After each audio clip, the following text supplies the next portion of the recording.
Qin Feng, an ordinary farmer's son from Xianyang in Shaanxi, graduated from university with excellent grades. Yet with neither connections nor money, he could only return to his hometown and become a history teacher at an ordinary county-level high school.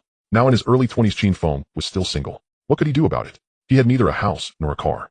With his meager salary, the idea of buying a house or a car was nothing but a joke. His parents, already advanced in years, worried every day over his marriage, their brows constantly furrowed. The two elders simply could not understand it. Back then they had begged relatives and friends for loans to put their son through school. He had finally graduated from university and obtained a rather respectable job, and he was not bad looking either. So why could he still not find a wife? Just last year the state decided to send 1,000 teachers to Pakistan as volunteer educators, and when Qin Feng heard the news, an idea began to form in his mind. If he went to Pakistan to teach, he would be able to obtain a senior professional title in less than 3 years. Not only would he keep every cent of his domestic salary, he would also receive a generous allowance. All of this was an irresistible temptation to Qin Feng. Once he had thought it through, he submitted his application materials. Qin Feng assumed that an opportunity this good would attract fierce competition, and that he had to be mentally prepared to overcome one hurdle after another. As for his professional ability, he felt confident. His annual awards as an excellent teacher were no empty boast. Even so, he dared not relax. He was determined to show absolute resolve in his written statements and to handle all the necessary courtesies ahead of others. Such a rare opportunity must not be allowed to slip through his fingers. Yet to his surprise, everything went unusually smoothly, and he was selected. When he received the good news and looked at the impassioned declaration he had prepared, Qin Feng could only smile wryly. How could something so favorable attract almost no competition? After he had persuaded his parents, Qin Feng, wearing a big red flower on his chest, set off on a grand journey to Gilgit in Pakistan amid the sound of gongs and drums and the cheers of the entire school. Gilgit, located in the Kashmir region of Pakistan, had a small population, yet it was a strategic battleground coveted by all. One needed only to look at the Pakistani soldiers carrying rifles all over the streets to sense it. Fortunately, the locals knew Qin Feng was Chinese and a teacher, and they treated him very kindly. Even those soldiers with steel rifles would drop their stern expressions and flash him a grin as a greeting when they saw him. Every day in Gilgit, Qin Feng merely taught the children and workers some simple Chinese characters. When he thought of himself a top student in the history department teaching basic primers like, "At the beginning of man nature is good," in a foreign land, his heart felt bitter. Yet whenever he looked at the steadily increasing numbers in his bank account, Qin Feng let it go. To gain something, one must lose something. In the stillness of late night, Qin Feng would plan once he returned home the down payment for an apartment in the county seat should be within reach. Then he would bring his parents over, find a girl to marry, and his life would finally feel worthwhile. Every weekend, Qin Feng would leave the small town of Gilgit alone and wander across the foreign Gobi by himself, imagining that this was not distant Pakistan, but his hometown of Xianyang. He imagined that the desolate mounds before his eyes were not bare hills of sand, but solemn and imposing tombs of princes and marquises in his homeland. Under his feet was no longer cold gravel, but the sun-warmed, lush plateau of home. One day, Qin Feng walked until he was exhausted and leaned against the leeward side of a sand mound, drifting into sleep. He did not know how long he slept before a hissing sound jolted him from his dreams. In his dream, Qin Feng seemed to return to his childhood when his friends would tickle him with foxtail grass as he slept. "Quit it," he murmured. He instinctively waved his hand, but instead of soft grass, his fingers closed around something cold and slick. Qin Feng jerked awake and looked up to find that he was holding a snake more than a meter long. The snake's body was modeled like granite. Its head was raised high as it glared at him, tail coiled in a ring and vibrating rapidly, producing a harsh rattling sound. A rattlesnake. Startled, Qin Feng flung it away, but it was already too late. Only after he threw it did he notice 2 faint bloody punctures on his wrist. "I'm done for," he muttered, quickly untying his shoelace and binding it tightly around his arm, trying to keep the venom from reaching his heart and doing everything he could to save himself. Soon his left arm began to tingle and go numb, then half his body stopped obeying him and his consciousness started to blur. "Mom, I'm sorry." At that moment, Qin Feng could think only of his parents far away. If he died, what would become of them? Staring up at the red sun above, tears slipped from the corners of his eyes. "Your son is unfilial," he whispered. Just then a startled cry came from behind the mound. "Oh, brother, look, there's someone here." The voice was sweet yet firm, like celestial music to his ears. Hearing her, Qin Feng realized she was speaking the familiar Guangzhou dialect of his hometown. Had his soul already returned home after death? "Miss." Qin Feng forced his eyes open, trying to see clearly. "Brother, listen, he's one of our Qin people," the young woman exclaimed as she hurried over to check on him.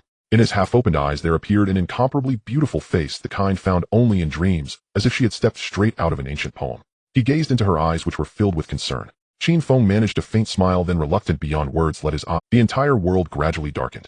Night slowly fell. Qin Feng lay on an earthen Kong bed. An oil lamp sat on the edge, its bean-sized flame casting dim light over the low room, which still remained shrouded in gloom. A young woman sat leaning against the side of the bed. "Brother, why hasn't he woken up yet? Wasn't all the snake venom already cleaned out?" she asked anxiously. A man sat on a low stool nearby. In the dim light his features were hard to discern, but he exuded a heroic air. Hearing her question, he chuckled softly. "Ling, don't be impatient. Rattlesnake venom is no trifling matter. How could he wake so quickly? The woman called Linger murmured an acknowledgement, then stared at Qin Feng with curiosity before turning back to ask her brother, isn't this man strange? His hair is so short, and he doesn't even have a top knot. And his clothes, how terribly ugly they are.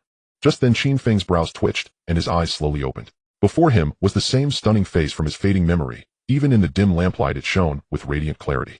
Seeing him wake Linger, he cried out with joy, jumping up in excitement. Wow, you're awake. Does your head still hurt? Do you feel any better? You have no idea. You were unconscious for 3 whole days. You nearly scared me to death. Qin Feng stared at her in astonishment. Hearing her Guangzhong accent so familiar that each what came out as he felt an instant sense of intimacy. Miss, am I dead? Have I returned to my hometown of Xianyang? The young woman snorted twice at his words. If you were dead, wouldn't that make me a ghost? The capital Xianyang. So your home is Xianyang too. Mine is also Xianyang.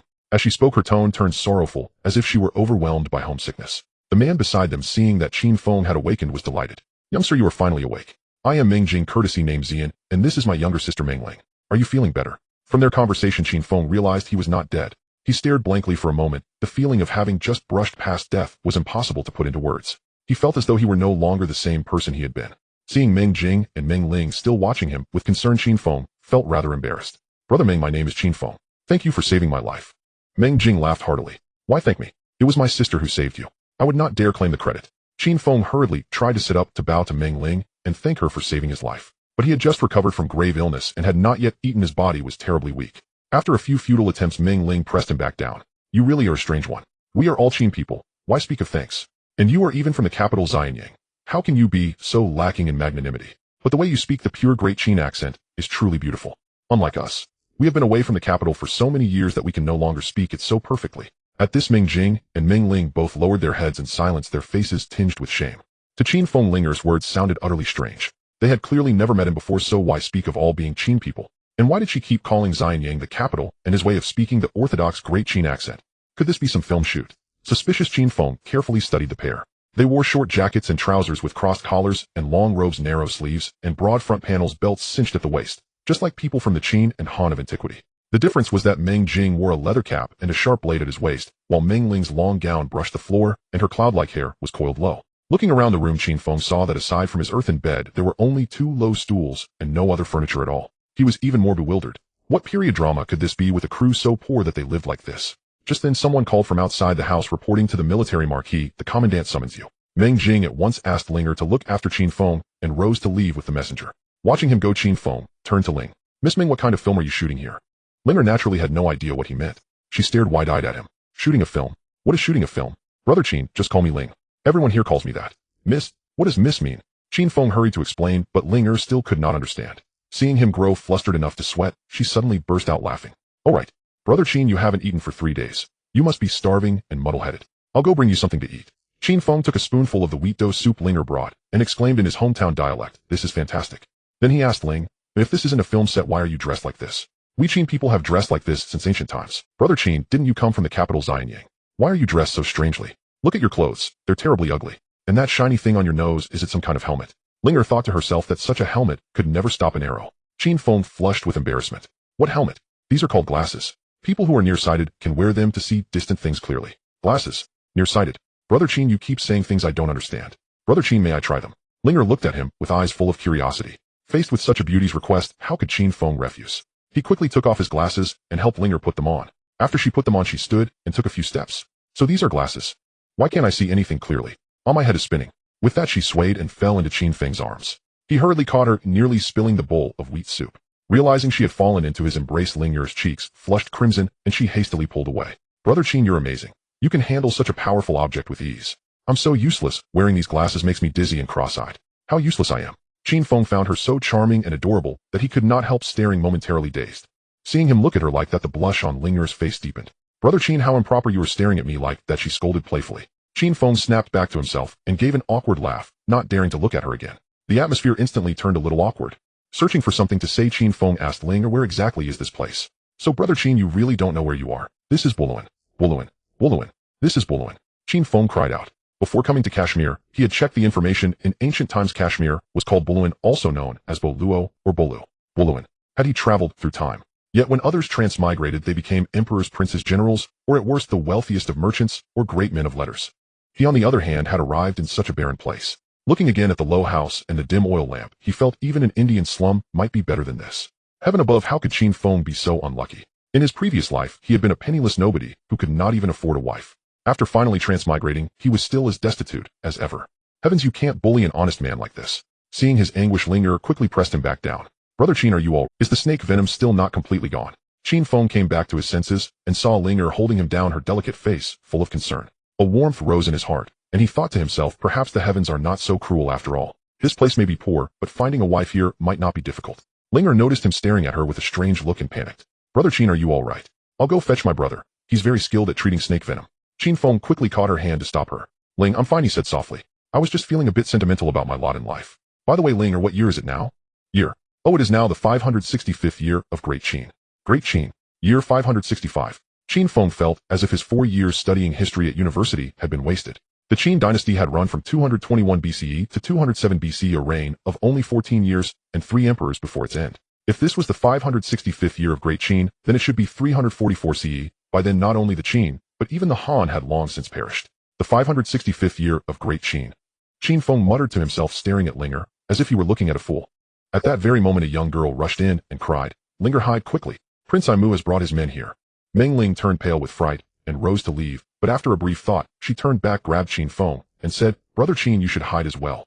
Bewildered, Qin Feng followed Meng Ling and many other girls into a spacious cellar to hide.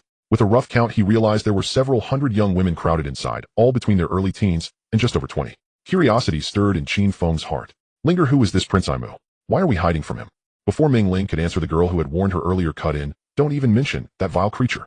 He is the younger brother of King Bolun and habitually bullies us, she said bitterly. Whenever a family's daughter comes of age, that scoundrel will never let her go. Sister One, let me explain. Meng Ling took over and turned to Qin Feng. Brother Qin, the place where we live is under King Bolun's rule. Not only do they seize much of our grain and livestock every year, but whenever a girl reaches the age of 16, she must be sent to King Bolun's people. As she spoke, Meng Ling bit down hard on her lips, her eyes brimming with hatred. Hearing her words, the girls in the cellar began to sob. Qin Feng now roughly understood. This was not unlike the so-called droit du seigneur of medieval European nobles. Yet judging from Meng Jing, Meng Ling, and these women, none of them looked weak or easily bullied. How could they endure without resisting? These people have grown far too arrogant. Why do you not resist? Will you simply let them trample you? Qin Feng was already seething with righteous fury, unable to contain his anger. What are you talking about? And how could we not want to resist? I wish I could personally kill that bastard Aimu and avenge all my sisters, the girl snapped back. But Adele will not allow it. With my brother's abilities, let alone Aimu, even the entire Bolun kingdom could probably be destroyed. Meng Ling said through gritted teeth. The girl named One continued, Brother Qin, you do not understand. Ade says that we Qin people here are few and isolated, so, in everything, we must first ensure our own survival. The people of Tianju are many and powerful. Even if we could destroy the kingdom of Bolun, once the other city-states large and small attack together, our Qin people would face utter annihilation. So we have endured again and again. As long as Great Qin sends people for us, everything will be set right, and we will all be able to return to the capital Xianyang. At this point Miss One let out a long sigh. To think how heroic my forefathers once were, and yet today we must endure the bullying of such vermin. It is enough to shame our ancestors to death. With that she broke into tears, not daring to sob aloud for fear of being heard outside. She could only press a hand over her mouth and weep quietly. Hearing this, Qin Feng felt a deep sense of shared pain. These people were in a sense his own countrymen, yet in this foreign land they suffered such humiliation. How could his heart not ache? Miss One, may I ask where your ancestors were from? Seeing that Sister One was only weeping, Meng Ling explained to Qin Feng. Brother Qin's Sister One's ancestors were none other than Sima Qiu, the famed general who served 3 reigns under King Huiwen, King Wu, and King Zhao. As for my family, our ancestor was Meng Ao. At the mention of her own forebear, the sadness vanished from Meng Ling's face, replaced by a surge of heroic spirit. I'll linger, Miss Sima, I never imagined your forebears were so illustrious. Qin Feng exclaimed. From these 2 names alone, Qin Feng could not help but feel a solemn respect for the young women before him. Sima Qiu was a veteran general who served under King Huiwen, King Wu, and King Xianyang of Qin. During King Huiwen's reign, Sima Qiu led the army to destroy the state of Shu. Under King Xianyang, he crushed the Shu rebellion, then marched against Wei, sailed down the rivers to attack Chu, and helped establish the Qin army systems and doctrines, becoming the state's foremost strategist. The Meng clan was even more remarkable. Grandfather Meng Ao, father Meng Wu, and sons Meng Tian and Meng Yi were all great generals of Qin. Even to this day, heroic tales of their deeds still circulate throughout the 800 li of Qin Xuan. Just then, with a creak, light flared from overhead as the cellar door was suddenly thrown open. Meng Jing stepped down and said, they are gone. Everyone may come out now. Want or take young Master Qin out first. Linger, father is calling for you, he added.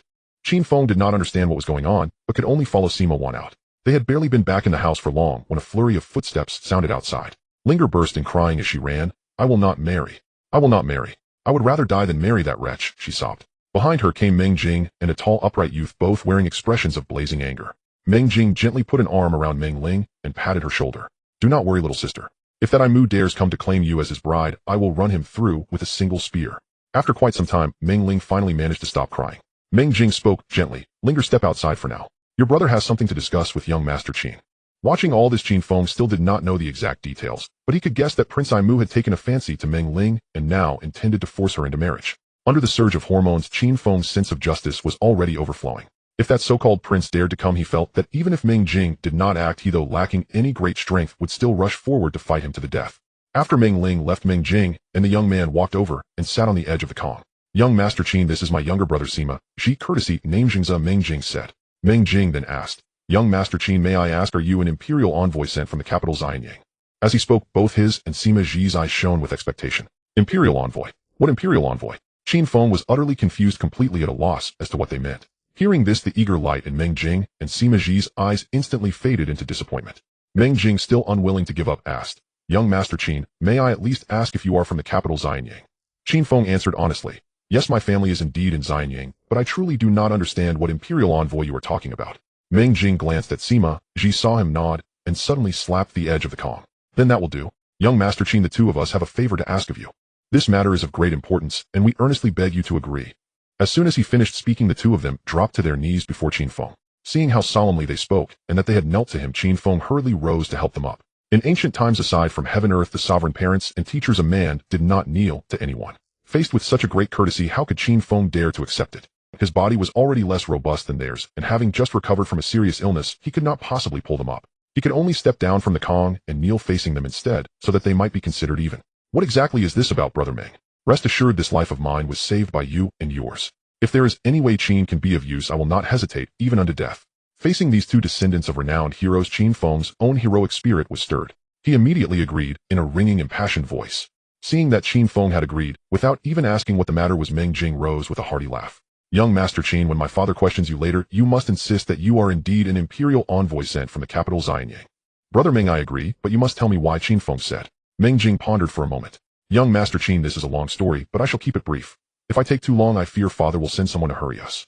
It turned out that the ancestors of everyone here, including the Meng and Sima families, had all been part of the great army sent by Emperor Qin Shi Huang to subdue the Baiwei regions. After Baiwei was pacified, the Nanhai Commandery was established, and the commander Ren Shao was appointed as commandery captain. When Captain Ren Shao later died of illness, Zhao Tua, magistrate of Longchuan, was appointed as the new Nanhai captain. Then Emperor Qin Shi Huang passed away, and Chen Sheng and Wu Guang raised the banner of revolt, while the remnants of the 6 states also seized the chance to rebel. Zhao Tua did not think of sending aid. Instead, he sealed off the 4 great passes of Hengpu, Quanpu, Yanshan, and Huangshi, as well as the 4 new routes linking the Central Plains to Nanhai Commandery, intending to carve out his own domain. Others might have stomached such behavior, but how could the tens of thousands of veteran Qin soldiers in the army endure it? Under the leadership of the Meng family ancestor, they planned to march north, crush the rebels, and restore Great Qin. But all 4 passes had been sealed, the new routes cut, and Zhao Tua's hundreds of thousands of troops blocked their way. With no other choice, they turned westward, intending to detour through the Dian region and return to Qin by a winding route. Sadly, local tribes harried them from the front, while Zhao Tua's forces struck from behind. Fighting as they retreated through a chain of accidents, they ended up in this land of Tianzhu. Upon reaching Tianzhu, they fought the native peoples for many years. Their numbers dwindled, and in the end, to recuperate and bide their time for a future resurgence, the ancestors had no choice but to pay annual tributes to the local city-states. Every few years thereafter, they would send envoys back to Great Qin. But with the barrier of cloud-wrapped mountains, not a single emissary sent out over these centuries had ever returned. Qin Feng was stunned. Back at school, he had often asked many history professors where that invincible Qin legion had disappeared. Why, when Qin was racked by upheaval, had no one come to its aid? Now he understood. Far away in Nanhai Commandery, tens of thousands of troops had indeed intended to rescue it, but fate and mishap had intervened. Such a monumental discovery. If he could ever return to the 21st century, this alone would surely be the greatest historical find of the century. With it, he thought he could at least secure himself a department chair in history. After digesting the cause and effect, Qin Feng suppressed the surge of excitement in his heart.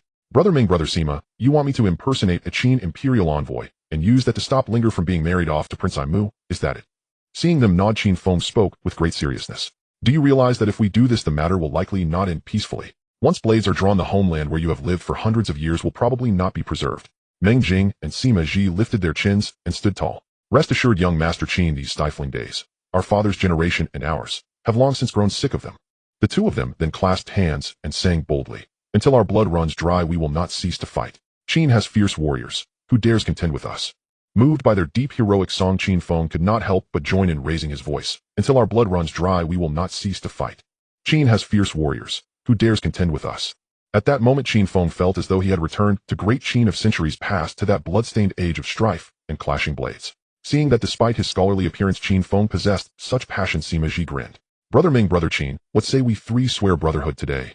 Meng Jing praised the idea repeatedly, and with Qin Feng in the height of his fervor, how could he refuse? Right then and there the three lit incense and, offering to heaven, knelt facing north and sealed their bond in blood. After exchanging their ages, they found Meng Jing to be 24, Qin Feng 22, and Sima 17.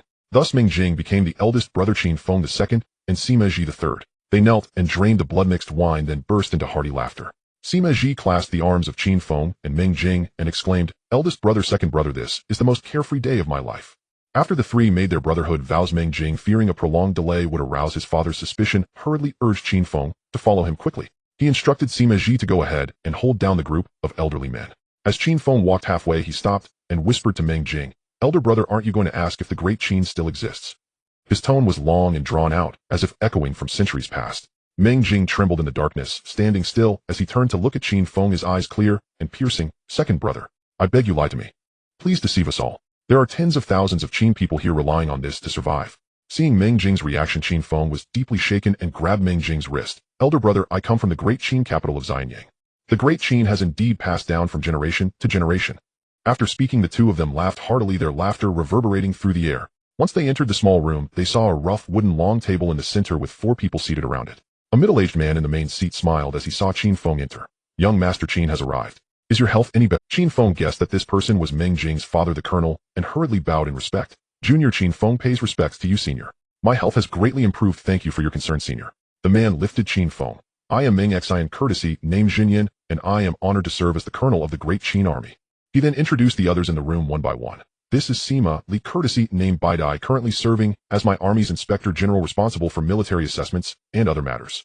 Qin Feng realized this was Sima Ji's father and quickly returned the greeting, to which Sima Li also stood and returned the gesture. "This is Li Tsubing, courtesy, named Wu Jin, currently serving as my army's granary supervisor in charge of military supplies and logistics." Qin Feng repeatedly bowed, and this person smiled as he pulled Qin Feng up. "Young Master Qin, you are too polite. May I ask what your courtesy name is?" Upon hearing this, Qin Feng was momentarily stunned, realizing he had overlooked this detail. Ancient people all had courtesy names, and it was customary to address others by their courtesy names. Directly calling someone by their given name was a grave disrespect. Suddenly recalling his greatly admired Zhou Dynasty founding minister Jiang Ziya's courtesy name Fei Xiong, he thought of a response. "Junior's courtesy name is Xiong Fei. I hope the esteemed gentlemen do not laugh at me."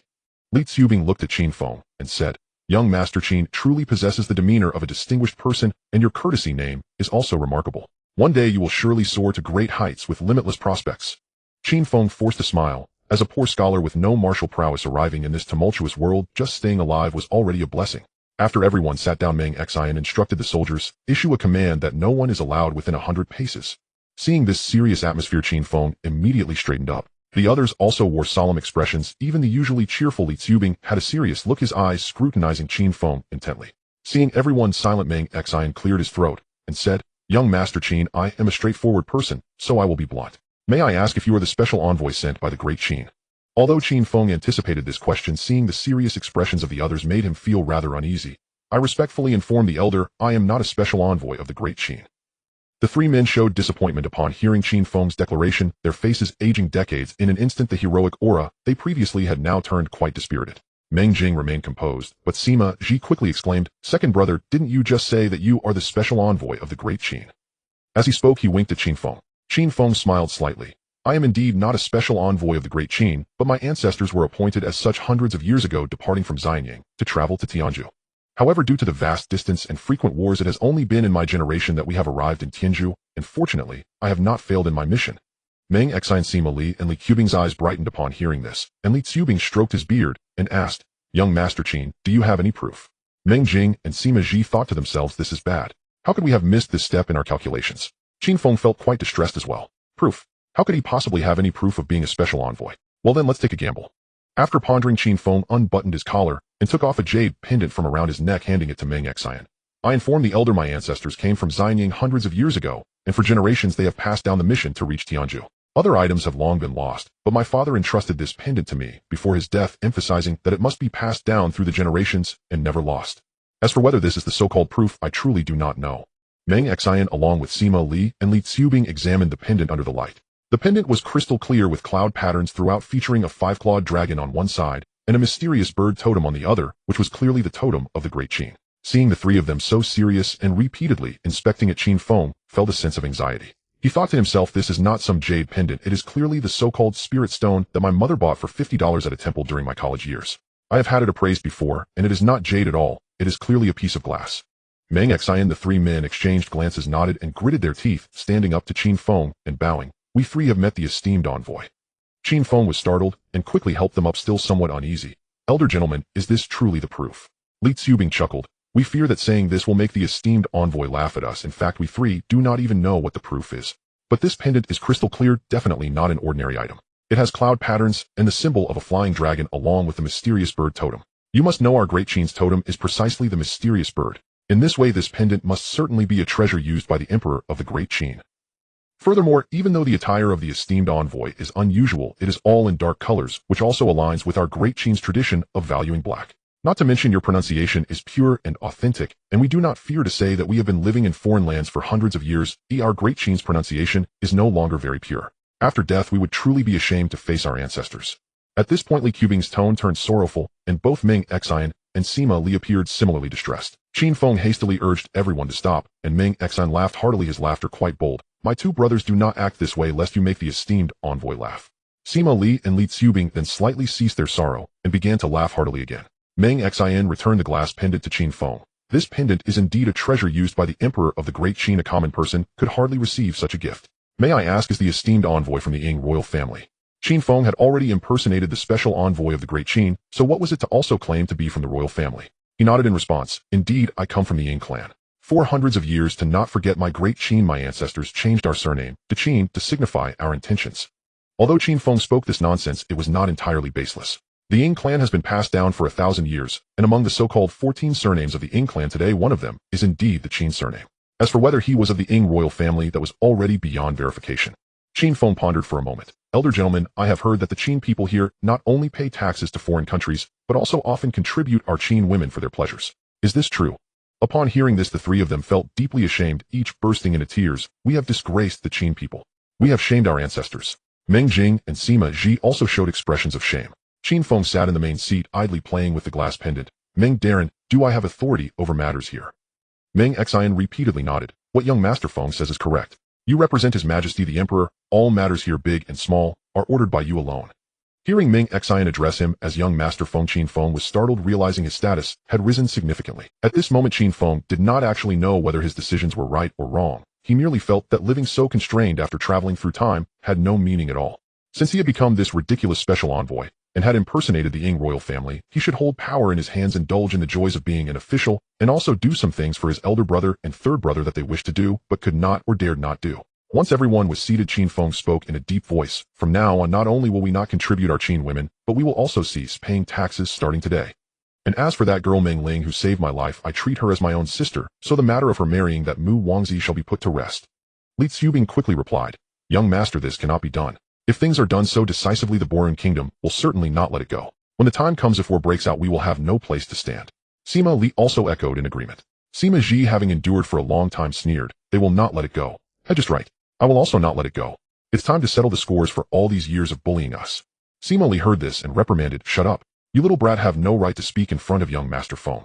Seeing the crowd arguing, Qin Feng sneered, The Qin people have indeed forgotten how to live after leaving Qin land. Meng Jing quickly supported his second and third brothers. Young master, you speak. We will follow your lead. Meng Xian and the three men, upon hearing Meng Jing say this, had no choice but to bow. We will defer to the young master. Qin Feng, without thinking, blurted out, The Qin people. The Qin people of Qin land. Without the 800 Li Qin Chuan, without the Guokue Qin wine, what is the point of living? Lianyuan may be beautiful, but it is not a place for long stay. I intend to leave this place, and all of us shall return east and restore our Great Qin. Upon finishing these few words, not only were Meng Xian and the three men stunned, but even Meng Jing and Sima Ji stared at Qin Feng in disbelief. Young master, is what you said true? Are we really going back to the Great Qin?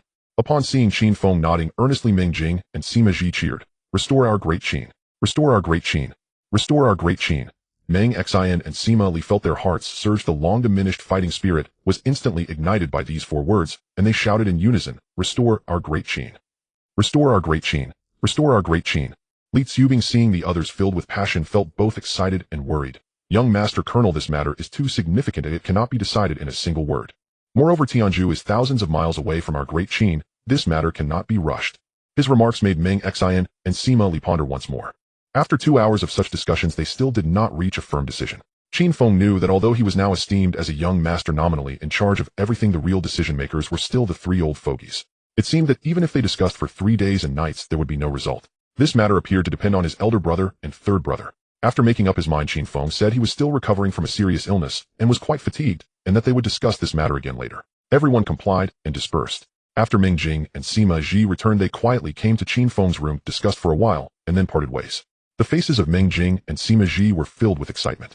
On the morning of the second day, Sima Ji accompanied Qin Feng to explore the small Qin city. Having arrived late the previous night, Qin Feng was unaware of the scenery here.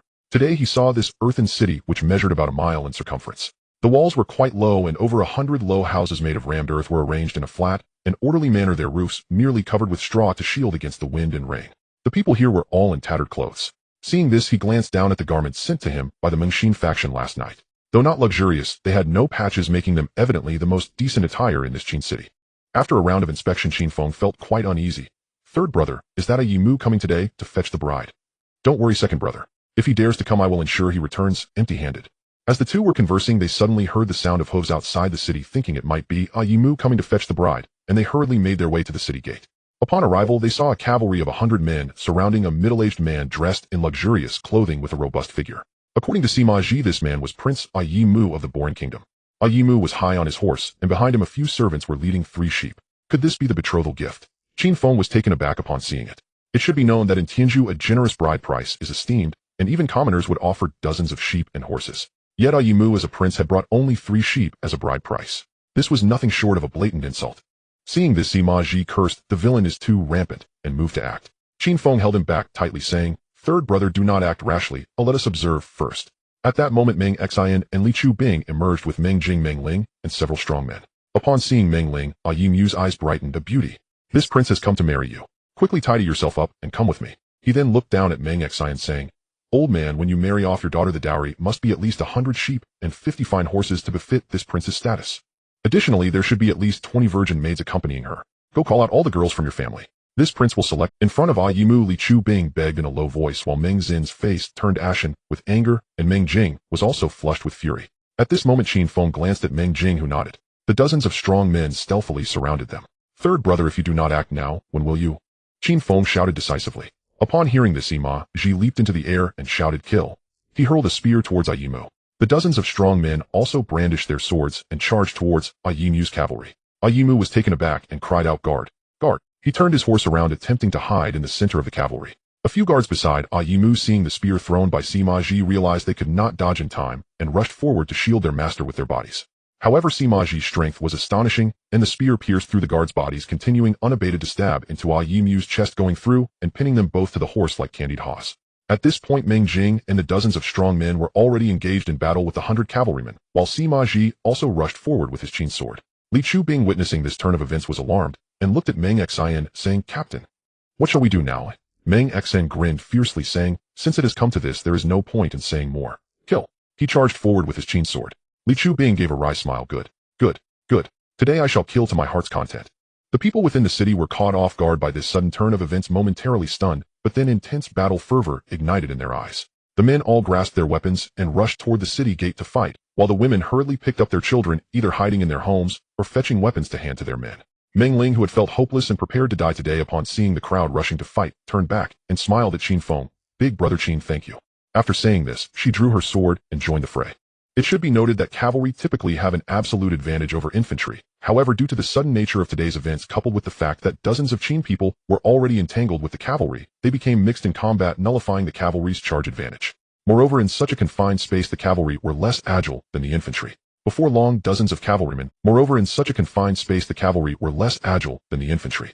Seeing these men attempting to escape, Meng Jing smirked coldly and shouted, "Loose the arrows."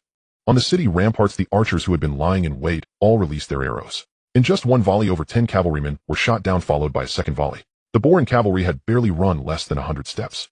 Qin Feng looked at the few Boran cavalrymen who were certainly doomed and shouted at Meng Jing, "Big brother, do not kill them all. Leave one alive to return and report." Meng Jing naturally understood Qin Feng's intention. As long as they let one person go back to report at the latest by the day after tomorrow, the Boran kingdom would certainly dispatch a large army to encircle and suppress them. By then his father would have no choice but to fight to the death. Meng Jing shouted towards the city ramparts, "Taizi, it's up to you now." Among the dozens of archers on the ramparts, a strong youth replied, "Brother Meng, just watch me." After saying this, he drew his crossbow and shot. With a whoosh, among the 5 cavalrymen who had run over 200 steps, one fell to the ground. Taizi fired the crossbow 3 times, and 3 more cavalrymen fell. At this point, the remaining 2 cavalrymen had already galloped out 300 steps. Taizi was not in a hurry, chuckling coldly. "Bring out the large crossbow." 2 men had already lifted a gigantic crossbow to the city wall.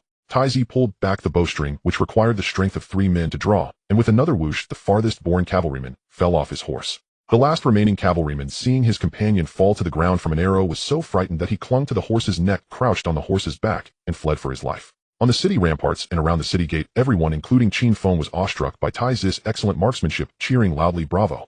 Here, over 10,000 Qin people had endured humiliation for hundreds of years upon arriving in this place. Anyone with any fighting spirit had long felt that living was worse than dying. Even those without any fighting spirit felt a surge of excitement at the sight of the 100 heads today. It was evident in the city and outside, regardless of age or gender, that everyone was filled with fervor, with some even crying out in anguish. Everyone felt an unprecedented exhilaration, never having experienced such a sense of liberation before. While wiping the blood from his sword, Li Chu Bing anxiously said to Meng Xianyang, "Captain, young Master Feng is pushing us to our deaths."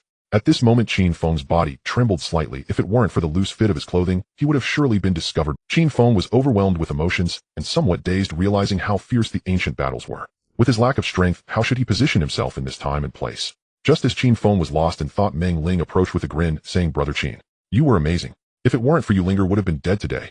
Qin Feng finally regained his senses and saw Meng Ling standing before him, her clothes splattered with blood and a large stain on her left arm. "Linger, are you injured?" "Hee. With those people, they can't hurt me. This is all the blood of the Boran people." "Brother Qin, don't worry, Linger is perfectly fine." Although Meng Ling was laughing as usual, having just experienced a battlefield, Qin Feng could feel the aura of heroism emanating from her, which was both compelling and charming. "Brother Qin, what type of weapon do you excel at?" "Weapon? I don't know how to use a weapon." At this moment, Qin Feng wished he could find a crack in the ground to hide. Hearing that Qin Feng couldn't use a weapon, Meng Ling widened her eyes in surprise. Seeing Qin Feng's somewhat embarrassed expression, she quickly reassured him, "Brother Qin, it's fine. Once we fend off those Boran people, Linger will teach you how to use a sword. Besides, Brother Qin, you have great abilities. Something my brother and Brother Xi have long wanted to do, but couldn't you accomplish with just a word?" "Hee. Brother Qin, you really are impressive." Qin Feng looked at Meng Ling's sparkling eyes and said, "Linger, please don't make fun of me. I have no abilities. Can you find me a sword? A lighter one. I tried Brother Xi's Qin sword earlier, and it was too heavy." Meng Ling chuckled and handed over her own Qin sword, saying, "Brother Qin, try this sword of mine. It's a bit shorter and thinner, so it should suit you well." Qin Feng took the sword from Meng Ling, noticing that it was unlike Sima Xi's, being just over 2 feet long and considerably thinner. After swinging it a few times, it was indeed much lighter. "Linger, if you give me your sword, what will you use?" Meng Ling giggled. "Brother Qin, I have more. But I can't talk to you now. The Boran are coming, and I need to prepare for battle." At that moment, Meng Xianyang and Sima Li walked over and bowed lightly to Qin Feng. "Young master, with the great battle imminent, don't you think you should inspire everyone's morale? We should also introduce you so that everyone understands your identity." Qin Feng pondered for a moment and replied, "Lord Meng, Lord Sima, let's focus on preparing for battle. I know nothing about military affairs. Let's deal with the approaching enemy first. As for the rest, we can discuss it after we repel the strong enemy." At this point, Qin Feng was still unclear about the legendary combat capabilities of the Qin army and did not want to make rash statements. Everything would have to wait until after the impending battle. If the Qin army was truly as invincible as the legends claimed, then pushing back to the central plains wouldn't be a mere daydream. But if they couldn't even handle the small-born invaders tomorrow, then he could only think of a way to escape. Talking about restoring the Great Qin would be nothing more than a whimsical fantasy. Why do these horses not have stirrups? Qin Feng looked at the dozens of war horses they had captured. "Stirrups? What are those?"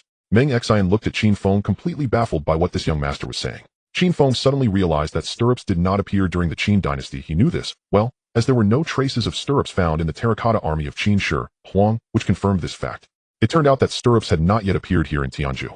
According to research, stirrups likely appeared during the Han dynasty. Before their invention, when war horses galloped or leaped, cavalry would have their feet dangling in the air, needing to grip the horse's belly tightly with their legs and hold onto the mane or reins to avoid falling off. Such cavalry would not only require high riding skills, but also had limited combat effectiveness. With stirrups, it was entirely different. Whether the war horse was galloping or leaping, it became one with the horse. Cavalry could completely free their hands, whether shooting arrows or wielding swords in a charge, without worrying about falling off, greatly increasing their lethality. More importantly, this reduced the skill requirements for riding, allowing cavalry to be widely prevalent.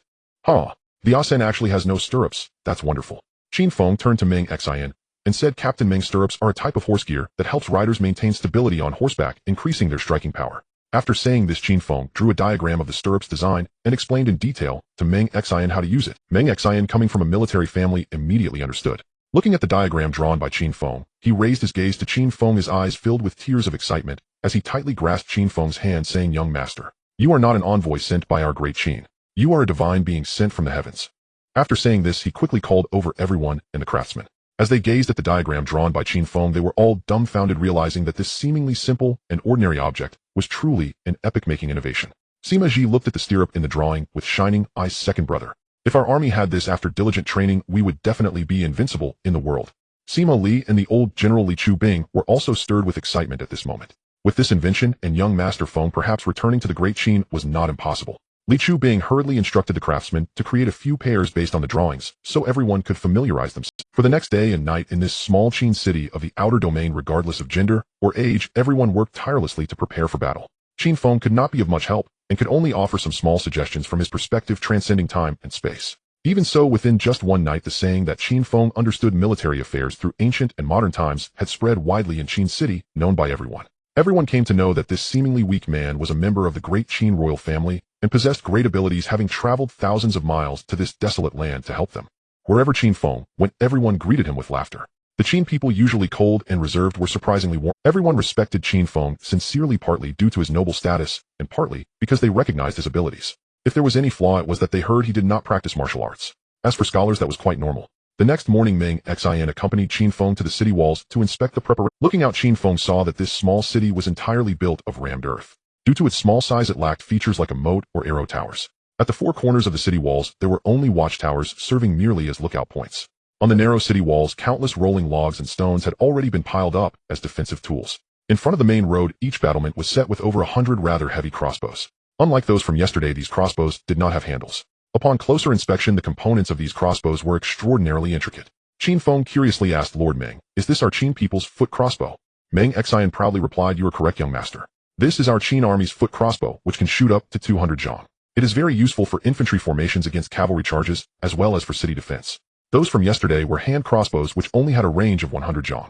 Fortunately, they are lightweight, suitable for close combat and cavalry long-range shooting. The iron bolts used yesterday were enhanced versions of hand crossbows. Moreover, our Qin army's arrowheads are mixed with lead. Once struck, the wounds are very difficult to heal. There is also a giant crossbow that can shoot up to 350 zhang, requiring several people to operate it, specifically used to kill enemy chieftains. This earthen city is too small for it to be deployed, otherwise which enemy chieftain would dare to come close?" Qin Feng was greatly amazed.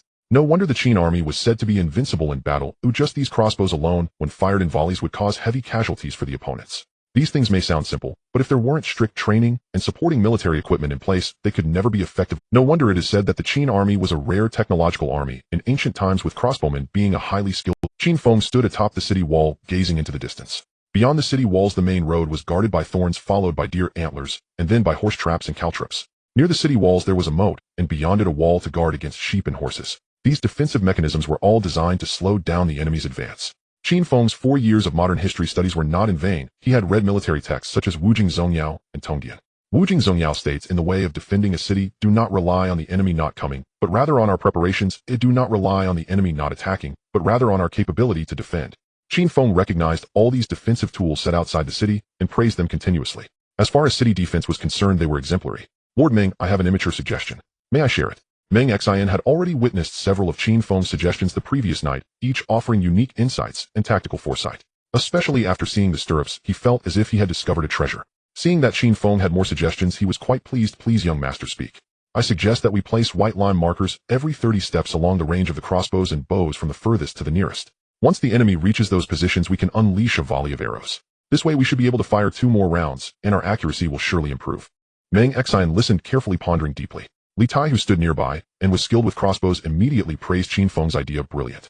This is a good idea, young master. If executed, I can certainly kill 20% more of the enemy." After thorough consideration, Meng Xianyang agreed. "Young master, if you still say you know nothing of warfare, it would be mocking me.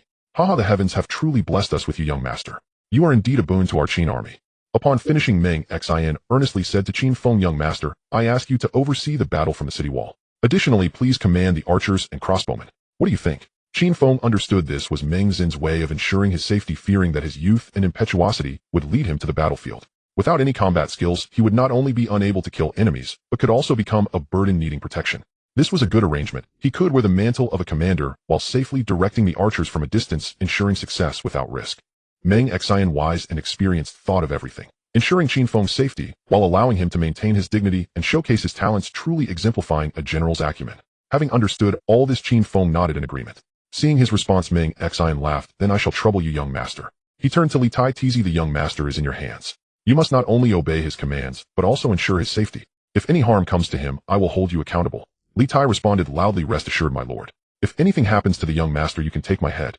By midday, the Qin army was fully prepared for the enemy's approach, waiting only for the born people to arrive. Soon dust rose in the distance, accompanied by the sound of galloping hooves. The horn atop the watchtower sounded the alarm. Enemy attack! Enemy attack! Meng Xian stood on the city tower, observing the approaching enemy troops, issuing commands one after another. The defending soldiers were on high alert. Except for a few bloodthirsty individuals like Sima, Jing, most were quite tense, as this was the first battle for most of them in their lives. Qin Feng looked at the dense ranks of the enemy in the distance, and quietly asked Li Tai, Tz, how many do you think there are? Li Tai glanced over, and replied, reporting to the young master, 3,000 iron cavalry. Oh, how can you tell? Qin Feng was curious as to how Li Tai could be so certain after just one glance. Li Tai grinned, reporting to the young master, the born people have 100 men per cavalry squad. Look, isn't that the captain's flag? There are exactly 30 of them. Qin Feng counted carefully, and indeed found it to be true. In the blink of an eye, the enemy was only 300 zhang away from the city wall, right at the first line of defense where the Qin army had set up thorns. The Boran army was caught off guard. The thorns injured their horse hooves, causing the mounts to rear in pain, throwing their riders to the ground. Those who fell were further injured by the thorns, and the first wave of the Boran troops was thrown into disarray. These thorns were not particularly formidable. They were merely a conventional means of ancient warfare with countermeasures available. However, the Boran people had never encountered them and suffered greatly. Li Tai stood beside Qin Feng, young master, may I shoot a few arrows at them? Qin Feng was quite fond of Li Tai, and his eyes lit up upon hearing this. Haha, Tz, let these Indian fools witness the might of our Qin army. Although Li Tai did not understand what Indian fools meant, and could not think too much, he immediately set up the giant crossbow, and shot an arrow at the enemy. Whoosh! A cavalryman 300 zhang away fell from his horse in response. Li Tai then shot a few more arrows, each hitting its target. The Boran cavalry was startled. How could arrows reach them from 300 zhang away? Upon closer inspection, only a few arrows had been shot. How could such a small number intimidate our valiant Boran soldiers? They boldly charged forward. The defending Qin soldiers cheered as they saw Li Tai shooting down the enemy from 300 zhang away. Although the power of those few arrows was limited, their effect on boosting the morale of the Qin soldiers was significant. Before long, Qin Feng saw that the leading Boran troops had crossed multiple obstacles and were approaching the white line markers at 200 zhang. He quickly issued the command, all crossbowmen prepare. At 200 zhang, over 100 crossbowmen lay half prone on the ground, while those behind loaded arrows. The crossbowmen stretched the bowstrings with their feet, and at Qin Feng's command they shouted 1, 2, fire. Over 100 crossbowmen released their arrows in unison. Whoosh, whoosh, whoosh. Instantly dozens of Boran cavalrymen were struck down. 170 zhang prepare. 1, 2, fire. Another volley was unleashed, and dozens more Boran cavalrymen fell. Over 100 Boran soldiers had been killed by the crossbow fire. Eager to charge forth, they were met with numerous obstacles, greatly reducing the speed of their cavalry's assault, leaving them only to suffer under the arrows. 150 zhang prepare. 1, 2, fire. After several rounds of shooting, as the Boran cavalry closed in on the city wall, at 100 zhang 4 to 500 Boran soldiers had already been struck down. Seeing that the Boran were nearing the white line markers at 100 zhang, Qin Feng shouted, everyone listen to my command. Switch to hand crossbows. 1, 2, fire. There were many hand crossbows among the Qin army. After one volley, over 100 Boran cavalrymen were struck down. After 3 rounds of volleys, the Boran had pushed close to the city walls, suffering about 30% casualties. The earthen walls of the Qin army were not very high, only about 3 zhang.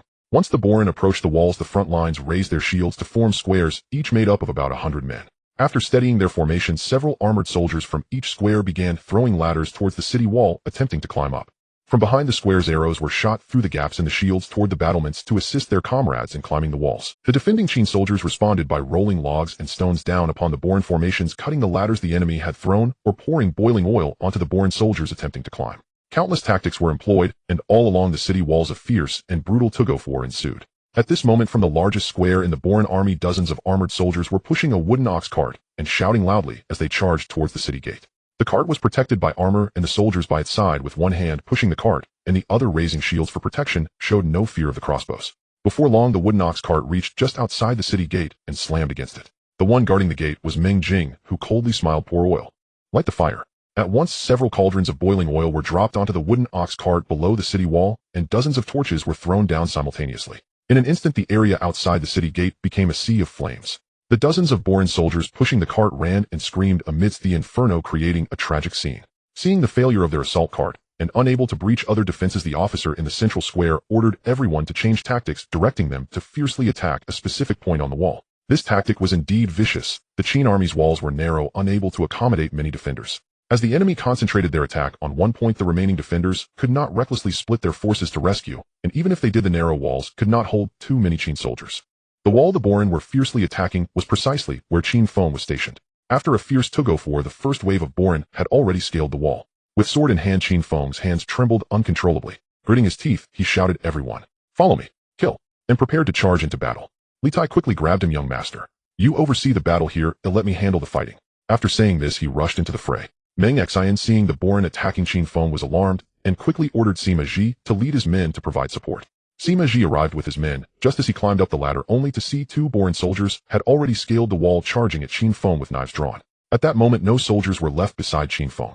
Sima was startled and quickly threw his Qin sword at the Bolun soldier in front. The soldier was struck in the chest by Sima's thrown sword and fell dead. At this point, the second Bolun soldier had already lunged toward Qin Feng, raising his knife to strike. Even if Sima wanted to save him, it was already too late.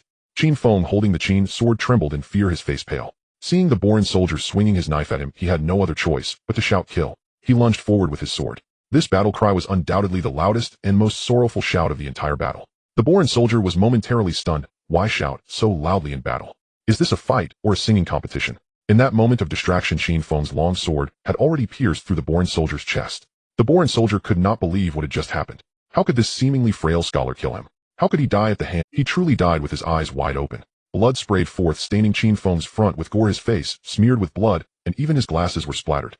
Qin Feng's world turned a shade of blood red. At this moment, Qin Feng, dazedly holding the Qin sword, muttered to himself, "I killed someone. I killed someone. I killed someone." It must be known that just moments ago, when Qin Feng commanded everyone to resist the enemy, the casualties among both the enemy and our Qin army were in the hundreds. However, all of this is nothing compared to personally killing someone face to face. At this moment, Sima had rushed over with his men, and seeing Qin Feng state, guessed that it was his second brother's first time killing someone. He quickly ordered his team to search for the Bolun soldiers to engage in battle, while he hugged Qin Feng tightly. Second brother, you are the esteemed envoy of the Great Qin. You are Gongzi Feng. Do not act like this. If others see you, it will shake the morale of the troops." At this time, Qin Feng had already regained his composure, steadied his mind, and stood upright with Sima's support. "Third brother, don't worry, I'm fine now." Sima laughed heartily. "Second brother, you are truly remarkable. Without any martial skills, you managed to kill a Bolun warrior. Truly worthy of being my second brother." With the addition of Sima's 500 men, the Bolun soldiers climbing the city wall had been mostly slaughtered. Yet the Bolun's assault showed no signs of abating. At this moment, Qin Feng had regained his calm and called for Li Tai, pointing to the largest formation of Bolun soldiers in the distance. He asked Li Tai, "Tizi, can you shoot him?" Li Tai glanced at the Bolun officer in the formation and sneered, "He is as good as dead." Qin Feng called Sima over. "Third brother, if that person dies, the enemy will surely retreat. You should gather our cavalry and ambush them as they flee. Also inform the captain to command all cavalry inside the city to join in the ambush." Sima thrilled at the prospect of battle, exclaimed hi. He immediately sent someone to relay the orders to their cavalry and personally ran to see Meng Xianyang, repeating Qin Feng's words. Meng Xianyang listened and laughed heartily. "Gongzi Feng is indeed formidable. Heroes are often similar. Sima, I have already made arrangements. You must lead your cavalry, and once the order is given, charge out of the city to ambush." Just then, with a whoosh, the Bolun officer fell to the ground. Seeing their commander dead, the Bolun soldiers fell into chaos. Other officers in the formation, realizing they had been unable to capture the city and had lost more than half of their forces, quickly ordered a retreat. Meng Xianyang repeatedly issued commands. "Sima, Li, Meng Jing, Sima, I order you three to lead our cavalry and follow me out of the city to ambush." The city gates opened with a rumble, and the wooden siege engines were moved aside by the crowd as Meng Xianyang led thousands of iron cavalry out with a roar. "Kill!" Thousands of iron cavalry shouted in unison, charging towards the retreating Bolun soldiers. On the city wall, Qin Feng watched the Bolun soldiers fleeing in panic and felt a surge of weakness, quickly leaning against the battlements. The situation is already settled. That night, everyone gathered in the main tent, reporting their battle achievements. Excitement and pride radiated from everyone's faces, and after all, the Bolun, people who usually rode roughshod over them, had suffered a crushing defeat today, with less than 100 surviving. According to the reports, this battle not only resulted in the death of over 2,000 enemies, but also yielded considerable spoils, with countless weapons and armor captured and more than 1,000 warhorses seized. Those severely injured or already dead horses could also be turned into meat, which was precisely what this Qin army currently lacked the most.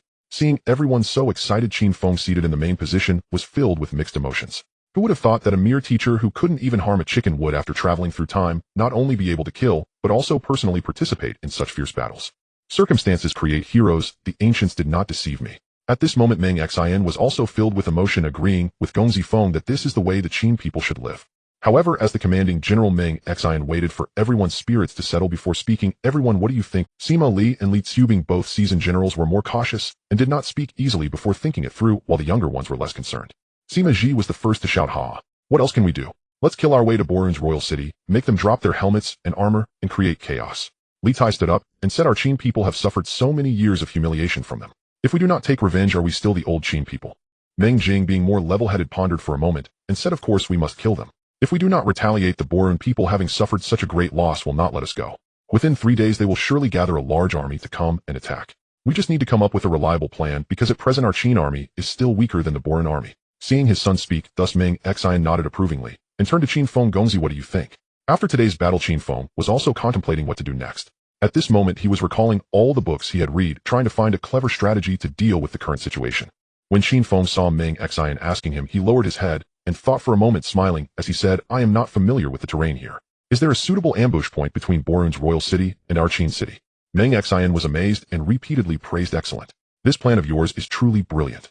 30 miles from here, there is a gorge called Snake's Belly Pass, which is the only way for the Bolun royal city to get here, and it is perfect for an ambush. I asked Gongzi to arrange the formation for us." Qin Feng had already heard Li Tai mention this, and Meng Xian had long prepared for a cavalry ambush. It seems Meng Xian is indeed a seasoned general. Even without being told, he could have thought of this ambush strategy. The reason for making him say it was clearly to let him showcase his abilities and establish his authority. Qin Feng looked at Meng Xian with gratitude, then turned to Sima Li and Li Tsubing. "What do you two seasoned generals think of this plan?" Seeing Meng Xian nurture Qin Feng so deliberately, Sima Li and Li Tsubing naturally replied in unison, "We have no plans of our own. We leave everything to Gongzi to decide." Only then did Qin Feng stand up, find Snake's Belly Pass on the map, and point out Meng Jing was right. Within 3 days the Bolun people will surely gather a large army to attack Qin City. They suffered a severe defeat due to underestimating their enemy. When they come back, they will surely bring all their siege equipment. Qin City is low and cramped, so it is impossible to hold for long. Hearing this, everyone nodded in agreement. Qin Feng continued, "I propose that starting tonight our army should step up preparations, pack their bags, and set off tomorrow night. Everyone will go to Snake's Belly Pass to set up an ambush and ensure they leave no survivors." The young officers cheered in response.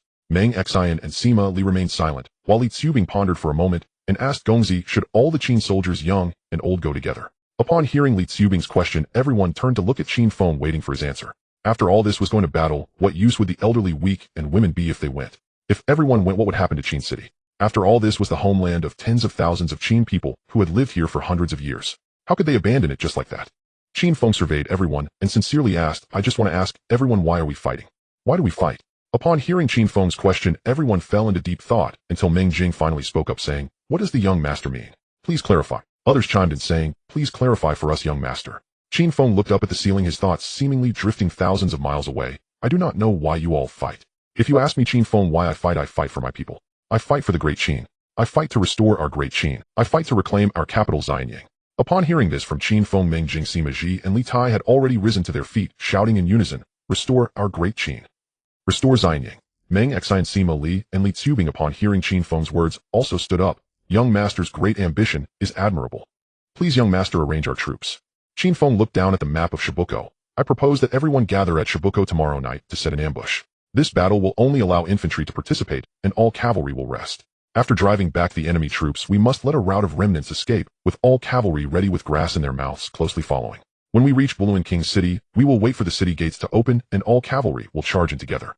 I estimate that the defending troops of Bolun King's city are few. Barring any accidents, Bolun King's city will certainly be seized by our army. Even if we cannot capture the entire city, we must occupy the city gates and various strongholds, hold the positions, and await the infantry support. Once the infantry arrives, Bolun King's city will be ours. With Bolun King's city in hand, what use is this little..." Upon hearing Qin Feng's troop arrangements, everyone cheered in approval. Meng Xian looked at Qin Feng, secretly thinking that this person had grand ambitions. He had only thought he would set an ambush for the invading enemy, but unexpectedly his sights were set on Bolun King's city. Sima Ji was already filled with excitement, as if he were standing at Bolun King's city himself. Forgetting that this was a military meeting, he blurted out, "Second brother." "And then what?" Qin Feng laughed heartily then. Then we will rely on Bolun King's city to annihilate the invading enemy. And then what? The one who asked this was Li Tsubing. And then we will gather troops and supplies, train the soldiers, forge weapons, and march eastward to reclaim Xianyang. Restore our great Qin. The people in the room had already been captivated by Qin Feng's grand vision, shouting in unison, "We are willing to follow the young master to reclaim Xianyang.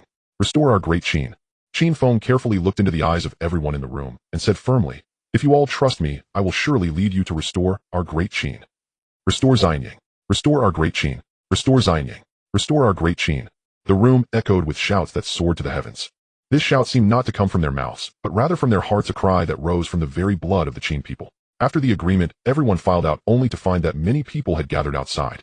An elderly man over 60 years old with snow-white hair tremblingly approached and held Meng Xin's hand. "Lord Meng, are we going back to Xianyang?" Meng Xian looked at the old man and said in a somber tone, "Yes, we are going back to Xianyang. We are returning to the..." Upon hearing Meng Xin's words, everyone outside was moved to tears. "Xianyang. We are going back to Xianyang. Great Qin. We are returning to the Great Qin." Meng Xian looked at the crowd and pulled Qin Feng over. "Young master, I think it would be best to gather everyone now and let you talk to them about how we will return to the Great Qin. Firstly, to bolster our morale, and secondly, everyone has lived here for hundreds of years. Leaving all at once, it is necessary to offer some consolation."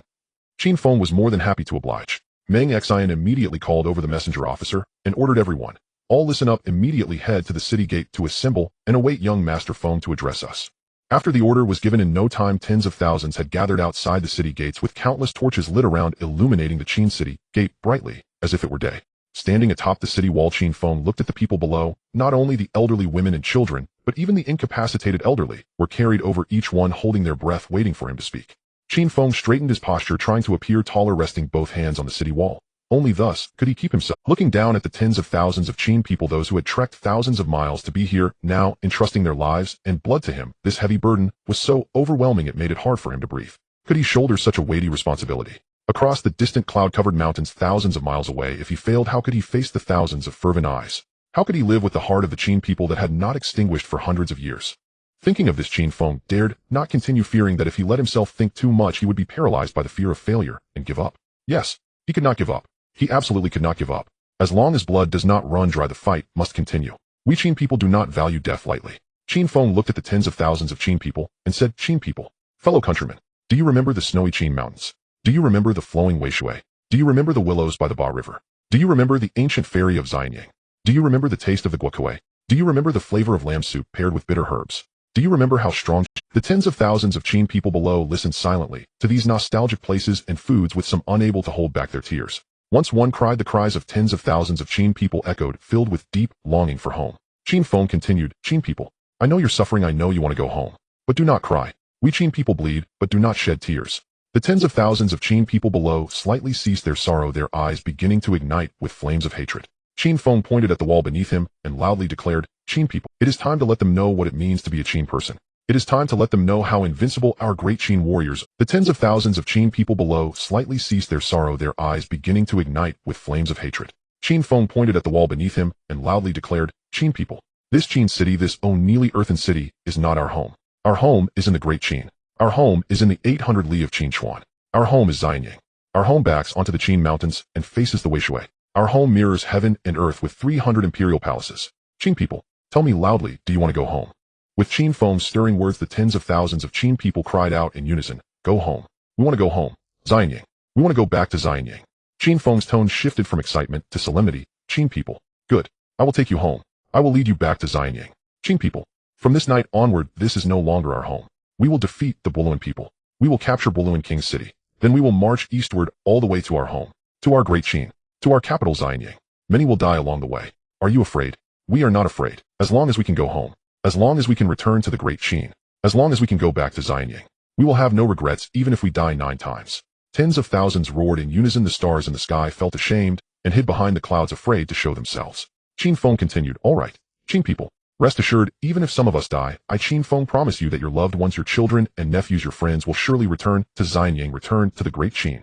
Qin people, fellow countrymen, let us raise our voices with the hot blood of the Qin people. Let us carve out our way home with the swords of the Qin people.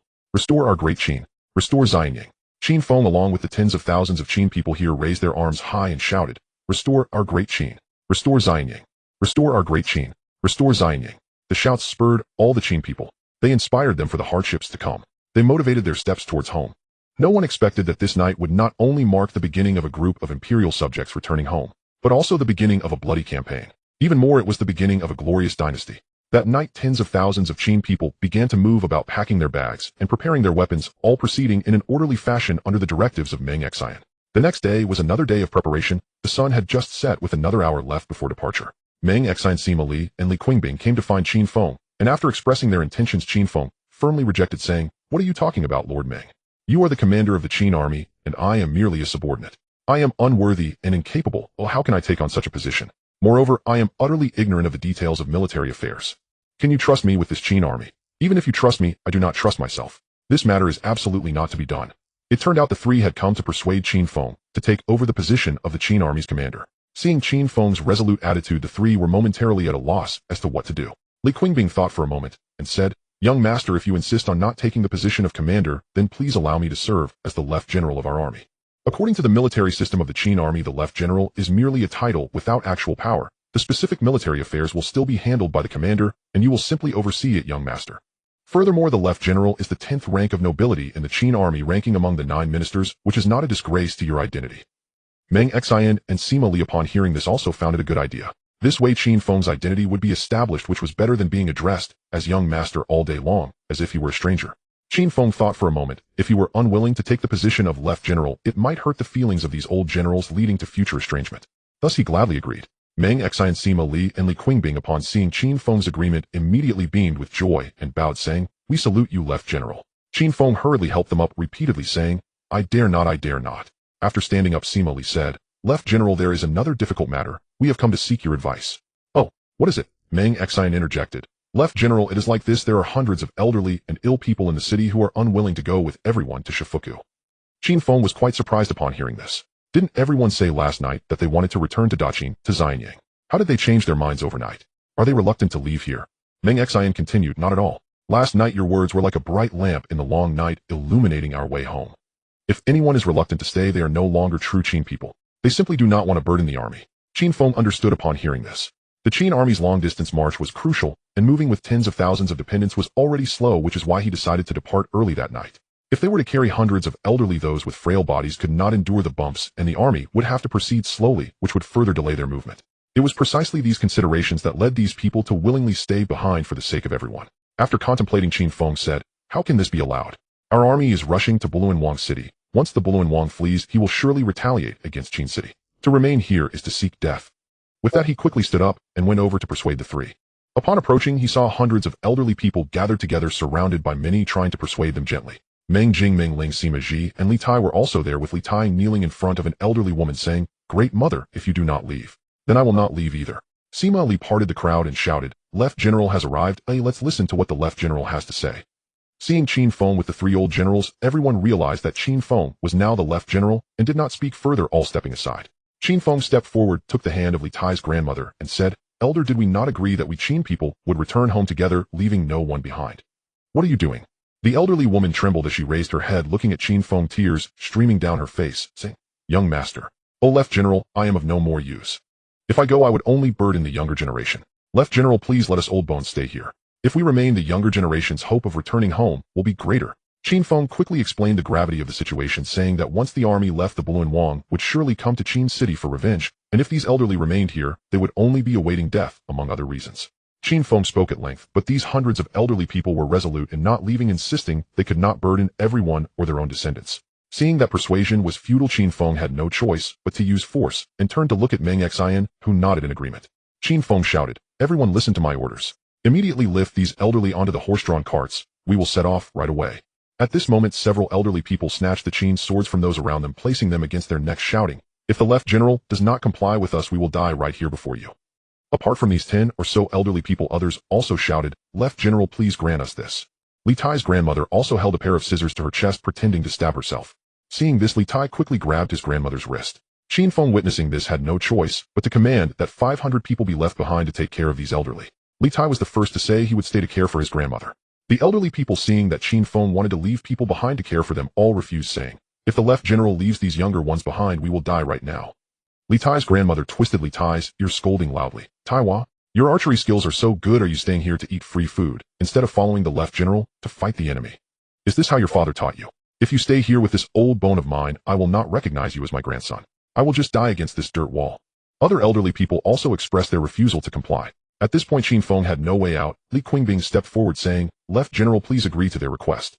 His voice choked, almost biting out the words. After Li Qingbing finished speaking, he knelt down before his mother, bowed 3 times, and hugged her legs, weeping bitterly. Li Tai's grandmother grasped her grandson's wrist and handed it to her son, saying, "Binger, you have been weak and sickly since childhood. Your father named you thus, and fortunately the heavens have blessed you.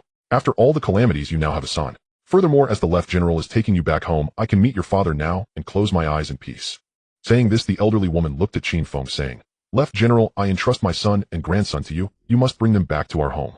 Back to our Daqin." Qin Feng quickly knelt down, grasping the old woman's hand, saying, "Elder, rest assured. I will definitely bring everyone home. I will bring everyone back to Xianyang." The elderly woman helped Qin Feng wipe the tears from his face, softly saying, "Left General, we Qin people bleed, but do not shed tears. Do not cry. I ask you for one thing. Please leave us some oil. If the Bolun Wang truly comes, we will take matters into our own hands, which is better than enduring their humiliation."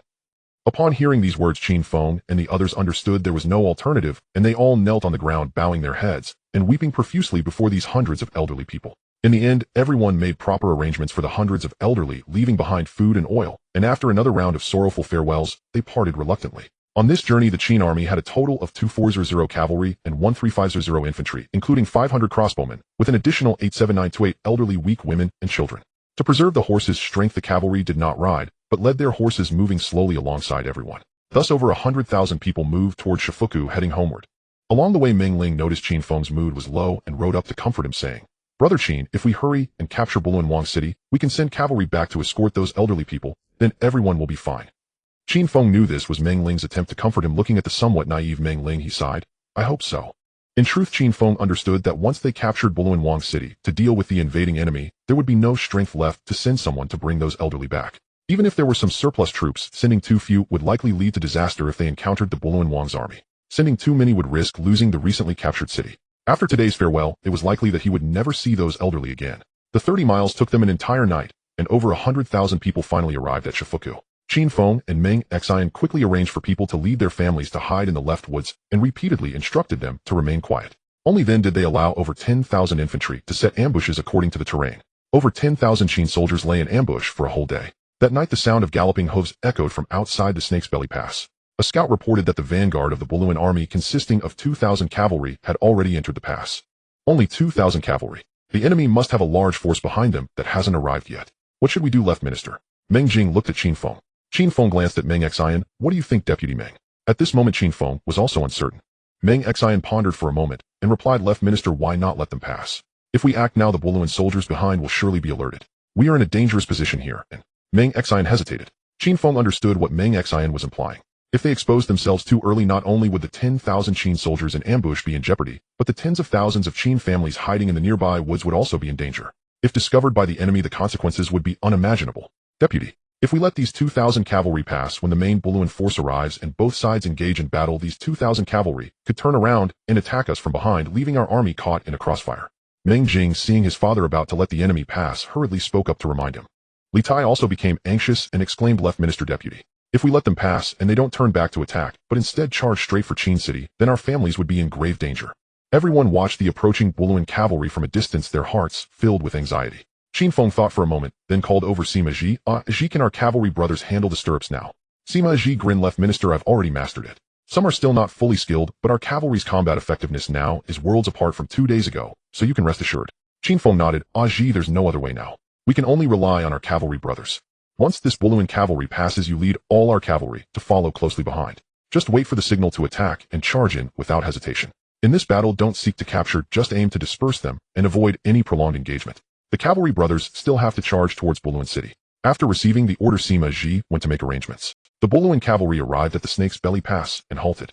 The leading officer looked up and issued commands. This terrain is perilous. Ride quickly and pass through the valley. With a single command, 2,000 cavalry thundered through the Snake's Belly Pass, and in less than a quarter of an hour, all 2,000. The Bolun officer laughed heartily. Commoners are just commoners, only capable of brute force. If it were me, I would set up an ambush here. He then called over 3 subordinates. You 3 hurry back to the main camp and report that it is safe to pass. On the cliff, Qin Feng and the generals watched as these cavalry passed, and 3 riders quickly sped back, knowing they must be informing their main force that it was safe to proceed. Everyone prepared for battle, rubbing their fists in anticipation. Before long, a large force of Bolun soldiers appeared slowly approaching. Judging by their numbers, there were over 10,000, and in addition to the infantry, they were also towing several large siege engines. If these were placed outside the Qin city's earthen walls, the idea of defending the city would be laughable. Left Minister, give the order. The Bolun troops have all entered the valley. Li Tai saw that the majority of the enemy had entered the Snake's Belly Pass, and was puzzled why Qin Feng had not yet issued the command. Qin Feng looked at the Bolun army in the valley below, then glanced up at the entrance of the Snake's Belly Pass. Since the enemy has a vanguard, there must be a rear guard as well. Wait, I have my own plans. At this moment, Qin Feng gazed at the starry sky, hoping that the Bolun rear guard was not too far behind their main force. Otherwise, even if the ambush here succeeded, if the rear guard sensed danger and retreated back to Bolun City, he would be left in a difficult position. They're coming. They're coming. Left Minister, you're truly a genius. Look, the rear guard is here. Li Tai, skilled in archery, had remarkable eyesight. Qin Feng smiled coldly as he looked towards the valley entrance. Send the order down. All Qin soldiers, draw your bows and unsheath your swords. Wait for the signal to act according to the plan. Before long, a scout reporting to the Left Minister deputy. The enemy has completely entered the valley. Qin Feng nodded at Li Tai. Give the order. Li Tai shouted and pulled out a signaling arrow from his quiver, shooting it into the sky. Upon receiving the order, the Qin soldiers on the cliff all raised their torches, and immediately fire arrows rained down like a storm onto the Bolun troops in the valley. The valley had been prepped with ample oil which ignited, and in no time the Snake's Belly Pass was engulfed in flames. Seeing the ambush and being trapped in the sea of fire, the Bolun troops dared not linger in battle, hurriedly issuing commands to discard all siege equipment and rush towards the valley's entrance. Before the Bolun soldiers could reach the valley's mouth, they found their escape route blocked by countless boulders and trees that the Qin army had rolled down from the cliffs. The trees were soaked in oil, and the flames soared, making it impossible to break through. The Qin soldiers on the cliff not only unleashed a volley of arrows, but also hurled countless rolling logs and boulders, segmenting the Bolun troops in the valley into three parts. The Bolun soldiers struck by arrows, crushed by logs and boulders, or burned by fire were countless. The chaos among the Bolun troops in the valley was unbearable to witness. The Bolun commander, realizing they couldn't escape through the front, led his men to flee towards the rear valley entrance. If the Qin army could block the front, they certainly wouldn't let the rear escape. As the Bolun troops ran over, they found the rear valley entrance was also engulfed in flames, making it equally impossible to break out. These commoners are too cunning. Brothers, follow me up the cliff and kill those commoners. The Bolun officer shouted, leading thousands of Bolun soldiers to charge. However, the cliff was steep and obstructed by the Qin army's archers, making it impossible to ascend. Meanwhile, the 2,000 cavalry from Bolun, seeing the raging fire behind them, realized something was wrong. Most of their troops must have fallen into the ambush, and they hurriedly turned their horses around to race back for rescue. Before this 2,000 cavalry could reach the Snake's Belly Pass, they suddenly saw two groups of cavalry emerging from both sides, charging towards them. In the dark of night, the shouts and clamor shook the heavens, leaving them unaware of how many enemy troops were closing in. Caught in a pincer attack, the 2,000 cavalry quickly fell into disarray. Several Bolun officers led their cavalry in a chaotic retreat, feeling as if the enemy surrounded them on all sides. We're ambushed. Run. In no time, several hundred Bolun cavalry scattered and fled. The Qin army did not pursue them, allowing their escape. Seeing his troops disintegrate and many fleeing, the Bolun officer commanded the military law officer to execute those who ran away, yet he could not stop the decline. Realizing the situation was dire and having no other options, he shouted, everyone stay close to me and fight back to the Snake's Belly Pass, leading the remaining few hundred cavalry to break through. At this moment, a young officer led a dozen riders, each with varying numbers of severed heads hanging from their horses' necks. These riders were as steady as mountains in their saddles, seeming to be one with their steeds, each holding a long spear, charging towards the Bolun officer. Furious, he shouted, commoners die. He hastily spurred his horse to meet them. This young officer was none other than Sima. He coldly regarded the Bolun officer as if gazing at a corpse. Leading his dozen cavalry, he charged into the hundreds of Bolun cavalry. Everyone listen up. Raise your spears. The dozen riders simultaneously raised their long spears, their movements perfectly synchronized. The hundreds of Bolun cavalry, seeing the imposing charge of the dozen riders, felt a twinge of fear. At 50 meters, 30 meters, 10 meters, the two sides drew closer. Sima calmly commanded, press forward. Press forward. 1, 2, thrust. In the instant their horse heads almost collided, the dozen Qin cavalry thrust their spears forward in unison, unstoppable. With just one thrust, dozens of Bolun cavalry fell dead, including that Bolun officer. The fierce charge further disrupted the formation of the hundreds of Bolun cavalry. After just one exchange, Sima regrouped his cavalry and laughed heartily, everyone listen up. Raise your spears. The dozen riders once again raised their long spears and charged at the Bolun troops. The hundreds of Bolun cavalry had never faced such a cavalry assault, turning pale in terror, exclaiming, demons. They are human. Run. In their panic, they disregarded military orders and the rescue of their main force, scattering in all directions. Sima raised his spear high, everyone listen up. Follow me to kill. The 2,000 Qin cavalry received the order, forming units of 100, charging towards the fleeing Bolun soldiers. At this point, the Bolun had lost all will to fight, only thinking of saving their lives. This massacre was no longer a battle, but a slaughter. After a quarter of an hour, Sima Ji left 2 units to collect weapons and horses while he led the others towards the snake's belly. In this battle, Sima Ji with minimal losses defeated the 2,000 Bolun iron cavalry. This was due to the Qin army's swift follow-up actions and the determination of their soldiers, as well as the decisive role played by the stirrups and the long spears they wielded. The design of the spear was similar to that of a lance, but its weight and length were quite different. Each long spear weighed about 18 pounds, and the spearhead was a foot long, making it effective for both charging and slashing. Only those knights who were tall and strong could wield it effortlessly. When the knights wielded the long spears in their charge, the enemy's armor seemed trivial in comparison, hence, it was also called the armor-piercing spear. Due to the high cost of the long spears, they were not widely used in the cavalry throughout the ages. The Qin army's accumulation over the past few centuries amounted to just over 500. The long spears used by Meng Ling and Sima Ji were all of this type. The creation of a long spear was extremely labor-intensive and time-consuming, often taking up to 3 years. The shaft of the spear was made from high-quality flexible wood stripped into evenly sized strips and then glued together. The best material for flexible wood was the jade tree, followed by mulberry oak, and at the very least bamboo. The strips were soaked in oil repeatedly for a year to prevent deformation and cracking, completing the first step. After a year, the strips were taken out and air-dried in the shade for several months. They were then glued together with high-quality lacquer, and the outer layer was wrapped with hemp rope. Once the hemp rope dried, it was coated with fresh lacquer and wrapped in cloth. Fresh lacquer was applied layer by layer until when struck with a knife, the spear shaft produced a metallic sound without cracking. Then the ends were cut to a length of about 8 feet. The finely crafted spearhead was attached and adjustments were made. The standard for qualifying was that when a hemp rope was suspended 2 feet from the tail of the spear, the entire 8-foot-long spear could hang in midair without falling or dipping, which was deemed acceptable. Sima Ji arrived at the Snake's Belly Pass to see Qin Feng. Second brother, we have scattered the 2,000 cavalry. Over 1,000 heads taken. How many of our troops were lost? At this moment, Qin Feng was most concerned about this. If the cavalry suffered too many losses, the subsequent charge to Bolun City would be fraught with difficulties. Sima Ji reported, we lost 200 cavalry and over 400 horses. Fortunately, this casualty figure was within what Qin Feng could accept. He looked at Sima Ji, who was covered in blood. Ji, let all injured cavalrymen be replaced with Bolun horses and quickly replenish arrows and equipment. Stay ready at this time the flames in the Snake's Belly Pass gradually extinguished, and the remaining Bolun troops, seeing the fire diminish, hurriedly fled back the way they came. Qin Feng, sword in hand, shouted, all soldiers follow me to kill. All Qin soldiers bearing heads charged into the valley. Seeing the Qin army pursue them, the Bolun fled even faster. The Qin army chased for over 10 miles, leaving over 10,000 corpses behind, with only a little over 1,000 defeated soldiers fleeing towards Bolun City in a panic. We have triumphed. This victory, which has claimed thousands of lives, has cleansed the humiliation suffered by the Qin people at the hands of the Bolun for centuries. It has awakened the combative spirit within the bloodline of the Qin. Sima Ji, Meng Ling, and several young soldiers lifted Qin Feng high into the air and caught him with their hands, shouting in unison, long live. Long live the left minister. Long live the Qin army. After a frenzied celebration, once Qin Feng was back on the ground, he addressed the 10,000 Qin soldiers, brave soldiers of the Qin. I know everyone has fought hard through the night. But no matter how tired we are, we must set off immediately to capture the Bolun royal city and slay the Bolun king. The Bolun royal city is over 200 miles from here. If we cannot capture it, the tens of thousands of our families behind us will be in danger. They will be left in the wilderness, slaughtered by the frenzied Bolun. As he spoke, Qin Feng's voice rose, brave soldiers of the Qin. Will you agree to such a thing? We will not agree. We will not agree. The 10,000 Qin soldiers shouted in unison.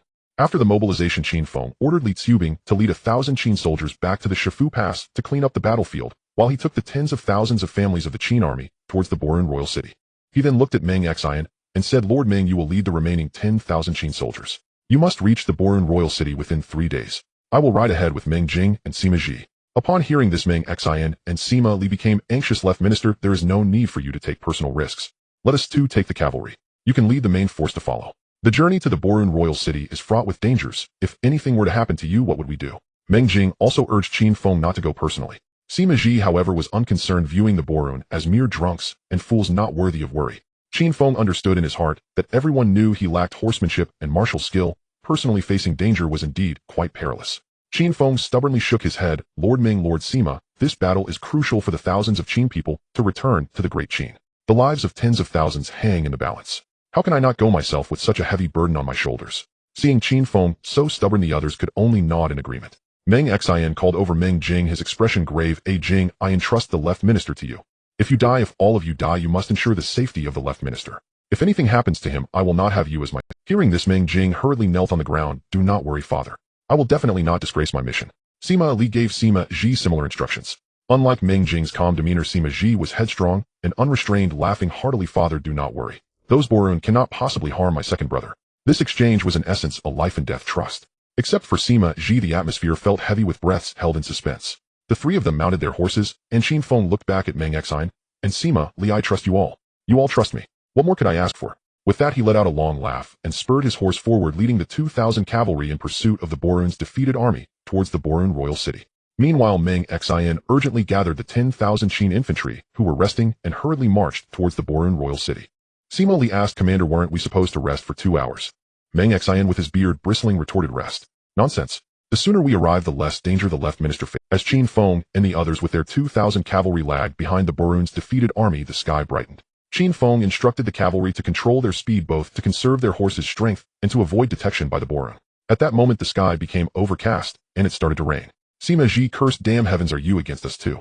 Meng Jing, seeing the intensifying downpour, laughed heartily, third brother, you should thank the heavens. If this rain had come half a day earlier, we would be the ones fleeing for our lives. Qin Feng also laughed heartily, ha. The heavens are aiding me. With this rain our chances of capturing the Bolun royal city have increased. Sima Ji quickly asked why. Meng Jing teased Sima Ji, third brother, do you really think you can only charge into battle? With this heavy rain the Bolun's defeated army will surely be delayed in entering the city, giving us a better chance. With this rain the guards at the Bolun royal city will have their vision limited, only when we are close will they notice, which gives us another advantage. Sima Ji looked forward, overjoyed, eldest brother, second brother, you are right. I truly cannot see clearly at a distance. Huh, damn heavens, you truly are kind. After advancing for half a day and estimating they were now less than 10 miles from the Bolun royal city, Qin Feng called over Sima, Ji, have you taken care of the task I entrusted to you? Sima Ji grinned, second brother, do not worry. Look, he spoke as he removed his Qin army armor, revealing that he was wearing Bolun soldiers' clothes underneath. Qin Feng looked on quite satisfied. Remember, hold the city gate, and do not let the Bolun close it. If successful, you will be the one to receive the credit for this battle. Go. Before departing, Qin Feng had ordered Sima Ji to select 200 soldiers to change into Bolun uniforms and infiltrate the ranks of the defeated Bolun army, waiting for the gates to open to kill the gate guards, and allow the 2,000 iron cavalry to enter smoothly. At dusk, a mile outside the Bolun royal city lay a grove of trees, where Qin Feng concealed his 2,000 cavalry, gazing at the shadowy Bolun royal city. Sigh, if this defeated army were to move a little slower, once night falls, our chances of victory will increase by another 20%. Under the southern city wall of the Bolun royal city, over 1,000 defeated soldiers and the 100 infiltrators, led by Sima Ji, stood outside the city gate. A Bolun officer shouted up towards the wall, open the gate. Open the gate for me quickly.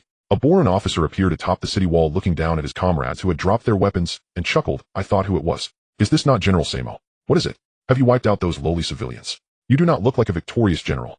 Samo, standing below the wall, was furious, his face turning red as he shouted, Mori, what are you? How dare you ridicule this general? Open the city gate quickly. Ooh, I have important military news to report to the Bolun king. Mori chuckled, General, please wait, I will go open the gate right away. Mori thought to himself, you a defeated general still dare to act so arrogant. I do not believe that out of 20,000 soldiers, only 1,000 will return. The king will not take your head for this. In the grove, Li Tai saw the gates opening from a distance, and exclaimed joyfully, Left minister, the gates are open. Qin Feng raised his Qin sword and shouted, soldiers, do not worry about the horses at charge with me. With that he leaped on his horse and galloped towards the Bolun royal city, followed closely by the remaining 2,000 cavalry. At this moment Samo was slowly entering the city with the defeated army, enduring the ridicule of his fellow guards, while Sima Ji and the others lingered near the city gate. Samo sensed something amiss and pointed at Sima Ji, why are you still dawdling? Hurry up and enter the city. At this time Mori atop the city wall gazed at the 2,000 Qin soldiers approaching. It seems that Samo's army is not entirely annihilated. There are still some troops returning. Seeing that Sima Ji and the others were ignoring him, Samo's anger flared. Even if I am a disgraced general, what are you, a mere soldier, to disregard my command? He immediately rode over to Sima Ji, raising his whip to strike him on the head. Just then a horn sounded from the city wall. Enemy attack. Enemy attack. Samo was taken aback. Suddenly a long spear pierced through his chest. He looked down at the small soldiers beneath his horse, revealing bloodthirsty and menacing eyes grinning at him. Sima Ji raised his spear high and shouted, brothers, charge. With his command, 100 Qin soldiers surged forward, and in an instant dozens of Bolun soldiers were slain at the city gate. The southern gate was instantly thrown into chaos. Mori, seeing the gate being seized, was alarmed and no longer concerned about the approaching enemy. He hurriedly brought his men to the rescue, but it was too late. At this moment Qin Feng led the 2,000 iron cavalry across the moat and charged into the city. Huh! Qin Feng praised loudly, crashing into several Bolun soldiers as the 2,000 iron cavalry surged forward as if entering unoccupied territory. In no time the southern gate's guard was completely annihilated. Qin Feng shouted, eldest brother, you take our troops to guard this section of the city wall, and be sure to hold it firmly. Third brother, we will go to the palace to capture the Bolun king alive. Meng Jing responded with a hi, and quickly dispatched his subordinates to ascend the city wall, securing various parts of the city defense. Feeling uneasy, he shouted to Sima Ji, third brother, protect your second brother. Sima Ji did not look back and shouted, do I even need you to say that? With that he spurred his horse and rushed ahead of Qin Feng towards the Bolun palace. A sudden upheaval struck Bolun City, catching the guarding troops off guard, plunging them into chaos. Upon hearing that the southern gate had fallen, King Assam of Bolun hastily dispatched someone for rescue. Little did he expect that the enemy troops were actually coming for him. Qin Feng, leading over 1,000 cavalry, galloped forth shouting, "Capture King Bolun alive! Capture King Bolun alive!" In no time, they crashed through, trampling the palace gates. King Assam of Bolun sat upon his throne anxiously, sitting down only to rise again. At that moment, Prime Minister Sage rushed in to report, "Your Majesty, the enemy troops have already reached the palace gates, and the guards can't hold them back. Your Majesty, you must flee. If you don't leave now, it will truly be too late. As long as the Green Mountains stand, one need not worry about firewood." Assam stood up and grasped Sage's wrist tightly. "Uncle Wong, who are the enemy troops? How many are there? Have all the city defenses fallen?" Sage bowed his head. "Your Majesty, I don't know. I have no idea. However, since the enemy can reach the palace directly, it seems all the city defenses must have fallen. Your Majesty, quick escape through the secret passage. It will be too late otherwise." Assam sighed deeply, allowing Sage to pull him along with dozens of guards following. They hurried towards the secret passage. Before long, news of King Bolun's escape spread throughout the palace, throwing the entire place into disarray. The palace guards, no longer willing to fight, surrendered one after another. Qin Feng and the others charged into the Bolun Palace's council hall. Qin Feng looked at the empty throne and the scattered belongings around, and said, "It seems King Bolun really has fled." Sima Ji exclaimed loudly, "Second brother, let me go chase him. I will definitely bring him back." Qin Feng did not respond, but picked up a gem-studded crown from the throne, saying, "Look at this magnificent item. It must be King Bolun's crown. Tizi, hold this crown high and declare to the city that King Bolun has been slain by us." Li Tai responded with a "Hi," taking the crown and leaving. Qin Feng looked at Sima Ji. "Third brother, lead our troops to take over the city defenses, and remember to shout that King Bolun is dead all the way, so that the Bolun guards lose all their will to fight. I will rush to support elder brother. He is under the most pressure right now."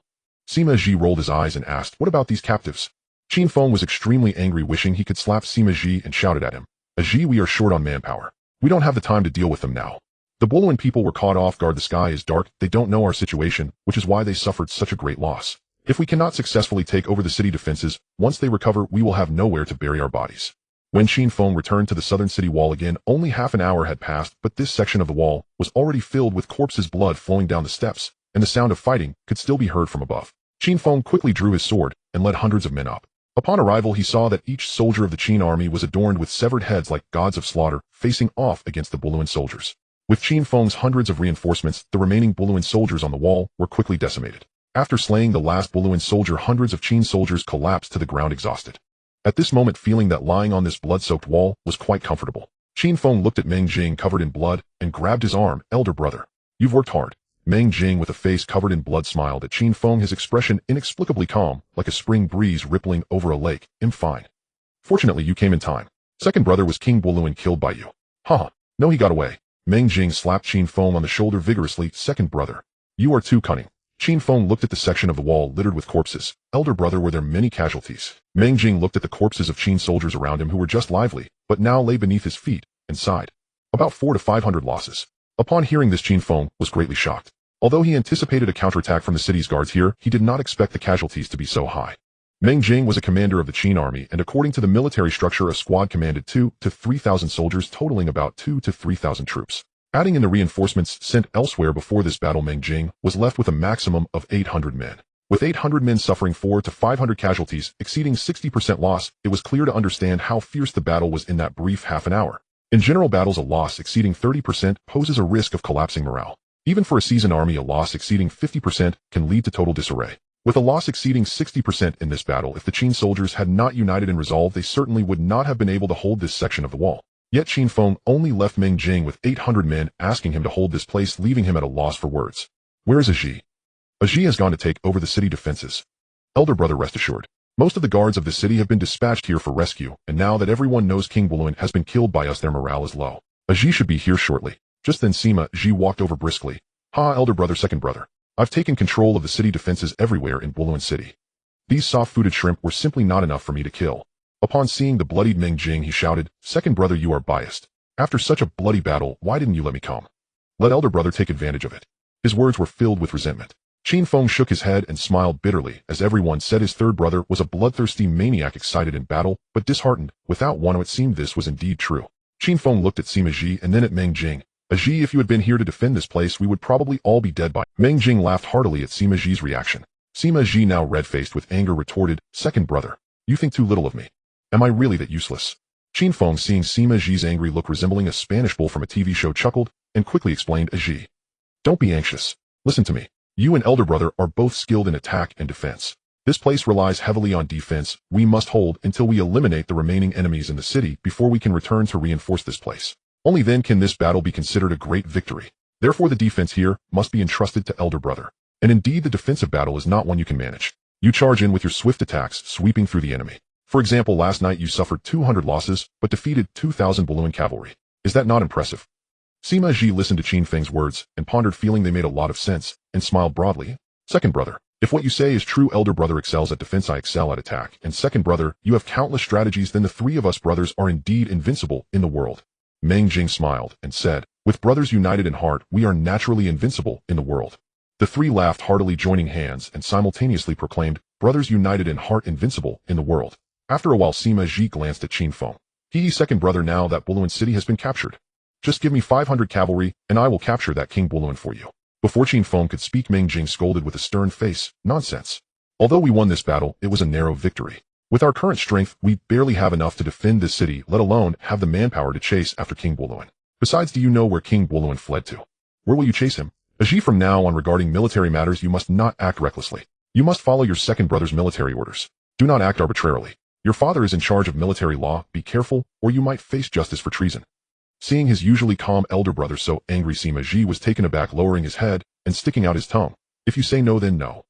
Why scold me? Just scold me. Why so angrily? No matter what, I am still a hero in everyone's eyes. Meng Ling and Qin Feng saw Sima Ji, who had just been full of bravado, suddenly turn into a docile cat, and they both laughed heartily. After Qin Feng finished laughing, he calmed his breath and said, Ji, if you really feel restless, go help me with something. Sima Ji, upon hearing there was work to do, jumped up as if fully revived. Second brother, just give your orders, your younger brother will obey. You go and gather all the Bolun soldiers in the city, bind their hands and feet, and confine them. We are short on manpower and really have no strength to guard against them. Sima Ji's eyes widened. What sort of task is this? Are you making me a jailer? Didn't you just say in the palace that we don't need to worry about those captives? Qin Feng laughed and scolded. I didn't want to, but now I do. Is that okay? Sima Ji was taken aback. His second brother, who had always been polite and eloquent since they first met, had never spoken such coarse words. Meng Ling scolded, hurry up. This is a military order. Sima Ji shot a glare at Meng Ling. Fine. Fine. Fine. I will go. You two take your time chatting. I'll get someone to brew some tea. You two chat slowly. Saying that, he dashed away. Meng Ling looked at the departing Sima Ji and said to Qin Feng, second brother, Ji is like this. You must never indulge him. You must strictly discipline him, or he might face great losses. Qin Feng understood Meng Ling's intention well. As the Qin army continued to expand through conquest, Sima Ji would surely become a commander in the future. If he remains this way, how could he manage? That night, over 1,000 Qin soldiers slept soundly on the blood-soaked city walls, while Qin Feng and Meng Ling were unable to find rest. They had captured Bolun city, yet numerous hidden dangers loomed. Firstly, the citizens of this city were all from Tianzhu, harboring deep-seated hostility towards the Qin army. Secondly, in such a vast city, apart from those Bolun soldiers who had surrendered, no one knew how many more Bolun soldiers might be lurking elsewhere. If they were to rise up suddenly, how could the exhausted Qin soldiers defend themselves? Thirdly, the Bolun king had escaped. If he were to return within a few days, the Qin army, with only this small contingent of cavalry, would be in dire straits. Fourthly, the over 1,000 Qin soldiers stationed here were all cavalry. While they excelled in mounted combat, they were at a disadvantage in close-quarters defense. Fifthly, with only 1,000 Qin soldiers, this vast Bolun city had many crucial defensive points. It was inevitable that some would be overlooked. If they stationed guards everywhere, wouldn't they ultimately fail to defend any of those points? Thinking of these numerous hidden dangers, Qin Feng and Meng Ling exchanged bitter smiles, hoping that Meng Xianyang would bring the main army quickly. The current situation of the Qin army was akin to sleeping with a furnace. No one knew when a spark might erupt and leap. As dawn slowly broke, Qin Feng and Meng Ling breathed a sigh of relief. The Qin army stationed in Bolun city was technically a guest army. In the darkness, dangers lurked everywhere, but in daylight at least they could see the threats. At that moment, Li Tai rushed over, saying, Left Chancellor, last night, during our night patrol, 7 of our soldiers were killed. Qin Feng was taken aback. The danger had indeed arrived. How did they die? He asked. They were all shot by feathered arrows. Li Tai replied. Meng Ling looked at Qin Feng and said, Second brother, it seems that Bolun city is indeed fraught with peril. Bolun city was too large, and our forces were too few. It would be better to station all our troops on the city walls. As long as we protect the key points, we can hold out until the main army arrives, and everything will be settled. Qin Feng also felt that Meng Ling's suggestion was likely the only viable option at the moment, so he ordered Li Tai to make arrangements accordingly. He repeatedly urged that the guards watching the Bolun prisoners be increased from 30 to 50, ensuring strict supervision. They shouldn't be given food for a few days. After all, they wouldn't die of hunger in just 2 days. If they made any moves, the consequences could be dire. After enduring a day just as the lamps were being lit, a sudden cacophony of shouts and killings erupted from the area where the Bolun prisoners were being held. Qin Feng and Meng Ling were startled. It was bad news. What they feared had indeed come to pass. After the Bolun king escaped through the palace's secret passage yesterday, he gathered intelligence and learned that there were only 2,000 Qin soldiers attacking. This infuriated him greatly. Not only had he dispatched an army of 20,000 for the campaign, but nearly all of them had perished, and the 7,000 defenders in the city had been overtaken by a mere 2,000. This was an unspeakable humiliation. Some could endure it, but others could not. He immediately sent someone back through the secret passage to Bolun City to contact various parties and gather more detailed intelligence on the Qin army. After formulating a plan, he decided to launch a surprise counterattack to reclaim the royal city. Qin Feng turned to Meng Ling and said, "Elder brother, it's up to you now. I can only give you 300 soldiers. This is the lifeline of our army. Remember, hold your ground." Meng Ling smiled confidently. "Second brother, don't worry, I will see to it that nothing goes wrong."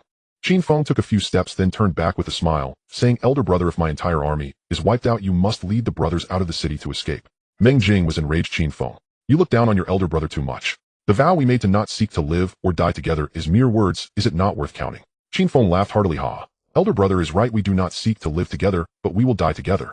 Elder brother." After saying this, Qin Feng led 800 Qin soldiers towards the city. Meng Ling watched Qin Feng's departing figure, pondering, "I love you. What does that mean? What does it mean?" Meanwhile, when Qin Feng arrived, he saw over 1,000 Bolun soldiers rushing out from the palace. The prisoners had also been freed, armed with uneven weapons. The two groups combined, totaling over 2,000 Bolun soldiers, charging down the main road of the city. In front, Sima led his 300 Qin soldiers, blocking the path of the Bolun soldiers. Sima thwarted several attacks, but the enemy's strength was overwhelming, and he could not hold out for long. Moreover, arrows were occasionally shot from the houses on both sides of the main road, where items like bowls and dishes were thrown, continually harassing the Qin soldiers. Sima was besieged from all sides, and the situation was extremely perilous. Upon seeing this, Qin Feng was alarmed. He glanced at the low houses on either side of the main road, and quietly instructed everyone go onto the rooftops. The 800 Qin soldiers received the order, and quickly climbed onto the roofs, gaining a commanding position over the Bolun. Seeing the Qin soldiers ascend to the rooftops, the Bolun soldiers realized they were about to rain arrows down, and desperately attacked Sima, determined to drive back those 200 or 300 men. Once they succeeded, the main road would lead straight to the city wall, and they would not fear any arrows. In an instant, over 2,000 Bolun soldiers and Sima's 300 men were locked in a chaotic melee, blocking the main road completely. At this moment, all long weapons became ineffective. Only short knives for close defense mattered. Qin Feng saw that the Qin soldiers were tangled in close combat with the Bolun soldiers, and with nightfall upon them, how could they shoot arrows? A Bolun officer, seeing the 800 Qin soldiers on the roofs hesitating to shoot, shouted, "Brothers, kill! These bastards won't shoot, kill them!" Before he could finish his words, he was shot down by an arrow from Li Tai. Li Tai was an excellent archer, and even in the darkness his aim remained remarkably accurate. The other Qin soldiers might not have the same skill. At this moment, Qin Feng had no other option, and was preparing to order the 800 Qin soldiers to jump down and engage in close combat with the Bolun soldiers. At that moment, Sima, wielding a Qin sword, was fighting off Bolun soldiers while angrily shouting, "Second brother, shoot! Don't worry about me. If you don't shoot now, I'll die right in front of you." Qin Feng clenched his fists, his nails digging into his flesh, his face turning ashen. "Shoot!" Immediately arrows rained down, and countless fell to the ground, not only Bolun soldiers, but also some Qin soldiers among them. "Shoot! Shoot!" Qin Feng ordered repeatedly, but despite the caution of the 800 Qin soldiers on the rooftops aiming carefully, the darkness still led to numerous friendly fire incidents. The Bolun soldiers were taken aback to see the Qin army disregarding their own brothers in arms and killing recklessly. They hastily raised their shields to defend against the arrows from above. However, while they defended against the arrows above, their lower flanks were left wide open. Sima and his men charged forward, and the situation eased considerably. Seeing that the bows and crossbows were no longer effective, Qin Feng ordered the 800 Qin soldiers to jump down from the roofs and engage in close combat with the Bolun soldiers. Both sides were almost face to face in their fierce struggle. After inadvertently shooting several of their own brothers with arrows, the Qin soldiers felt deep remorse, which transformed into a towering fury directed at the Bolun soldiers. "If it weren't for you wretches, I would never have shot at my own brothers. It was all your fault. You all deserve to die." The 800 Qin soldiers who jumped down from the roofs disregarded their personal safety, recklessly killing any Bolun soldiers they could reach, severing heads and charging towards the next foe. The Bolun soldiers had never encountered such a fighting style. They had no defense and were just focused on killing. Even if they were injured or on the verge of death, they would drag down the nearest Bolun soldier with them. The Bolun soldiers were already feeling intimidated, and among the more than 2,000 Bolun soldiers, half were the recently freed prisoners who had not eaten for a day. Their physical strength was waning and their combat effectiveness was limited. Gradually, the Qin army began to gain the upper hand. Qin Feng watched the bloody battle and thought to himself, if this slaughter continued, even if the Qin army won, there would hardly be any survivors left. He came up with an idea and quickly pulled over Li Tai. "Do you have the crown of King Bolun?" Li Tai was taken aback. The battle was so urgent, why would the left minister need the crown? But seeing the grim expression on Qin Feng's face as if he would consume a living person, he dared not ask further, and hurriedly took out the crown from his bosom and handed it to Qin Feng. Qin Feng lit a torch, took the crown, and held it high on the tip of his spear. With his left hand raised and holding the spear, and his right hand holding the torch, he shouted loudly, "King Bolun has been slain by us. The crown is here. King Bolun has been slain by us. The crown is here." As the two armies engaged in close combat, lighting the torch undoubtedly signaled to the opponents, "The big boss is here, come and shoot me." At this moment, a single feathered arrow would mean certain death for Qin Feng. It was uncertain whether it was the poor archery skills of the Bolun soldiers or Qin Feng's incredible luck, but at such a close distance, none of the several arrows shot from the Bolun soldiers hit Qin Feng. The closest arrow struck the torch he held high in his right hand. One could not tell whether to say this was good or bad archery. Li Tai was startled and shouted, "Shields! Protect! Protect the left minister!" Following Qin Feng's shout, hundreds of Qin soldiers echoed, "King Bolun has been slain by us. The crown is here. King Bolun has been slain by us. The crown is here." Seeing the Qin army shouting that their king had been killed and witnessing the crown of King Bolun held aloft by that frail man, the Bolun soldiers were thrown into chaos. "The king is dead. The king is dead. Run! I surrender. I surrender." In the rear, King Bolun Assam saw his soldiers mistakenly believing him to be dead, and he was furious, his anger boiling. However, he lacked the courage to raise the torch and inform everyone that he was still alive, fearing that he would not have the same luck as the man opposite him. The moment he raised the torch and shouted, he would be riddled with arrows from the Qin army. The Prime Minister Sagar saw the situation was dire and quickly urged, "Your Majesty, we must leave. If we don't go now, we truly won't be able to. As long as the Green Mountains remain, one need not worry about firewood." Upon hearing this, Assam thought the words sounded so familiar. Would his uncle only let him escape? Seeing that his nephew was still dazed, Sagar quickly summoned the nearby guards to lift Assam and rush towards the palace's secret passage. In this battle, over 600 Qin troops lost their lives, and the remaining 400 were almost all injured. As the situation stabilized, Sima Ji rushed to Qin Feng's side and reprimanded him, "Second brother, are you crazy? How can you light a fire in such a chaotic battle? Are you seeking deaths?" As the second brother and a general being scolded by his younger brother, Qin Feng naturally would not mind. He smiled, "See, I'm fine. Rest assured, I, your second brother, am blessed and have a long life. Those who have traversed time cannot easily perish. Ha! You can trust me. Ha!" Sima Ji deeply doubted whether his second brother had lost his mind as he spoke words he couldn't comprehend. What did traversing time mean? What did it mean to perish? At this moment, Qin Feng noticed an arrow lodged in Sima Ji's left shoulder and was shocked, cursing, "How can you still blame me? Don't you realize you've been hit? Our Qin arrows are laced with lead. The wounds are extremely difficult to heal. Someone quickly bring the arrow wound ointment." After extracting the arrowhead and applying the medicine, Qin Feng saw that the wound was not too deep and had not struck a vital spot, which eased his mind. At this time, Li Tai approached and said, "Left Minister, what should we do with these captives?" His expression was quite troubled. It was no wonder these captives were like time bombs, and no one could guarantee that such incidents wouldn't happen again. When would it happen again? Sima Ji spoke without thinking what to do. "Kill them all." At this moment, the remaining 400 Qin soldiers, upon hearing Sima Ji's order to execute the captives, shouted in unison, "Kill! Kill them! Left Minister, avenge our Qin soldiers." The nearly 1,000 captives, upon hearing they were to be killed, cried out in despair, prostrating themselves and pleading for mercy. Qin Feng looked at Sima Ji, then at Li Tai, then at the hundreds of Qin soldiers, and finally at the countless corpses of Qin soldiers lying on the main road. "Kill!" Hundreds of Qin soldiers echoed, "Yes." Suddenly, mournful wails filled the main road, and from the houses on both sides, sounds of sorrow emerged. A quarter of an hour later, the main road was already a river of blood, the stench rising to the heavens. Qin Feng turned his back to all the Qin soldiers, looked up at the sky, and recalled a phrase he once read in a book. With a sharp weapon in hand, murderous intent arises, one must be cautious and weigh it heavily. Qin Feng extended his hands and felt them drenched in blood, the stench unbearable. At that moment, Meng Ling received a report and rushed over. Seeing the scene, he looked at Qin Feng and said, "Second brother, such senseless slaughter. How can you bring yourself to do this?" Qin Feng looked at Meng Ling, tears streaming down his face. "Eldest brother, I know your nature is kind-hearted. If this matter were discussed with you, you would certainly not allow it. But if we do not kill them, our army has only a little over 700 people left, each one injured. We are already at our limits. Could we withstand another counterattack? Since we must kill regardless, it is better for me and the third brother to do it. Among the three of us brothers, if two of us have blood on our hands, it is better than all three being stained. At least we will still have one clean person." At this point, Qin Feng began to laugh maniacally, his laughter filled with sorrow, making all who heard it shudder.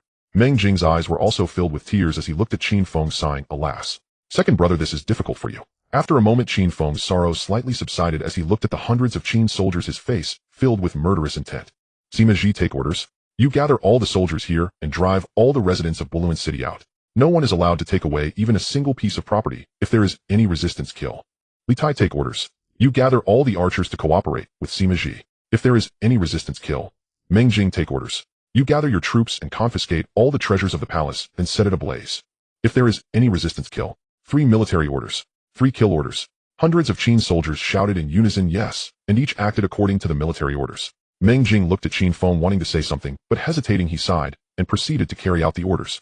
At this moment Bolun City was plunged into chaos with cries and wails ringing out incessantly. At this time Qin Feng stood atop the city wall gazing at the chaos within the city, his expression desolate. Behind Qin Feng stood 30 Qin soldiers who were left to guard him at Meng Jing's insistence. By dawn Bolun City had become a dead city. Apart from the more than 700 Qin soldiers, there was not a single living soul left. The only sign of life was the roaring flames of the Bolun Palace. Thus Qin Feng stood on the city wall all night. The 30 Qin soldiers behind him looked at their left minister's back, feeling that the desolate silhouette seemed to bear an immense burden. Even adding a single straw would cause it to collapse. After a while, everyone returned to report.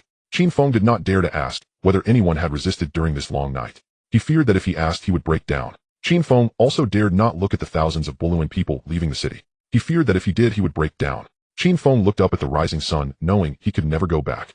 He had already become a person stained with blood and sin. He was now tightly bound to this iron-blooded era. The following day turned out to be rather calm. Everyone no longer had to worry about whether the Bolun captives would suddenly rise up. They also need not fear the hidden arrows shot by the tens of thousands of Bolun people in the city. There was no longer any concern about Bolun soldiers emerging from hidden passages within the palace. They only needed to defend the city gates and wait for reinforcements. On this day Qin Feng, however, was found drunk in a dark residence of Bolun City, while Meng Jing and Sima were desperately trying to persuade him. Second brother, you are drunk. Stop drinking. Second brother, those who command armies must be merciless and strategists must be heartless. It's my elder brother who is being stubborn. Please stop drinking. Meng Jing looked at the desperately drinking Qin Feng heartbroken and said, Ha, elder brother, I'm not drunk. If you don't believe me, I'll prove it to you. In warfare one must use ominous tools only when necessary. Those who revel in killing cannot achieve glory in the world. Ha ha ha, am I not drunk at all? Elder brother, the alcohol in your era is too weak. No matter how much I drink I can't get drunk. Ha. If only I had a bottle of erguotu or vodka, how wonderful would that be? After saying this, Qin Feng gave Meng Jing and Sima a strange smile. You all don't know. None of you know. Do you know where I come from? He. I come from the future. I come from over 1,000 years later. I am a modern person. He. Elder brother, do you know what a mobile phone is? He. You don't know? Third brother, do you know what a computer is? He. You don't know either. None of you know. Sima was taken aback. Elder brother, what does second brother mean by saying all this? Meng Jing looked at Qin Feng with pity and turned to Sima, saying, Third brother, you go guard the city. They cannot be left unattended. I believe the Bolun people will not attack in the next couple of days. I will stay here with your second brother. Third brother, do not tell anyone about your second brother's situation. It will undermine the morale. Sima glanced at the seemingly foolish Qin Feng, unusually not arguing back. All right. He accepted the order. On the third day, Meng Xianyang arrived with over 10,000 Qin troops, as scheduled. When they entered Bolun City, they discovered that this largest city of Bolun was eerily quiet, almost like a dead zone. The more than 700 Qin soldiers guarding the city appeared ghostly, resembling a still pool of dark currents that sent chills down one's spine, almost making one afraid to make eye contact. After the troops settled in, Meng Xianyang noticed that only Meng Jing and Sima were there to greet him, and he was alarmed. Where's left minister? Left minister. Meng Jing hesitated to answer. Sima lowered his head and said, Left minister is fine, he just got drunk. Meng Xianyang chuckled. You little rascal, what do I care? You startled me. After such a great victory, what's wrong with Meng Jing had no choice but to ask his father to dismiss the others, leaving only Sima and Sima and then he explained Qin Feng's situation in detail.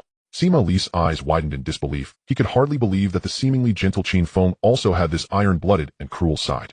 After Meng Xianyang listened to Meng Jing's account, he shouted, Meng Jing, Sima kneel down. Meng Jing and Sima quickly knelt before Meng Xianyang. Meng Xianyang pointed at the two and scolded. You two have been through countless battles. Killing captives should have been your responsibility. You are his brothers. Why did you let Left Minister make the decision personally?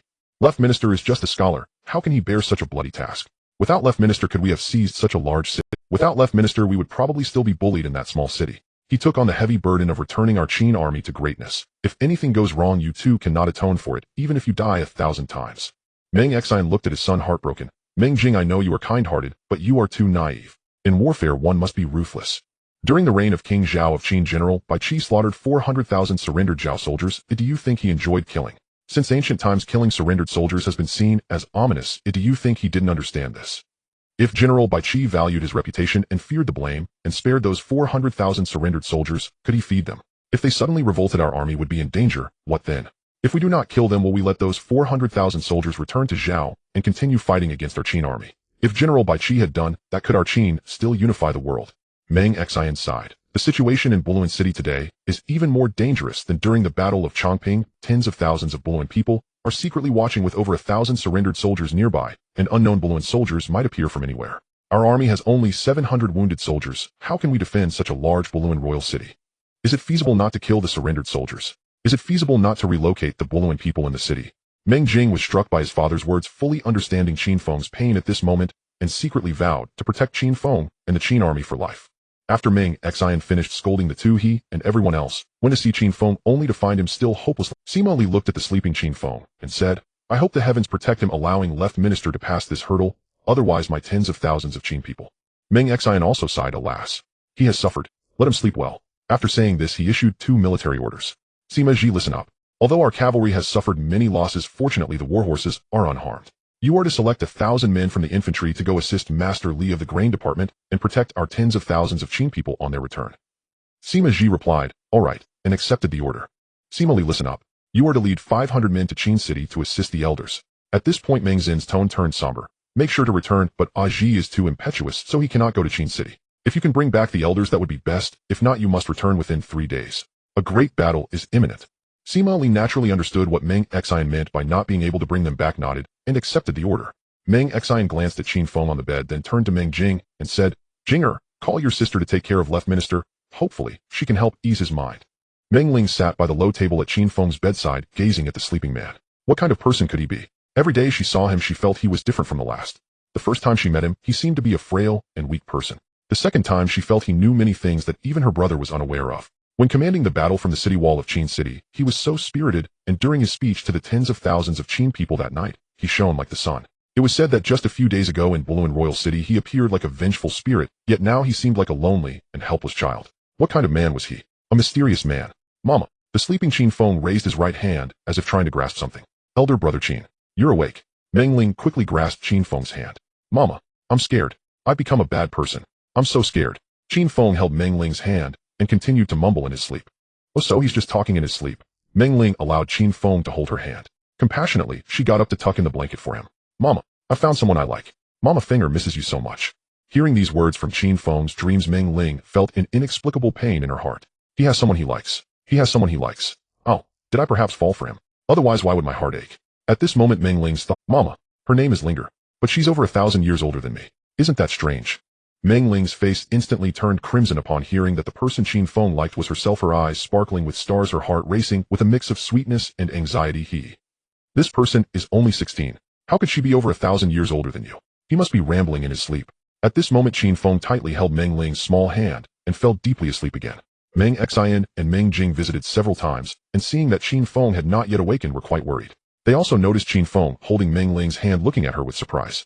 Meng Ling blushed. Elder brother Qin held my hand while he was talking in his sleep. Ooh, I couldn't pull away. Meng Jing looked at Meng Ling with a smile, teasingly thinking, a Qin woman who can take down 4 or 5 Bolun men cannot pull away from Qin Feng's wrist. Who would believe that? It was not until deep into the night that Qin Feng finally awakened. He had slept for a full day and night, filled with countless dreams. In his dreams there were his mother and father, his elder brother and younger brother, thousands of Qin people, and that little girl. Qin Feng turned his head and saw Meng Ling sleeping lightly by his bedside while he held her hand. That hand was slender and smooth, as gentle as if it had no bones, making it hard to let go. Looking at the sleeping Meng Ling, her eyelashes trembled slightly with her breath, and her somewhat less fair profile appeared so delicate and beautiful that it captivated anyone who gazed upon her. Suddenly Meng Ling raised her head and saw Qin Feng staring at her in a daze. Oh, Qin, you're awake. I'll go call brother Da. You don't know how worried we've been. As she spoke, she stood up to leave, but Qin Feng tightened his grip on Meng Ling's wrist, causing her ears to flush red instantly. You don't mess around. By the time Meng Xianyang and Meng Jing arrived, Qin Feng had already gotten dressed and was standing outside the house watching the busy Qin army throughout the city. This subordinate pays respects to the left minister.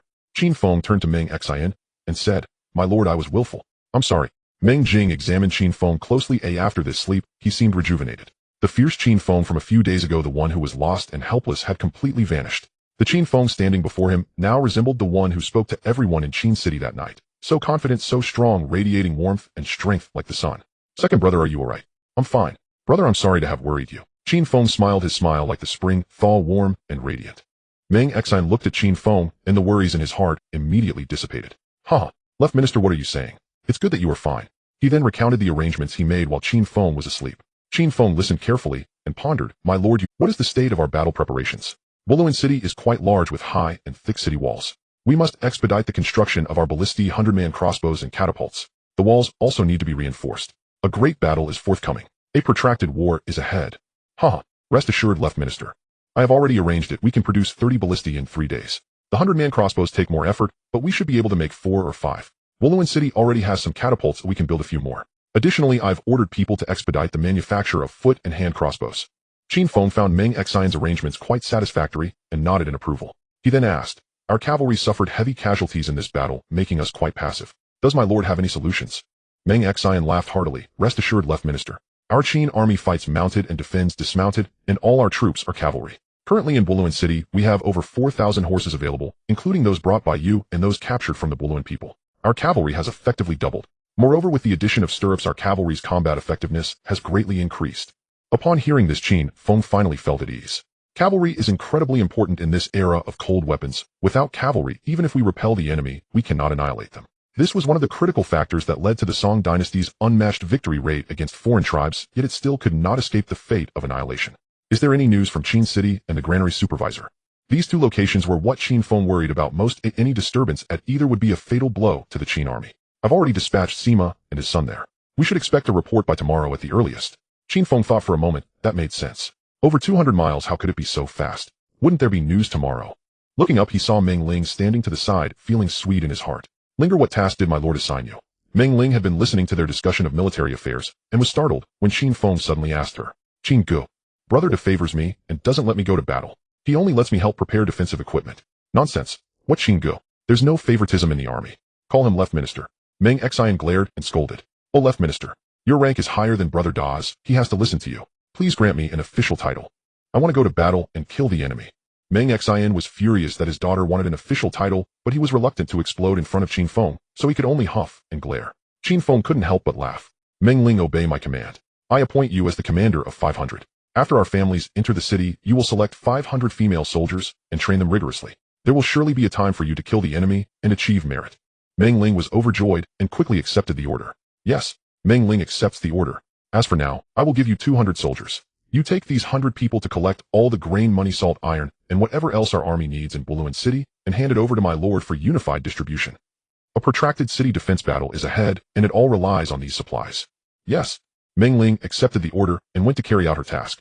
Meng Xianyang saw that Qin Feng was allowing his daughter to be the commander of 500, which was unprecedented in the Qin army. He quickly spoke up to advise, Left Minister, you must not spoil this girl too much. What woman goes to battle? Qin Feng laughed heartily. My lord, rest assured. Who says women are inferior to men? I believe Linger will surely become the Hua Mulan of the Qin army. The Mu Guiying of the Qin army. Hua Mulan. Mu Guiying. Who are they? I have never heard of them. Meng Xianyang and Meng Jing looked at Qin Feng with suspicion. Haha, they are our army's Fu Hao. You know Fu Hao, right? The queen of King Wu Ding of the Shang dynasty, who was also a formidable general known for her prowess in battle. The next afternoon, Li Chu Bing and Sima Ji arrived at Bolun City with tens of thousands of Qin army families, and Qin Feng and Meng Xianyang finally breathed a sigh of relief. Meng Ling quickly began selecting her troops among these families. The women were excited to hear they could also go to battle, eagerly signing up. Meng Ling selected 500 women skilled in horsemanship, archery, and melee weapons. After registering them, she excitedly went to Qin Feng to request war horses. Qin Feng was taken aback, while Meng Jing laughed heartily beside him. Second brother, do you think these 500 commanders are given for free? Now I wonder where you will conjure 500 war horses from. Qin Feng had not anticipated that Meng Ling would act so swiftly. In less than 2 hours after the families entered the city, she had recruited her personnel, and with over 4,000 war horses allocated to Meng Jing and Sima Ji, there were none left for Meng Ling. However, at this moment Meng Ling looked at him with great anticipation, making it hard for him to refuse. He was truly in a difficult position. Qin Feng thought for a moment, and gently said, Linger, you first train them. I will definitely allocate your war horses within half a month. Meng Ling was somewhat disappointed to hear that the war horses would not be provided immediately, but knowing they would be ready in half a month was not entirely without gain. She smiled and said, Qin Gu, you must keep your word. After speaking, she turned to go train the female soldiers. Meng Jing, seeing Meng Ling leave, finally said, Second brother, where will we find 500 war horses? Qin Feng smiled slyly. We don't have any, but do the Bolun people not? On the third day at noon, a scout reported that a large force of Bolun soldiers had appeared in the southeast of Bolun City. Qin Feng and his companions climbed the city wall to take a look, and indeed saw a group of people stationed about a mile away. They saw that 100 riders from that group were galloping towards Bolun City. My lord, could this be Bolun Wang's troops? Why have they arrived so early? I estimated that it would take at least 10 days for his forces to arrive after gathering them. Qin Feng asked. Meng Xianyang looked and said, reporting to the left minister, this is not Bolun Wang's troops. Judging by their flags, they should be the forces of Lord Mengsa from Mengsa City. Oh, who is Mengsa? Mengsa City is the closest city to Bolun Wang's city, not considered a large city, with about 30,000 citizens and at most 5,000 soldiers. Lord Mengsa and Bolun Wang are on the same side. How could he dare to come here? Meng Jing thought for a moment and said, I understand. Bolun Wang must have promised him great benefits and informed him that our army has less than 1,000 men. Wouldn't he rush over? Meng Jing was right. Bolun Wang Assam had lost the royal city and his troops had almost been wiped out. He could only send someone to Mengsa city promising that after retaking the royal city, all the wealth within it would belong to Mengsa. He also mentioned that the Qin army had fewer than 1,000 men and that they lost the city because they were caught off guard. As long as Mengsa mobilized all the soldiers from his city, retaking Bolun Wang city would be as easy as pie. At first Mengsa was hesitant, but after hearing from the Bolun people who had been expelled from the royal city that the Qin army indeed had only a few hundred men, he finally felt relieved. He gathered 2,000 cavalry and 3,000 infantry from Mengsa city, urgently recruiting 3,000 able-bodied men from the city, totaling 8,000, as they marched towards Bolun Wang city fearing he might be late and others would seize the opportunity. Mengsa was not genuinely helping Assam retake the royal city. In his heart, he thought, Assam's forces are nearly wiped out. Why should I sell my life for him? If I retake Bolun Wang city, it will belong to me. How could I give it back to you? At that time I would occupy both Bolun and Mengsa, and I could elevate myself to the position of Bolun Wang. The cavalry moved quickly, and upon reaching Bolun city, they set up camp waiting for the infantry to arrive before launching a full-scale assault. However, they also wanted the city dwellers to know who they were. Thus Mengsa sent 100 cavalrymen to Bolun city to deliver a message hoping that if the citizens saw their might and surrendered, they could take Bolun city without a fight, which would be even better. The 100 cavalry reached the foot of Bolun city, and a Bolun officer began to speak at length. Qin Feng could not understand, so he turned to Meng Jing and asked what he was saying. Meng Jing held back a laugh and said, reporting to the left minister, he claims to come on the orders of Lord Mengsa urging us to surrender quickly or else thousands of soldiers will attack with full force tomorrow and there will be no survivors left in the city. Sima jumped up in anger and exclaimed, damn it, how arrogant. Is he foolish? We have tens of thousands of Qin people in the city and he thinks his few thousand can attack us. Meng Jing smiled and said, third brother, he is not foolish, he simply does not know the details of our army. How could he know the true state of our forces? Not only him, but I fear that even Bolun Wang still thinks we have only a few hundred men. At this moment Qin Feng fully understood and almost laughed himself to the ground. These people are truly amusing. Eldest brother replied to him that we only have a grudge against Bolun Wang, and it has nothing to do with Mengsa. Beg him not to attack the city. In short, express cowardice, making him feel that we are weak and afraid of him. After Meng Jing conveyed Qin Feng's message, the Bolun officer burst into laughter and spoke for a while before writing back. Meng Xianyang saw that Qin Feng had a plan and hurriedly asked, Left Minister, what is your strategy? Qin Feng continued to laugh, heartily, finally managing to stop. They have gone to great lengths to send war horses and weapons. We cannot refuse them. They are probably waiting for the infantry to arrive before attacking the city together. We will teach them the simplest trick of the Qin people to raid their camp.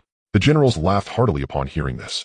Qin Feng continued, let the scouts continue to investigate the enemy's strength. If the combined cavalry and infantry exceed 5,000, then Mengsa has emptied his city. Mengsa city would then be a deserted city. At that point we will not only raid their camp, but also destroy Mengsa city, rendering both him and Bolun Wang as a pair of defeated dogs. Wouldn't that be better? By nightfall Mengsa's army had gathered surrounding the original camp and setting up a large new camp. The scouts reported that Mengsa's army had a total of 8,000 men with about 2,000 cavalry and the rest being infantry along with some siege equipment. Qin Feng slammed the table and said, good. Mengsa has moved his entire family here for us. Generals, heed my orders. Sima you are to lead 3,000 cavalry and at the third watch tonight attack the Mengsa camp. Just charge and fight with all your might. Once the enemy is in retreat, do not concern yourselves with anything else, or just pursue Mengsa and take his Mengsa city. At this point Qin Feng chuckled. After taking Mengsa city, collect the wealth and remove all the citizens, then set Mengsa city ablaze for me. The other generals knew how terrifying Qin Feng could be when he was ruthless, so they were not surprised by this military order. Li Tsubing had just arrived and knew little, so when he heard Qin Feng order the city to be burned, he quickly asked, Left Minister, why burn the city? Isn't it better for our army to camp there? Qin Feng glanced at Li Tsubing and patiently explained, Lordly, our army is small, and it is already difficult to hold Bolun. We cannot spare forces for Mengsa. There are two reasons for burning the city. First, if Bolun soldiers launch a counterattack, Mengsa will surely be their gathering point. This city is closer to Bolun city, so their supplies and equipment will likely be transported through this city. If we burn Mengsa city, it will be extremely difficult for them to transport supplies and equipment, and their siege of Bolun city will not last long. And the second reason. By now Li Tsubing was already in agreement with the decision to burn the city. Qin Feng smiled coldly and said, the second reason is to use this great fire to warn the Bolun people what the consequences of opposing our Qin army will be. The generals present cheered bravo. Seeing that there was no dissent among the generals, Qin Feng continued to issue orders. Meng Jing, heed my command. Led 1,500 cavalry, carry more banners and torches, and when Sima Ji attacks the Mengsa camp, follow closely behind waving banners and shouting burning the camp, so that Mengsa's army cannot guess how many troops we have. It would be best to make him think we have over 10,000 iron cavalry. Once at Mengsa City, your unit does not need to enter the city, or just support from outside the city. Then coordinate with Sima Ji and return with the supplies. Qin Feng looked at Meng Xianyang and said in a gentler tone, My lord, you will lead 5,000 infantry. After Mengsa's army retreats, exit the city and eliminate the remnants, collecting the war horses and equipment. Li Tsubing saw that the other generals had received their orders and hurriedly asked, Left Minister, what about me? Qin Feng smiled and said, Lord Liu and I will wave more banners on the city wall. When the time comes, wave the banners and shout to instill fear in the enemy, making them unwilling to fight. The generals all took their leave and went to prepare. At the third watch of the night, the gates of Bolun City opened quietly. Sima Ji led 3,000 iron cavalry towards the Mengsa army camp. The Mengsa army had always thought that there were only a few hundred commoners in Bolun City, and how could they expect that such a small number would dare to raid their camp at night? Thus they had no scouts or patrols at all. The 3,000 iron cavalry charged to the outside of the camp without any obstacles, only to find it too late. The night watch soldiers had not yet sounded the alarm and were shot by the Qin soldiers. Then Sima Ji raised his spear and shouted, Kill. 3,000 iron cavalry charged into the Mengsa camp like 3,000 ferocious tigers rampaging through, as if there were no one there. Meng Jing following closely behind with 1,000 iron cavalry joined in the fray, setting fires while waving banners and shouting. The Mengsa army, caught off guard in their slumber, was unable to offer any resistance. Mengsa, awakened by the sound of shouting and killing, hurriedly ordered a counterattack. However, the camp was already in chaos. Flames engulfed the area. The Qin soldiers filled the camp, and the sounds of shouting from the Qin army echoed thunderously. Additionally, cries of battle could be heard from Bolun City. Moreover, among the Mengsa troops, there were still 3,000 newly recruited commoners who had never encountered a battle. As soon as the Qin army charged into the camp, they were thrown into confusion and scattered in a panic. With this charge, the Mengsa army was not yet thrown into chaos by the Qin soldiers, but was instead trampled by their own men. Seeing this, several followers urged Mengsa to flee the dangerous situation. Mengsa shouted a psalm. You deceived me. Are there really only a few hundred commoners here? Just then, from the southeast, the sound of galloping hooves could be heard, and a group of cavalry was seen rushing over. Mengsa was overjoyed. Reinforcements. Reinforcements have arrived. Meng Jing and Sima Ji were taken aback when they saw a group of cavalry charging from the southeast. They had not expected Mengsa's army to have reinforcements. Sima Ji said to Meng Jing, Eldest brother, stay here. I will take 1,000 cavalry to meet them. With a loud shout, he called out, Brothers, follow me and kill. He charged towards the group of cavalry with 1,000 iron cavalry. The Qin Feng and others on the city tower were also startled when they saw another group of cavalry coming from the southeast. A night raid depends on surprise. The most feared situation is a decline in momentum. If enemy reinforcements arrive at this moment, even if there are only 500, the enemy's morale would surely soar, leading to a fierce battle and rendering the purpose of the raid futile. Meng Xianyang looked at the distant cavalry and was filled with anxiety. Left Minister, what should we do? Should I go? Qin Feng looked at the approaching men and was equally worried. My lord, there are only infantry in the city. Even if we go now, it would be too late. Let's wait and see. I just have a feeling that Mengsa could not possibly have reinforcements appearing at this time. Meanwhile, Sima Ji met the approaching cavalry heated and shouted as he prepared to charge. He heard someone shout. It was unmistakably the voice of his father, Sima Li. Sima Ji was overjoyed. Dad, he shouted, not having time to say more, turned his horse and shouted, Brothers, it's our Qin army. Let's kill back to the Mengsa camp. Kill Mengsa. He charged towards the Mengsa camp with 1,000 iron cavalry. Although Sima Li did not know the situation at the moment, being seasoned in battle, he immediately drew his sword and shouted, Brave soldiers, follow me and kill. He led 500 iron cavalry, closely following his son and rushing towards the Mengsa camp. The Qin Feng and Li Tsubing on the city wall watched as Sima Ji and the group of cavalry joined forces and knew that it must be Sima Li. A heavy stone in their hearts finally settled. Qin Feng looked at Meng Xianyang and said, My lord, you can now exit the city to eliminate the remnants. Meanwhile, Mengsa had already gathered over 1,000 troops, working hard to resist, step by step, waiting for the reinforcements to arrive. He believed that not only could he escape, but he could also turn the tide and seize Bolun City. Unexpectedly, a scout reported that the approaching cavalry was also Qin soldiers and not his own reinforcements. Mengsa was taken aback, exclaiming, How could this be? How is it possible? How could these commoners have so many cavalry? At this moment, Sima Li and his son had already charged into the camp, where the previously assembled Mengsa army was being repeatedly charged by the thousands of Qin cavalry, and their numbers were dwindling. Seeing that the situation was dire, Mengsa hurriedly gathered his loyal guards and a few hundred remnants to flee towards Mengsa City.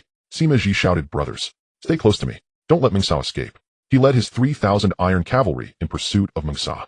Sima Li, returning from Qin City, was filled with indignation. In such a great battle, how could he lag behind? He led his 500 cavalry to chase Mengsa. Meng Jing also followed Qin Feng's military orders.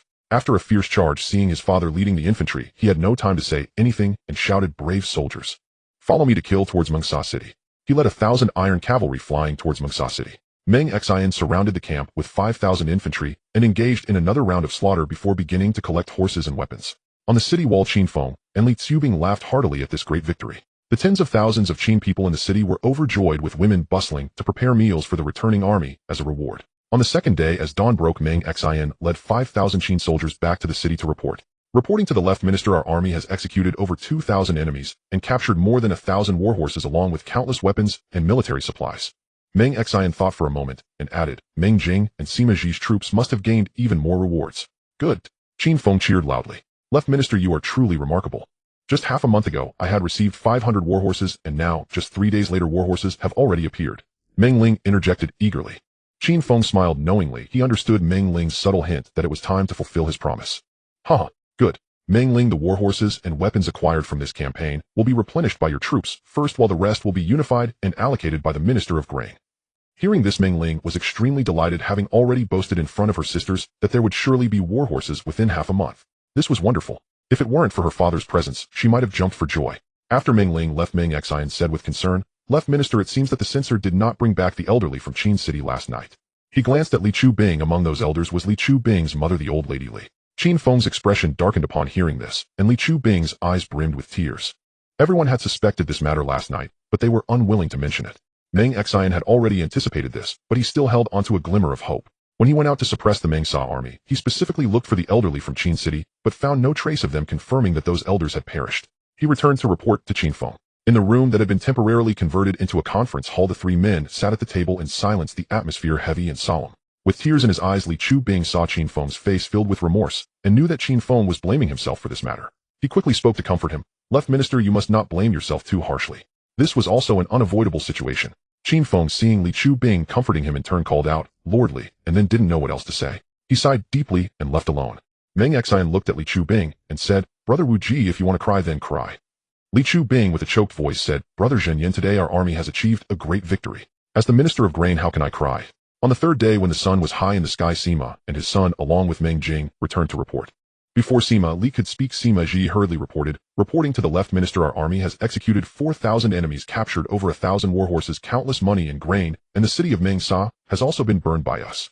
If it weren't for that Meng Sa fleeing quickly, I would have pierced him with my spear. What bad luck, I was so close. I wanted to continue the chase, but it wouldn't allow it. Qin Feng's expression hardened. The censor is right. Do not act recklessly, or you will not be allowed to engage in battle in the future. Sima Ji, seeing Qin Feng in a poor mood, did not dare to say more. Seeing that the others in the room showed no signs of joy upon hearing of such victories, Sima Li realized they were already aware of the situation in Qin City and quickly recounted what he had seen there. After receiving the order, Sima Li hurried with 500 cavalry to Qin City. Upon arrival, he saw from a distance that Qin City had turned into a sea of flames, with several Bolun soldiers pointing and gesturing toward it. Sima Li went over to kill a few and captured one. After some interrogation, he learned that after the defeat of the Bolun King's army, they went to Meng Sa to gather troops, and then came to Qin City for revenge. Seeing the Bolun soldiers approach, the elderly in the city ignited the oil around them and committed self-immolation. When the Bolun King failed in his revenge, he set fire to Qin City.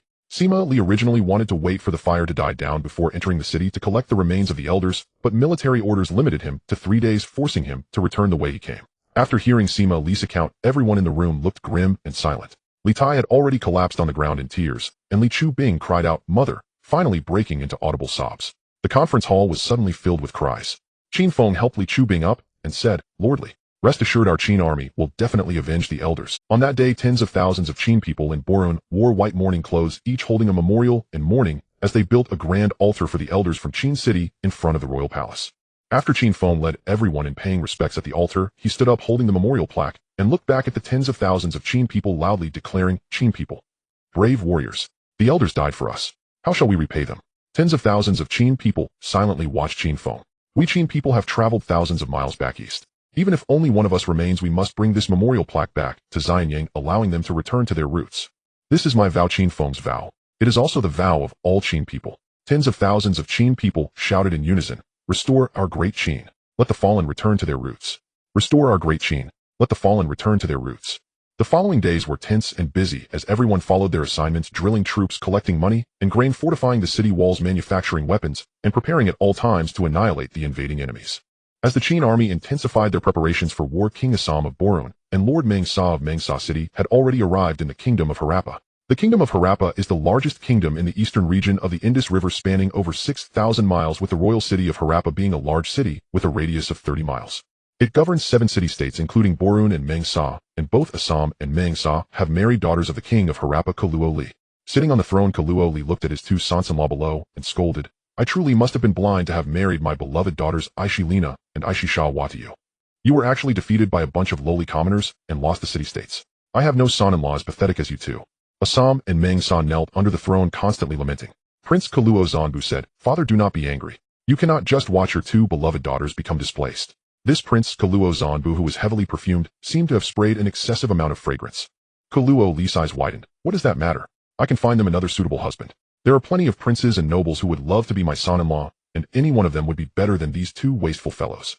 Assam quickly said, Father, those lowly commoners not only took my royal city, but also threatened to conquer the kingdom of Harappa and exterminate our Pai-Tu tribe. Mengsa quickly added, Yes. Father, I have declared that I am your subject, yet those lowly commoners still burn my Mengsa city. Clearly they do not take you seriously. Prince Kaluo Zanbu said, Father, those lowly commoners dare to be so rampant it would not reflect well on you. Seeing Kaluo Li's face already showing signs of anger, Assam then appealed to his emotions before appealing to his interests. Father, as long as you help your son regain the royal city, I am willing to cede half of my land to you. After saying this, he kept signaling Meng Sa with his eyes. Meng Sa quickly said, I too am willing to contribute half of my land. Kaluo Li shouted, Those lowly commoners have insulted me too much. If I do not destroy them, I am not the king of the Pai-Tu tribe. He then asked, How many soldiers do those lowly commoners have? Assam replied, 10,000. Meng Sa said 20,000. The two spoke up together, but their answers were vastly different. Waste. Truly waste. You've allowed lowly commoners to seize the royal city, and still do not know how many soldiers they have. Waste. Kaluo Li was so angry that his hair stood on end.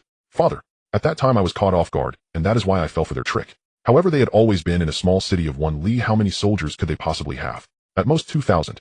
Assam quickly explained. Prince Kaluo Zanbu covered his mouth and laughed. Father, to have successively captured 2 royal cities, those lowly commoners' strength cannot be underestimated. They are trampling upon my entire Pai-Tu tribe, so should we not send troops from all the city-states of Pai-Tu together to ensure legitimacy? Kaluo Li nodded approvingly at his son. Right. We cannot let them loaf around while I fight in the front, and they engage in petty actions behind. After saying this, he shouted, Send out my royal decree. Let each city-state send 10,000 soldiers to gather in Harappa within 3 days. I will raise an army of 100,000 to punish the lowly commoners and avenge our Pai-Tu tribe. Assam and Meng Sa were overjoyed to have successfully persuaded Kaluo Li and immediately expressed their gratitude. After they left, Prince Kaluo Zanbu followed closely behind, chuckling. You two brothers-in-law are leaving so quickly. Are you planning to renege on your vows? Assam quickly smiled and said, What are you talking about, Prince? We are just waiting here for your highness. Rest assured the area of Bolun that produces spices will belong to you. Prince Kaluo Zanbu nodded in satisfaction, looking at Meng Sa. Brother-in-law, what about you? Meng Sa said painfully, All the spice-producing regions of Meng Sa will be yours. Prince Kaluo Zanbu laughed heartily. There is no need to be so polite among family. If it weren't for my deep love for curry, why would I need the spice-producing region? You brothers-in-law are too courteous. 3 days later, the other 5 city-state leaders all arrived with their troops. Among them, Daro City sent 10,000 troops, Fu La sent 10,000, Pai Chio sent 10,000, and the city-states of Achibu and Ituabo Luo even exceeded the task, each sending 13,000 troops, totaling 56,000. Seeing that they had all brought their soldiers, and there were no worries left, Kaluo Li gathered over 40,000 troops from his own realm along with the 5 city-states armies, totaling 100,000 to march grandly toward Bolun. Elder brother, how many people do you think there are in all these tents? Qin Feng gazed at the endless rows of tents in the distance. Meng Jing looked at those tents carefully, pondering. About 100,000. Qin Feng was taken aback. So many. Does Assam have such strength? Meng Xianyang beside him said, From the banners it seems to be the troops of the Harappa kingdom, Kaluo Li, and the 7 vassal city-states. Look at that largest encampment. The banner with the lion is the royal flag of Harappa. The flag with the lioness is Daluo. The rhino flag is Fula. The black bear flag is Bolun. The antelope flag is Mengsa. The leopard flag is Pichio. The peacock flag is Tuabaluo, and the eagle flag is Akibu. Counting the flags and tents, there should be about 100,000 troops. Send the order all officers above 500 to the council chamber for a meeting. In the council chamber, Qin Feng sat in the main seat looking at the more than 20 officers in the room. Assam has gathered 100,000 troops. An attack on the city should be imminent tomorrow. Everyone please share your thoughts. Hearing that there were as many as 100,000 enemy troops outside the city, some Qin army officers were extremely excited, thinking about the fierce battle ahead, like Sima Ji and Li Tai. Others thought that with so many enemy troops the situation was quite grim, like the veteran generals Li Chu Bing and Sima Li. Seeing no one speaking, Qin Feng had no choice but to call on Sima Ji. Sima Ji, please share your opinion. Sima Ji grinned. Left Chancellor, you devise the strategy, and I will handle the attack. How about we take advantage of their unsteady encampment and raid them tonight? Meng Jing interjected, No. The enemy's strength is formidable. Although our cavalry is equipped with stirrups, greatly enhancing their combat capability, they only total about 7,000 warhorses. Raiding the camp will be difficult, especially since the enemy has just suffered a raid and will surely be on guard this time. Meng Xian said, Left Chancellor, with such a large enemy force it is better to remain steadfast and wait for changes. Li Chu-bing frowned and said, but my lord, if the enemy encircles us without attacking, our supplies and ammunition may not last long. The generals discussed their thoughts in a cacophony, either advocating for steadfast defense or suggesting to fight fiercely, killing one to break, even killing two to make a profit. Meng Ling listened to the words of the people in the room, her brow furrowing tighter. She looked up at Qin Feng and said, Left Chancellor, we trust you. Just give the order. Upon hearing Meng Ling's crisp voice, the generals fell silent, looking at Qin Feng and saying in unison, Left Chancellor, just give the order. Qin Feng looked around and laughed loudly. Haha, what is there to fear with 100,000 troops? Our 2,000 iron cavalry can still take Bolun, this stronghold. The more the merrier. We could not ask for more. As long as we defeat them in one fell swoop, our army will be invincible in the eastern part of Tianzhu. No need to search for them individually. The generals laughed heartily, thinking, how could the Qin army not take this rabble seriously? In reality, Qin Feng was also worried about this battle, as he had no good strategy to defeat the enemy. He said this purely to boost morale. All generals, listen up. Tomorrow, according to your assignments, hold the city. Without my orders, do not take action on your own. Those who disobey will be executed. Let's see how strong they are. The generals went off to prepare, and Qin Feng called over Li Chu-bing and Meng Ling. Brother Qin, should I assign tasks? Meng Ling seemed completely unconcerned about the 100,000 enemy troops outside the city, asking Qin Feng with a playful expression. Qin Feng looked at Meng Ling and smiled. What's the rush? He turned to Li Chu-bing and asked, My lord, how has the defense of Bolun City been reinforced these past few days? How long can our supplies last? How many times can our ammunition withstand the enemy's full-scale assault? Li Chu-bing saw Qin Feng asking one question after another, each crucial to the city defense's lifeline, and frowned. Reporting to the Left Chancellor, Bolun City has been raised by 5 feet these past few days, and the key areas have been significantly thickened. The Tianzhu people lack large siege equipment from the central plains, such as siege towers and cloud towers. They have none of these, so the city defenses should hold. The supplies can last at most 1 month. If the enemy's 100,000 troops launch a full-scale assault, our ammunition can withstand at most 5 attacks. Qin Feng frowned tightly upon hearing this. Currently, Bolun is a lone city with no reinforcements. If the supplies and ammunition run short, how can the city be defended? If the soldiers eat dry rations twice a day while the civilians have sparse rations, how long can the food last? Li Chu-bing took out counting rods and after a long calculation said, it can last for another 15 days. Qin Feng thought for a moment and said, hey, race the plan. From myself downwards, including me, if there is a major battle, the soldiers will have 2 meals of dry rations. If there are no battles, the soldiers and civilians will have sparse rations, with each person receiving a daily quota. The supplies must last for 2 months. Li Chu-bing's brow furrowed even tighter. I will do my utmost. Qin Feng continued, in addition to the existing weapons, we need to produce more clay catapults and recycled catapults. After tomorrow's battle, the use of bows and arrows must be limited. Except for those 2,000 archers, the other defending soldiers will not be issued bows and arrows. Fire oil should only be used at the city gates and several key locations, and not elsewhere. Additionally, you should build moats at the 2 southeastern city gates to prepare for the enemy's breach. Also, these matters must not be disclosed to the soldiers to avoid shaking their morale. After speaking, he explained how to produce clay catapults and how to make the recycled catapults, drawing a rough diagram and handing it. Seeing that Qin Feng was preparing for a long-term defense of the city, Li Chu-bing said nothing more. Meng Ling, who had been watching Qin Feng draw, giggled. Brother Qin, you really know a lot. Qin Feng felt quite pleased by Meng Ling's compliment and smiled back. Linger, assist Lord Li in taking care of these matters. On the morning of the second day, sounds of drums and horns from the Harappa army echoed outside the city as 100,000 troops prepared to attack from a mile away. At this moment, a rather peculiar army appeared before the main force. Although this troop was cavalry, they were not riding horses, but rather large elephants. Upon careful count, there were more than 100 of them. Each elephant was clad in heavy armor, and the cavalry on their backs were also armored. The leading officer rode an elephant alone until he stopped 100 meters from the city wall, speaking in a strange tone. It should be noted that there are no elephants in the Harappa region. These elephants had to be purchased from the western Ganges River region of Tianzhu. More than 100. The Harappa kingdom is truly wealthy. What did he say? Qin Feng asked Meng Jing.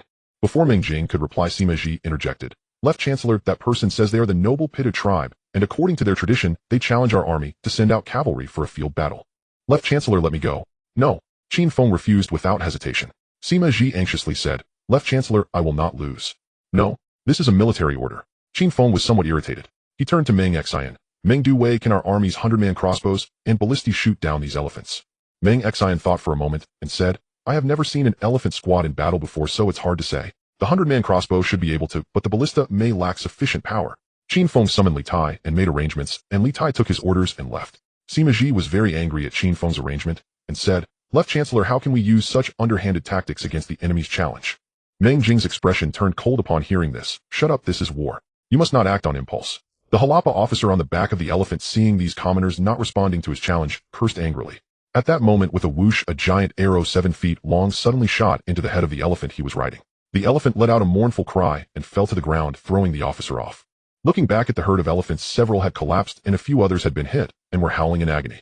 It seems the 100-man crossbow is indeed effective against the heavily armored elephants, but to kill them, one must hit the vital points. The officer was both furious and humiliated, quickly returning to the herd and cursing at Bolun City. In just a moment, several more giant arrows were shot, taking down another 10 elephants. While the officer was still cursing, a cavalryman from the rear of the army flew out, delivering the command from the Harappa king, Li. The officer, with an expression of anger, led the herd back to the main force. In that short distance of just a few hundred meters, another 20 elephants were shot down. Li looked at the fallen elephants, his heart pained. These were bought with great expense. Unexpectedly, he lost dozens without killing a single enemy. That was all money he had painstakingly gathered. In his anger, he repeatedly ordered the troops to attack the city. In an instant, the 100,000 troops surged toward Bolun City like a tide. As the enemy forces surged like a tide, Qin Feng issued a command, and various defensive mechanisms in Bolun City began to retaliate.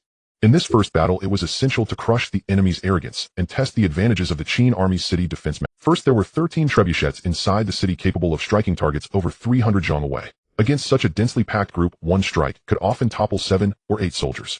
In truth, while the trebuchet's primary purpose was not to kill, its intimidation factor was extraordinarily powerful.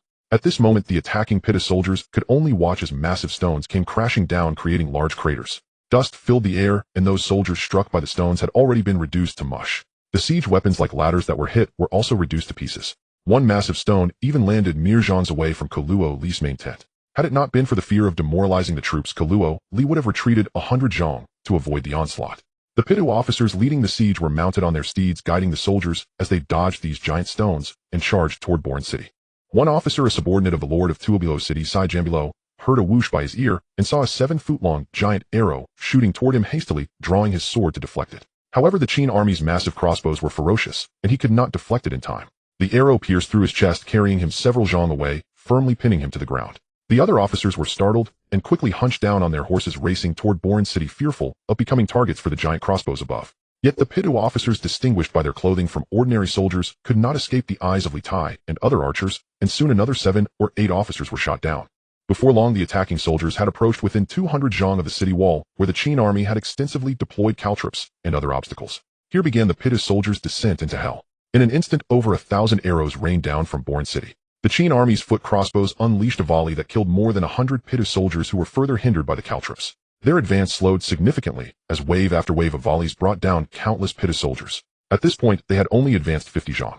Between 200 and 100 zhang from the Bolun City wall, the Qin army had set up a multitude of caltrops, deer horn stakes, horse traps, and lance barriers. In this short distance of 100 zhang, over 2,000 Pitu soldiers had been killed by arrows.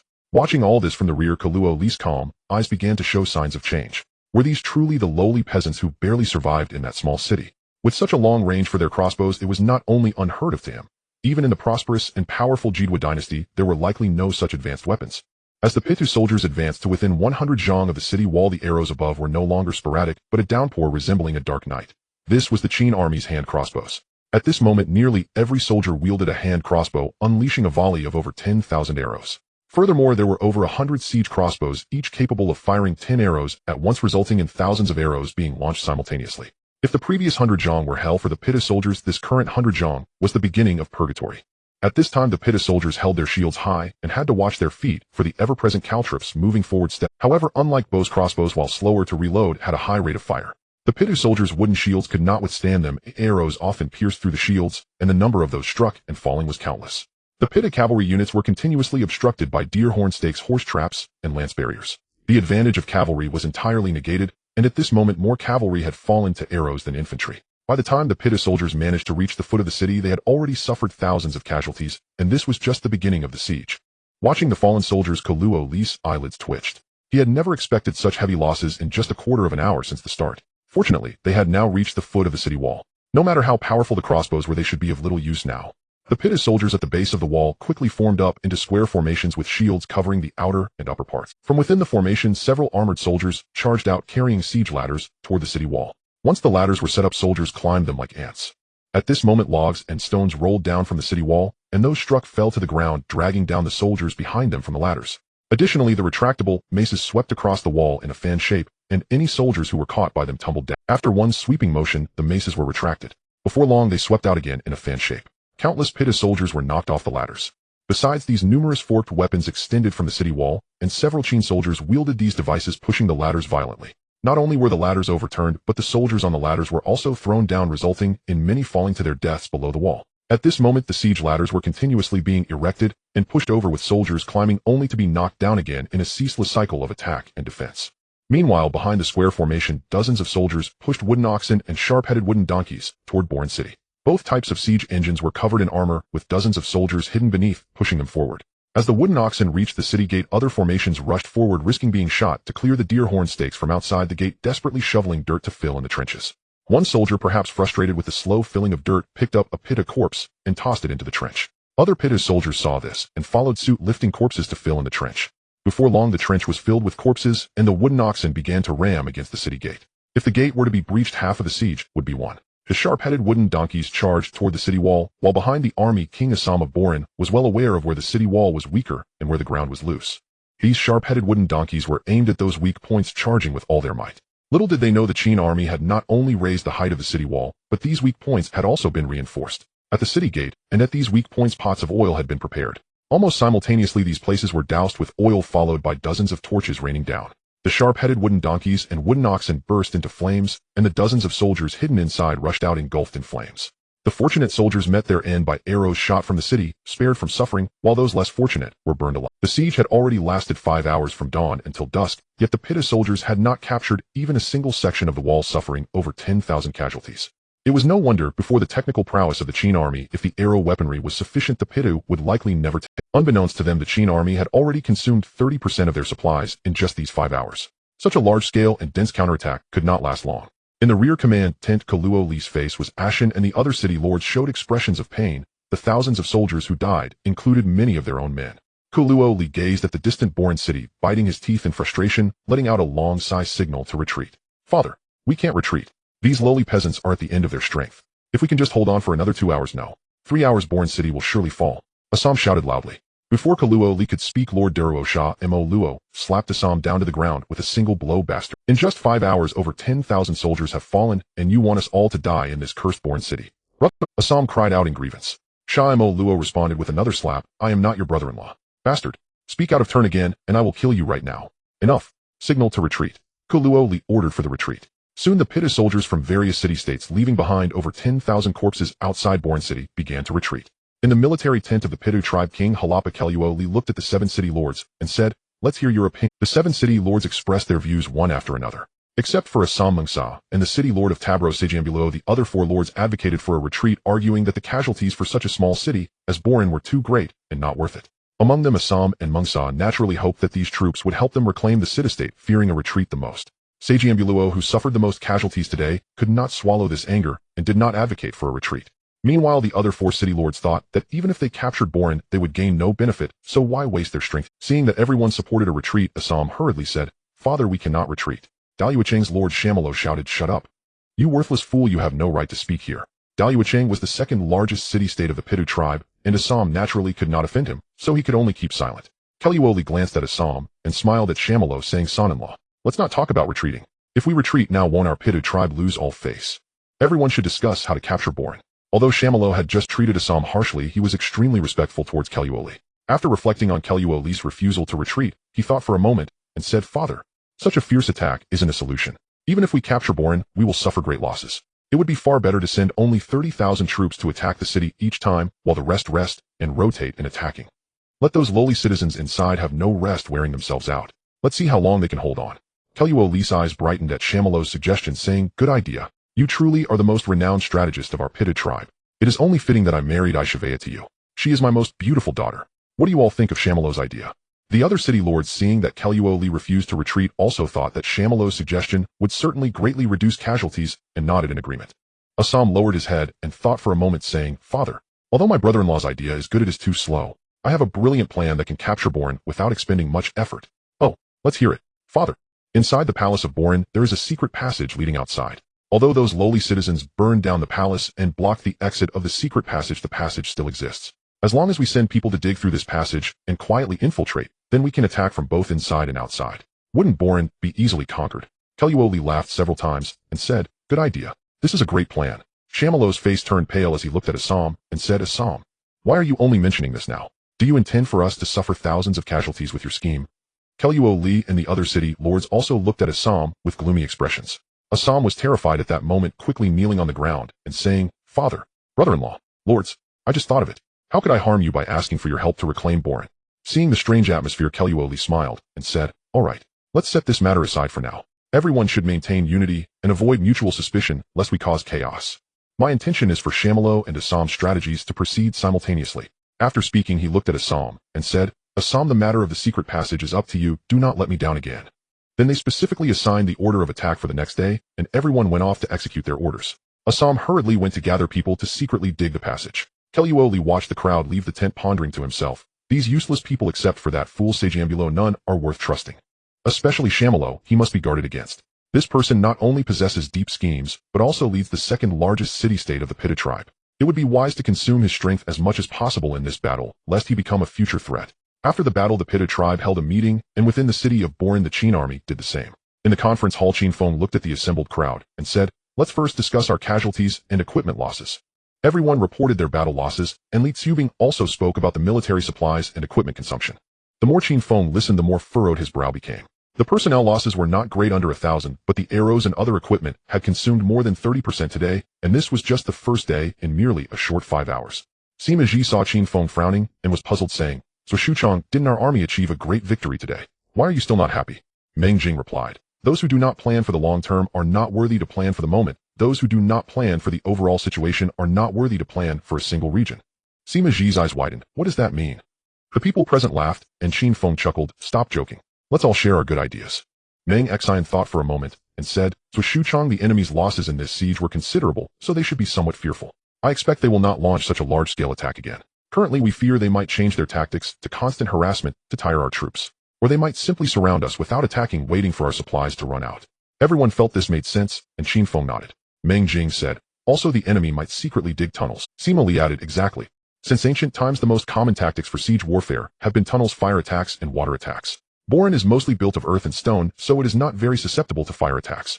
There are also no rivers nearby, so they are not afraid of water attacks, but the tunnels cannot be ignored." At this moment, Qin Feng suddenly realized why he ordered the palace to be burned. Wasn't it because there was a secret passage in the palace of the king of Boren? Now that the palace was burned, only the exit of the secret passage was destroyed, but the passage itself still existed. If the enemy digs the secret passage to infiltrate the city, the progress should be swift, and once it is dug through, the consequences would be unimaginable. There originally was a secret passage of the king of Boren in the city. I suspect the enemy will likely dig through it soon. Lord Supervisor, I entrust you to place more listening vessels in the city to strictly guard against the enemy digging tunnels to invade. Sima Li quickly took his orders to arrange this. Since ancient times, the favorite tactic for sieges has been to dig tunnels, but throughout the 1,000-year history of warfare in Huaxia, various countermeasures against tunnel warfare have already been summarized. The most commonly used method is to dig pits 2 to 3 zhang deep in various places within the city. Assign a soldier with good hearing to each pit, and place a listening vessel on top of each pit. Then assign another soldier with good hearing. With this dual approach, they can hear movements from dozens of zhang underground, and then judge their approximate location based on the sounds. After that, they can either set fires, blow smoke, use lime powder, or dig tunnels to lay traps and capture the enemy. Does anyone have any other ideas? Qin Feng continued to ask. Meng Jing said, "Based on my analysis, this time the enemy army is a coalition of 7 cities. They each had their own conflicts and schemes. At this moment, our army has no good strategy, and we can only hold on desperately until they have internal changes, and then we can strike decisively." Meng Jing said, "Based on my analysis, this time the enemy army is a coalition of 7 cities. They each had their own conflicts and schemes. At this moment, our army has no good strategy, and we can only hold on desperately until they have internal changes." Li Tsubing reported on the progress of the walled city construction, stating that it would take more than 5 days to complete. This 5 days would not mean it would be fully completed, but rather that it could serve the purpose of capturing the enemy in a net. Qin Feng replied him, "Within 5 days the walled cities will likely not be needed, but we still need to produce more mudstone and recovery-type wooden stakes. We have consumed quite a lot of rolling logs and stones today." Li Tsubing nodded in agreement, and also went out to arrange for more construction personnel. Qin Feng looked at the people in the room and said, "In that case, we will defend the city and wait for changes. Let the soldiers in various locations rotate for rest. What lies ahead will be a war of attrition, so each of you should..." In the following days, the Pitta tribe indeed altered their battle tactics, sending only around 30,000 soldiers to attack the city each time, rotating every 6 hours, employing a strategy of tiring the enemy, ensuring that the Qin army had no moment of rest. Additionally, Assam's tunneling work was progressing swiftly, continuously excavating towards 3 key locations in Bolun City along the original secret passages. At the beginning of this strategy of tiring the troops, the Qin army was indeed caught off guard, but later, according to the rhythm of the attacks, Qin Feng divided the troops in the city into 3 groups. One group rested, while the other 2 defended the city. This rotation method, although exhausting everyone and depriving them of sleep, allowed them to barely cope. Through these days of besieging the city, the Qin army also noticed that the Pitta tribe was not united. For instance, the Harappa soldiers would attack the city in a grand manner, appearing fierce, yet their progress was slow. The soldiers from Daluo City were quite brave during the first 2 attacks, but later became very conservative, prioritizing the preservation of their strength. How could such an approach yield any results in besieging a city? Moreover, the 2 Abuelo soldiers had continuously exerted themselves in the siege, causing the most trouble for the Qin army, yet they also sustained the greatest casualties. As for the soldiers from the other cities, they were merely putting on a show for Kuluali. Whenever they began to attack the city, Qin Feng would allow more soldiers to descend and rest. On the 4th day, the Pitta tribe soldiers suddenly changed their tactics, switching from a staggered attack to an all-out assault, and their momentum was even fiercer than on the first day. The soldiers from all city-states seemed reckless, charging towards Bolun City amidst a rain of arrows, scrambling up the city walls against rolling logs and boulders. Upon seeing this, Qin Feng speculated that the Pitta tribe must have a grand scheme, otherwise they wouldn't be attacking the city with such reckless abandon. He immediately called over Sima Li, "Superintendent, the enemy is so fiercely attacking the city, there must be other schemes at play. Put aside other matters for now, and focus on managing the tunnels." Sima Li, who usually did not smile, broke into a rare grin. "Rest assured, Lord Left Minister, I have a firm grasp on the end." Ignoring the fierce battle between the attackers and defenders on the city walls, it should be noted that at the 3 tunnel exits that Assam had sent people to excavate, Sima Li had already dispatched men to dig 3 horizontal trenches, each set with 500 crossbowmen, and stocked with wet firewood, kindling, and leather bags, just waiting for the enemy to show their heads. About half an hour after the siege began, the Pitta tribe had already reached the foot of the city walls, and both sides were engaged in a fierce tug-of-war for control of the city walls. At that moment, 3,000 Pitta soldiers emerged from the tunnels as previously agreed, but what awaited them were the fully prepared Qin soldiers. As soon as these Pitta soldiers poked their heads out, the waiting Qin soldiers ignited the damp firewood, sending up thick clouds of smoke, and vigorously blew into the tunnels with leather bags. The Pitta soldiers in the tunnel, seeing it filled with smoke, hurriedly rushed towards the tunnel's exit, only to be met with a rain of arrows. In an instant, hundreds were shot down. Seeing that they couldn't escape, these Pitta soldiers could only suffocate in the tunnel, quickly turning back to flee, and all of this was anticipated by Sima Li. Before these soldiers could escape the city walls range, a loud thud was heard ahead as the tunnel collapsed. Now these Pitta soldiers were left with only 2 choices. One was to suffocate in the tunnel, and the other was to charge out and be shot by the Qin army. In this unprecedentedly fierce siege, within less than an hour, Kuluali ordered a retreat. Seeing the enemy retreat, Qin Feng smiled. It seemed that things had gone well on the tunnel front. At that moment, Kuluali was beating and kicking Assam, who was covered in dirt, shouting, "Useless! You worthless fool! You couldn't even dig a tunnel properly. How could those lowly peasants set an ambush in advance? You useless fool!" Assam rolled on the ground in agony, crying out, "Father, if it weren't for my swift escape, I would have been buried in the tunnel too." Kuluali was so furious that he wanted to kill Assam, raising his whip to lash at him. "You lost me 3,000 soldiers, and you still dare to return. Why didn't you die in the tunnel? Why didn't you die in there?" The city lords, seeing that Assam might truly be in danger, quickly persuaded Kuluali, not out of concern for Assam, but because if they killed him, even if they captured Bolun City, they would gain nothing. It would be better to show him some kindness, now hoping for a favor in return later. The lord of Daluo City, Shamo Luo, said, "Father, the tunnel battle has failed. What should our army do next?" Kuluali panted, "What ideas do you have?" Shamo Luo smiled and said, "Father, if we keep attacking like this, we might suffer half our losses and still not take Bolun. It would be better to surround them without attacking, starving those lowly peasants to death. However, we must ask my dear brother-in-law Assam, how much food did we leave for those lowly peasants?" Upon hearing this, Assam, lying on the ground, shivered in fear. Shamo Luo's words were indeed sharper than a knife. He quickly cried out, "Father, brother-in-law, there isn't much food in the city, at most 20 days. No 20 days, and those lowly peasants will definitely run out of food." Kuluali angrily said, "Useless. Get up. Are you lying there hoping for a reward? I hope you aren't just talking nonsense this time." That night in Bolun City, all the officers above the rank of 500 gathered in the conference hall, filled with joy. Those soft-footed shrimp from the Pitu tribe were treated in disgrace after attacking for less than an hour, my brothers, and I haven't had our fill of killing yet. Indeed, those fools, they couldn't even dig a tunnel without ending up in the grasp of our superintendent. Truly laughable. What is this? Clearly it was Lord Superintendent's foresight to set an ambush at their exit. This time the Pitta tribe should understand the might of our Qin elite soldiers.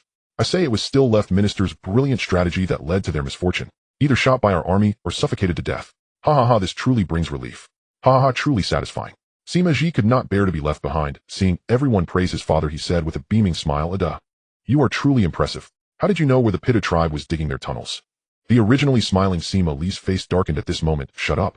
This is the place for military discussions, not your home. There are no father and son in the army. Call me superintendent." After seeing Sima Ji nod in agreement, he continued, "I told you to read more military books, but you refused. How difficult is the tunnel battle? It's all clearly written in military texts. If you don't believe me, ask Meng Jing if he knows about these things written in military books. Sima Ji was indeed adorable, genuinely asking his older brother if he knew about these things in the military texts. Meng Jing held back his laughter and ignored him. Qin Feng held back his laughter for a long time before saying, Ji, you should learn more military tactics from your father in the future. Otherwise you'll only know how to charge recklessly like a brute. He then turned to Sima Li and said, Lord Superintendent, although military texts record these things, warfare is about deception. It also requires practical application. Lord Superintendent, you truly are an old general worth 3 of the rest. The generals burst into laughter, and Sima Li laughed repeatedly, saying he was undeserving. After the laughter subsided, Meng Xianyang said, Left Minister, what should we do next? Qin Feng smiled, his eyes turning cold. Next. An eye for an eye. It is only polite to reciprocate. Following this, Qin Feng arranged a plan, and all the generals praised him. Qin Feng intended to dig a new tunnel in addition to the existing secret passage in Bolun City, leading directly to the Pai Tu clan's main camp, and then strike at night, catching them off guard, followed by a cavalry charge. Let the Pai Tu clan see who the true masters of tunnel warfare are. This way, even if the Pai Tu clan does not retreat, they will have to fall back several miles to avoid the oncoming attack. By that time, the siege of the Qin army would significantly ease. Sima Ji had been bogged down in the defense of the city for so many days, feeling truly stifled. Defending a city could not compare to the thrill of battle. Seeing such a great opportunity, how could one miss it? He hurriedly requested to take charge of this mission. Unexpectedly, Li Tai also volunteered to fight. Li Tai was not willing to back down. Ji, I will compete with you, so what? Qin Feng chuckled as he watched the two arguing with red faces. What are you fighting about? Why not just dig an exit on both sides of the Pai Tu clan's camp? After saying this, he became serious. Sima Ji, after the tunnel is completed, I command both of you to take 1,000 soldiers each, and at midnight emerge from the tunnel together, slashing and setting fires. Remember, set fire to every other camp. Once the Pai Tu clan's camp catches fire, I will lead the main army to follow. In the ensuing days, the Pai Tu clan indeed surrounded, but did not attack, merely waiting for Bolun City to run out of supplies, yet their assault on the city gates continued unabated. On the night of the 3rd day at around 4 o'clock, the Pai Tu clan's camp resonated with a symphony of sleep. No one expected that on both the east and west sides of their camp, a 3-foot square of ground silently collapsed, from which one Qin soldier after another sprang forth. This was not due to the Pai Tu clan lacking defenses, rather they had focused their defensive efforts outside the camp. Although they had set up many sentry posts and sent scouts far out, there was little preparation within the camp itself. Even a few patrolling soldiers were quietly dealt with by these Qin soldiers. These Qin soldiers, clad in black clothing and armor with their swords and knives painted black, moved like a swarm of phantoms through the boundless night, stealthily advancing towards the Pai Tu clan's tents. With a sharp whistle, these Qin soldiers lit their torches, setting fire to one tent every few camps. Before long, numerous tents in the Pai Tu clan's camp were ablaze with fierce flames. The soldiers charging out of the tents were met with the Qin soldiers' slashes akin to chopping vegetables. Sima Ji, while setting fires and slashing, felt an immense joy in his heart. This is what a great battle is. What a delightful experience. When Kaluo Li received the report that their camp had been attacked through a tunnel, instead of being angry, he was pleased, thinking to himself that it seems this siege tactic was effective. Otherwise, how could those lowly commoners take such risks? How many troops can they have for a tunnel attack? Order all camps to secure the camp and repel the invaders. At that moment, Qin Feng raised his Qin sword high, leading 7,000 cavalrymen, ignoring the other camps, charging straight towards the Harappa camp. The Pai Tu clan soldiers inside the camp were still dealing with Sima Ji and Li Tai's attack, completely unaware that thousands of cavalry were descending upon them. Before long, they were overwhelmed by the Qin soldiers breaching the camp walls, slaughtering mercilessly. After a fierce battle, Qin Feng raised his sword and shouted, "Brave warriors, kill!" Once again, they turned around for another charge. Suddenly, this back-and-forth assault caused chaos in the Harappa camp. Kaluo Li was both furious and astonished, slashing down several fleeing soldiers with his blade, shouting loudly as he led the charge towards Qin Feng. Qin Feng coldly smiled and ignored him, turning his horse's head and charging towards a neighboring camp. The pursuing Kaluo Li became an accomplice to Qin Feng. The more fiercely he pursued, the more Pai Tu soldiers were scattered by him. Seeing Qin Feng so cunning, Kaluo Li was enraged and shouted, "That lowly commoner in the lead, whoever kills him shall be rewarded with 500 gold. Under the promise of a hefty reward, several Pai Tu clan officers leading their soldiers charged towards Qin Feng, disregarding how the Qin cavalry surged like tigers. At this moment, chaos had erupted in all the camps. Flames soared into the sky and the sounds of slaughter echoed continuously. As the situation worsened, Assam hurriedly advised Kaluo Li to avoid the danger. At this moment, chaos had erupted in all the camps. Flames soared into the sky and the sounds of slaughter echoed continuously. As the situation worsened, Assam hurriedly advised Kaluo Li to avoid the danger. But Kaluo Li refused to listen, still wielding his sword and shouting for battle. At this moment, he saw Qin Feng leading his cavalry charging towards him, with thousands of cavalry behind Qin Feng, each with a head hanging from their saddles. A cold smile spread across Qin Feng's face, and Assam was alarmed. "Father, let's retreat. The Dalala city has already retreated. If we don't leave now, it will be too late. As long as there are green mountains, we need not fear a lack of firewood." After saying this, he felt these words sounded strangely familiar flowing off his tongue effortlessly. Seeing the cavalry charging towards him, and with only a few dozen soldiers by his side, Li sighed heavily retreat, and hurriedly led his men away. The Qin army pursued for several dozen miles, slaying thousands along the way. In this battle Meng Ling led 500 female soldiers and achieved considerable success. After the Pai Tu clan retreated 40 miles, the Qin army finally ceased their pursuit and rode back to the city. In this battle the Harappa camp suffered the initial onslaught from the Qin army, retreated the latest, and endured the heaviest casualties, with over 5,000 lost to other city-states combined suffered no less than 5,000 casualties. After gathering the defeated troops from each camp, Li convened a meeting. Xianyang, why did you flee in battle? If it weren't for you, how could our army have faced such a great defeat? Li glared at his son-in-law Xianyang with a pale face. Xianyang smiled slightly. Father, who said I fled first? I only began to withdraw when I saw father's camp starting to retreat. Li was so furious his eyes nearly bled, glaring fiercely at Xianyang. So that's how it is. Good son-in-law, I misjudged you. At that moment Li was ready to eat Xianyang alive, but given that he had suffered a significant loss of power, he decided not to push his son-in-law too hard. Xianyang kept saying it was nothing, and that he wouldn't mind. However, at this moment, he was secretly laughing coldly. Humph. You old fox, last time during the siege you wanted to wear down my troops. I won't fall for that again. Now that you are weakened, let's see what you dare do to me. Other city lords also began to lament that they weren't the first to retreat, but rather that the enemy's momentum was too fierce, resulting in heavy losses for themselves. Someone again raised the issue of retreat. Li suddenly stood up. Now retreat. How could we Pai Tu clan still have the face to meet others? Although we faced setbacks this time, our army still has over 70,000 troops. Those lowly commoners have not been doing well either. They have suffered heavy casualties, and there shouldn't be much food left in the city. Otherwise, why would they take the risk to raid the camp? Moreover, last night the cavalry was only a few thousand. It was merely a surprise tunnel attack that caught our army off guard. As long as we set up our camp a bit further and place more sentries, we can surround Bolun City and starve those lowly commoners. Xianyang thought for a moment and said, but father, Mengsa City has been burned by the enemy, and our army's supply transport is difficult. Last night we also lost some supplies, and now there's not much food left. I fear we might starve before the enemy does.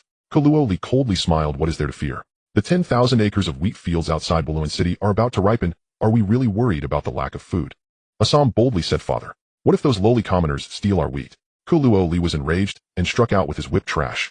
Our army has completely surrounded Bolun City. Do those lowly commoners dare to go out and harvest the wheat? Wouldn't that be like seeking death? I would be more than happy for them to come out and steal the wheat. It would save me the effort. You worthless fool. If it weren't for you, how could our Pai Tu clan suffer such a great humiliation? You fool. This time the remaining 6 city lords did not dare to speak up to stop Li, and he continued for a full tea time before finally stopping his whip. At this moment Assam had already fainted. After the Qin army chased back to the city, Qin Feng stood atop the city wall, gazing into the distance under the night sky, while the generals silently stood behind him, unsure of what thoughts occupied his mind. Second brother. So you're here, making it hard for me to find you. I fell for your trick. After all my hard work digging tunnels, I ended up with fewer beheadings than big brother. This is a huge loss. Sima, standing behind Qin Feng, frowned and scolded, Shut up. How many times must I tell you there are no fathers? Or call the left chancellor. If you dare to make the same mistake again, go receive 30 military strikes yourself. At this moment Sima Ji noticed the other generals standing behind Qin Feng, smirking and sticking out his tongue. This silent tension was broken by Sima Ji, and the generals collectively breathed a sigh of relief. Such a great victory. Why did the left chancellor seem unhappy? The earlier atmosphere was indeed quite oppressive. Qin Feng smiled and turned his head, saying, Let's all share. How did each army fare in terms of beheadings? Sima Ji immediately shouted, Second ha. Reporting to the left chancellor. My unit beheaded over 1,600. Ha. My sword has several chips from all the beheading. Ha. This is what it means to fight. Guarding the city these days has really frustrated me. The other generals reported their results one after another. After a round of statistics, Li Chu Bing said, reporting to the left chancellor, in this battle our army beheaded over 11700, captured more than 210 warhorses, and seized countless weapons and armor, as well as 320 stone of provisions. The losses were over 900 soldiers of the Qin army died in battle, more than 700 were injured, and over 110 warhorses were injured. Left chancellor, it was a great victory. An unprecedented great victory.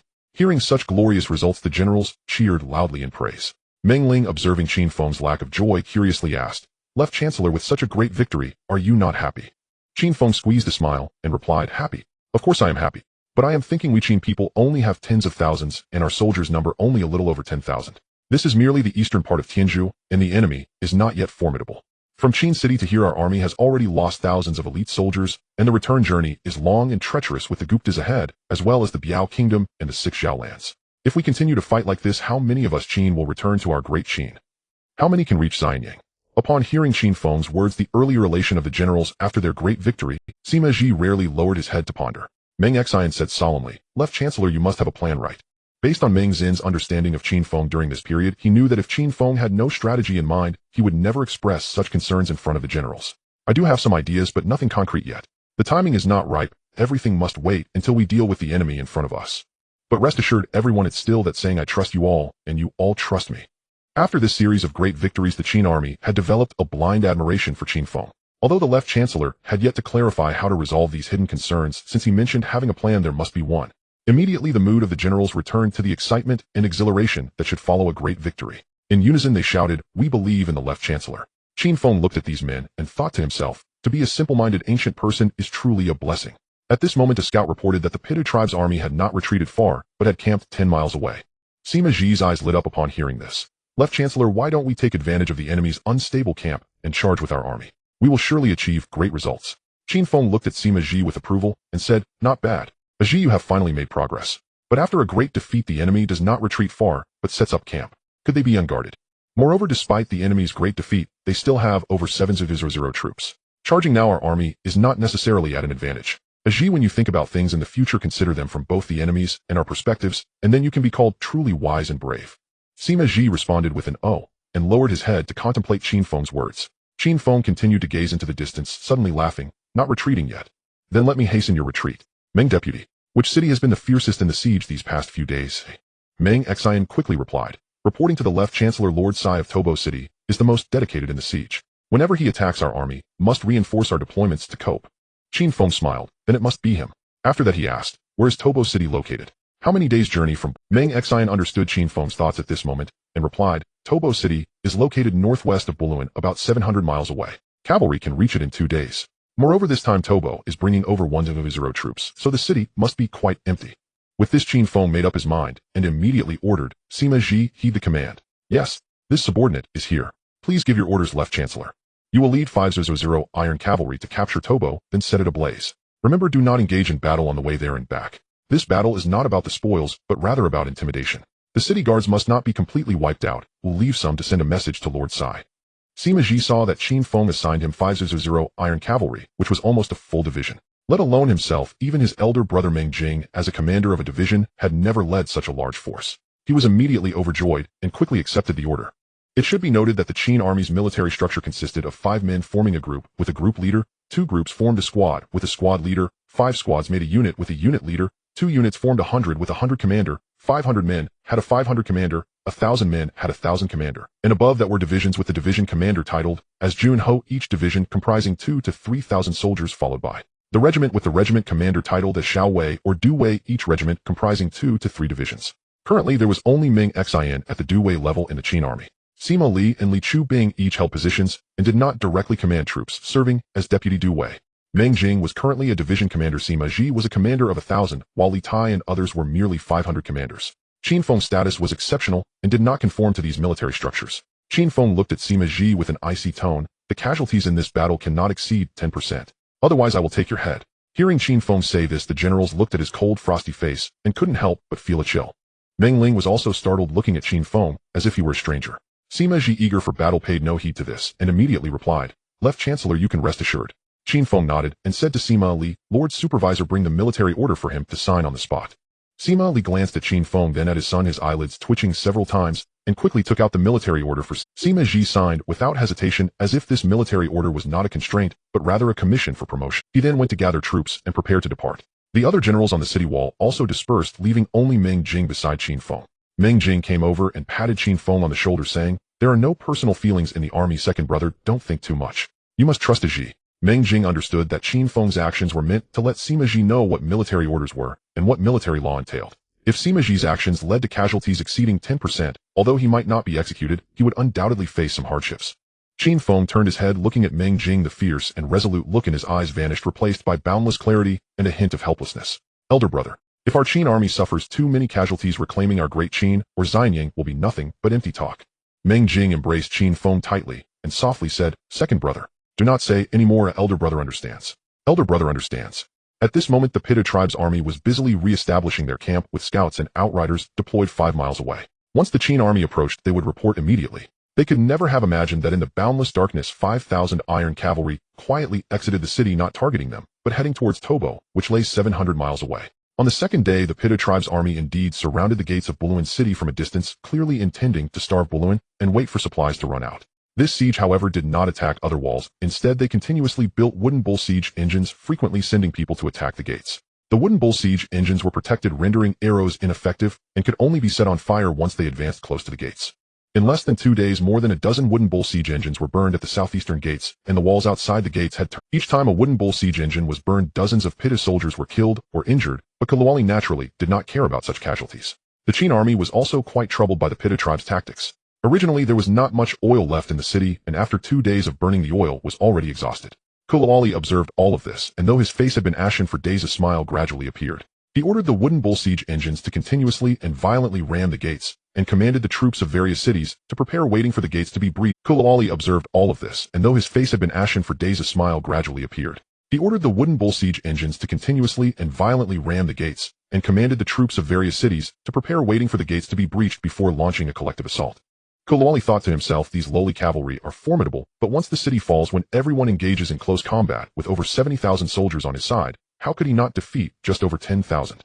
Perhaps they would not even need to wait for these lowly people to run out of supplies. They could seize Bolun City in one fell swoop. Qin Feng observed the Pitta soldiers attacking the gates, coldly thinking to himself, it seems Qin has not suffered enough hardships. Meng Dui, I leave the city walls to you. I will go to the moat to prepare for the city to fall. Qin Feng instructed Meng Xianyang and headed for the heavily damaged eastern gate.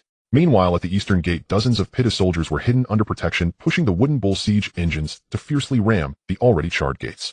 At that moment, with a loud boom, the 2 gates as black as charcoal collapsed. The city has fallen. The city has fallen. The Pitta soldiers rejoiced wildly. Qin, seeing the eastern gate breached from afar, laughed heartily, drew his treasured sword, and shouted loudly, warriors of the Pitta tribe, charge! Slay these lowly people, for the honor of our Pitta tribe. With that command, 70,000 troops surged towards the eastern gate like a tide. The leading cavalry of the Pitta tribe charged through the eastern gate, only to find no Qin soldiers inside. Instead, there was a newly built wall curving to enclose the inner area of the eastern gate into a space of 100 feet. On top of the wall, hundreds of Qin soldiers stood armed with crossbows, coldly watching them.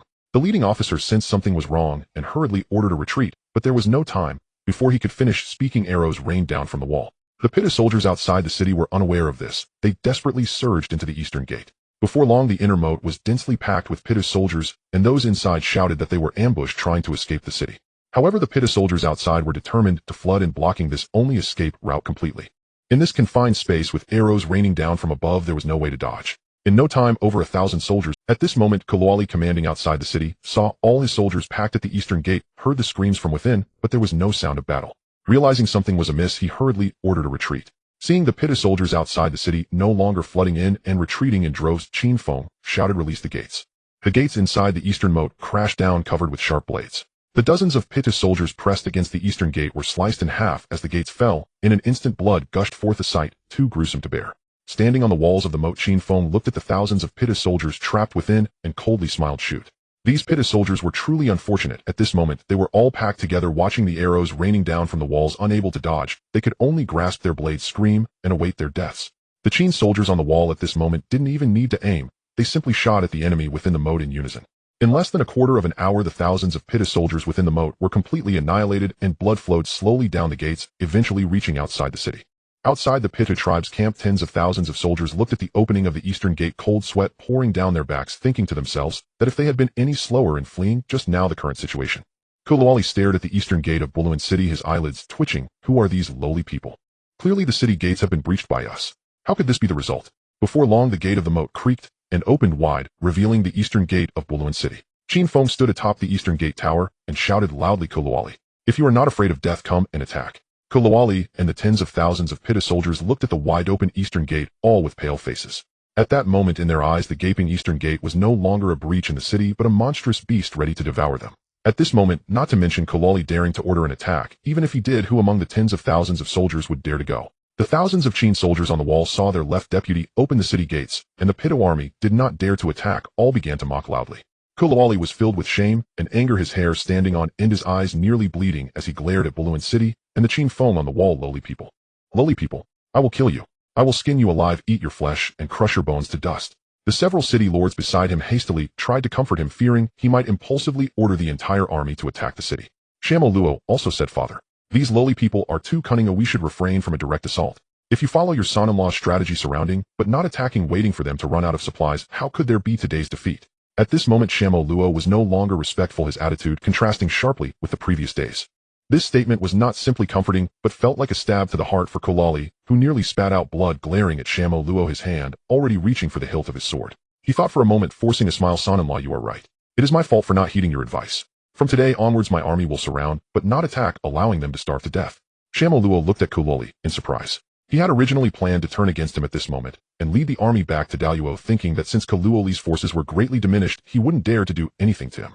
Unexpectedly, he did not expect his father-in-law to be so forbearing. It seemed this old man was indeed not simple. At this moment, Kulali wished he could kill Xianyang Luo on the spot, but having already lost over 10,000 soldiers over the past few days, and most of those who entered through the eastern gate today were soldiers from Harappa city and the army of Xianyang, he now had just over 20,000 troops. If he wanted to capture Bolun city, he absolutely could not turn against Xianyang Luo at this moment. In the future, there will be plenty of opportunities. Oh, just wait and see how I deal with you. The Qin Feng on the wall saw the Pitu army once again setting up formations outside the gates, realizing they intended to surround, but not attack, waiting for the Qin army to run out of supplies. Run out of supplies? Qin Feng smiled coldly. Though our provisions can last for another month. As long as Sima sends back news from that side, I wonder if you will retreat or not. The siege weapons originally prepared were no longer needed for now. Qin Feng ordered both the southeastern gates to be opened and instructed the guards of these two moats to be on high alert. I wonder how long you Kulali can endure. If you cannot hold back and attack, it will be a waste of lives. If you hold back from attacking, the wide open gates will mock you, and the morale is evident. Left Chancellor, it's bad. The Pitu people have started harvesting the wheat. Li Tai hurriedly reported to Qin Feng. Harvesting wheat. The grains are not yet fully ripe, and the wheat is still not mature. Qin Feng pondered in confusion. Upon reaching the city wall, he saw Meng Xianyang, Meng Jing, and Sima Li present, all watching outside Bolun city. In the distance, in the wheat fields, scattered Pitu people were bowing their heads to cut the wheat, while some cavalry acted as guards. Upon seeing Qin Feng arrive, everyone hurriedly saluted. Left Chancellor, they are harvesting the wheat when it is not yet mature. Qin Feng thought for a moment, and said, indeed. Harvesting the wheat before it is mature will result in a loss of at least 20%. Have they run out of food? Meng Jing said, the enemy must have run out of food. Left Chancellor, think about it, our army burned Mengsa city, and the enemy's grain transport is inconvenient. Moreover, in the past few days our army raided their camp and seized some of their supplies. It is certain that they are out of food. Li Xiubing looked at those Pitu people harvesting wheat, and said anxiously, if all this wheat is harvested by the Pitu people, then even if we repel them, we will starve to death in a few months. As the Qin army's grain commissioner, Li Xiubing naturally cared most about the supplies. In fact, the Pitu people harvesting wheat now means that not only the Qin army, but also the Pitu civilians within hundreds of miles will either starve to death or migrate elsewhere with no other way to survive. Li Tai became anxious upon hearing this, and urgently requested, Left Chancellor, let me take people to harvest the wheat. We cannot let the Pitu people harvest it all. Qin Feng immediately refused. No. The Pitu people are harvesting the wheat for two reasons: first, to seize military supplies, and second, to lure our army out of the city. If our army goes out to harvest the wheat with fewer people, we will surely fall into the Pitu people's ambush. If too many people go out, won't that just play into their hands and force us into an early battle? The enemy has 70,000 troops, and they are currently holding the city. Forcing them to retreat is the best strategy. But Left Chancellor, we can't just watch the Pitu people harvest the wheat. Qin Feng pondered for a long time, then said, I've got it. Call Meng Ling here. Meng Zin's tightly furrowed brows relaxed. Left Chancellor, do you have a plan? Qin Feng laughed heartily. Now that the wheat is about to ripen, the weather is dry. Ooh, it is perfect for a fire attack. Aren't the Pitu people seizing the wheat? Then I will burn their granaries. Li Tai immediately requested to go to battle. Left Chancellor, let me go. If you give me 200 iron cavalry, I will definitely burn their supplies clean. Qin Feng smiled slightly teasy. The enemy's supply area must be well guarded. How could it be unprotected? This fire does not require us to set it. The generals were curious upon hearing Qin Feng say this. The Art of War states there are 5 types of fire attacks. First is fire personnel, second is fire stockpiles, third is fire transports, fourth is fire warehouses, and fifth is fire teams. For any fire attack, one must respond with the 5 transformations of fire. These 5 methods of fire attack all rely on the main army exerting pressure from the outside, then using a small force to secretly cross into the enemy's territory for a surprise fire attack. The Left Chancellor's fire attack surprisingly does not require manpower, and the generals were all puzzled about the intricacies of. Qin Feng, seeing the expressions of the crowd, said with a smile, the Book of Tiger Bells states, use a sparrow's apricot, grind the apricot pit into a hollow, fill it with mugwort, tie it to the sparrow's foot, set it on fire, and let it fly into the city walls. The accumulated nests will ignite in no time. This fire attack will use the sparrow's apricot method. The generals were amazed upon hearing this. A fire attack could use birds.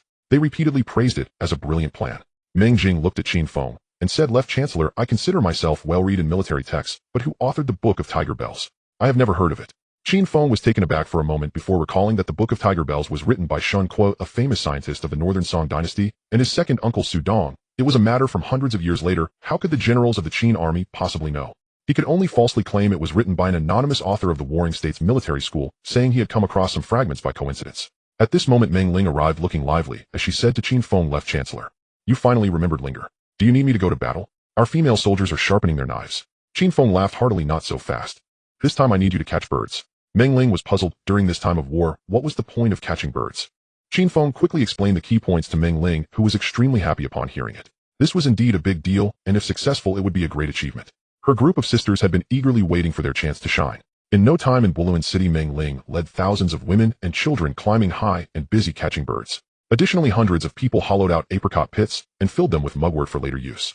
In just half a day, Meng Ling and her companions managed to catch over 1,000 sparrows. Following Qin Feng's instructions, they tied the apricot pits filled with mugwort to the sparrows' feet, kept them in cages, and only fed them water without giving them any food. By dusk, Meng Ling and her companions moved all these cages to the city wall, lit the mugwort in the apricot pits on the birds' feet, and then released them all at once. The sparrows, having been hungry all day and eager to return home, flew towards the granary of the Pitu army. Some sparrows whose nests were in the city were driven away by the Qin people and could only follow the other sparrows to the Pitu army's granary. Since ancient times, before the army moves, grain and supplies must be prepared first, and the location where supplies are stored is of utmost importance. The Pitus supply camp was guarded by 5,000 armored soldiers, truly a fortress-like protection. Not even a bird could enter. But wait, birds can fly in. At this moment, in the officers' quarters guarding the granary of the Pitu tribe, several subordinates were drinking and complaining the king is too unfair. Let me be the one to guard the granary. If the king had sent me to attack the city, Bolun City would have been conquered by my army long ago. That bunch of lowly leaders, even that pale-faced scholar, would have been captured by me and handed over to the king for punishment. The others nodded in agreement. At this moment, one of them looked up at the sky and noticed that there were several times more birds returning home today than usual. Feeling somewhat suspicious, sir. Look at how many more birds there are today. Upon hearing this, the officer looked up and laughed heartily. I heard that bunch of lowly people are about to run out of food. The soldiers have started eating porridge. Haha, there's no food for them, let alone for the birds. No matter how many birds there are, how much food can they eat? What's there to be afraid of? One person flattered, my lord. This is important intelligence. It indicates that those lowly people have run out of food, otherwise why would there be so many birds? My lord, you should send someone to report this important information to the king. If the king is pleased, he might send you to lead the troops to attack the city. The officer laughed heartily upon hearing this, and urged, makes sense. Hurry, hurry. Meanwhile, after these sparrows flew into the granary, the apricot pits tied to their feet became hotter and more painful, causing them to struggle more. Before long, the mugwort ignited in the apricot pits, setting fire to the corners of the granary. Initially, it was just a few flickering flames. Generally, grain supplies are most afraid of dampness, so granaries are usually built in well-ventilated and dry places. These small fires, with the wind fanning the flames, soon set the entire granary ablaze. The Pitu soldiers were alarmed and hurried to fetch water to extinguish the fire. However, with thousands of fire sources igniting simultaneously, there was no way to extinguish them. Wherever they put out one source, the others burned even more fiercely. In less than a quarter of an hour, the entire granary was engulfed in a towering inferno, and the air was filled with a rich aroma of wheat, intoxicating to anyone who smelled it. Watching the granary before them turn into a series of fire scenes, the officer and the 5,000 Pitu soldiers still could not comprehend where this great fire had originated. Meanwhile, Qin Feng and the others in Bolun City saw the flames soaring in the southeast and knew that this sparrow apricot plan had succeeded. Li Tai laughed heartily. Good. Truly a wonderful fire. Left Chancellor, with the enemy's supplies burned, their morale will surely be in chaos. Please let me go to battle. Before Qin Feng could speak, Meng Jing said, Left Chancellor, this is not advisable. Most of our cavalry has been taken by Sima Ji, and currently we have only 3,000 cavalry at most, while the enemy has 70,000 troops. If the enemy's camp remains stable and they counterattack, the situation would be dire for our 3,000 iron cavalry. Qin Feng lowered his head and pondered for a moment, saying, what Marshal Meng said is correct. We should wait a little longer. I believe Ji should be back soon. Once he returns, the news of the burning of Tabaluo will surely reach the enemy, and the Pitu people will definitely be in chaos. At that time, it will be our chance to defeat them. In the camp of the Pitu tribe, Kaluo Li sat in the central military tent, listening to the report that many returning birds had been spotted near the granary, indicating that Bolun City had run out of supplies. After hearing this, Kaluo Li laughed loudly. Haha, those wretched commoners have indeed run out of food. I believe that within a few days they will starve to death. He immediately issued orders. Each camp must hold their positions tightly to prevent those wretched commoners from launching a desperate attack. Several city lords, upon hearing this, smiled in delight, praising Kaluo Li for his military prowess. He thought to himself that Bolun City was finally going to be taken. At this moment, a scout rushed back, reporting, Your Majesty, the supply camp is on fire. Kaluo Li and several city lords were taken aback and hurried out of the tent, only to see a blaze rising from the direction of the supply camp, the flames soaring into the sky and casting a red hue across half the sky. Kaluo Li looked at his army's supplies reduced to ashes overnight and furiously declared, Surely, I will kill you. Xianyang Luo gazed at the blazing fire and said to Kaluo Li, Father, Now that the supplies have been burned and morale is in chaos, how can we withstand an attack from the enemy if they charge our camp? Father, quickly order a retreat. It will be too late once the enemy attacks. Kuluo Li's eyes turned red as he glared at Sha-Mo Luo. Sha-Mo Luo, with our army of 70,000, how dare those wretched commoners attack our camp? If you dare to disrupt our morale again, do not blame this king for being ruthless. Sha-Mo Luo gritted his teeth, no longer caring about others, and coldly smiled at Kuluo Li. Father, the enemy will definitely attack our camp. If you want to die, do not drag us down with you. Without regard for anyone else, he ran back to his own camp, issuing orders to retreat. The other city lords, seeing Sha-Mo Luo's actions, hesitated, wondering whether it was better to retreat with him or continue following Kuluo Li. At that moment, an officer rushed in with several attendants looking disheveled and knelt down before Sai Jianbu Luo, crying uncontrollably. Others were fine, but Sai Jianbu Luo was shocked upon seeing this person. Sai Sang, why are you not at Tubu Luo defending the city? What brings you here? Sai Sang cried out, my lord. Tubu Luo has been set ablaze by those wretched commoners. Sai Jianbu Luo quickly pulled Sai Sang up, shouting, Sai Sang, what are you saying? Those wretched commoners are in Bolun. How could they burn Tubu Luo? Sai Sang sobbed, my lord, those wretched commoners surrounded Tubu Luo with thousands of cavalry. Most of our troops were led away by you, and there are not many soldiers left in the city. I could not withstand them, and in less than an hour Tubu Luo was captured. They expelled all the citizens from the city, and then set Tubu Luo on fire. Sai Jianbu Luo fell to the ground, his eyes vacant, crying out in despair, it's over. It's over. My city. My Tubu Luo. At this moment, Sai Jianbu Luo truly understood the feeling of losing Meng Sa city to flames. It was indeed worse than death. Sai Sang looked up at Sai Jianbu Luo and the other city lords hesitatingly, saying, that thief general also asked me to convey a message to you and the other city lords. He said that they only have a blood feud with Lord Asa Mu, and this matter has nothing to do with the others. If several lords do not awaken to the situation, Meng Sa city and Tubu Luo will serve as examples.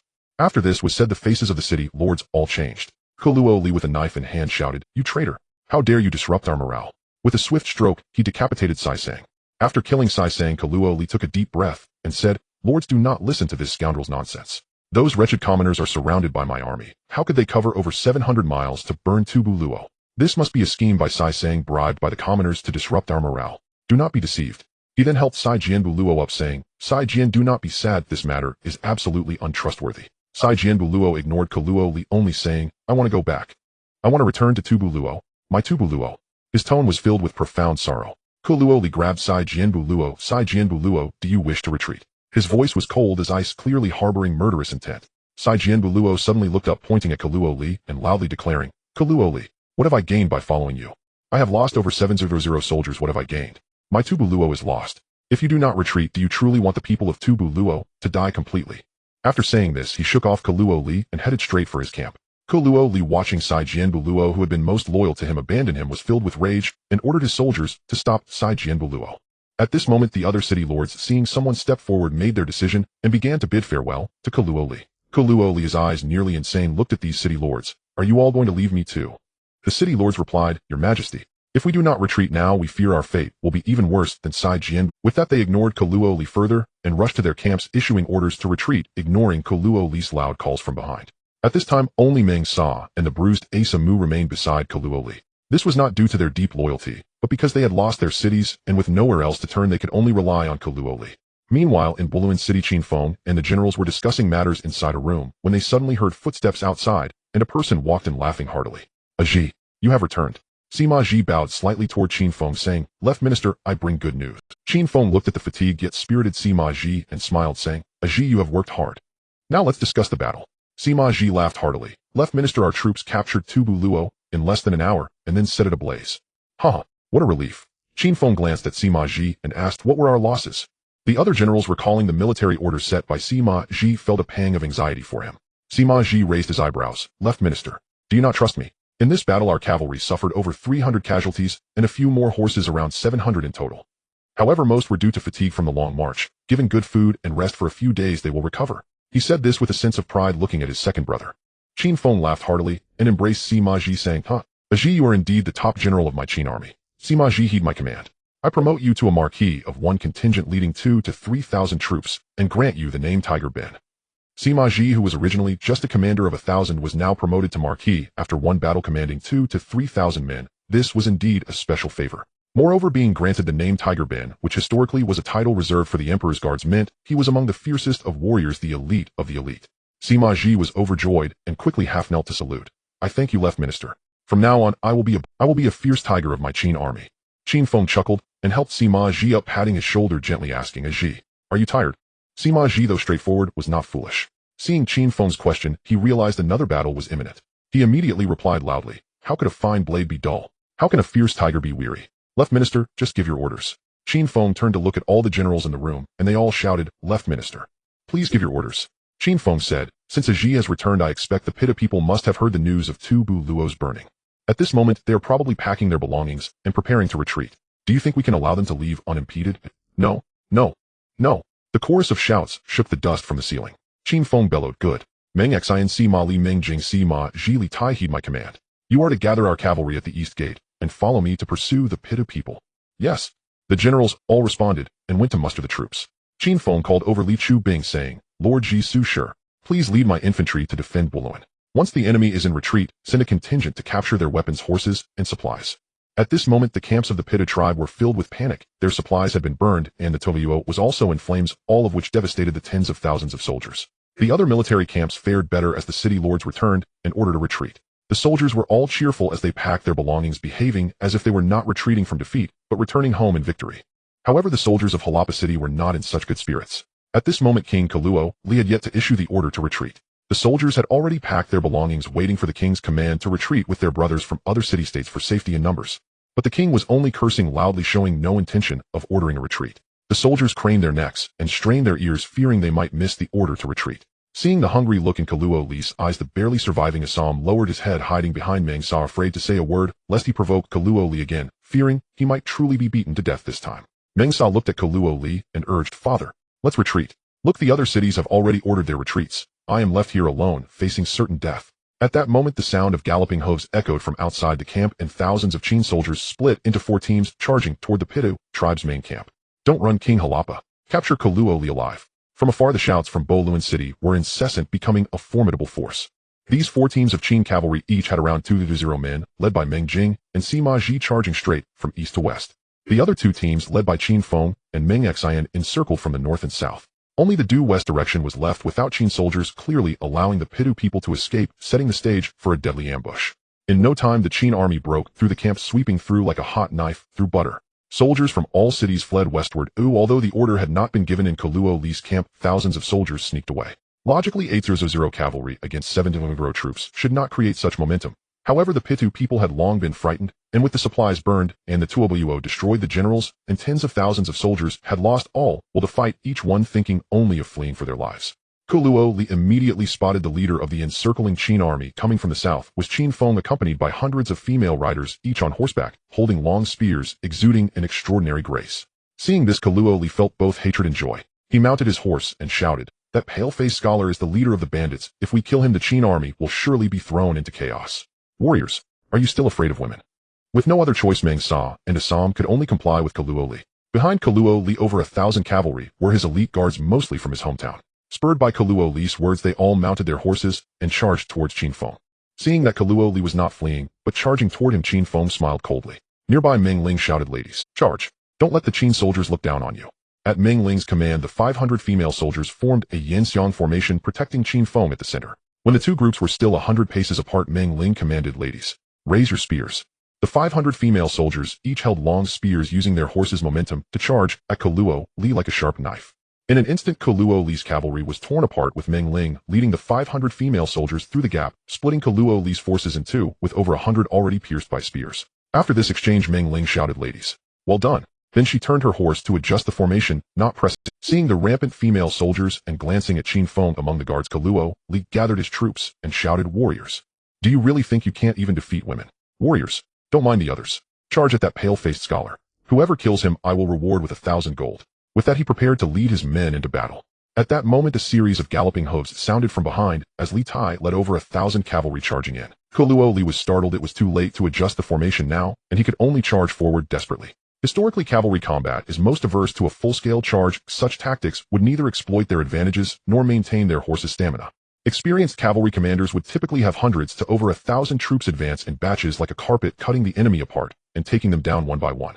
After several charges from Meng Ling and Li Tai, Kaluo Li's cavalry had already lost 30% of their numbers. Li Tai's iron cavalry had not yet finished their round. In the distance, Meng Ling raised her spear and shouted, ladies, charge. She then advanced toward Kaluo Li. By the time Meng Ling's contingent got close, Li Tai's forces had already cleared a path with their heads slightly misaligned. Li Tai cheered Sister Ling. Well done. Meng Ling smiled slightly. Ladies, raise your spears. After several rounds of combat, Koluo Li's cavalry had dwindled to just over 100. Seeing the dire situation, Koluo Li quickly led his troops to flee westward. At that moment, the 20,000 soldiers of Harappa were no longer the valiant warriors of 100 battles. They were all scurrying away, clutching their heads, only thinking of escaping. Meng Ling and Li Tai were about to lead their troops to pursue when Qin Feng stopped them, saying, "Not yet. Let the horses." At this time, the other 3 cavalry contingents also reported that the armies of the Pitu tribe in various cities had all retreated. Inside the city, Li Bing had also brought thousands of infantry to clean the battlefield. Meng Jing also rode over, holding a letter high and shouting, "Left Minister, that Xianyang Luo left behind a lot of weapons and has also written you a letter." Qin Feng took it and realized he couldn't read a single character, so he handed it to Meng Ling for her to read out loud. Meng Ling opened the letter and chuckled, "Left Minister, this Xianyang Luo is truly hilarious. He said that this attack on Bolun was entirely due to Koluo Li's coercion and was not his intention. Moreover, during the siege he did not put his heart into it, and urged our army not to hold a grudge. He also expressed a desire to coexist peacefully with our army and to become allies. He stated that if anyone dared to attack Bolun in the future, they would be opposing him." Qin Feng laughed heartily at this, saying with deep meaning, "This Xianyang Luo is indeed quite interesting." After that he turned to Li Bing and asked, "Master of Grain, how many warhorses did our army capture in this battle?" Li Bing replied, "Report, Left Minister. At present we have not yet counted the exact numbers, but it should be no less than 2,000.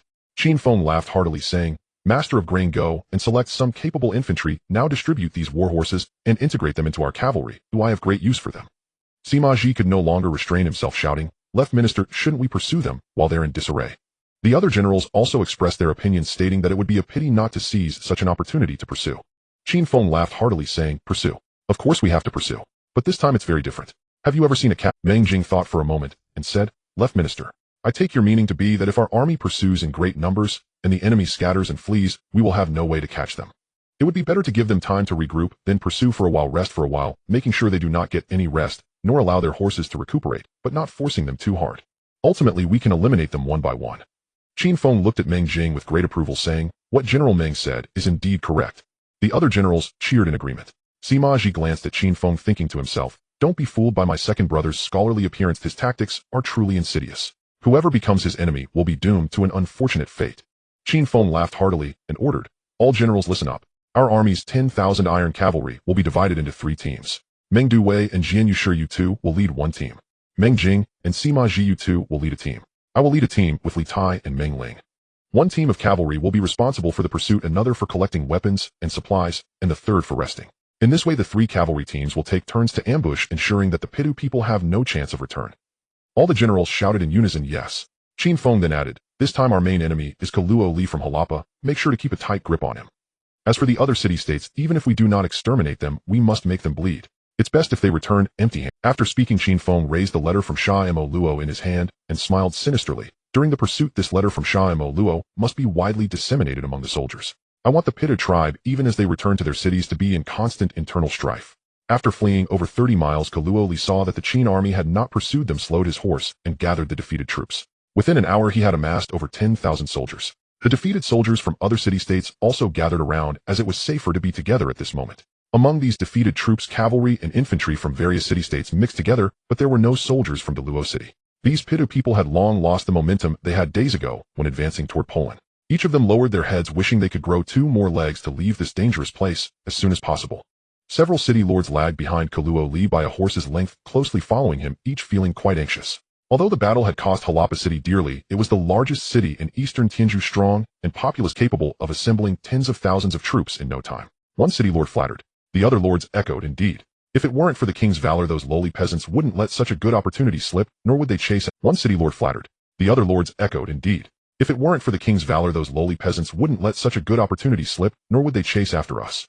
Koluo Li turned to look at these useless fellows, feeling perplexed. Why didn't those lowly peasants come to pursue us? If I were commanding, I would surely lead a massive army to annihilate them.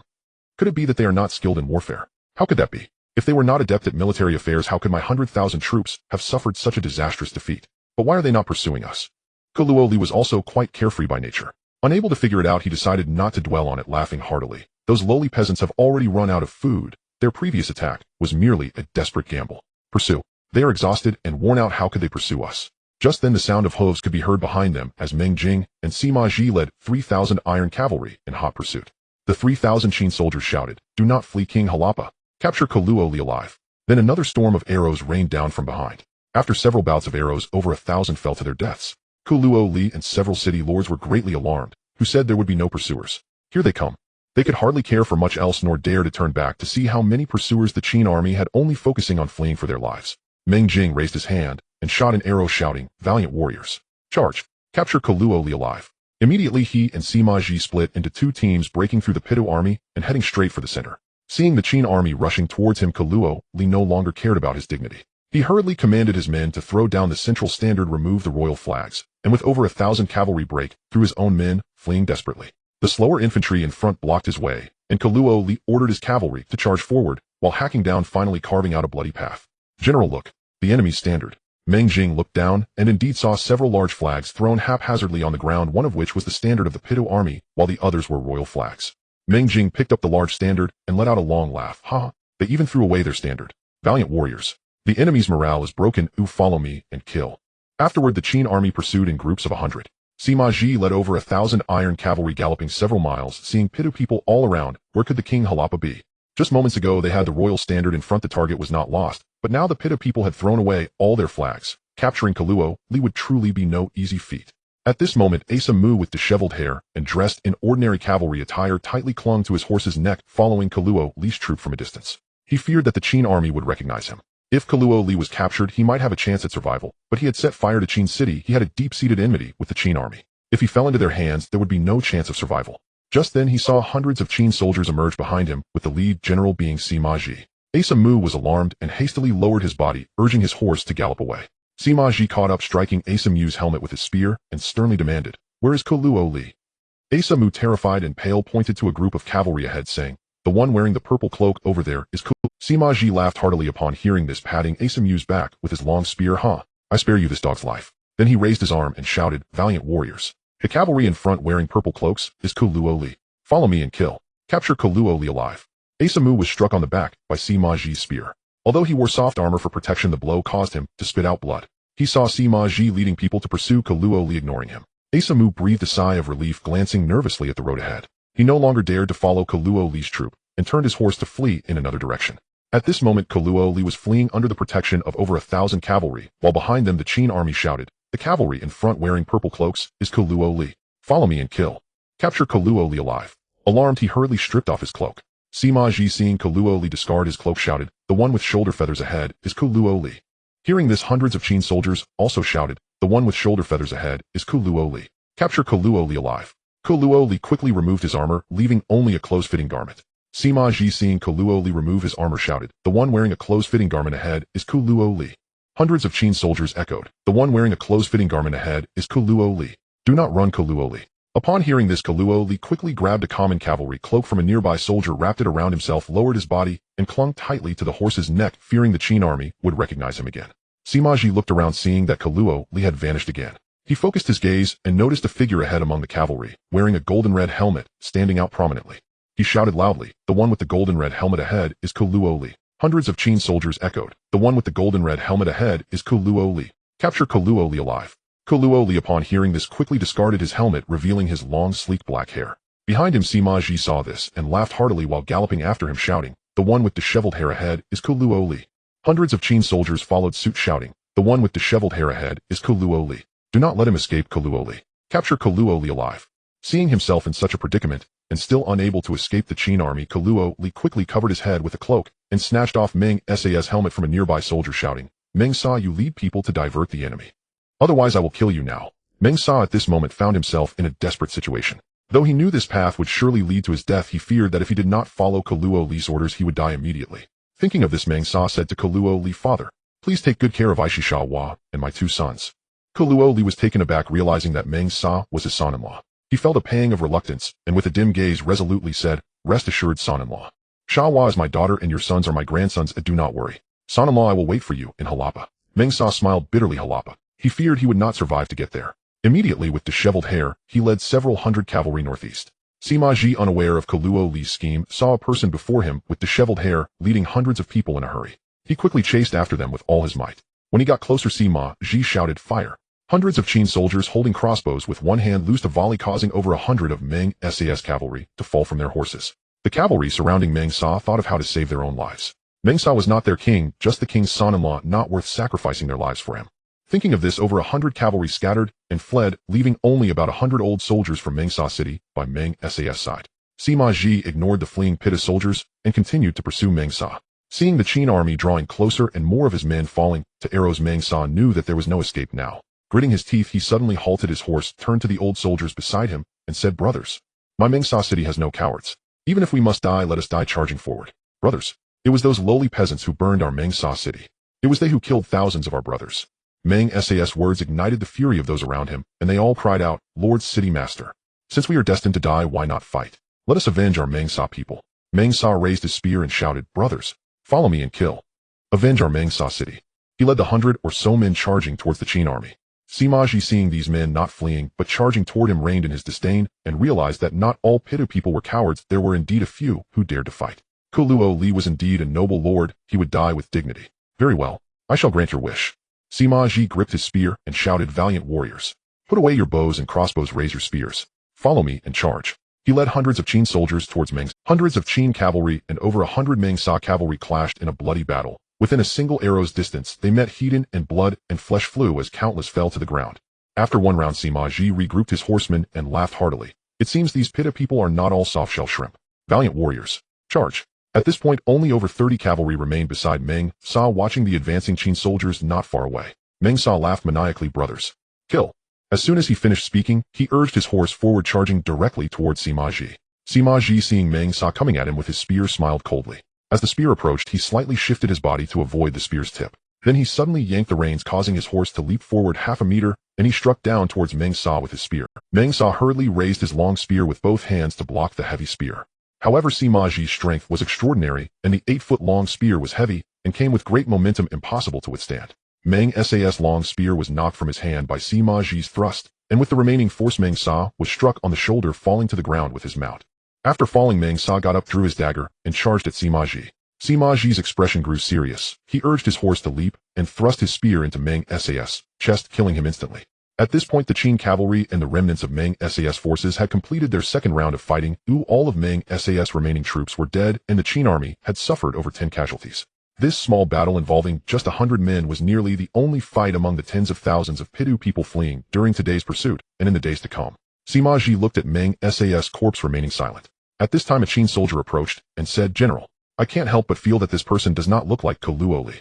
Sima Ji was also unsure. Kuluo Li had surrounded the city for days, and from what he knew about his tactics, he should not have been so fierce. He immediately ordered someone to capture a few Pitta people for questioning, only to discover that this man was not Kuluo Li, but Meng Sa, the city lord of Meng Sa city, and Kuluo Li's son-in-law. The chase lasted for 3 hours, and the 3,000 soldiers of the Qin army, all exhausted, finally came to a halt. At this time, the subsequent 7,000 troops slowly caught up, and everyone reported the battle results one by one after seeing Qin Feng. Meng Jing took out the large banners discarded by Kuluo Li and several city lords, causing the generals to burst into laughter. Sima Ji remarked this pursuit was truly exhilarating. 3,000 Qin soldiers chased after tens of thousands of Pitta people, huh? Exhilarating. It's just a pity that Kuluo Li escaped. That scoundrel is truly ruthless, having his own son-in-law lead me away while he fled. Meng Jing smiled slightly and said, "Aji, there's no need to be anxious. The distance to Harappa is over 1,300 li, and there will be plenty of opportunities along the way. Are you still afraid you won't catch Kuluo Li?" Sima Ji listened and felt it made sense, smiling broadly as he decided not to bring it up again. Next, Meng Jing and Sima Ji led their 3,000 iron riders to rest. The remaining generals busied themselves counting the captured war horses, money, and weapons. Apart from the 3 days' worth of rations each soldier carried, everything else was stored away to be slowly transported back to Bolun. Seeing that over an hour had passed, Qin Feng estimated that the Pitta people had probably gathered enough. He chuckled and said to Meng Xianyang and Sima Li, "Your Excellencies, it's up to you now." Meng Xianyang and Sima Li exchanged knowing smiles, and following the previous plan, led their troops in pursuit. In the following days, 3 cavalry units of the Qin army, Meng Xianyang and Sima Li's 3,000 men, Meng Jing and Sima Ji's 3,000 men, and Qin Feng's 4,000, took turns in the chase, leaving the Pitta people no moment of rest as they fled for their lives. The soldiers from Harappa and Tuaoluo cities, once caught up with by the Qin army, were slaughtered almost to the last man. The soldiers from other cities fared slightly better. After the Qin army slaughter, they began to extort money and goods like bandits, leaving nothing but rags to cover their shame. In recent days, the Pitta people had also noticed that the Qin army treated Harappa and Tuaoluo differently from other cities, realizing that whenever the Qin army encountered the soldiers of Harappa and Tuabo Luo, they would immediately charge and kill without a word, whereas against other city soldiers they seemed less ferocious and prioritized plundering wealth. That afternoon it was Qin Feng's turn to chase, and the tens of thousands of Pitta people ahead were truly struggling under the pursuit of Qin Feng's 4,000 iron riders. Any moment of delay meant either losing their lives or their wealth. Several city lords were now slumped on their horses, feeling regret deep in their hearts. They lamented that they should never have followed Kaluo Li to attack Bolun. Now they faced losses in troops, and were in utter disarray, fleeing for their lives. As for whether they could survive the return, none had any certainty. Moreover, these lowly people were truly shameless. Every time they prepared to camp and rest, these folks would rush into attack. After a bout of fighting, they would retreat, only for the moment they were finally gathering their troops, tired and worn out, to be pursued again by those damned lowly people. Ashurwa, at this rate you and I won't make it back alive. The speaker was the city lord of Paichio, Shur-Mo-He. City lord Ashurwa of Fu La sighed bitterly. Let fate decide. Do you have a plan? Shur-Mo, he thought for a moment, and said, Ashurwa, have you noticed that these lowly people treat us differently, especially their pale-faced scholar leader? Each time he leads the pursuit, he seems less ferocious and is intent on plundering wealth. Perhaps we can negotiate. Ashurwa shouted. What? Negotiate? Isn't that betraying the enemy? If Kaluo Li finds out, can we survive? Even though Kaluo Li has suffered losses, Harappa is the largest city in eastern India with countless resources and a large population. We cannot afford to offend them. Shur-Mo, he chuckled coldly, afraid of offending them.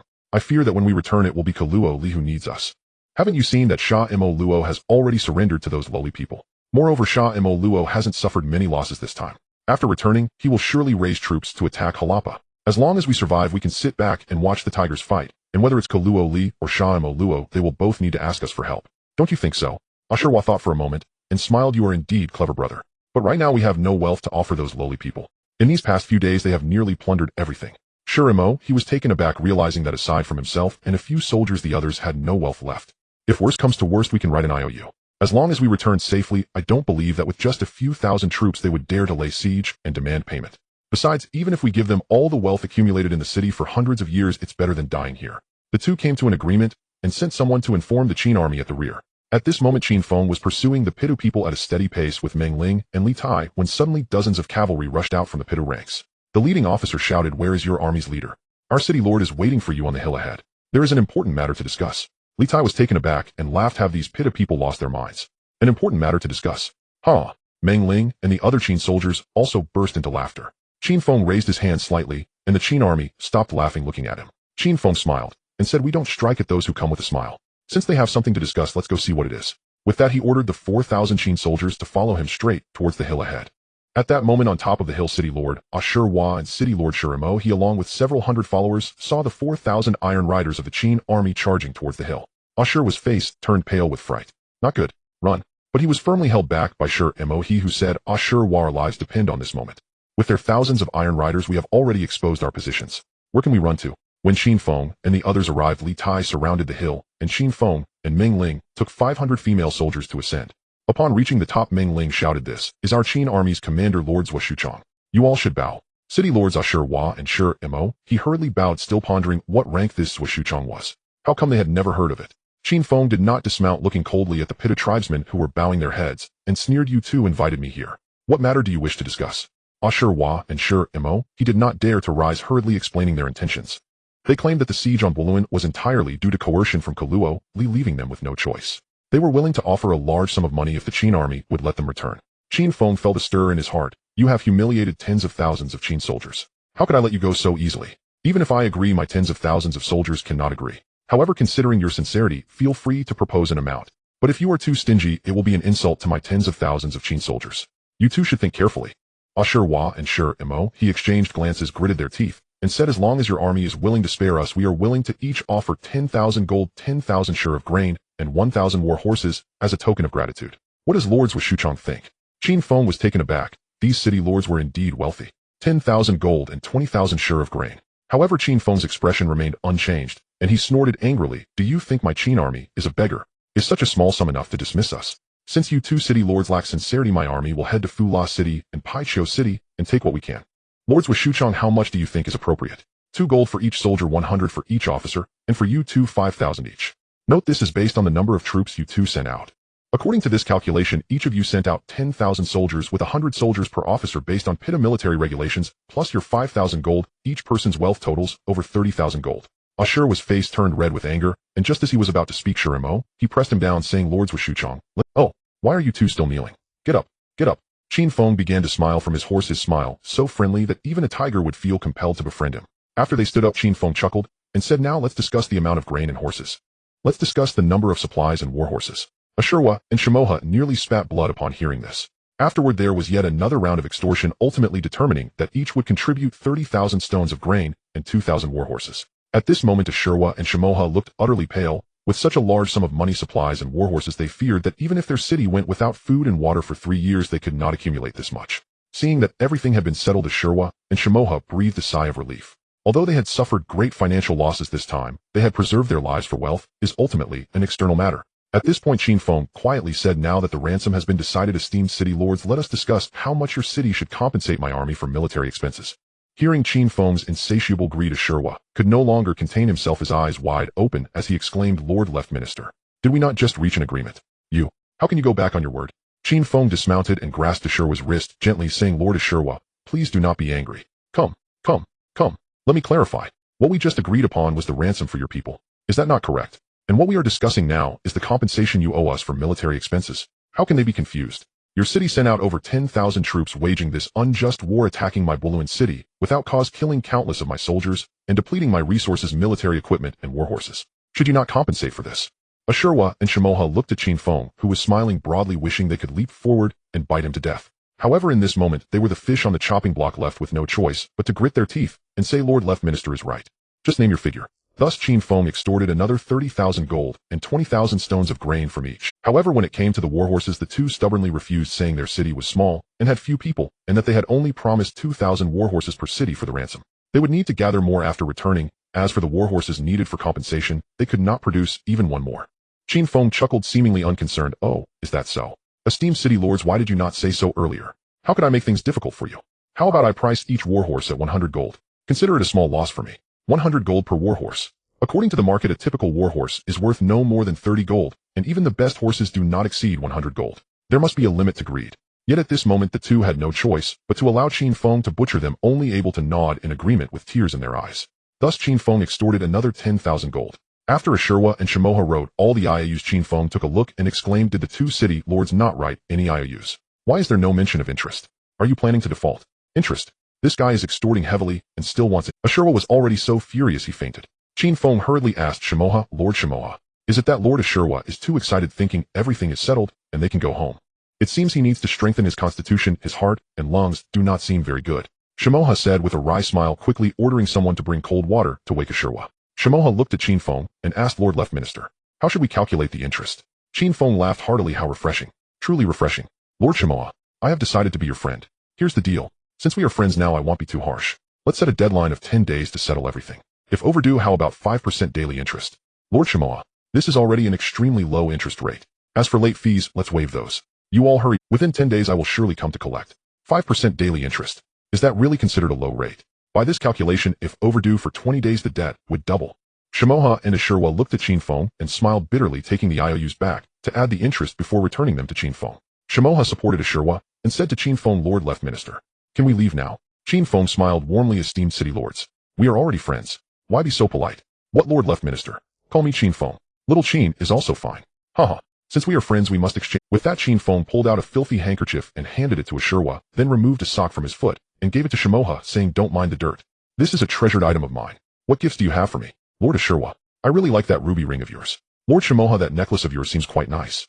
The two hurriedly handed over the ring and necklace to Qin Feng, receiving the filthy handkerchief and smelly sock in return, holding them in their hands, both crying and laughing in disbelief. At this moment Qin Feng turned to the 500 female soldiers behind him and said, "Now that I and the two city lords are friends, you need not be so restrained. Go and befriend Fula and Picky as friends, exchanging gifts. Remember, do not be stingy, or do not embarrass me." The 500 female soldiers cheered and rushed towards the Pitu tribe's soldiers, trading everything they laid eyes on, whether rings, necklaces, or weapons, all exchanged for extremely valuable rags. Eventually the rags were insufficient, and some even grabbed stones, claiming they were rare jade they had treasured for many years, trading them for exceptionally fine war horses. The soldiers from the Pichio and Fula cities could only receive these immensely valuable gifts in silence, giving away everything they had, and afterwards they had to thank the others for valuing them and willing to befriend them. Qin Feng turned around and saw Meng Ling standing still, clearly unwilling to befriend those from the Pitta tribe. "Qin Feng, Grinlinger, come here. After Meng Ling approached Qin Feng, said to the two city lords, esteemed lords, this lady is the commander of my 500 troops, a rare heroine, and she is also the one I cherish most. Look, shouldn't you give her some gifts? Upon hearing that, Qin Feng regarded her as his beloved. Meng Ling's face turned red, gazing at Qin Feng in a daze. Seeing Qin Feng say this, Shimoha and Ashurwa quickly took out valuable items to present to Meng Ling, yet she did not accept them, instead staring blankly at Qin Feng. The two had no choice but to hand the gifts over to Qin Feng to receive on her behalf. In the end, Ashurwa even took out the city lord's gold seal before Qin Feng finally let them go. At this moment, Qin Feng pulled out 2 pieces of paper from his pocket and handed them to Shimoha and Ashurwa, saying, esteemed lords, look, we are all friends now. So naturally we must sever all ties with Kaloali. Here are 2 letters of severance. You two copy them, so that our friendship will stand as tall and everlasting as the green pine. Upon hearing Qin Feng's words, Shimoha and Ashurwa looked up at his harmless smile, feeling a chill run down their spines. This man is too terrifying, killing without bloodshed. If these letters are written, it would mean a complete break with Kaloali. Ashurwa looked at the 2 letters and asked Lord Left Minister, who is the other letter for? Qin Feng laughed heartily. Look, if you hadn't reminded me, I would have forgotten. This is for Shamo Luo of Daluo City. You see, he abandoned you and fled alone. How ungrateful of him. Such a person should be severed earlier. Esteemed lords, I am doing this for your sake. Shimoha glared at Ashurwa in anger. Initially, they had only offended Kaloali, but now it seemed they would also offend Shamo Luo. These two were the largest powers in the eastern part of Tianzhu, and offending them would leave them relying solely on Qin Feng in the future. In this manner, this alliance under the city was nothing more than letting themselves be butchered. After contemplating, Shimoha no longer hesitated and took out pen and paper to write the 2 letters of severance. After writing just a few lines, Shimoha nearly retched. The content was simply too disgusting. The letter not only cursed Kaloali and Shamo Luo and their ancestors for 18 generations, but also claimed that the 2 shared Shamo Luo's wife, often gathering together for debauchery, and that Shamo Luo's son was actually Kaloali's son. It should be noted that Shamo Luo's wife, Aixawa, is actually Kaloali's daughter. Writing something so disgusting would likely lead Kaloali and Shamo Luo to tear themselves apart in anger. Besides that, the other vulgarities seemed relatively less disgusting. For example, it stated that the 2 had a secret relationship, colluding with each other. Moreover, they often peeped at women bathing and then exchanged experiences afterward. They also had a peculiar fondness for eating feces, particularly curry-flavored ones, and enjoyed it endlessly. Additionally, they frequently robbed passing merchant caravans and then framed other city-states for it. They also raised elephants because they found them to be robust and beautiful, and that there was something special about them. The letter was filled with vulgarities that were simply unbearable to read or speak. Shimoha and Ashurwa wrote the 2 letters while crying and then handed them to Qin Feng. At this moment, they felt as though they could die on the spot. Not only had more than half of their city's wealth been extorted by Qin Feng, but they had also written such disgusting letters, completely offending Kaloali and Shamo Luo. It was simply unbearable. Qin Feng smiled as he linked arms with Shimoha and Ashurwa, personally escorting them down the mountain with great warmth, and ordered Li Tai to let all the Pitta people leave. Li Tai naturally remembered how Qin Feng had instructed him beforehand. They could leave, but all their wealth, warhorses, and weapons had to be left behind. After all, they were making friends. Thus Shimoha and Ashurwa led over 10,000 ragged Pittu people away, weeping all the while. The cries were heartrending, causing all who heard them to shed tears. Meng Ling watched in confusion as the 2 people finished writing their letters and left in tears. Was it really necessary to cry so miserably over just writing a letter? She asked Qin Feng, brother Qin, what did those letters say? Let Linger take a look. Why were those 2 people crying so sadly while writing? Qin Feng, seeing Meng Ling wanted to see the letters, quickly tucked them into his bosom and said, Linger, this cannot be seen. As Qin Feng pondered over the letters himself, he felt they were filthy and utterly vile, and he dared not let Meng Ling see them, fearing that if she did, she would never speak to him again. He quickly changed the subject and brought out a collection of gold, silver, and jewels, presenting them to Meng Ling, saying, Linger, take whatever you like. Meng Ling didn't even glance at the items and replied, I don't want those filthy men's things. Qin Feng, feeling embarrassed at her rejection, had no choice but to call over Sima, want to collect them all and confiscate them. At this moment, Meng Ling's face turned slightly red as she looked at Qin Feng and asked, brother Qin, was what you said just now true? Which sentence? Qin Feng looked at Meng Ling's expression and then at her in her military attire, standing on the mountaintop. The gentle breeze lifted her strands of hair, making her look truly charming and exceptionally graceful. What had he said earlier that made Meng Ling care so much? Oh, right. It must have been when he told those 2 that Meng Ling was his beloved. After realizing this, Qin Feng approached Meng Ling with a mischievous smile and said, Linger, I said a lot of things just now. I can't remember which sentence it was. How about you remind me? Meng Ling saw the expression on Qin Feng's face and knew he understood what she was referring to, but he was just teasing her. She spat playfully and said, you still my commander? So unrefined. If the soldiers saw this, what would happen? Qin Feng wasn't angry. He chuckled and leaned closer, grinning. In front of Linger, I'm not a serious commander, so why act so formal? Seeing Qin Feng's shamelessness, Meng Ling stomped her foot in frustration and exclaimed, you, I really don't know which face of yours is the real you. As a woman of the Qin, I always speak my mind and never hide anything. Brother Qin, I just want to ask you, was what you said to those 2 people about me being your beloved sincere? Seeing Meng Ling's serious expression, Qin Feng understood that this matter was of great importance to her. Was it not equally? No longer joking, he took Meng Ling's delicate hand and said softly, "Of course it's true. Linger is indeed my beloved." When Meng Ling heard Qin Feng finally say those words, she smiled sweetly and threw herself into his arms, whispering, "Brother Qin, I'm so happy today. Linger only has you in her heart. Will you take Linger?" Qin Feng, holding Meng Ling, recalled the poem from the Book of Songs, Jianjia. Jianjia is lush and the white dew is like frost. The one I long for is on the other side of the water. Jianjia is abundant and the white dew has not dried. The one I long for is by the water's edge. Jianjia is plentiful and the white dew has not ceased. The one I long for is at the water's brink. In modern times, every time Qin Feng read this poem, he would become lost in thought, wondering if ancient people truly expressed their love in such a way. Were the people before the Qin truly so genuine in their feelings? Now with the beauty in his embrace, haha. The ancients truly do not deceive me. Qin Feng tightened his hold on Meng Ling and looked up at the sky, shouting, "Mom. Huh, I have a wife now." Hearing Qin Feng shout so loudly, Meng Ling's face turned red with shame. She tried to break free, but felt Qin Feng's hands were unbearably hot, as if she couldn't muster any strength, so she let him hold her, burying her face in his embrace, afraid to show her face. As Meng Ling caught a whiff of Qin Feng's faint scent of sweat, she wondered how she hadn't noticed it before. Giggling, she thought this scent was quite pleasant. The 500 female soldiers nearby had been quietly watching Qin Feng and Meng Ling, and seeing them embrace, they couldn't help but giggle softly. When they heard Qin Feng shout, "I have a wife now," the female soldiers could no longer contain themselves and started gossiping in whispers. Sima noticed the situation, signaled with her hand, and hurriedly led the 500 female soldiers down the mountain. At that moment, only Qin Feng and Meng Ling remained on the little hill. At the foot of the mountain, Li Tai and the others were anxious, as they had not seen Qin Feng for a long time. When they saw Sima and the others coming down, but did not see Qin Feng, they didn't ask much and hurried up the mountain. Sima quickly stopped Li Tai, who was heading up the mountain, saying, "Tizi, you can't go." Li Tai looked at Sima in surprise and asked, "Sister One, why not?" Sima couldn't very well say that the commander was currently in a romantic entanglement, so she stammered, unable to explain. Li Tai, seeing Sima's indecisiveness, ignored her and turned to head up the mountain. Sima hurried to catch up from behind, but Li Tai was tall and strong, taking a single step that was two of Sima's, so she couldn't keep up.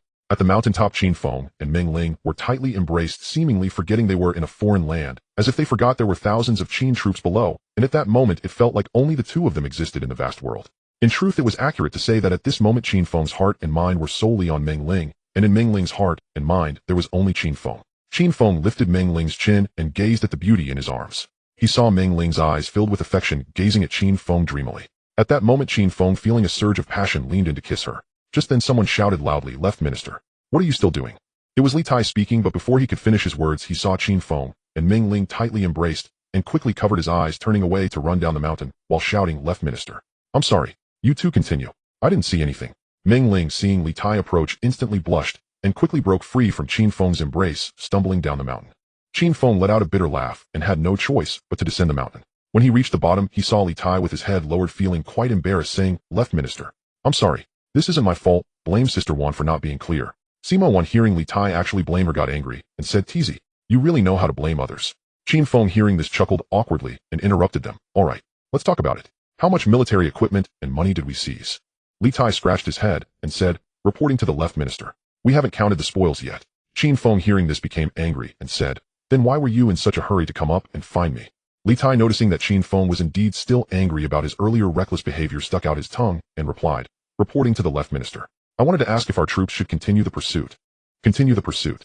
Those Pai Tu people are so destitute they only have their pants left. Why pursue them? Leave 2 units of soldiers to guard the supplies. The rest will follow me to Harappa City." "Yes." Everyone responded, mounted their horses, and headed straight for Harappa City. In the days that followed, the Qin army advanced with 3 waves of cavalry alternating in their march, encountering several remnants of the pitted troops, but they were merely scattered soldiers numbering in the hundreds, no longer as formidable as before. Within a few days, the 10,000 Qin troops arrived beneath the walls of Harappa City, which was indeed more than 3 times larger than Bolun City. The city walls stood approximately 30 feet high, adorned with countless battlements, and every 100 feet there was a watchtower. The corner towers protruded from the walls, forming a formidable defense, justly known as the largest city in eastern India. Qin Feng, leading the 10,000 Qin troops, gazed at Harappa City from a distance, and to them this grand city seemed hardly significant. Indeed, considering that the Qin army had fought from a small town to Bolun, defeating 100,000 troops, and had pursued relentlessly to the gates of Harappa City, how could this solid city halt the determined march of the Qin warriors returning home? Holding the horsewhip, Qin Feng pointed at Harappa City and loudly asked, "Brave warriors of the Qin army, this Harappa City is so fortified, are you afraid?" "Not afraid. We are not afraid," the 10,000 Qin troops shouted in unison. "Good." Qin Feng laughed heartily, whipping his horse as the 10,000 Qin troops echoed, "Harappa's king Keluli, come forth and speak. Harappa's king Keluli, come forth and speak." The shout echoed through the heavens. The Harappa defenders, having narrowly escaped death, looked down at the imposing Qin army, their faces turning pale, and they were on the verge of descending from the city. Keluli stood atop the city walls, forcefully suppressing the rage within him, saying, "This king is here, what does your army wish to teach?" Qin Feng ignored him completely as Sima Ji rode forward and shouted, "Keluli, how rude you are. Come down quickly and speak." The 10,000 Qin troops shouted in unison behind him, "Keluli, come down and speak. Keluli, come down and speak." Keluli looked at the Qin troops below and then at the expressions of his surrounding commanders and soldiers filled with fear and dread. He sighed inwardly, knowing that at this moment everyone's courage had faltered and the army lacked the will to fight. Thus he had no choice but to bring the Prince Kaluzanbu down from the city, opening the city gates and standing behind the drawbridge. He intended to retreat back into the city at the slightest movement from the Qin troops. Even so, he was not at ease and ordered 100 shield bearers to guard him, fearing the Qin troops might launch those 7-foot giant arrows to kill him. Seeing Keluli descend the city, Qin Feng, accompanied by Meng Ling, Sima Ji, and 100 cavalry, approached the city gates, standing on the other side of the drawbridge, smiling slightly. "Keluli, it has been a long time since we last met. Are you well?" Keluli looked at Qin Feng, the anger in his heart suppressed, yet again forcing a smile. "This king is well. You need not worry. May I ask how to address you?" Sima Ji sneered. "This is our army's left minister. What friendship do you have with him?" Keluli slightly bowed in greeting. "This king has met the left minister. Is the left minister also well?" Qin Feng in a friendly manner chuckled. "I am well. Keluli, please hand over King Assam of Bolun." Keluli had long anticipated that the Qin army would demand Assam. He waved his hand, and several soldiers brought forth a person who stood before Qin Feng on horseback. It turned out to be an exceptionally alluring woman from India, holding a toddler in her arms. Qin Feng coldly smiled. "Are you mocking me?" Keluli hurriedly explained, "Left minister. That Assam has indeed not returned. Perhaps he has already perished in the chaos. This is Assam's wife and child. This king now hands them over to the left minister, letting your army dispose of them as you wish." Kaluzanbu, hearing his father say that he would hand his sister over to the Qin army, exclaimed in shock, "Father, Lisa is your daughter, my sister." Keluli's eyes widened in anger. "Shut up. If their lives can exchange for ours, what is wrong?" Seeing his father say such things, Kaluzanbu's lips moved. Glancing at his sister and nephew, who were at the mercy of others, he closed his eyes and dared not look again. The Indian woman, hearing Keluli offer her and her child to the Qin army, immediately burst into tears, clawing at the surrounding Harappa soldiers, shouting at Keluli, "Father, I am your daughter. Father, Asenki is your grandson." Qin Feng and Sima Ji and the others were also taken aback at Keluli's heartlessness. Keluli's face turned ashen as he said, "Lisa, do not blame your father. You can only blame your husband. If he had not offended the Qin army, how could Harappa suffer such losses? I have no choice. You should consider it a sacrifice for Harappa." These words were almost spoken through gritted teeth, each word dripping with. Isalicia, seeing her father so heartless, slapped the soldier restraining her and shouted, "What useless slaves you are. You lost the battle and want women and children to die for you." The nearby Harappa soldiers, hearing Isilicia's words, lowered their heads in shame, but still tightly restrained her, fearing. Isilicia struggled fiercely against the soldiers, and holding her child ran a few steps to kneel before Qin Feng, repeatedly bowing her head. "Left minister, Assam has offended you. If you want me dead, I have nothing to say, but please spare my Asenki. He is just a child, and no, I beg of you, spare him, and Isilicia will repay your great kindness in her next life, working like an ox or a whore." Seeing Isilicia kneeling before him, repeatedly bowing her head and crying like a flower in rain, Qin Feng turned to Keluli and said, "Keluli, they are your daughter and grandson. Can you truly bear to lose them?" Keluli gritted his teeth, saying, "Only in this way can I prove that I have no intention of sparing Assam. I ask the left minister to believe me. Although they are my beloved daughter and grandson, they are also Assam's wife and child. Since I have handed them over today, I will let your army decide their fate." At this moment, Qin Feng finally believed the historical records where the great General Xianyang set up a platform before the two armies, intending to cook Lu Taigong, and Han Gazu Lu Bang said to Xianyang, "You and I agreed to be brothers. My father is also your lord. Now you wish to cook my father. Can we at least share a meal together?" It seems that for emperors and tyrants, familial ties are indeed dispensable. No wonder it has been said throughout history that emperors are often devoid of familial affection. Qin Feng looked at Keluli and said, "Keluli, I have learned today that you think my Qin army is as ruthless as you are." After saying this, he sighed, dismounted, and helped Isilicia up, saying, "Madam, do not worry. Justice has its source, and my Qin army is not a slaughtering horde." Isilicia, seeing her father push her into a deadly situation, and yet this man did not kill her, was overwhelmed by the contrast, and hugged her child tightly, bursting into tears. Qin Feng coldly said to Keluli, "Keluli, I believe Assam is not in the city, but you led 100,000 troops to attack Bolun city, without reason, slaughtering countless Qin soldiers. How shall we settle this score?" Keluli's eyelids twitched as he hurriedly replied, "Left minister, I was also deceived by that Assam. You and I are both victims." Qin Feng sneered, 3 times deceived. "Victims? It seems that it was you, Keluli, who besieged Bolun city, and it was you who threatened to turn me into ashes outside Bolun city, was it not?" Keluli knew that saying more at this moment was futile. Reflecting on the pillaging by the Qin army along the way, he formed a resolution. Left Minister. I was wrong. I am willing to offer all I have as compensation to your army. I only ask that you forgive me and Harappa City. Sima Ji could no longer contain himself and shouted, You scoundrel! Do you think the lives of my Qin soldiers can be exchanged for money? Sima Ji was about to scold further when he was held back. Qin Feng smiled, saying, Oh, is that so? To have my Qin army forgive you is not impossible, but it depends on how much sincerity you Kelly have. Kelly, seeing Qin Feng relent, was overjoyed. As long as your army can forgive us, Harappa City is willing to offer 100,000 gold as a sign of sincere apology. Qin Feng laughed heartily upon hearing this, pointing his horsewhip at Kelly, saying, Kelly, are you joking? Do you know how much wealth Pichio City and Fula City offered to let my army spare them? Kelly felt a sense of foreboding and said in a deep voice, Left Minister, how much do you want for this matter to be settled? Qin Feng coolly stated, 200,000 in gold, 100,000 stones of grain, 5,000 warhorses, and as for the weapons and equipment you can decide, but it must be enough to sufficiently equip my 10,000 Qin troops. Kelly, seeing Qin Feng making such exorbitant demands, felt his anger surge. Just as he was about to explode, Kaluzanbu pulled him back, saying, Father, currently we only have a few thousand defeated troops guarding the city. Even if we urgently recruit several tens of thousands of able-bodied men, they might not be a match for the Qin army. Moreover, with Daluo City's Shamo Luo having almost escaped unscathed this time, it is truly concerning. If he takes the opportunity to attack, we and Harappa City will have no way out. Upon hearing Kaluzanbu's words, the fire in Kelly's heart extinguished instantly. He smiled bitterly. All right, Left Minister, I will agree. However, as you are asking for so much, please give me a few days to gather it. Having already submitted, Kelly's title also changed from this king to this humble king. Qin Feng sneered, All right, I will give you 3 days to prepare. When the 3 days are up, if you delay or evade, do not blame me for being ruthless. After saying this, he ignored Kelly and rode back to the camp. Upon returning to the camp, the Qin army stationed themselves a mile outside Harappa City, awaiting the exchange of goods in 3 days. In the main tent of the Qin army, Qin Feng and the others were dining, when Sima Ji stormed in, knocking the bowl and chopsticks from Qin Feng's hands, pointing at him and shouting, Second brother. Are you really going to spare that Kelly? Have you forgotten how many Qin soldiers he killed? Everyone's faces changed upon seeing Sima Ji like this. Meng Ling grabbed Sima Ji while Sima Li also stood up and shouted, Sima Ji, how dare you be so disrespectful to the... Are you trying to rebel? Qin Feng shook his head and smiled, picking up the bowl and chopsticks from the ground, gathering the spilled food back into the bowl, while saying, Eldest brother, you explain it to this stubborn ox. Meng Ling, releasing Sima Ji, sternly said, Third brother, you have been reckless. The Left Minister is not someone you can think of so simply. The blood of our Qin soldiers does not flow in vain. The reason the Left Minister demands so much wealth is to ensure that Kelly has no place to bury him.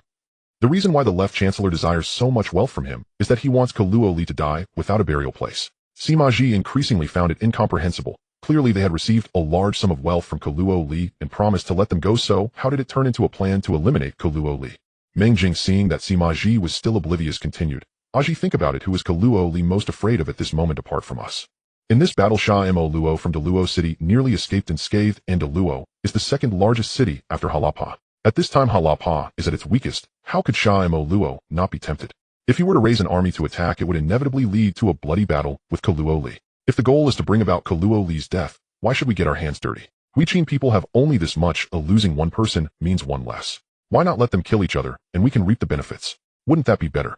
Sima Ji exclaimed in realization, but why do we still need so much wealth from him? It's always bad to take from others. While Meng Ling looked at Sima Ji's line of thinking and shook his head with a smile, continuing, Aji, think again. Which of these supplies, warhorses, weapons, or wealth, is not urgently needed by our Qin army? If our army has enough supplies, we could equip an additional 20,000 soldiers. At that point, wouldn't our chances of returning to Xianyang be even greater? Moreover, Kaluo Li must defend Harappa City, and these supplies are also desperately needed by him. If we take so much away, wouldn't his chances against Xianyang Luo be even lower? At this point, Meng Ling interjected brightly. For example, originally Kaluo Li could have defended Harappa City for over a year, but without these supplies he might struggle to hold out for even 6 months. Furthermore, once Xianyang Luo learns that Kaluo Li has given us so many supplies, he will surely dispatch troops to attack early. By then, Kaluo Li will undoubtedly meet his demise. I misjudged you, please punish me. Qin Feng smiled and helped Sima Ji up, saying, That's enough. Ignorance is no crime. You fool. Even a girl has more insight than you. After realizing his mistake, Sima Ji knelt before Qin Feng, saying, Left Chance, I misjudged you, please punish me. Qin Feng smiled and helped Sima Ji up, saying, That's enough. Ignorance is... Seeing that Qin Feng did not pursue the matter, Sima Li grew anxious and quickly said, Left Chancellor, you can't. Everything must have its rules. You are the commander of our Qin army. If anyone treats you lightly, it is the same as treating thousands of Qin people lightly. It is the same as disregarding the military laws of our Qin army. Sima Ji had made a mistake. If he is not punished, he is the son of a low-ranking officer. How can a low-ranking officer enforce military law in the future? Seeing Sima Li speak with such righteousness, Qin Feng found it hard to make a decision. Sima Ji declared loudly, Left Chancellor, I have violated military law and willingly accept punishment. Seeing this, Qin Feng had no choice but to let Sima Li carry out the punishment. Sima Li said no more, called over the military officer in charge of law enforcement, and had Sima Ji punished with 30 strokes of the military cane. That night, while Sima Ji was on duty, Qin Feng approached and sat beside him, asking, "Aji, does it still hurt?" Sima Ji smiled broadly, saying, "Second brother, these 30 strokes are nothing." Qin Feng replied, "Hey, don't blame your elder brother. He is also doing this for your own good." Sima Ji said, "What are you saying, second brother? How could I blame elder brother?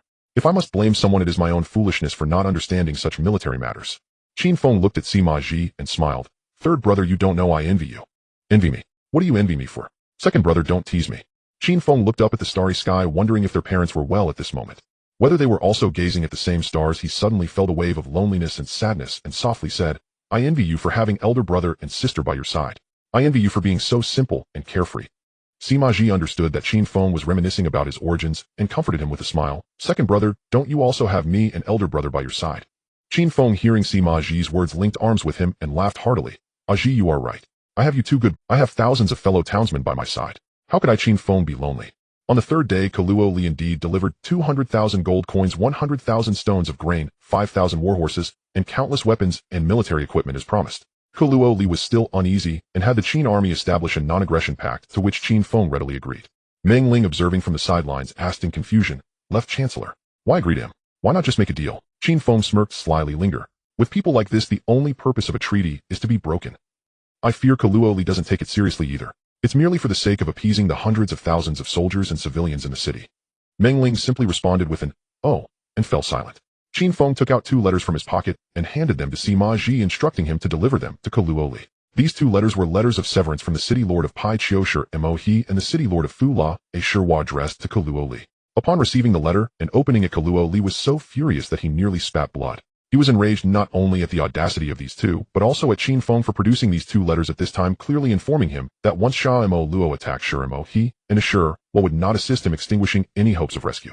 Kuluo Li pondered this and shouted loudly, "Left Chancellor, your army and my Halapa city have established a non-aggression pact. If the Luo city's Sha Mo Luo attacks my Halapa city, what will your army do?" The thousands of Halapa soldiers on the wall perked up their ears to listen to how the Qin army would respond. Qin Feng laughed heartily. "My lord Kuluo Li, I, Qin Feng, keep my promises. You can rest assured. Moreover, Sha Mo Luo is your son-in-law. If he attacks, it's a family matter. How could I intervene?" Although Kuluo Li was not entirely convinced that Qin Feng would not take advantage of the situation, he spoke these words in front of thousands of soldiers, and as a commander, trustworthiness comes first, so he found some assurance in it. Hearing Qin Feng promise not to assist Sha Mo Luo, the thousands of Halapa soldiers felt relieved, with some of the younger. At that moment, a group of people rushed out from the city, running straight to Qin Feng's horse. Qin Feng focused his gaze and saw that it was Kuluo Li's daughter, Ai, Shili Sha, holding a child accompanied by several soldiers. Upon seeing his sister rush out, Kuluo Zanbu shouted, "Sister, what are you doing? Come back." Ai Shili Sha shouted back at Kuluo Zanbu, "Brother, a few days ago our father entrusted me to the Qin army. He never considered our father-daughter bond. Just let me go. If I stay in Halapa with the Senki, I'm afraid I won't survive a few days." Kuluo Zanbu turned back to see that their father's face was ashen, his lips tightly pressed together, and his eyes filled with murderous intent. He knew his sister spoke the truth. If Sha Mo Luo attacked, his father would certainly sacrifice his sister and nephew to save himself, so he stopped speaking. Qin Feng saw that Ai Shili Sha intended to follow the Qin army to Bolun City, and he thought this was unacceptable. Although they hadn't killed her a few days ago, it was merely because she was a widow with an orphan.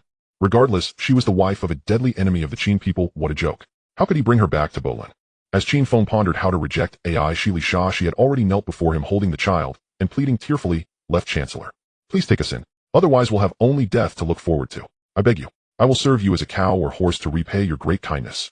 After saying this, she kept kneeling and kowtowing to Qin Feng, Meng Jing, Sima Ji, and Meng Ling, her forehead bleeding. Meng Ling, unable to bear it, also pleaded, "Left Chancellor, look at how pitiful she is. Please take her in." Seeing that the other generals seemed to be sympathetic, Qin Feng asked Sima Ji, "What do you think, General Sima?" Qin Feng thought to himself, Sima Ji detests evil and would never agree to take an Asen's wife and child. As long as he spoke against it, it would be easy for him to refuse. To his surprise, Sima Ji glanced at Ai Shili Sha kneeling on the ground and turned to Qin Feng, saying, "Left Chancellor, grievances have their source, and the enemies of our Qin people are Asen. What do his wife and child have to do with it? Since she is so pitiful, then let's take her in." Qin Feng was taken aback by Sima Ji's words. Even though he was wise, he hadn't expected Sima Ji to say this. The left Xianyang is back. The left Xianyang and his men have returned. Before Qin Feng and his party even entered the city of Bolun, they heard these jubilant cries from afar. Qin Feng gazed at the city of Bolun before him. Indeed, since pursuing the fleeing Pitaka troops to Harappa, then detouring to Pichio and Fula from Harappa, and finally returning from Fula, they had journeyed nearly 3,000 li, and over 2 months had passed. When they had departed, the wheat fields outside Bolun had just begun to turn golden. Upon their return, new crops had already been sown. The Qin people in the city, seeing the left Xianyang and the Qin warriors back, welcomed the king's army with food and drink. They gazed at the hundreds of carts behind Qin Feng laden to the brim with grain and treasures, and clicked their tongues in admiration. The other day, when the minister of granaries returned, he had brought back hundreds of carts of wealth. Today, the left Xianyang had brought back even more. The Qin people, who had been impoverished for generations, had never seen so many fine things. Dazzled, they pointed and gestured around the carts, reaching out to touch them in disbelief, as joyous as if it were New Year. Exilisha, watching these Qin people from within the ranks, and then looking at the city of Bolun, both strange and familiar, could hardly believe it. Was there really such a vibrant city in the world? Were there truly such simple and happy people? Throughout this journey, Exilisha had already felt that this Qin army was utterly different from her husband's or her father's forces. Her own Pitaka tribe's army submitted to their city lords out of bloodbound servitude, like lambs before wolves. For the Pitaka people, generation after generation were subjects, or rather slaves, of these city lords. In their eyes, going to war was no different from farming. It was merely doing their master's bidding, their destined fate. Victory brought joy, for the master would generously bestow a little food. But defeat, or even death, was simply This Qin army, however, held a heartfelt worship and fervent trust in their leader Qin Feng. It seemed that as long as Qin Feng was there, even if faced with impenetrable fortresses or 1,000,000 mighty soldiers, they were but chickens and dogs. The way they looked at Qin Feng was as familiar as family, even as admiring as a father or elder brother. Whatever command Qin Feng gave, no matter how strange, they seemed to accept it as perfectly natural, each one carrying it out without question. Whenever Qin Feng's gaze swept over them, even the most exhausted Qin soldiers would force a smile, as if to say, "We can't. The left Xianyang is watching us." And Qin Feng was utterly unlike her husband or father, those kings. Sometimes he was like a child, joking and roughhousing with ordinary soldiers, yet other times he was like a god of death incarnate, a single cold stare making even these battle-hardened veterans tremble as if treading on thin ice. Moreover, Qin Feng did not indulge in fine clothes and rich food like the commanders she knew. He ate the same simple meals as the common soldiers, even less than them, for his appetite was small. And his words and actions were so peculiar, so strange, that he seemed not of this world. He often said things no one understood, yet the entire Qin army had grown accustomed to it. Throughout their journey, she had seen how those usually haughty city lords turned from jackals into lambs, before Qin Feng meekly handing over their most treasured possessions, terrified of displeasing him, with not a shred of lordly dignity. These city lords surrendered so much wealth, yet not a single person in this Qin army pocketed a single coin. With so many riches, the Qin soldiers' diet remained extremely simple, nay, crude and coarse. Yet guarding these treasures, they ate their rough fare, as if it were the most natural and just thing in the world. In short, this Qin Feng was so mysterious, so enchanting. This Qin army was so formidable, so majestic. These Qin people were so simple, so joyful. In her nearly 20 years of life, she had never seen nor imagined that such people and such a life could exist in this world. If Exilisha chose to follow the Qin army outside Harappa to survive now, she was filled with curiosity and goodwill toward these people, eager to blend in and become as simple and joyful as they were. Sima, Li, and Li Tsubing personally came to the city gate to welcome Qin Feng and his men. Seeing Qin Feng approach, they quickly bowed. "Left Xianyang, you have returned." They were about to report on the affairs of Bolun and their arrangements when Qin Feng dismounted, took the two old generals by the arm, and said with a smile, "Nim him back. I leave this to you two. I'm going to sleep." He then bellowed to the 8,000 Qin soldiers behind him, "All troops, hear me. Back to the city. Sleep." The 8,000 Qin soldiers shouted high and joyfully ran into the city. Qin Feng said no more, entered the city first, and went to his room to sleep. Sima, Li, and Li Tsubing watched them and smiled wryly. They couldn't blame them. After 2 months of long marches without rest, they deserved a good sleep to recover. While these nearly 10,000 men slept soundly, tens of thousands of Qin people moved the grain and treasures into the city, storing them as Li Tsubing directed. They also tended to the war horses with care and meticulously cleaned and repaired the soldiers' weapons and armor, ensuring that when the men awoke, everything would seem renewed and perfectly ready for use. Qin Feng slept straight through a day and 2 nights, waking only on the morning of the 3rd day. Stretching lazily in bed, he said, "Ah, comfortable. Sleeping until I wake, naturally counting money until my hands cramp. I've achieved it all. Haha, now if I just find a wife, life would be perfect." Just then a stifled laugh came from beside him, clearly Meng Ling. Startled, Qin Feng turned his head to see Meng Jing and Sima Ji also present. Embarrassed, he chuckled and got up. Sima Ji teased, "Second brother, you've just woken up and already thinking of taking a wife. Tell us, who do you want? Which Qin woman wouldn't want to marry you?" "Second brother, you came a bit late. If you'd arrived a few years earlier, my elder sister might have fallen for you instead of big brother." Meng Jing, seeing Sima Ji tease Qin Feng while dragging himself and Sima Wan into it, blushed, a rare sight, and scolded, "Is that any way to talk? Careful, ill tell your father, and have you given 30 strokes of the rod?" Sima Ji grinned. "Not even my brother-in-law yet, and you're already putting on airs. All right, I'll go tell the commandant that the left Xianyang is awake." With that, he slipped away. Qin Feng got up, glanced at Meng Ling with a smile. Seeing him look at her, she too blushed. "Brother Qin, we'll wait for you in the meeting hall." She then dashed off as well. After washing up, Qin Feng, along with Meng Jing, arrived at the meeting hall. Meng Xianyang and the others were there filling the small. Seeing Qin Feng enter, the officers rose to salute. Returning the salute, Qin Feng smiled and walked to the head seat. He said to Li Xubing, Minister of Granaries, please report on the situation in Bolun these past days. Li Xubing took out a roll of parchment and said, reporting to the left, Xianyang, in this campaign, our army captured 3 million gold, 1 million dan of grain, over 1 million war horses, and countless weapons and equipment. During your expedition, the 10,000 mu of wheat fields outside Bolun were also harvested by our forces, yielding over 7 dan of grain. The next season's crops have already been sown. Various workshops within the city have also produced a considerable amount of weapons and equipment. The officers listened as Li Xubing reported item by item. They had not expected such a bountiful harvest from this campaign. Compared to their days in Qin City, this wealth was like a thunderclap on a clear day. They had become rich overnight.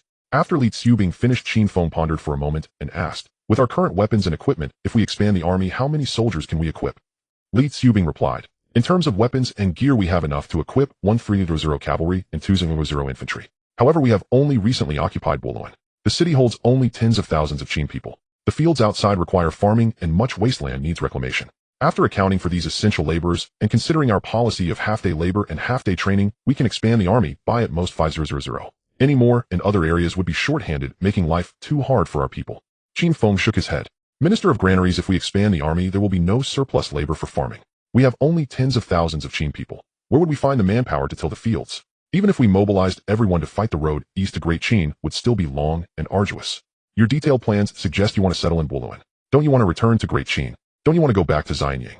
Li Xubing was thunderstruck by Qin Feng's question, staring at him speechless. Qin Feng stood and swept his gaze across the officers, demanding sternly, do you also want to settle here in Bolun? Have you forgotten why we Qin people fight? Don't you want to return to Great Qin? Don't you want to go back to Xianyang? Do you not wish to return to the Great Qin? Do you not long for Xian? Li Xubing, with a look of shame, saluted Qin Feng and said, Left Minister, I was mistaken. Please tell me, what arrangements should our army make next? Qin Feng took hold of Li Xubing's arm and said, Lord Almoner, I understand that you are fearful of poverty. Upon seeing such a vast city as Bolun and so many riches, you are thinking of how to consolidate and expand these hard-won fruits of victory. But have you forgotten that tens of thousands of Qin people are willing to sacrifice Qin City for the sake of our Great Qin? Naturally, they can also forsake this Bolun City for the sake of Xian. Meng Xian, upon hearing Qin Feng's intention to abandon Bolun City, hurriedly said, Left Minister, our army has worked hard to capture Bolun, and after much struggle we have repelled 100,000 enemies. Are we truly to abandon such a solid city in a single day? Qin Feng did not answer Meng Xian, but turned to the others. Do you all share this sentiment? Do you believe our army should not abandon Bolun City? The generals fell silent, clearly reluctant to give up the stronghold of Bolun. Meng Jing and Sima noticed the silence and spoke in unison. Left Minister, we will follow your lead. Meng Ling, Li Tai, and several young officers echoed. Left Minister, we will follow your lead. Meng Xian, Sima Li, and Li Xubing also said, Left Minister, we will follow your lead. But I truly cannot comprehend. You must explain this to us. Qin Feng observed the expressions of the crowd, knowing that if he did not clarify, it would be difficult for them to agree, and tens of thousands of Qin people might not agree either. After a moment of contemplation, he said, Our Qin people number only in the tens of thousands. If we are to fight our way back to Xian, we cannot afford to engage in production. Thus our army can only sustain itself through battle as we advance eastward. As for provisions and supplies, we lack them, but do the people of Tianzhu not have them? After finishing, Qin Feng paused briefly. Our army abandoned Qin City to take Bolun, repelling the invading enemies and strengthening ourselves. Now we have accomplished this. And we abandoned Bolun not because Harappa is larger or stronger, but because it is adjacent to the Guptas and closer to our Great Qin. Upon hearing Qin Feng's words about seizing Harappa City, the generals became ecstatic. If we can take Harappa, then we can do. As for whether we can seize it, how will we do so? Since the left minister has spoken, he must have a plan. The expressions of the people suggest that Harappa is right before them, just waiting for them to reach out and take it. Meng Xian looked at Qin Feng, his heart stirred with waves. The thoughts of this young man before him were truly Back when they were in Qin City, he and the others only thought about how to repel the invading forces of King Bolun, while Qin Feng was contemplating how to seize Bolun City and defeat the invaders, ensuring there were no opponents left in the eastern part of Tianzhu. Now he and the others were focused on how to establish themselves and grow in Bolun City, while Qin Feng was thinking of abandoning Bolun to establish himself in Harappa, aiming for the entirety of Tianzhu. With such imaginative ideas and a bold approach to military strategy, this young man truly seemed sent by heaven to lead tens of thousands of Qin people to restore our Great Qin and return to Xian. Seeing the spirited and commanding Qin Feng, at this moment Meng Zin's resolve strengthened. He decided that from now on, whenever Qin Feng gave an order, he would never doubt it. With this in mind, Meng Xian knelt halfway and saluted Qin Feng, saying, "Left Minister, my vision has been short-sighted. Just give the order. I will follow you wholeheartedly." Li Xubing also knelt halfway before Qin Feng and said, Left Minister, I have been blinded by these small gains before me forgetting the grand wish of restoring our great Qin. Left Minister, please give the order. I will comply without question. The other generals in the room also knelt halfway, saying, Left Minister, please give the order. I will follow your orders without question. Qin Feng quickly helped the three veteran generals up, and after getting everyone to rise, he said, I anticipate that Shamo Luo will not capture Harappa City in the short term. During this time, our army will expand and prepare for battle-tightening training. When they are both weakened, our army will descend like a fierce tiger, seizing Harappa and aiming for the Gupta dynasty. The generals exclaimed in agreement, eagerly accepting their orders. Next, Qin Feng instructed Li Tsubing to tally the adult male Qin citizens, and then to compile a list of the meritorious soldiers of the Qin army from these days, rewarding them according to the Qin army's 20-level military merit ranking system. As the Qin army's supervisory minister Sima, Li was most familiar with the Qin army's regulations and laws. Hearing that Qin Feng intended to reward the meritorious soldiers according to the 20-level military merit system, he quickly said, Left Minister, this reward ranking must be determined by the General's office in conjunction with the Merit Evaluation Department, and then reported to His Majesty for approval. It must be issued in the form of a royal decree to take effect. Our army privately conferring titles seems inappropriate. According to the Qin army's regulations, military merit titles must indeed follow this procedure. But could Qin Feng inform them that the Great Qin has long perished? Could he tell them that the Great Qin only lasted 14 years before its end? Could he tell them that not only did the Great Qin fall, but the Han that followed had also long since perished? If he revealed such a harsh reality to the Qin people, could they continue to live? Are they not relying on this belief to hold on? If he told them about restoring the Great Qin and Xian, would it not be all in? With this in mind, Qin Feng laughed heartily. Lord Supervisory Minister, our army is thousands of miles away from our Great Qin. How can we report to His Majesty? Moreover, a general on campaign does not have to abide by every royal decree. As long as it is beneficial for our army's eastward advance back to Xian, we shall proceed. Our army is now isolated in foreign lands. How can we concern ourselves with so much? The next day, Li Tsubing reported that aside from the craftsmen needed for the production of weapons and military equipment, there were over 40 Qin men of military service age from 16 to 60. How many should we specifically recruit for this expansion will require Qin Feng's decision. Qin Feng thought for a moment and said, It seems the regulations of the Qin army need some modifications. Here's the plan, Lord Almoner. Select 300 men from those aged 16 to 50 for recruitment. As for the cavalry, they should all be selected from among the veterans. If there are not enough, we will then select the best from among the new recruits. If we can do this, our army will have over 200 cavalry and 200 infantry, which should allow us to roam freely in this land of Tianzhu. After Li Tsubing nodded in agreement, he took out the list of meritorious soldiers and handed it to Qin Feng. Qin Feng took a look and was taken aback. According to the regulations of the Qin army, as long as a soldier brings back one enemy head, he is entitled to a level 1 military merit title of Gongshi. The more heads he brings back, the higher his rank. If a soldier dies in battle, his family is allowed to inherit his title. The military merits of the Qin army are also categorized into generals' merits, military officers' merits, and soldiers' merits. The fundamental difference lies in that soldiers' merits are based on the number of enemy heads taken, military officers' merits are based on victories, and generals' merits are based on success or failure. When calculating these military merits, if the casualties of our side exceed the number of heads taken, not only will there be no rewards, but punishments will be enforced instead. If the number of casualties equals the number of enemy heads taken, then merits and demerits are balanced with no reward or punishment. Only when the number of heads taken exceeds our own casualties can rewards be given according to the 20-level military merit ranking system. According to this list, the 3 veteran generals Meng Xianyang and the young officer Meng Jing have military merit titles ranging from level 5 de Fu to level 9 Wu de Fu. Meanwhile, Qin Feng's title was promoted from level 10 military merit title Left Minister to level 12 military merit title Left Gung, placing him at the top among the generals. Qin Feng frowned. Lord Almoner, although I have some merit in this battle, this Left Gung title is still a bit too high. Besides, when we were in Qin City, I had no substantial contributions, yet I was conferred the title Left Minister for ease of command. Given my current military merit, receiving the title Left Minister is already a great honor. It would be better not to elevate my title further.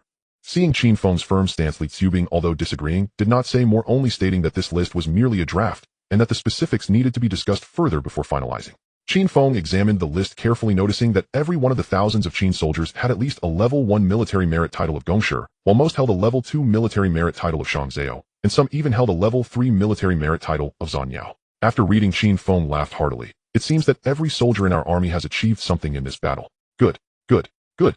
Li Tsubing, seeing that Qin Feng could still smile, bitterly smiled, and said, Left Minister, according to the Qin Army's 20-level military merit ranking system, a level 1 military merit title Gongshi comes with an annual salary of 50 stones, a grant of 1 hectare of land, a homestead of 9 mu, and 1 servant. A level 2 military merit title Shangzhou comes with an annual salary of 100 stones, a grant of 2 hectares, a homestead of 18 mu, and 2 servants. A level 3 military merit title Zan Niao comes with an annual salary of 150 stones, a grant of 3 hectares, a homestead of 27 mu, and 3 servants. As for titles above defu, the rewards are even greater, and titles above wu defu also grant fiefdoms. Left Minister, although our army currently has considerable riches, if we proceed with such rewards, we may soon find ourselves impoverished. This was indeed something Qin Feng had not anticipated. No wonder the historical records state that the Qin dynasty's wealth and titles arose from military achievements. Once military merits are gained, wealth and noble titles flow in abundantly.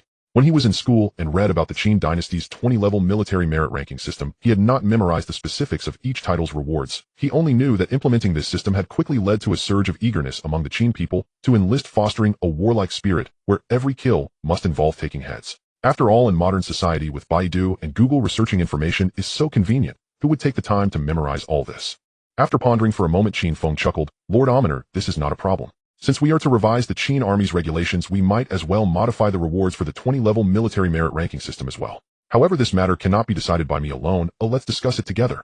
After Meng Xianyang and others arrived, Qin Feng shared his thoughts. The gist was that all Qin men aged 16 to 50 would be conscripted, totaling 30,000 men. The Qin army had a rank system based on military merit up to level 20, currently serving only as honor without involving specific material rewards, and that these would be uniformly granted upon returning to the Great Qin. Afterward, Qin Feng expressed his worries, fearing that the soldiers might not understand at first, so he called everyone together to devise a proper solution. Meng Xianyang laughed heartily and said, Left Minister, you worry too much. For centuries our Qin people have shared everything, and there is no distinction between public and private, nor between high and low status. Everyone simply has different duties. Precisely because of this, when our army seized such a large amount of wealth, tens of thousands of Qin people were all elated, yet none filled their own pockets.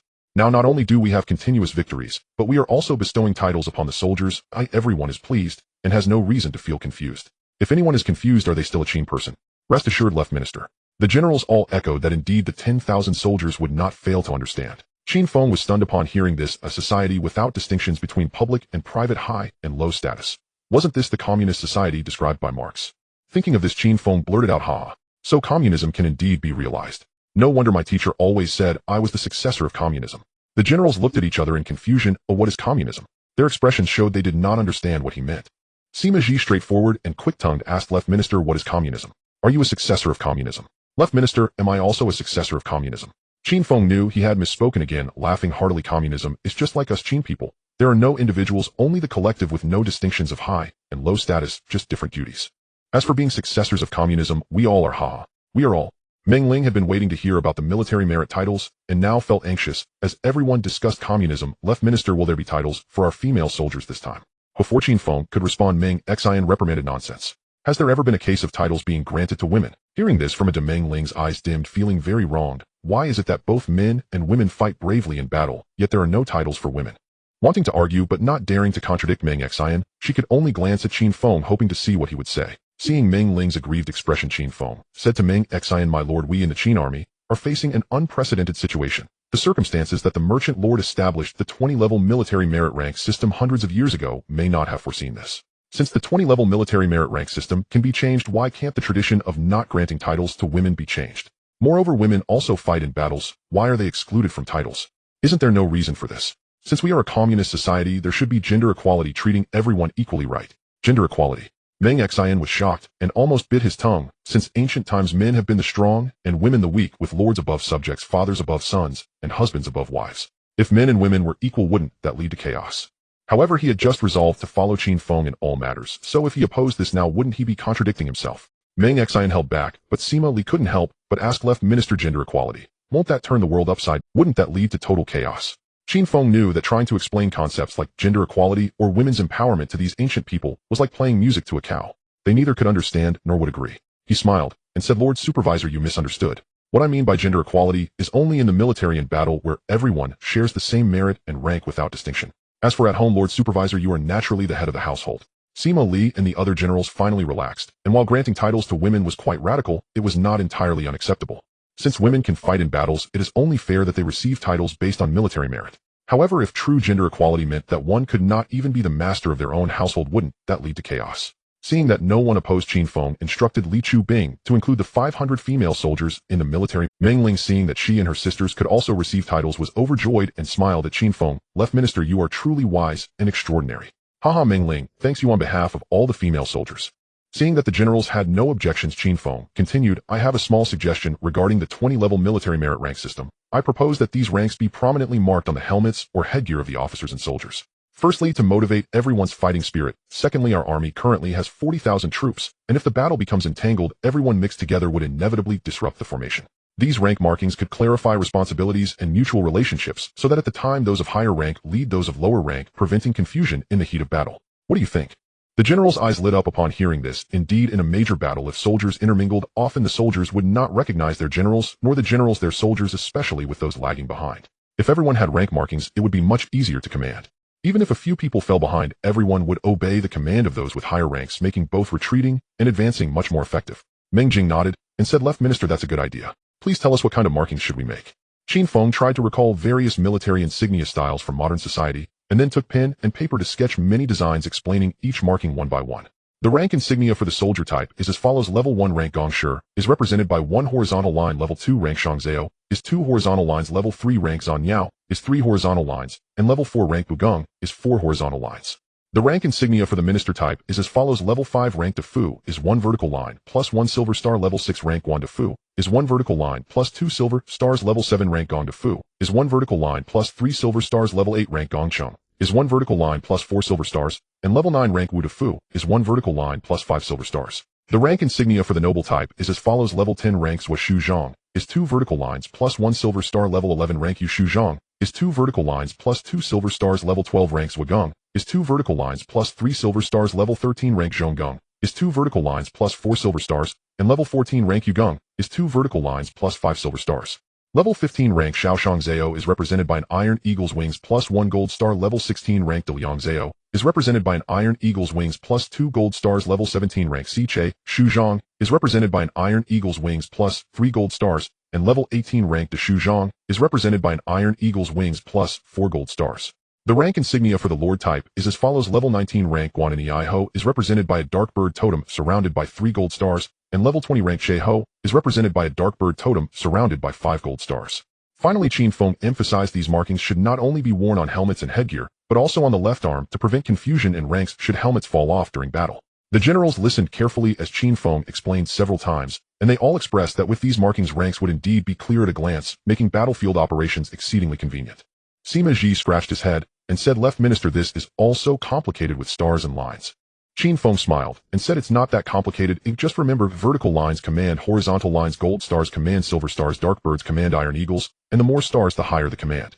Sima immediately understood and laughed. "Got it. Just count the stars and look at the lines." Once the rank insignia was determined, personal military ranks were finally assigned based on military merit. Lord Meng Xian was granted the rank of Wu Defu. Lord Sima Li received Gongcheng, and Lord Li Chu Bing was awarded Gongcheng. Lord Sima was awarded Gong Defu, and Lord Ming Jing received Guan Defu. The commanders of 1,000 men Li Taiwang Yanba Zhou Huai and others were awarded the rank of Defu. The 500 commanders Meng Ling Shibu Yi Shibu Ba Zhang Kai and others were given the rank of Bugong. The commanders of 100 men Sima Wan Lin Xiu Yi and others were awarded Zanyao. As for the other military officers and soldiers receiving ranks, there were over 10,000, too numerous to mention. Sima seeing his rank higher than Meng Jing's, loudly said, "Left Minister, how can my rank be higher than my elder brother's? Isn't there a mistake in the calculation of military merit?" Meng Jing smiled slightly and said, "Military ranks are determined by the amount of military merit. In this battle your contributions were outstanding, deserving the title of Gong Defu. What is there to dispute? Granting ranks based on merit is a matter of great public interest. How can it be mixed with brotherly feelings?" Li Chu Bing, having finalized the matter of military merits and titles, said, "According to the military merits of this battle, Zhua Shuchang should be promoted to the 12th rank military title of Zhuagong, but Zhua Shuchang firmly declines. What should we do, everyone?" Upon hearing this, the generals exclaimed that this was unacceptable. Everyone else was being conferred titles, and how could Qin Feng, the one who achieved the greatest merit in this battle, not be awarded a title? They all urged that Qin Feng must accept the title of Zhuagong, or else it would be embarrassing for the other generals to bestow titles. Qin Feng naturally understood everyone's intentions. With a smile he said, "Being conferred the title of Zhua Shuchang is already the highest title in our army. If I were to be promoted to Zhuagong again, it would indeed be inappropriate. Moreover, Zhuagong sounds too unpleasant, as if it is urging me to keep on making rounds. I would rather decline it. Once we conquer Harappa and the Gupta Empire and head east back to our Great Qin, how about everyone petitioning the emperor to grant me the title of Deliang Zhao instead?" In truth, this was not a matter of Qin Feng being noble and refusing to accept the title. It was because at this point he was already the commander of the army, and whether or not he received a title was utterly inconsequential to him. The awarding of titles based on military merit was purely to motivate the fighting spirit. What meaning was there in conferring such a high title upon himself? Moreover, Great Qin had perished for hundreds of years. What was the point of competing for these so-called military titles? Everyone burst into laughter upon hearing this, and Sima said, So Xuchang, this is quite simple. You can just take the title of Daliang Zhao, and everyone will surely be convinced. However, Sima Ji's words touched a nerve for Qin Feng. If military titles could be privately conferred and bestowed at will, then who in the Qin army would still take these titles seriously? Thus Qin Feng's intention of motivating the fighting spirit through military titles fell flat. Qin Feng's expression turned serious as he said, "Nonsense. Granting titles is a matter of great national significance. How can it be awarded privately?" Seeing Qin Feng speak this way, the generals had nothing more to say. After all, whether Qin Feng held the title of Zhugang or Zhuchuchang, or even Daliang Zhao, it made no difference. He was still the commander of the Qin army. After the matter of military titles was resolved, Meng Ling said, "Zhuchuchang, our army is expanding by 30,000, bringing our total to over 40,000 troops. It exceeds the strength of a single unit, and limiting it to the current configuration of 1 unit and 3 divisions seems inappropriate. Not to mention the sheer number of troops with the current number of officers commanding them effectively will be difficult, and even relaying commands may not be smooth." Meng Xianyang, Sima, Li, and Li Chu, being 3 veteran generals, nodded in agreement. Previously, when they were in Qin City, there were only a few thousand soldiers, roughly the strength of a single unit. Now, with over 40,000 troops, maintaining the officer configuration as if it were still 1 unit and 3 divisions was indeed unsuitable. After pondering for a moment, Qin Feng said, "Since we are expanding the army, the ranks of officers should naturally be adjusted. I'm not very familiar with the military system of the Qin army, so I would trouble the 3 of you to come up with a proposal. As for the insufficient number of officers at each level, we can select from the soldiers who achieve merit in this battle." Before long, the 3 veteran generals Meng Xianyang and others agreed to elevate the military structure of the Qin army to a command system led by a supreme general with 4 deputy generals and a major general underneath each deputy general overseeing 2 to 3 divisions, and each division managing 2 to 3 brigades. Below the brigades would be the leaders of 1,000 men, 500 men, and 100 men, as well as various ranks such as camp leaders, squad leaders, and team leaders. All the generals had no objections, but there was a disagreement regarding the selection of the supreme general. The generals believed that Qin Feng should take on this role, while Qin Feng thought it should be Meng Xianyang. Although Meng Xianyang decided to comply with Qin Feng in all matters, he could not agree to this. Regardless of whether it was the decision to launch a surprise attack on Bolun or the next step of taking Harappa, it was all determined by Qin Feng alone. Moreover, the specific command for this battle was also in Qin Feng's hands. He was merely assisting. The position of Supreme General was originally nominal, and now that the Qin army structure was being elevated, if he were to remain in that position, what meaning would it hold? When they left Qin City, he had intended to hand the position of Supreme General to Qin Feng, but Qin Feng firmly declined. Furthermore, with the great battle imminent, he wanted to stabilize the morale of the army, which was why he had taken on the role of Dou for these past few days. Now the entire Qin army respected Qin Feng. If he were to refuse the position of Supreme General, it would likely not be accepted by the Qin soldiers. After expressing his thoughts, Meng Xianyang added, "So Xuchang, the titles in our Qin army represent honor. As for positions, there is no distinction of high or low, they are merely different responsibilities. You have already firmly declined the title of Zhugang, and now if you decline the position of Supreme General, we the generals and tens of thousands of Qin soldiers will not accept it." The generals present all responded, saying that if Zhuchuchang stubbornly refused to take the position of Supreme General, they would. Sima Ji also shouted, "Zhuchuchang, our Qin people are straightforward, we say what we mean. Everyone is proposing you as Supreme General, and if you insist on refusing, won't that break our hearts?" Qin Feng initially thought that as an outsider, and with his relatively short experience, it might not be accepted if he were to take on the role of Supreme General. Meng Xianyang had always been the commander of the Qin army, and it made sense for him to assume that position. Moreover, Meng Xianyang had always listened to him, so whether he took on the role of Supreme General made little difference. Now seeing that all the generals were not accepting his refusal, he could only follow the consensus and take on the role of the Qin army's commander, being appointed as Supreme General. After a joint discussion, the current Dou Meng Xianyang was appointed as Qian Jiangjuan, still overseeing military affairs. The current Jian Yushi Sima Li was appointed as Zui Jiangjuan, concurrently serving as Jian Yushi. The current Jisu Shi was appointed as Yu Jiangjuan, concurrently serving as Jisu Shi. Current Jun Ho Ming Jing and Sima Ji were promoted to Dou Wei of the Qin army. Current Qian Ren Zhu Li Tai Wang Yanba Zhou Kuai and others were promoted to Jun Ho of the Qin army. Current Wu Bai Zhu Meng Ling Shibu Yi Shibu Ba Zhang Kai and others were promoted to Qian Ren Zhu. Current Bai Ren Zhu Sima Wan Lin Qiui and others were promoted to Wu Bai Zhu. Seeing that everyone was being promoted and the number of troops under their command was increasing, the generals felt thrilled. Next, Qin Feng named the elite troops led by various generals according to the previous naming of Sima Ji's unit, the Tiger Fen camp, as a precedent, bestowing individual titles. The troops under former General Meng Xianyang were named Xianjia camp, primarily consisting of heavy infantry formations. The troops under Zhui General Sima Li were named Ingyang camp, primarily composed of light cavalry. The troops under Right General Li Chu Bing were named Wu Wei camp, mainly consisting of infantry archers. Dou Wei Meng Jing's troops were named Longxiang camp, primarily consisting of heavy cavalry. Dou Wei Sima Ji's troops retained their name, still being the Tiger Fen camp, primarily consisting of heavy cavalry. Junho Li Tai's troops were named Xianjin camp, primarily composed of light cavalry. Junho Wang Yanba's troops were named Shaoqi camp, primarily consisting of light cavalry and archers. Junho Zhoukuai's troops were named Biao Qi Camp, mainly comprising light cavalry and archers. Qianren Zhu Meng Ling's troops were named Gui Hua Camp, entirely composed of light cavalry female soldiers. Qin Feng personally led 1,000 elite troops named Tian Su Camp, consisting of an equal mix of heavy and light cavalry. Hearing this, all the generals were overjoyed. Zhuo Shuchang was indeed well informed. Just look at the names of these camps, which one is not impressive and renowned? Meng Ling exclaimed, Zhuo Shuchang, you are truly remarkable. The names you have chosen are exceptionally pleasing to hear. Especially my Gui Hua Camp, which is not only mighty but also retains the charm of femininity. You are truly amazing, Zhuo Shuchang. Once everything was assigned, Qin Feng said, currently our army has over 40,000 people. I propose we restore the selection system for Iron Eagle swordsmen and light-clothed assassins in our Qin army. Through this battle, although there are many people among these Tianshu, their military strength is weak.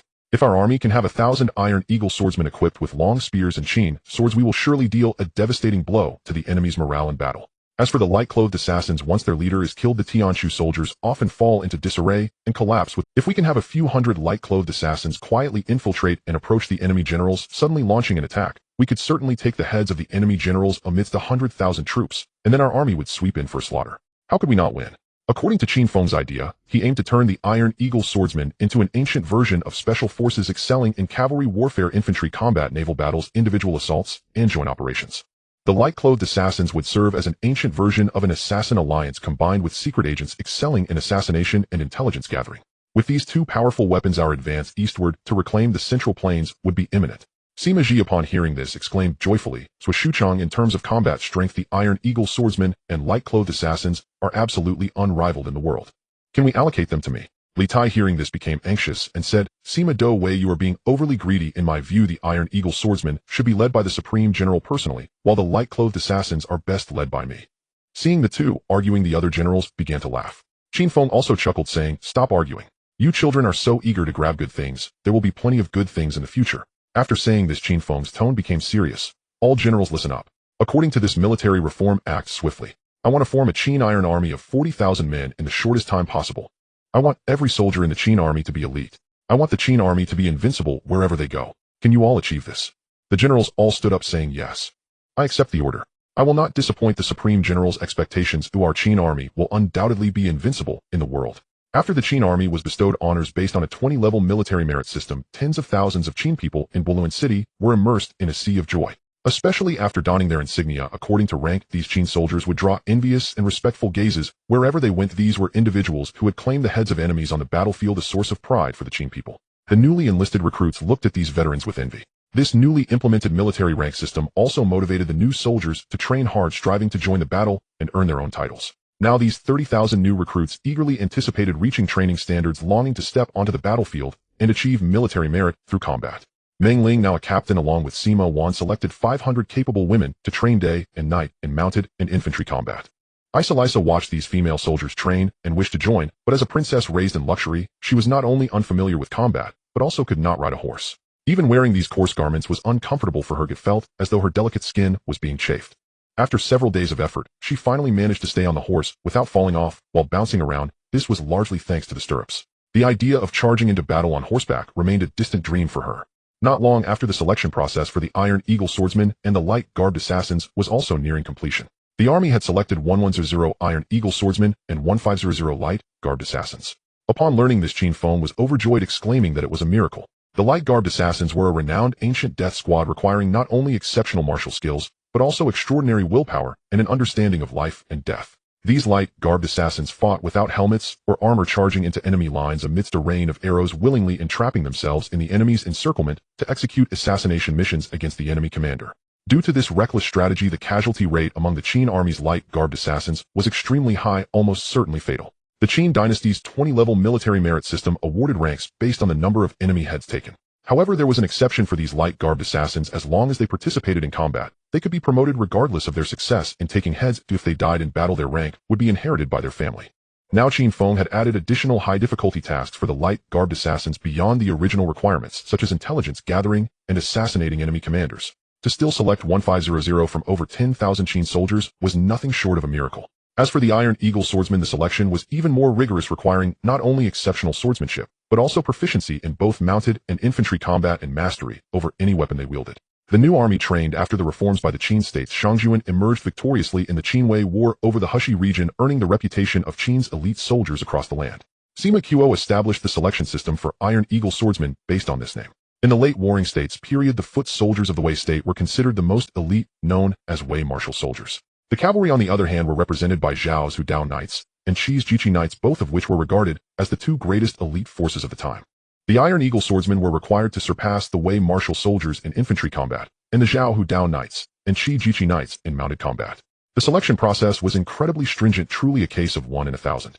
The requirements for the Iron Eagle swordsman involved wearing full armor, carrying a broad Qin sword at the waist, wielding an 8-foot-long spear, carrying dozens of arrows, and a crossbow, a finely crafted iron dagger, and a leather shield, along with 3 days' worth of rations. All of this weighed approximately over 80 pounds. They had to march 100 miles and be ready for immediate combat to advance to the next selection phase.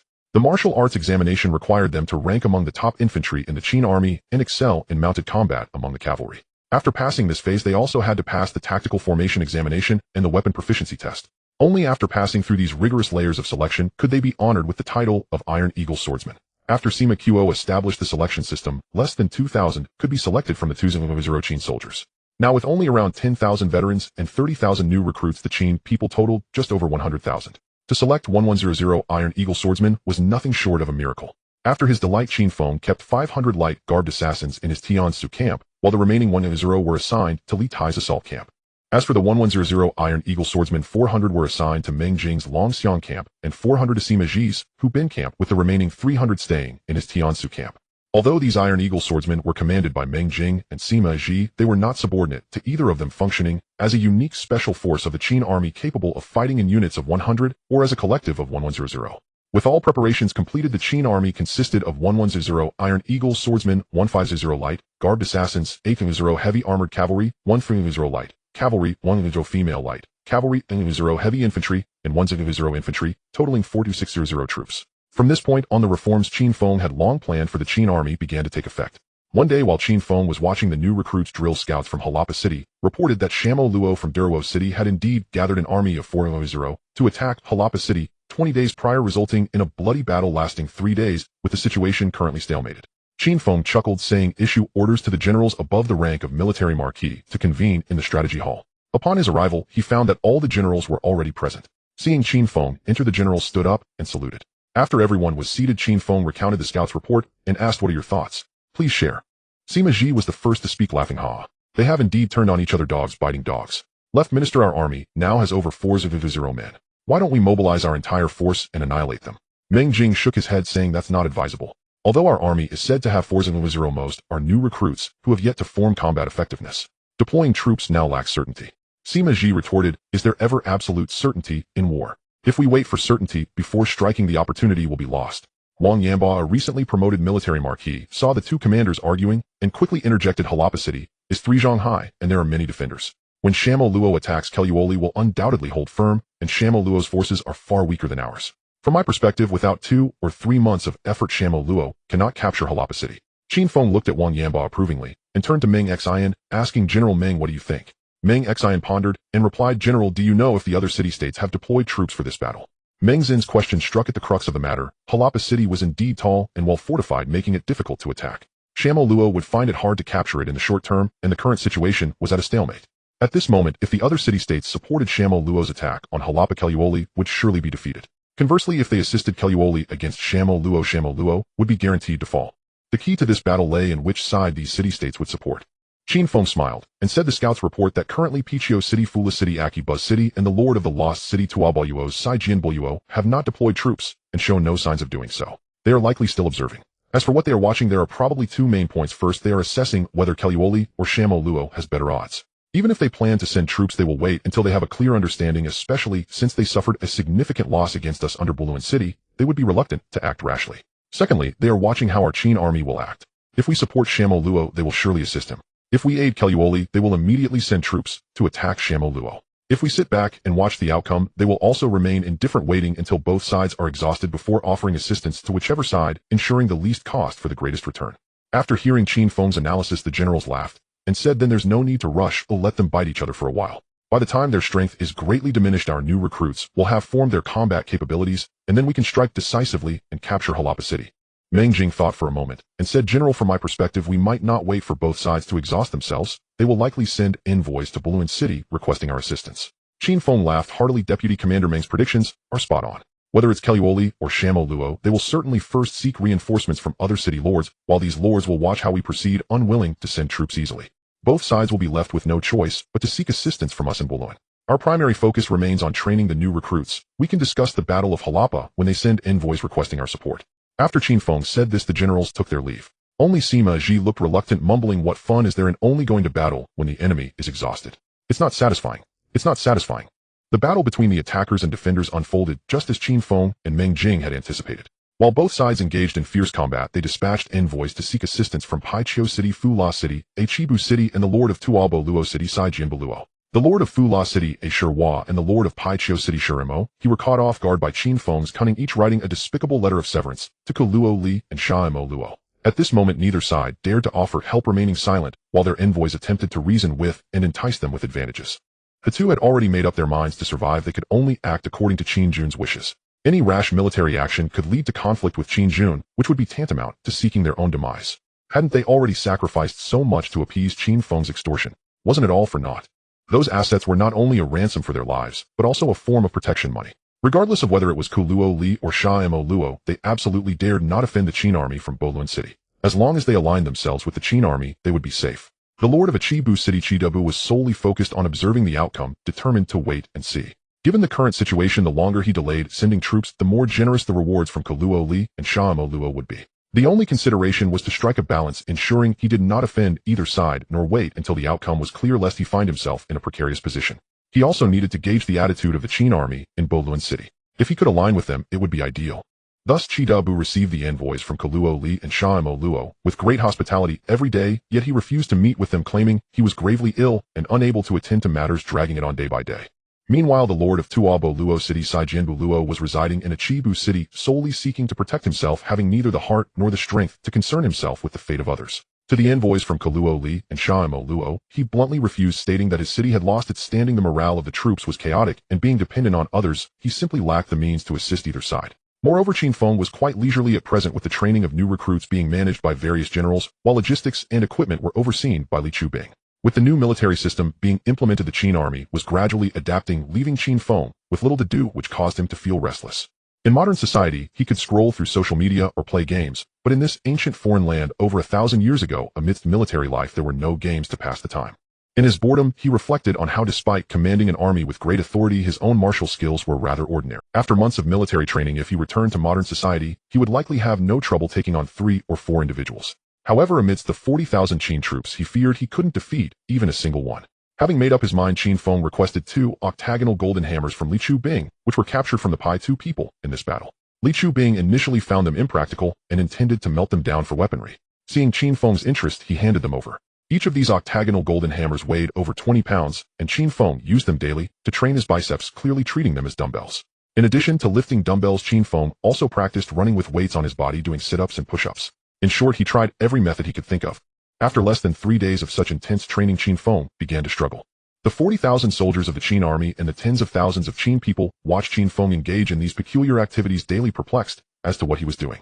However, the general was known for his inscrutable nature and often exhibited behaviors and words that were quite unconventional. This must be some military matter that couldn't be publicly disclosed. Thus, although Qin Feng's actions were strange, no one questioned him, further merely observing with curiosity. While others could endure, Sima Ji could not hold back.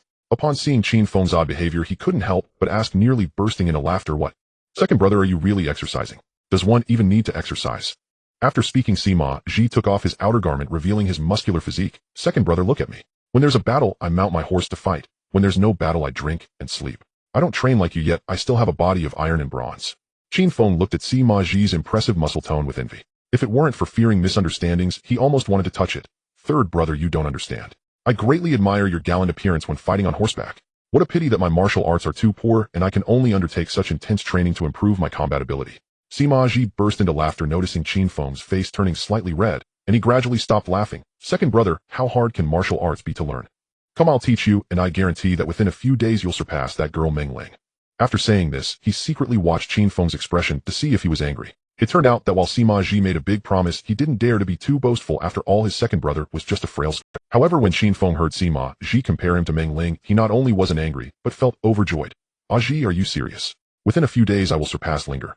Qin Feng always felt that his killing ability was not as good as Meng Ling's, which greatly diminished his masculinity, making him feel somewhat lacking in confidence when speaking to her, often causing him regret. Seeing Sima say this today, how could he not be overjoyed? Sima saw Qin Feng's delighted expression and secretly mocked, still a general. My second brother is so happy just to be better than a little girl. Such a lack of ambition. After that the two rode out of the city. Without further ado, Sima tossed Qin Feng a long spear. Second brother, look, hold the spear like this parallel to your body. Start with a slow gallop, and when you're close to the target, spur your horse forward. With the horse's momentum, you can strike in one go. Qin Feng took the spear, feeling it was rather heavy. Holding it with both hands was manageable, but gripping it with one hand seemed impossible. Keeping it parallel to his body was far too challenging. At that moment, Sima demonstrated gripping the spear with one hand, allowing the warhorse to proceed slowly. When he was about 100 paces from a nearby tree, he began to quicken his horse's pace. When he was 10 paces away from the tree, he squeezed the horse's belly, causing it to accelerate dramatically. Charge! Sima shouted, and the spear pierced through the tree trunk, causing it to fall with a loud crash. Sima laughed heartily. Second brother, do you understand now? Come try to do the same. Qin Feng had no choice but to muster his courage and follow Sima's instructions. He held the spear in his hands, but he couldn't control it well, so he had to grip it with both hands. Kicking the horse's belly gently, after 100 paces the horse gradually accelerated. With both hands on the spear, he had no spare hand to pull the reins. Furthermore, Qin Feng's horsemanship was merely average. While the horse advanced steadily at a slow pace, the moment it accelerated, Qin Feng leaned back, and with the spear pulling him down, he fell off the horse, landing face first into the dirt. Sima rushed over to help Qin Feng up, patiently demonstrating the technique 3 to 5 more times before urging Qin Feng to have another go. After several rounds of this, Qin Feng, lying on the ground, felt completely sore, as if his back had broken. This was already the 7th time he had fallen off the horse. Sima watched Qin Feng, whose face was bruised, feeling a bit anxious. Seeing that Qin Feng wasn't giving up and wanted to continue, he thought to himself that if this went on, his elder brother would be in trouble. Quickly he pulled Qin Feng aside. Second brother, it seems your arm strength is insufficient, and this spear is too heavy. How about we switch to a normal spear? It's much lighter and a bit shorter, making it easier to control. Qin Feng agreed to let Sima fetch a normal spear, wanting to continue practicing. However, Sima realized that even if they switched to a normal spear, Qin Feng would likely still fall heavily several times. He quickly advised, second brother, don't rush. The way of martial arts requires a balance of tension and relaxation. Haste makes waste. Let's stop here for today. I'll take you back to rest, and tomorrow we'll continue. Upon returning to the city, Qin Feng, with a bruised face and covered in dirt, shocked the generals, who immediately inquired about what. Qin Feng dared not admit that he had fallen while practicing martial arts with Sima. If Sima found out, he would surely punish Sima severely, and then he would lose this cheap teacher and have no one to learn from. Thus, he said he had fallen from his horse accidentally. The generals, hearing this, were somewhat skeptical. Fortunately, seeing that Qin Feng was only slightly injured and not seriously harmed, they chose to let it go. On that day, upon seeing Qin Feng in such a state, Meng Ling felt a deep pang of heartache. While applying a medicinal ointment to his face to reduce the swelling, she tearfully said, Brother Qin, you are simply too kind. Linger saw everything.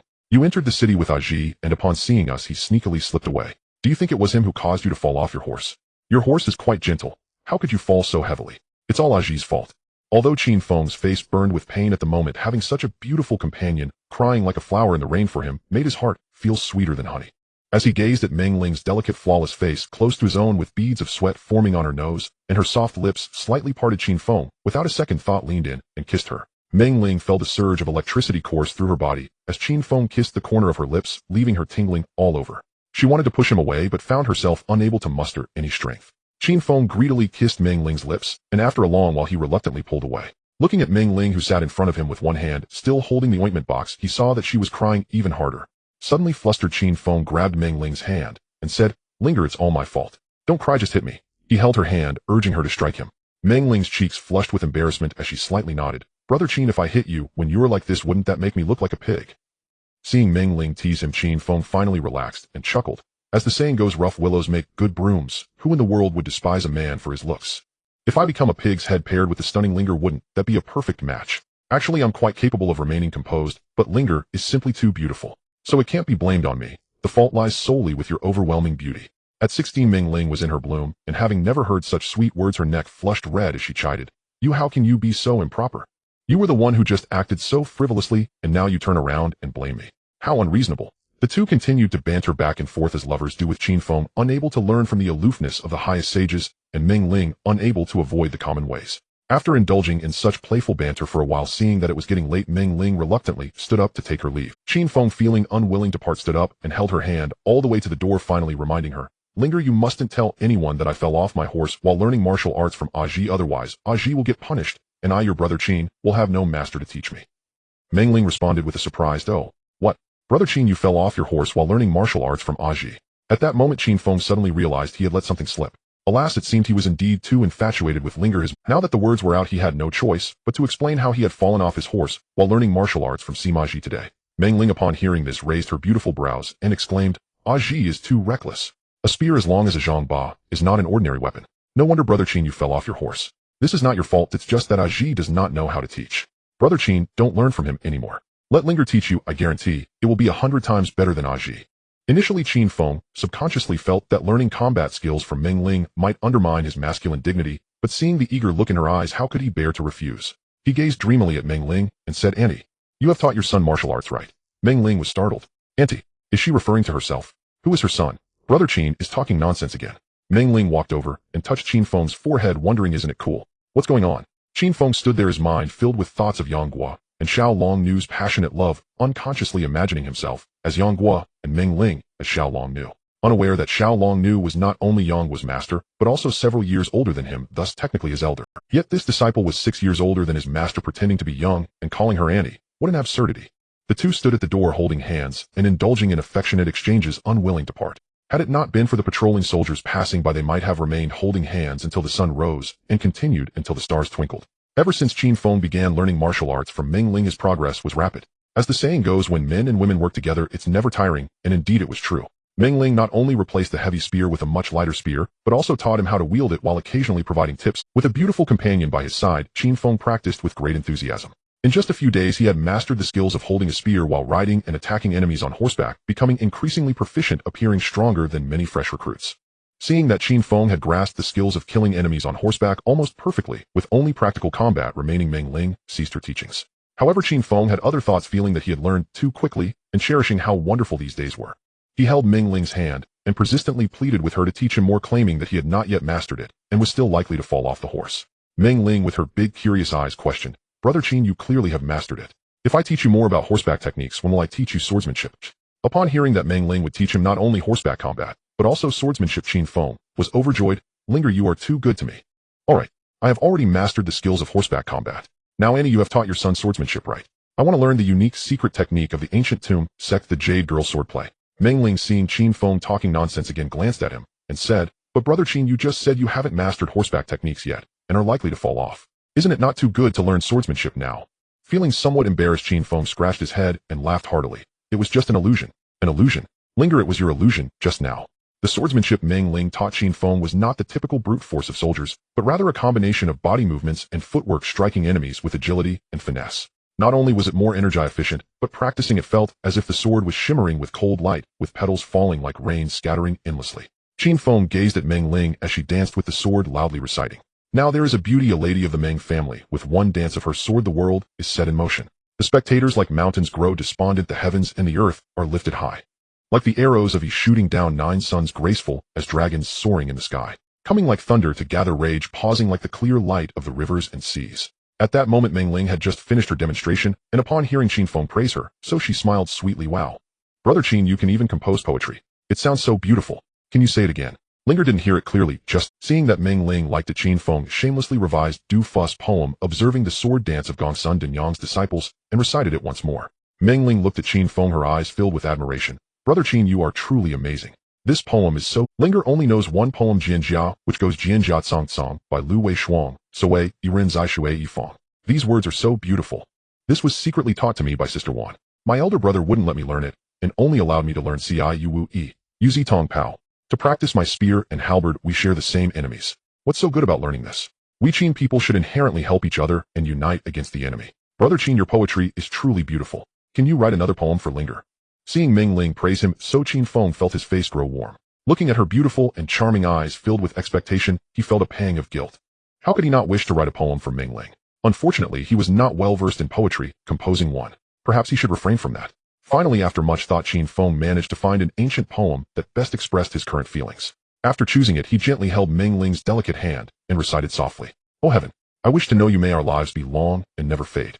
Mountains may crumble, rivers may dry. Winter thunder may roar, summer rain may snow, heaven and earth unite. Only then would I dare to part with you. Meng Ling, upon hearing Qin Feng's heartfelt declaration of love, blushed as she gazed at him, softly murmuring, "Mountains may crumble, rivers may dry, winter thunder may roar, summer rain may snow, heaven and earth unite. Only then would I dare to part with you." Meng Ling leaned her head against Qin Feng's embrace, gently saying, "Brother Qin, I share the same feelings as you." On this day, Qin Feng was practicing swordsmanship with Meng Ling when Li Tai rushed over, saying, "General, the envoy from Shamo Luo has arrived, and Lord Meng asked me to inquire whether you will see him."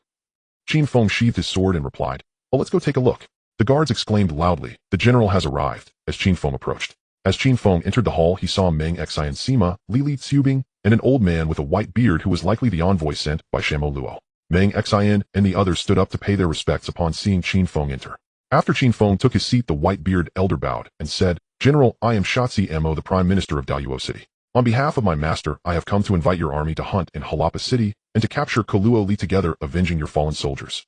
Qin Feng nearly laughed out loud upon hearing this. "Oh, so you mean your master Shamo Luo is attacking Harappa to avenge us, the Qin army?" Xianyang smiled slightly, stroking his beard as he replied, "Indeed. When my master retreated from Bolun City, he had already sent a letter expressing his intention to ally with your army. Since we are allies, your grievances are our grievances, and naturally we must seek revenge for you." Qin Feng said, Thank you then. Your master Shamo Luo is truly helpful. I am deeply impressed. By the way, may I ask how the battle situation in Harappa City is now?" Xianyang laughed heartily, saying, "Reporting to the general, our army has currently surrounded Harappa City, and the city will be breached very soon." Qin Feng barely contained his laughter. "If that's the case, it seems there is no need for our army to dispatch troops. Please convey to your master Shamo Luo that the Qin army is grateful for his goodwill. Since your army can capture Harappa City on its own, we shall refrain from sending troops to avoid stealing your glory." Xianyang was taken aback and quickly said, "General, while that may be true, if your army were to participate, wouldn't our casualties be reduced? Moreover, my master has stated that as long as your army is willing to assist after Harappa City is taken, 30 of the loot will be given to your army. What the general does not know is that Harappa City is the largest city in the Xindu River Basin, having accumulated vast wealth over hundreds of years. This 30 of the loot could equal 2 Bolun cities." Qin Feng smiled slightly, saying, "How can I accept that? Your army is avenging us. How can we demand compensation? Furthermore, our army has just fought a great battle, suffering heavy casualties, and our supplies and equipment are not very sufficient. Moreover, our army has already established a non-aggression pact with Koluo Li. It seems inappropriate to breach this agreement to attack another city, doesn't it?" Xianyang laughed heartily, saying, "General Koluo Li is notoriously fickle. He would abandon even his own daughter and son-in-law. A treaty, to him it is nothing but waste paper." At this moment, Qin Feng grew somewhat impatient. He was truly reluctant to continue this verbal sparring with Xianyang and shouted, "Xianyang, you are being too excessive. Do you think our army has no scouts in Harappa City?" Xianyang quickly replied, "General, what do you mean by that? How could I dare deceive you?" Meng Xianyang, seeing Qin Feng enraged, abruptly stood up with his hand on the hilt of his sword, coldly smiling. "Xianyang, our scouts have reported that your army has been locked in a bloody battle with Koluo Li for several days and still cannot capture Harappa City. Furthermore, your army's supply lines are in disarray and you are now in a precarious situation. And yet you stand before the general boasting that the city will fall at any moment. Is that not deceiving our general? Do you think our Qin army is easy to bully?"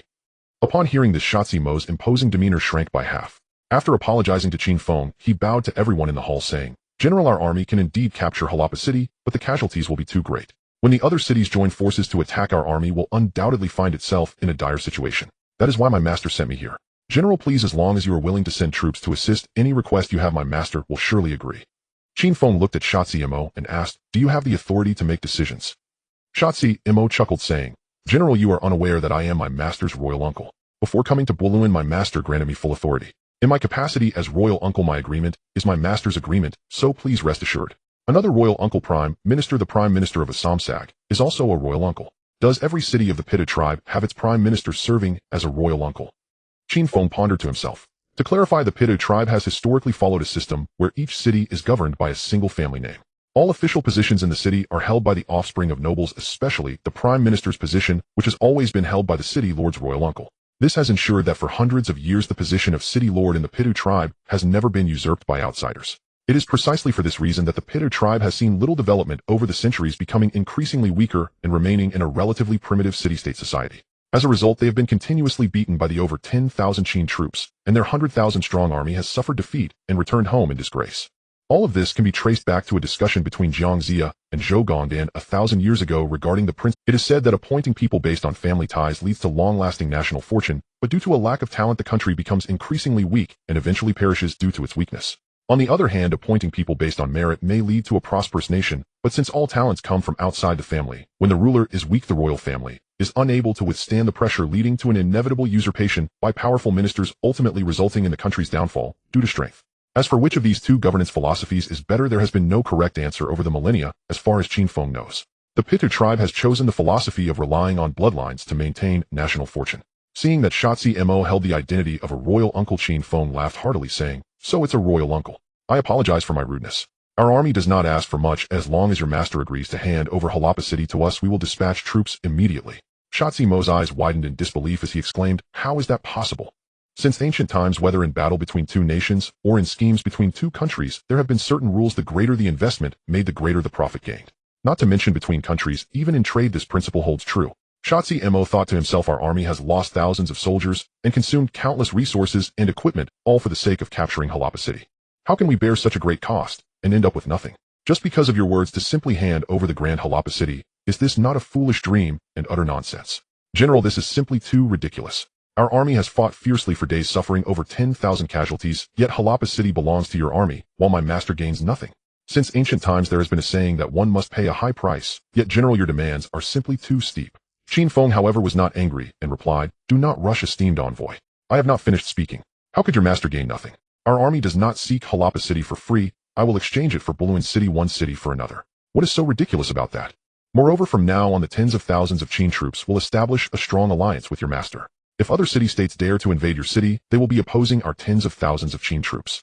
Please consider if your army captures Harappa city, the benefits are great, but I cannot rashly speculate. However, the dangers are endless. How can other city-states sit idly by while your army alone obtains such a grand city?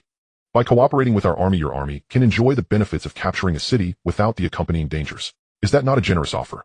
Shotzi Mo's beard trembled with anger upon hearing Qin Feng's words. Can Bolun compare to Harappa city? Harappa city is the largest city in the Xindu River Basin. In terms of strategic position, resources, and population, how can it be compared to the mere Bolun? At that moment, a personal guard came in to report. Reporting to the general, the envoy from Harappa city requests an audience. Qin Feng smiled slightly and said, "Esteemed envoy, what do you think of my proposal? I believe if your master is reluctant to part with Harappa city, Kaluo Li will certainly be willing to. How about we meet the Harappa envoy together and hear what Kaluo Li has to say?" Shotzi Mo felt a surge of anxiety. If the Qin army did not dispatch troops to assist Daluo city's tens of thousands of soldiers would be in a precarious situation. However, to simply hand over Harappa city to the Qin army, not to mention that Shamo Luo would not agree, he himself could not agree either. Although Shamo Luo had granted him full authority, it did not mean he could just give Harappa city away. At that moment, another personal guard came in to report. Reporting to the general, the envoys from Pichio city and Fula city have arrived requesting an audience. Although Shamo Luo had granted him full authority, it did not mean he could just give Harappa city away. At that moment, another personal guard came in to report. Reporting to the general, the envoys from Pichio city and Fula city have arrived. After the envoys from Pichio city and Fula city entered the hall and exchanged greetings, Qin Feng asked, "What brings both esteemed envoys to Bolun?" The envoy from Fula city quickly stood up and said, "I was sent by my master to pay respects to the general and to express that regarding the battle in Harappa, my master is willing to follow the general's orders." The envoy from Pichio city echoed the same sentiment, stating that Pichio city would follow the Qin army's lead not just this time, but in the future as well. Qin Feng laughed heartily, saying, "Please convey my thanks to your master. Since your master is willing to follow my orders, I will treat you sincerely." He then turned to Shotzi Mo and said, "Shotzi Mo, what do you think of my earlier proposal?" Shotzi Mo saw that the envoys from Pichio city and Fula city were bowing to the Qin army and knew that he had to agree. Agreeing to Qin Feng's request might allow him to gain Bolun city, but if he did not agree, the tens of thousands of Qin troops combined with the armies of these two cities would still easily capture Harappa city. In that case, he would gain nothing and would have offended the Qin army, putting Daluo city at risk of destruction. "General, my master is willing to offer Harappa city to you and form a brotherly alliance. I hope you do not forget our early—" Upon hearing this, Qin Feng stood up and laughed towards the sky, saying, "Rest assured, esteemed envoy. The Qin army's word is as solid as gold. We will never go back on our promise. Bolun city belongs to you." Although the envoys from Pichio city and Fula city were somewhat confused, they were also taken aback. Kaluo Li had paid such a high price just to obtain Harappa city, yet today he was willing to hand over such a grand city to Qin Feng. It seemed that their master had decisively chosen to align with the Qin army, which was truly wise. Shotzi Mo, relieved by Qin Feng's public promise, thought for a moment and said, "General, I propose that we execute the envoy from Harappa city on the spot to demonstrate the unbreakable alliance between our two sides." to set the record straight for the world. Qin Feng frowned slightly upon hearing this, thinking that Shotzi Mo truly had a ruthless heart. Just as he was about to refuse, Meng Ling stood up and said, "General, this is unacceptable. Since ancient times, nations have not killed envoys. Our Qin army is known for its integrity throughout the world. How can we commit such an unjust act?" Shotzi Mo sneered, thinking, "You Qin army just signed a non-aggression pact with Harappa City, and in the blink of an eye you form an alliance with us and prepare to attack Harappa. How can you still have the gall to say you are known for your integrity throughout the world? Will you not kill the envoy and let him return to report?" Qin Feng smiled slightly and replied, "Rest assured, esteemed envoy, we will only imprison him here."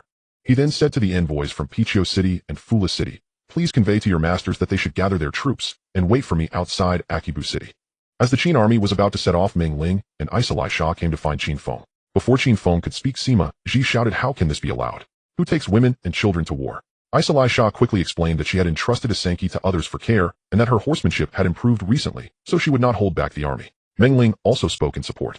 Qin Feng glanced at Xianyang and noticed that this enchanting beauty from Tianzhu had changed quite a bit in the 2 months since they last met. 2 months ago, she was a noble and alluring princess of Tianzhu, but now, like the thousands of Qin soldiers, she wore coarse cloth clothing devoid of any adornments. Only her stunning face and honey-colored skin, along with the noble aura emanating from her, made her stand out. After some thought, Qin Feng agreed to let Xianyang accompany the army. As the princess of Harappa City, she would be useful in calming the people and smoothly taking over Harappa once the city fell. Outside Akibu City, Qin Feng, along with the Lord of Fula City Ashwa, the Lord of Pichio City Shimohi, and the Chancellor of Daluo City Shizimo, sat atop their steeds, gazing at the city of Akibu before them. The Lord of Akibu City Chidabu and the Lord of Tobo City Xianyang, who looked down at the tens of thousands of Qin soldiers and over 20,000 Pitta warriors, thoroughly puzzled. Why were the Qin soldiers not going to Harappa City, but instead coming to Akibu? Not only were they confused, but Ashwa and Shimohi also shared the same bewilderment. However, since Qin Feng had ordered their presence here, and they had already pledged allegiance to him, the two lords naturally respected his command and refrained from asking too many questions. Qin Feng, leading over 30,000 elite Qin soldiers, had left only Li Qibing and 10,000 new recruits to guard Bolun City, which made him uneasy. Akibu was not far from Bolun, and if his army engaged in a fierce battle at Harappa, what would happen if trouble arose at home? It was better to bring Chidabu and Xianyang along to ensure his peace of mind. Especially Xianyang, whose Tobo City had been burned by Qin Feng. The hatred ran deep, and this man was rather foolish. If he became desperate and incited Chidabu to join forces against Bolun, it would be a potential threat. This thought mirrored Kuluo Li's earlier decision to form a coalition of 7 cities to attack Bolun. Qin Feng sat high atop his horse, lightly flicking his whip as tens of thousands of Qin soldiers shouted in unison, "Chidabu, come out and speak. Chidabu, come out and speak." Seeing the formidable presence of the Qin army, Chidabu forced a smile, opened the city gates with Xianyang, and rode out with over 100 cavalry to meet Qin Feng. After the customary greetings, Qin Feng wasted no time and directly stated, "Lord Chidabu, our army has allied with Daluo City, Pichio City, and Fula City to jointly confront Kuluo Li. What are your plans?" Chidabu glanced at Ashwa and Shimohi, who were a horse's length behind Qin Feng, standing with their heads bowed in a subservient manner. Chidabu immediately understood, oh, what alliance. It was clear that these two had already been subdued by the Qin army. For the sake of their faces, the Qin army was merely pretending it was an alliance. Chidabu thought to himself, with his small forces in Akibu, how could he possibly resist the tens of thousands of Qin soldiers? As noble members of the Pitta royal family, if they could submit to the Qin army, why couldn't he? With that thought, Chidabu stopped hesitating, dismounted his horse, and half knelt in salute, saying, "My lord, Akibu City is willing to submit to your command. I, Chidabu, will follow your orders." Qin Feng laughed heartily, gestured slightly, and Shimohi, standing beside him, quickly helped Chidabu to his feet joyfully, saying, "Chidabu, my old brother, we are together again. Following General Qin will surely be much better than following that Kuluo Li." This was not insincerity on Shimohi's part. He was genuinely pleased at this moment. If he personally submitted to the Qin army, it might bring shame, dishonoring his status as a member of the Pitta royal family. However, if everyone submitted to the Qin army and served under Qin Feng, then his early submission would not only spare him embarrassment, but also elevate his status significantly. Following this logic, upon seeing Chidabu choose to submit to the Qin army, how could Shimohi not be filled with joy? After Chidabu's submission, only the Lord of Tobo City Xianyang remained standing opposite. Qin Feng looked at Xianyang and smiled slightly. "I wonder what Lord Xianyang plans to do." Xianyang looked at Qin Feng and the other lords, then at the 30,000 Qin soldiers. In the front row stood no less than 10,000 heavily armored cavalry, followed by thousands of light cavalry, then thousands of heavy infantry, and countless archers, along with over 1,000 female soldiers. With such a formidable army, it was impossible for him, let alone the once mighty Kuluo Li, to contend with. He had always thought that the Pitta clan had been defeated by the Qin army due to their cunning tactics, but today, seeing the Qin army's formation, he realized how wrong he had been. Even in a frontal battle, the combined forces of the Pitta clan's 100,000 troops would not stand a chance. The Qin army's repeated use of strategy was merely to avoid excessive casualties. Xianyang grew increasingly alarmed looking up at Qin Feng. He nervously asked, General, if I lead my forces to surrender, will your army forget the past grievances and spare us? This question struck at the heart of the matter. The Pitta clan had just besieged Bolun. How could there be no hatred between them? Although the Qin army seemed to overlook it now, no one could guarantee that they wouldn't settle the score later. The other lords, although having submitted to the Qin army, felt uneasy. Seeing Xianyang ask the question so plainly, they looked at Qin Feng to see how he would respond. At this moment, Xianyang had already made the worst assumptions. Among the lords, he had been the most earnest in the siege of Bolun, and the Qin soldiers who had died at his hands were the most. If the other side were unwilling to spare him, death was his only fate. Qin Feng smiled slightly. Lord Xianyang, this is a different time. You were merely following orders, and I bear no grudge against you, nor will I blame any soldier from Tobo City. As for my army burning your Tobo City, I hope you will not hold it against us. After saying this, Qin Feng turned his head, saw the expressions of the other lords, and thought for a moment before raising his voice. So listen well, Pitta people. I, Qin Feng, vow here that all past grievances are forgiven. From today onwards, if you do not betray my Qin army shall not betray you. The lords, upon hearing Qin Feng's solemn vow before the army, finally relaxed, completely dismounting to half kneel and say, General, we would never dare to betray you, General. Xianyang even dismounted and fell at Qin Feng's feet, repeatedly kissing Qin Feng's boots, saying, General, from now on I, Xianyang, will be your loyal dog. You tell me to bite whom, and I will bite. Qin Feng was taken aback and hurriedly helped Xianyang up. He thought to himself how strange these Pitta people were. He had defeated them so severely, yet they were now submissive, as docile as sheep.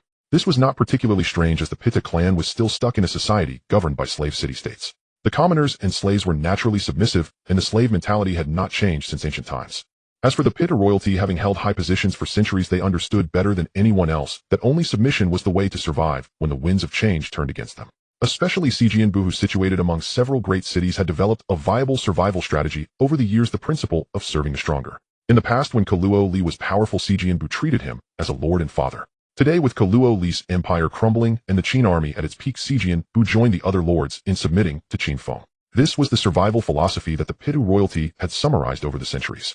After everything was settled, Lord Chidabu of Akibu City and Lord Xianyang of Tobo City led over 10,000 Pitta soldiers to join forces with the Qin army and headed east toward Harappa City. After Qin Feng led tens of thousands of troops close to Harappa City, he set up camp 10 miles outside the city and sent the chancellor of Daluo City, Shizimo, to meet Shimuro in Harappa City, urging him to come quickly and formally establish an alliance with him. In the central tent of Shimuro, his face turned ashen as he looked at Uncle Wang. Shizimo, what? Handing Harappa City to the Qin army.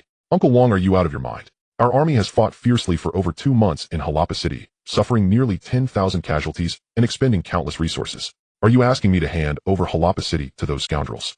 At this point, Shimuro had already reached for his sword, feeling a surge of killing intent. In his view, his uncle must have accepted great benefits from the Qin army, otherwise he would not betray his own side.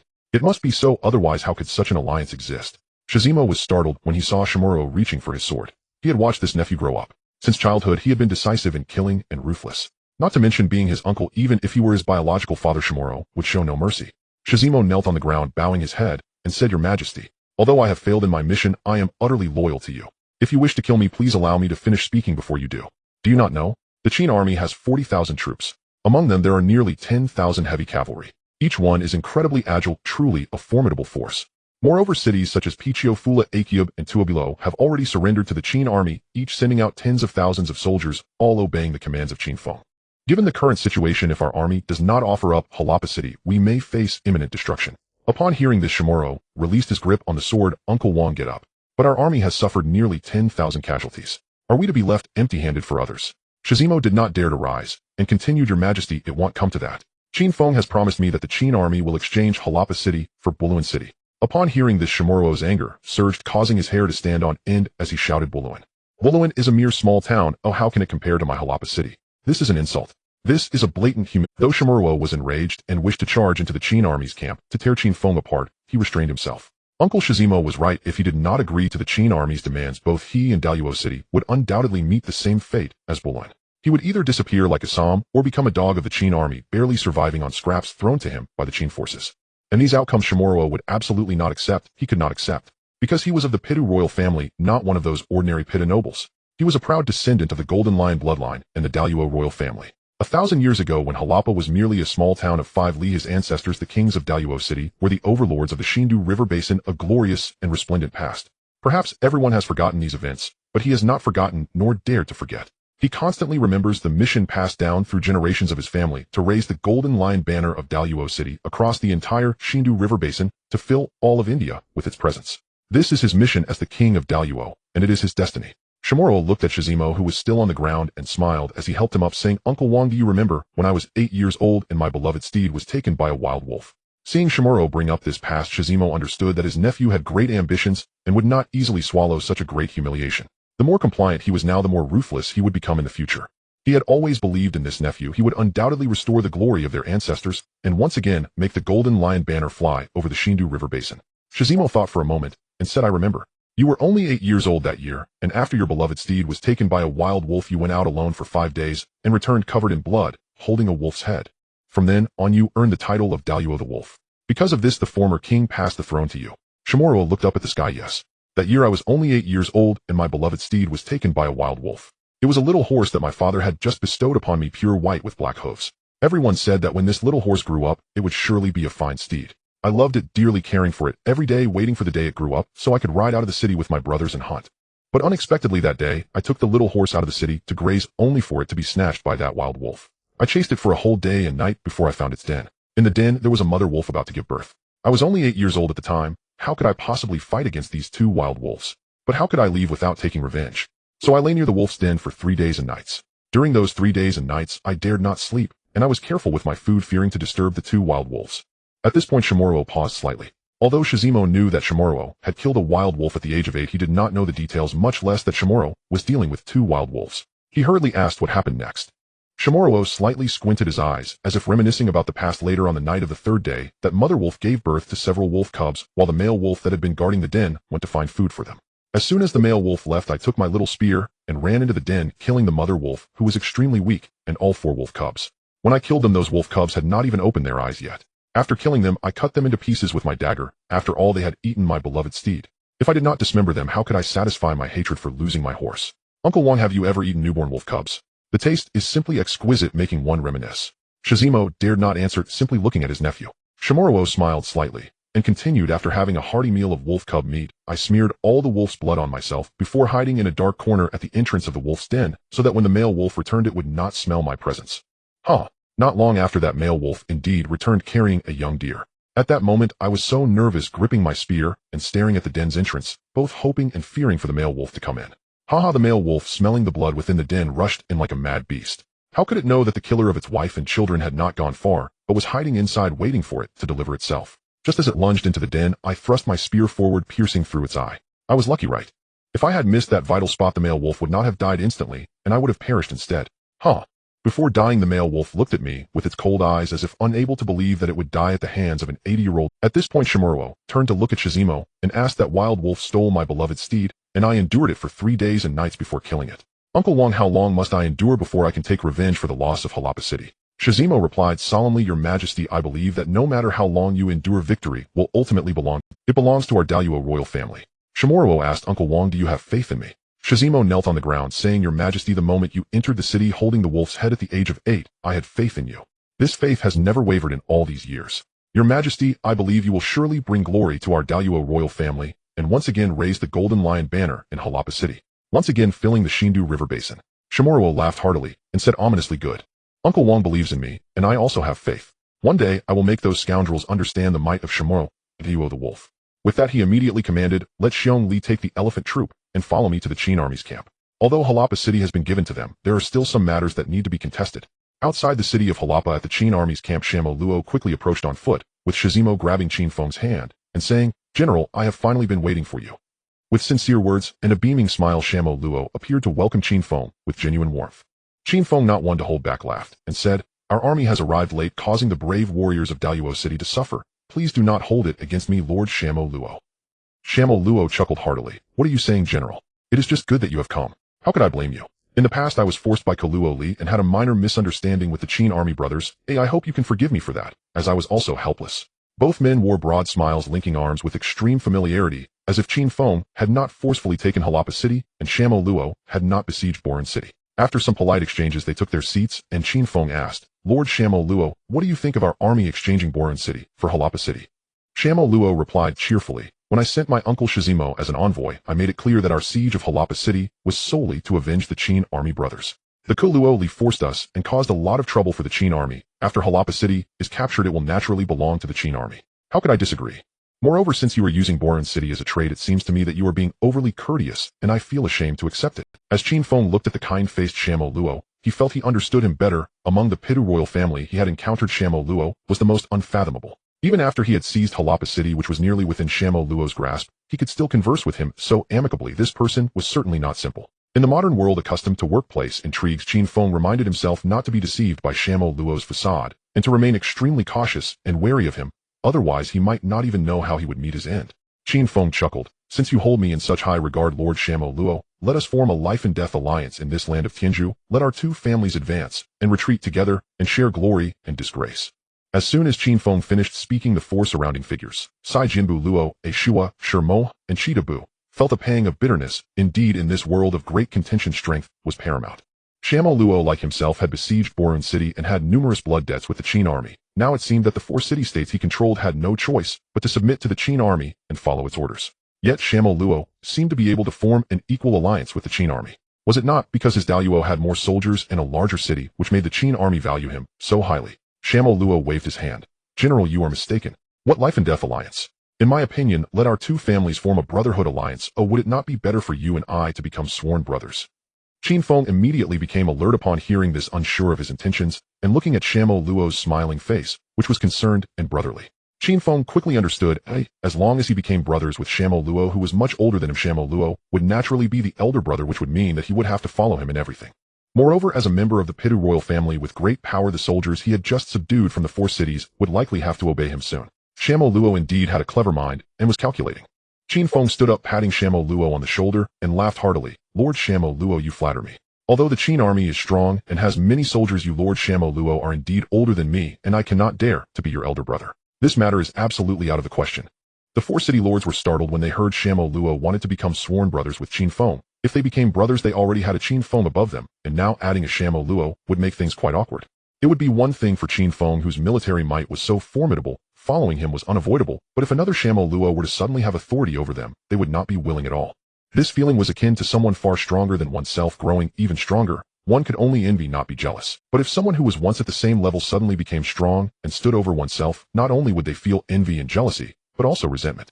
Now seeing Qin Feng refuse, smiles appeared on their faces. Shimo noticed that Shamo Luo's smile had stiffened a bit and laughed heartily. Shamo Luo, we four have already pledged allegiance to the general. If you wish to become sworn brothers with him, what do you plan to do with us? The other city lords also chimed in, urging Shamo Luo to do as they had and serve under Qin Feng, collectively obeying his orders. Previously they were all on equal footing, and now everything would remain the same, but the top authority would shift from Luo Li to Qin Feng. Wouldn't that be better? Seeing these men ridicule him like this, Shamo Luo stood up abruptly. You all have forgotten the glory of my Pitta royal family, who I, Shamo Luo, have not. Shimo continued to fan the flames. It seems Lord Shamo Luo was extremely respectful towards Luo Li, almost like a father. Why now do you wish to suppress General? Do you think you can take advantage of the general's youth? Do you think that these tens of thousands of Qin soldiers and our four city armies are? Seeing Shimo's words cut like knives, and noticing Qin Feng was looking at him meaningfully, Shamo Luo quickly clarified. How can it be the same? Luo Li is my father-in-law. I treat him like a lord and father. What is wrong with that? After saying this to Qin Feng, he continued, General, I absolutely did not intend to suppress you. You think about it, I can even give up Harappa City, so how could I suppress you? Qin Feng waved his hand and said, I believe you, Lord Shamo Luo, do not have this intention. However, it seems you have a different opinion on the alliance. Feel free to speak openly. Shamo Luo looked at Qin Feng, then at these four former friends with ill intentions, gritting his teeth. General, you may not know, but the history of Daluo City is older than Harappa and places great importance on honor. As a member of the Daluo royal family, if I acknowledge you as my master, I am afraid that in a few days I will be scorned and abandoned by the people of Daluo City. By then what you will obtain is merely a reckless Shamo Luo. What use is that? General, would you like to make a bet with me? At this point, although Shamo Luo sat below Qin Feng, he exuded a commanding presence. Looking at the other four city lords, upon hearing Shamo Luo's words, they showed signs of shame. Qin Feng listened to Shamo Luo's words with great interest, looking at him and saying, Oh, what kind of bet? I would like. Shamo Luo said solemnly, General, would you be willing to decide victory or defeat with me in battle? If I lose, although I cannot acknowledge you as my master, I will follow your orders in everything and contribute taxes and resources every year. If you do not betray me, I will not betray you. If I am fortunate enough to win, we shall form an equal alliance, and your army and my Daluo city will not invade each other, forever remaining good neighbors. What do you think, General? Sima Ji, who was listening nearby, coldly laughed and shouted, Shamo Luo, you know our general is a scholar not skilled in battles, yet you want to decide victory or defeat with him. If there is to be a contest, come at me. I am the general's third brother. I will fight in his stead, which is the same. Xianyang looked at the hesitant Qin Feng and turned to Sima Ji saying, "This general has misunderstood. Both the general and I command tens of thousands of troops. Why must we fight in person? Instead, let us each send 100 cavalry to battle and determine the outcome through their clash. To take the world, one must first win the hearts of the people. General, if you defeat me, I will wholeheartedly submit to you, and from now on whatever you command, I will follow without exception." Qin Feng looked at Xianyang thinking that this person was indeed extraordinary. Even in such a situation he could challenge him. Just this display of courage was admirable. It seemed that the Pidu royal family was not entirely useless. Although his Qin army had 30,000 men combined with the forces from the 4 cities, they totaled 70,000. They could indeed deal with the over 20,000 troops from Daluo, but in this battle the Qin army would be the main force, while the 4 city allied forces would merely inflate their numbers. As a result, the Qin army would inevitably suffer heavy casualties, contradicting his plan to preserve the Qin army's living strength and advance eastward using foreign forces. As long as he could make Xianyang obey his orders, whether or not he acknowledged him as a master was irrelevant. In any case, Qin Feng had never believed that these Pidu royal family members would be loyal to him. If one were to say that these Pidu royal family members were loyal to him, it would be more accurate to say that they thrived and expanded by leveraging his military power, and he was merely utilizing them to open up the eastern route. As for what would happen after the Qin army advanced east, Qin Feng was too lazy to care and did not wish to think about it. After all, in foreign lands the cultural and ethnic differences were vast. Based on Qin Feng's observations of 1,000 years of history, forcibly turning this land into a Chinese territory would only lead to futile efforts. He would not engage in such unwise actions, nor would he disdain such endeavors. Since that was the case, it would be better to accept Xianyang's challenge, though on one hand it could deflate his arrogance, preventing him from ever coveting the Qin army. On the other hand, it would show these Pidu people just how formidable the Qin army was, intimidating them and thoroughly winning them. With this thought, Qin Feng smiled and said to Xianyang, "Lord Xianyang, our army never engages in mock battles. If we fight, it will be to the death. You must think this through and not let the brave warriors of Daluo City die in vain." Xianyang's heart tightened. Qin Feng's words carried a hint of killing intent, but now that the words were out, the arrow was already on the string, and he could not simply give up. Moreover, he had great confidence in his bear army and was not afraid of the mere 100 cavalry of the Qin army. Xianyang laughed heartily. "What the general says is true. Since we are to compete, it will naturally be a matter of life and death. Rest assured, I too keep my word. If I lose, I will obey you. Just trust me." Qin Feng rose and laughed heartily. "Good. I accept your wager. Lords of the 4 cities, shall we go to watch the battle?" As the crowd followed Qin Feng to the camp, they saw over 100 people mounted on elephants already in formation. The elephants and the Daluo warriors on their backs were clad in heavy armor, glancing sideways with an imposing demeanor. The city lords thought to themselves that it was bad news. They hadn't expected that Xianyang would possess such an expensive elephant cavalry. Why hadn't he brought them during the siege of Bolun? Xianyang only mentioned cavalry charges, but did not reveal that his cavalry would be fighting mounted on elephants. This man was indeed cunning, deserving of the title Wolf of Daluo. It must be noted that while warhorses had been domesticated by humans for thousands of years and were the greatest asset on the battlefield, they were still beasts. How could they not feel intimidated upon seeing the elephants, their natural enemies? If they felt fear, how could they engage in battle? Even if they could barely muster the courage to fight, each of these elephants weighed 1,000 pounds. Their charge was terrifying, capable of crushing a warhorse to death with a single blow. How could one fight under such circumstances? Moreover, the land of Tianzhu was not a harsh environment that had never been known for producing fine horses. Given such circumstances, how could the Qin army have any chance of victory in this battle? The city lords looked at Qin Feng only to see that he seemed unconcerned upon seeing the elephants. He laughed heartily. "Sima Ji, listen to my orders. I command you to lead 100 cavalrymen to engage in battle. In this fight, I want a complete victory." Sima Ji glanced at the elephants and smiled disdainfully. "Huh? This humble general accepts the order. Can these clumsy beasts even fight? Rest assured, general." After saying this, he went to prepare. Shortly after, Sima Ji appeared with 100 heavily armored cavalrymen outside the elephant formation, waiting for Qin Feng's signal. The 4 city lords looked at this 100-man cavalry. Although they appeared incredibly agile, the strength disparity between the warhorses and the elephants suggested that the outcome of this battle was already decided. Each of these city lords harbored ulterior motives, thinking perhaps that Xianyang was stronger. These Qin troops were merely bluffing.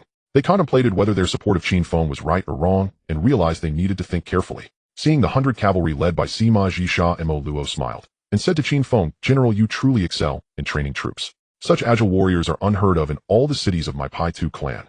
In reality, Xianyang was already overjoyed. His elephant cavalry had cost him countless resources to assemble, and the only thing he feared was the giant arrows from the Qin army. As for the 100 cavalry, not to mention 100-man cavalry, even 1,000-man cavalry would be as insignificant as a pile of dust before his elephant formation, easily annihilated. At this moment, Xianyang was already thinking about how to soothe Qin Feng with words after the contest, ensuring he wouldn't lose the bet and become furious, causing their relationship to sour. Upon hearing Xianyang's overly flattering words, Qin Feng merely smiled faintly and waved his left hand lightly. The messenger behind him began to wave the command flag in response. After receiving the command, Sima Ji chuckled, raising his long spear high and swinging it forcefully. The 100-man cavalry charged towards the De Luo elephant formation. Seeing the Qin army charge the De Luo officer, Xianyang mocked a few times and led 100 elephant cavalrymen directly toward the Qin cavalry. Is there even a need for a fight? I could crush you, rabble, just by stepping on you. When the two sides were about 30 zhang apart, it was evident that the Qin warhorses' speed had diminished, clearly indicating that they were intimidated by the giant elephants ahead. Xianyang observed everything and secretly smiled. They are unaware of their impending doom. He ordered the elephant formation to speed up. Speed up. Ideally, they would scatter and crush this rabble, teaching them the might of the De Luo warriors. Xianyang Luo and the city lord saw that Qin Feng remained calm, his smile unchanged and his demeanor unruffled. Each of them was uncertain of his true thoughts.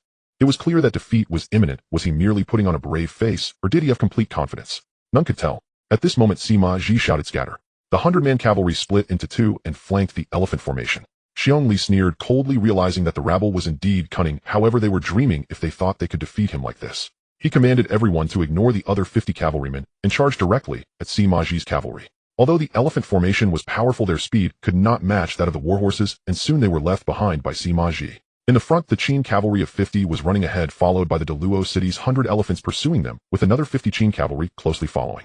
The scene was quite awkward. This was clearly not a cavalry charge, but more like a horse race. The area before the camp was kicked up into a whirlwind of dust, quite spectacular. The city lord saw that the Qin army did not engage the elephant formation head-on, and thought perhaps there would be a turning point in this battle. These Qin troops were indeed cunning. How could they easily fall for Xianyang Luo's trap? Xianyang Luo became a bit anxious. If this continued, the outcome would be uncertain, and it would take forever to resolve.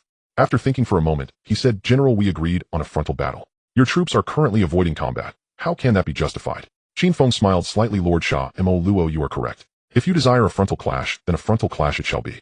After finishing, he instructed the messenger to relay the order for Sima Ji to engage in a frontal battle. At this time, Sima Ji had already left the elephant formation behind, made a turn, and regrouped with the 50 cavalrymen at the rear. Seeing the central command flag signal, Sima Ji laughed heartily. "Brave warriors, charge with me." He led the 100-man cavalry around a bend and dashed toward the elephant formation. Xianyang saw the Qin cavalry approaching at an angle and hurriedly ordered a turn to face the enemy. However, the elephants found it difficult to turn while running, and unlike warhorses, they did not merge seamlessly with their riders. The sudden turn caused their formation to become chaotic, slightly reducing the impact of their charge. Xianyang cursed under his breath, but remained unperturbed. Although the charging momentum had diminished slightly, he still held an absolute advantage. To think he could win with such tricks was laughable. Leading the somewhat disorganized elephant formation, they charged directly at the Qin cavalry. When the two sides were still 50 zhang apart, Sima Ji shouted, "Blind the horses' eyes." All 100 Qin cavalrymen took out a piece of black cloth and blindfolded their horses. With their eyes covered, the warhorses couldn't see the elephants ahead, and naturally, they wouldn't feel any fear. Although blindfolding the horses made it somewhat difficult for them to maneuver, with the exceptional riding skills of these 100 Iron Eagle warriors, it posed no significant issue. When the two sides were still 30 zhang apart, Sima Ji commanded, "Raise the spears." The 100 cavalrymen raised their spears with one hand, holding them at their sides, perfectly aligned with their bodies. Their movements were incredibly beautiful, as if the 100 men were one single entity, evoking admiration. Xianyang, seeing the Qin army's actions, retracted his earlier underestimation. Although he still felt confident of victory, he recognized that this 100-man cavalry was well trained. His De Luo city did not have cavalry of such caliber. While he was sure of winning, it was merely an advantage of mounts. Steady, steady. Sima Ji continued to issue orders as the distance between the two sides decreased: 20 zhang, 10 zhang, 5 zhang. On the Qin army's side, apart from Qin Feng and the generals, everyone else held their breath, their eyes wide open, watching the two cavalry formations about to collide. Thrust! Sima Ji shouted loudly, and the 100 Iron Eagle warriors simultaneously thrust their spears forward, piercing through the heavy armor of over 30 De Luo cavalrymen, killing them instantly. At the same time, dozens of Qin warhorses collided head-on with the elephants, and the force of the impact was not to be underestimated. On the spot, several dozen warhorses had their skulls crushed and died. In just this one clash, the Qin army lost 40% of their warhorses. While the De Luo elephant formation suffered over 30 casualties among the riders, the elephants themselves remained unharmed. If this continued for another 2 or 3 rounds, the Qin army would be completely annihilated. Xianyang Luo, who had stood up to watch the battle, finally felt relieved. No matter how many riders were lost, it was fine as long as the elephants were safe. Chuckling, he sat back down. The outcome of this battle was already determined. The 4 city lords, witnessing this outcome, thought to themselves that although the Qin troops were well-trained and well-equipped, capable of easily piercing through the soldiers' heavy armor with their spears, they still could not match the 100-man elephant formation. Having recognized Qin Feng as their leader, if Qin Feng lost, they would not look good either. Each of them sighed heavily, full of regret. Though it seemed like a long time, it was all just a fleeting moment. They saw that the Qin soldiers whose war horses had died did not fall off their mounts along with the fallen horses. Instead, at that moment, when the war horses collapsed, they discarded their long spears, drew their Qin swords, and leaped off their horses, charging directly at the nearest Deluo cavalrymen. The Deluo cavalrymen had never encountered such a fighting style. Were these men even human? Their war horses were dead, yet they did not fall, but instead leapt into the air, engaging in single combat. Xianyang and several Deluo warriors, seeing these Qin soldiers descending like eagles pouncing on rabbits, hurried, but in the blink of an eye, how could they escape? In an instant, these Qin soldiers killed several dozen Deluo cavalrymen on the spot, and Commander Xianyang had his head severed by a sword, blood gushing from his severed neck like a fountain. After killing the nearest Deluo cavalrymen, these Qin cavalrymen, having lost their mounts, leapt off the elephants' backs and charged at the remaining Deluo cavalry. Meanwhile, Sima, having broken through the formation, charged with several dozen Qin soldiers toward the remaining enemy. Before long, there were no survivors left among the Deluo cavalry. Only 100 intact elephants remained standing alone, swaying their heads and tails, appearing quite at ease. Xianyang stood up, his face pale, staring in disbelief at everything before him. He could hardly believe that his painstakingly assembled elephant formation had crumbled before the Qin army, as if made of paper. At that moment, Xianyang finally understood that Qin Feng's calm demeanor was not an act. He had known from the beginning that his 100-man elephant formation was doomed. Upon witnessing this outcome, the four city lords were elated, exclaiming, "Haha, I truly did not follow the wrong person. The combat strength of these Qin troops is unmatched. I have never seen anything like it in my life." And this was merely 100-man cavalry. The Qin army had a total of 8,000 heavy cavalry, not to mention several tens of thousands of other troops with formidable power. Given such strength, let alone the eastern Tianzhu, even the immensely powerful Gupta dynasty would find it hard to compete. The more powerful the Qin army became, the happier the Pai Tu royalty felt. They envisioned a day when Qin Feng would lead this fearsome army to conquer the Gupta dynasty, and at that time, would they still be mere city lords? Of course not. The days of their rise to prominence were not far off. The Pai Tu royalty thought this way, eagerly praising the combat strength of the Qin army in front of Qin Feng, while reprimanding Xianyang for his audacity and challenging them, indeed, an extreme display of arrogance. However, they did not realize that this 100 Qin cavalrymen were not ordinary heavy cavalry, but the elite of the elite, the Iron Eagle warriors. Currently, there were only about 1,100 such Iron Eagle warriors in the Qin army. At this moment, Sima returned with the 100 Iron Eagle warriors, approaching Qin Feng and saluting, "General, in this battle we beheaded 100 enemies, and our army suffered no casualties." After saying this, he glanced at a thin Qin soldier, but this kid was a bit useless. He was injured on the arm by that Deluo man. What a disgrace. Qin Feng laughed heartily and quickly instructed them to rise. The city lords and Xianyang gasped in shock. Faced with the nearly invincible elephant cavalry, the Qin army had annihilated their enemies without a single casualty. Such a complete victory, and Sima was still not satisfied. It seemed as if not a single hair of these Qin soldiers had been harmed, which was considered normal. Was this even human? Qin Feng looked at the stunned Xianyang and said with a smile, "Lord Xianyang, Sima was a bit heavy-handed. Please do not take it to heart."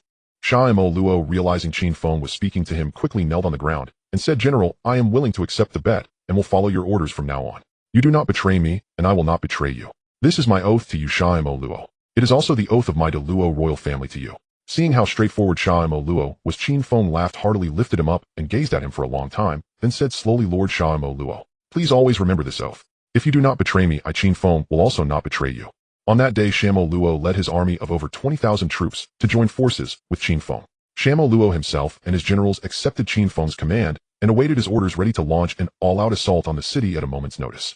In the city of Harappa, the magnificent Harappa Palace stood tall, where King Kaluo Li, Prince Kaluo Zanbu, and Prime Minister Kuli Bu, along with several commanding generals, gathered to discuss matters. Prime Minister Kuli Bu said, "Your Majesty, according to the scouts' reports, Qin Feng commands an army of 30,000, including approximately 10,000 heavy cavalry, several thousand light cavalry, and about 10,000 heavily armored infantry, along with several thousand archers and various soldiers. Moreover, the cities of Paiqiu Fu La, Achibu, and Tuabo Luo have already surrendered to the Qin army, bringing their, except for the army of Tuabo Luo, which is somewhat smaller with only a few thousand each. City-state has sent over 10,000 troops. Now combined with Xianyang Luo's 20,000, the total force amounts to 90,000, poised to attack the city in the near future." Upon hearing this, Kaluo Li was furious. That wretched Qin Feng, truly a faithless villain. He just received countless resources and military supplies from me, and swore an oath of non-aggression before my very eyes. To prove my sincerity, I even executed my own daughter Lisa and my grandson A Sangqi. And what does he do? Barely 2 months later, he turns around and attacks my Harappa city. Is there anyone more shameless than him? Prince Kaluo Zanbu comforted Father Qin Feng's actions are indeed despicable, but there is no point in cursing him now. With tens of thousands of troops encamped outside the city, we must swiftly devise a strategy to repel them. Kaluo Li shot a fierce glare at his son and shouted, "What is there to fear from a mere 90,000 troops? When our Pai Tu tribe besieged Bolun city with 100,000 troops, we still suffered defeat and had to retreat. My Harappa city is high and fortified with countless resources and military supplies. The soldiers and civilians here are far superior to those of Bolun. Can we not hold our ground against such a small city? What is there to fear? Prime Minister Kulibu quickly interjected, Your Majesty, the combat strength of the Qin army far exceeds that of our Pai Tu tribe. Let us not speak of anything else. Just their 10,000 troops managed to repel our 100,000 besieging forces, decapitating tens of thousands, and pursuing us all the way to Harappa. With such combat prowess, how can our Pai Tu tribe even compare? Furthermore, the Qin army currently boasts 30,000 troops and has acquired countless warhorses and weapons from our Pai Tu tribe, their strength only increasing. With an additional 60,000 troops from the other 5 city-states, how can our army withstand this? Moreover, according to scout reports, before Xianyang Luo surrendered to the Qin army, he had engaged in battle with them, pitting 100 of his elephant cavalry against 100 of Qin's heavy cavalry, leading to a fierce clash. After that battle, all of Xianyang Luo's elephant cavalry perished with no survivors, while Qin's 100 cavalrymen suffered not a single injury. Your Majesty, this was just Qin's 100 cavalry. They have 1,000 such heavy cavalry. If we cannot withstand Harappa, how could we hope to resist the royal city of the Gupta dynasty, Huashi city? Upon hearing of Qin's formidable achievements, Prince Kuluo Zanbu and several generals present gasped in shock, finding it utterly astonishing. Kuluo Li widened his eyes in disbelief and looked at Kulibu, saying, Brother, how is this possible? There cannot be such powerful cavalry in the world. Did the scouts truly see this? Prime Minister Kulibu replied, Your Majesty, in such a significant matter, how could the scouts dare to report without confirming? This is absolutely true. Otherwise, how could such a proud person as Xianyang Luo, whom you had to marry off your daughter to befriend, be so easily swayed to serve the Qin army? Now Xianyang Luo stands under Qin Feng's command, following his orders. Your Majesty, if the Qin army were not astonishingly powerful, how could this proud lion submit so readily? Kuluo Li, enraged at the mention of Xianyang Luo, shouted, I am not Xianyang Luo. Has he forgotten the glorious heritage of the Daro royal family? To recognize that wretched Qin Feng as his master and willingly become his lapdog is to disgrace the ancestors of the Daro dynasty. As a member of the Harappa royal family, even if I cannot uphold the legacy of my ancestors, I will never perform an act that tarnishes their honor. To kneel before those wretched people, I would rather die. Seeing that Kuluo Li had lost his reason, Prime Minister Kulibu hastily advised, Your Majesty. As long as the Green Mountains remain, one need not fear the absence of firewood. If we do not surrender, facing the Qin army's fierce warriors is akin to striking a stone with an egg.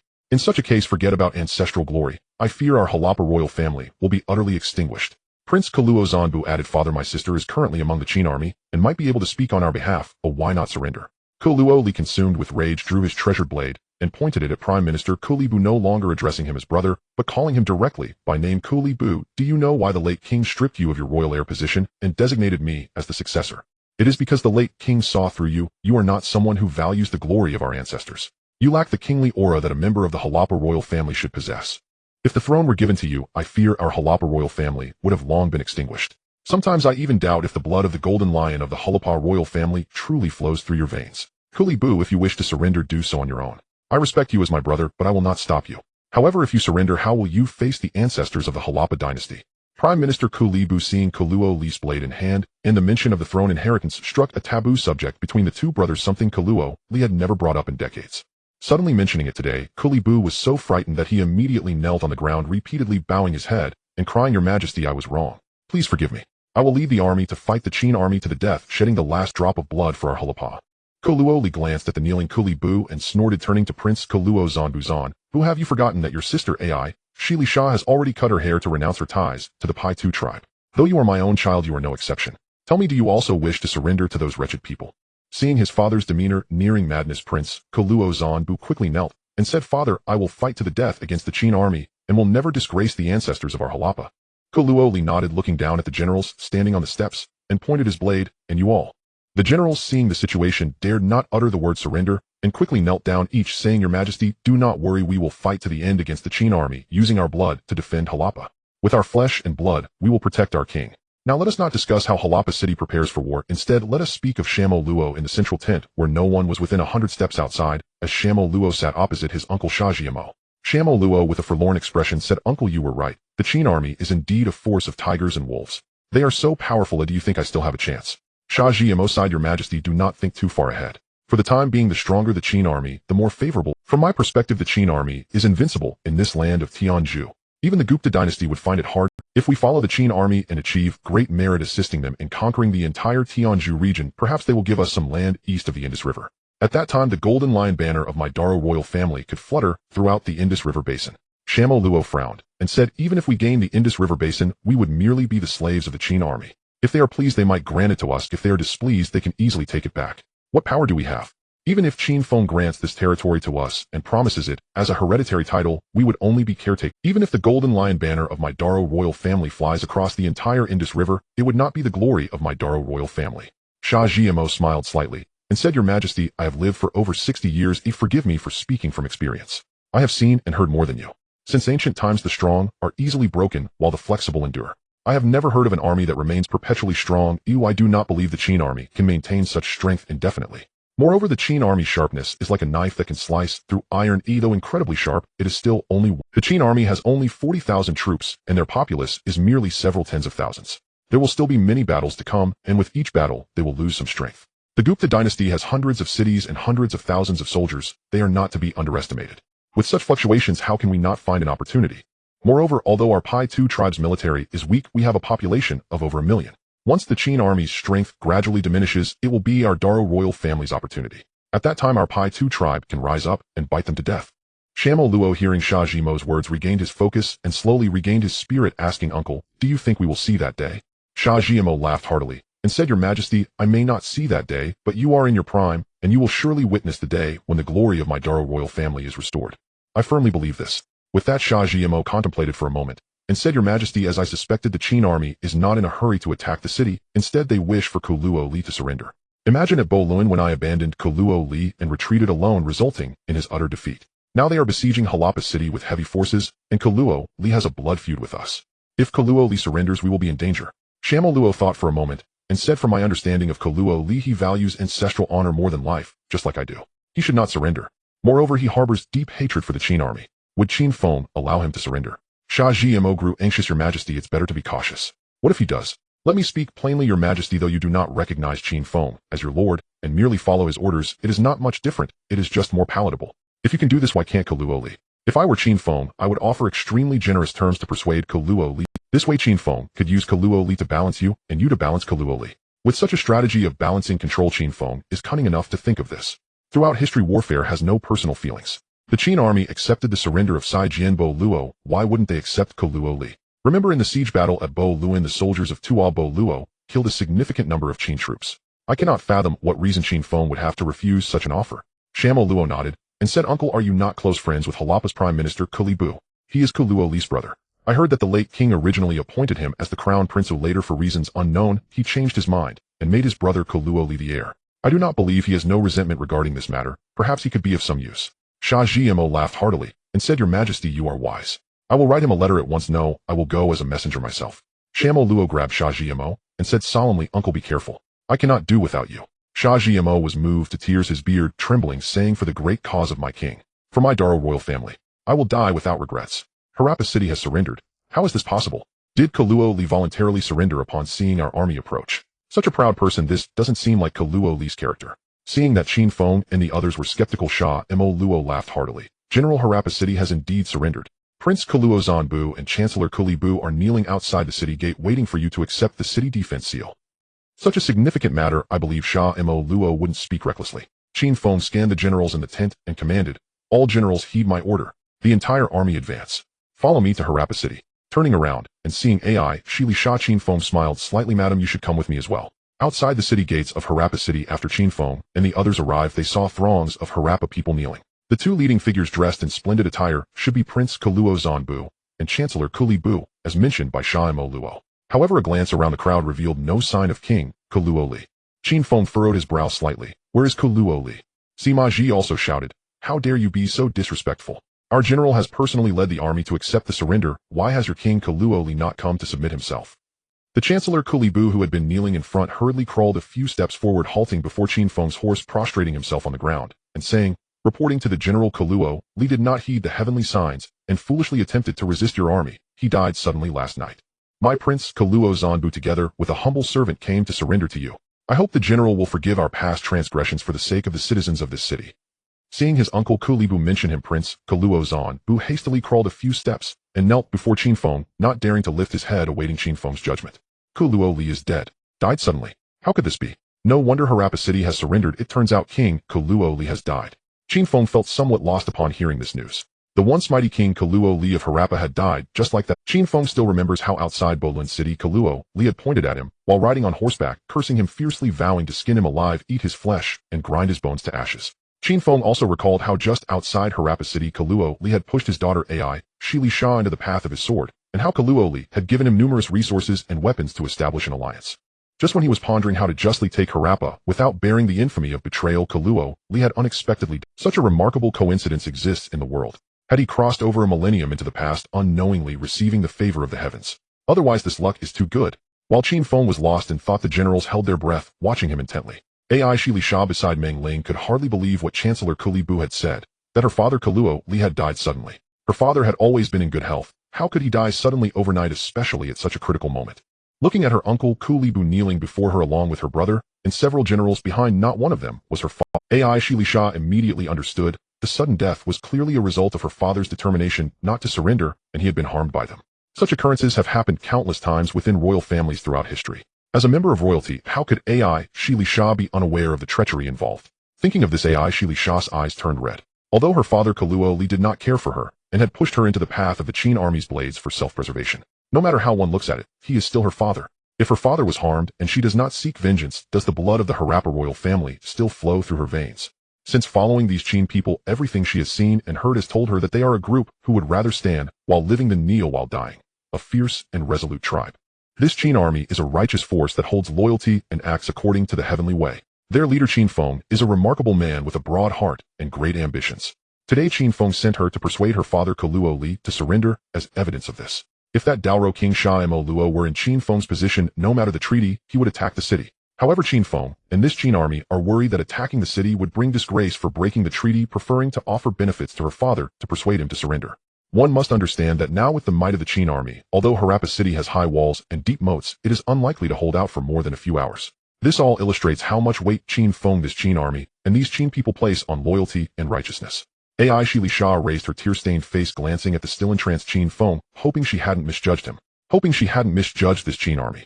Hoping she hadn't misjudged these Qin people. But what if she had? If she misjudged them, then death is death. At least they wouldn't harm a child like A Sang-chi.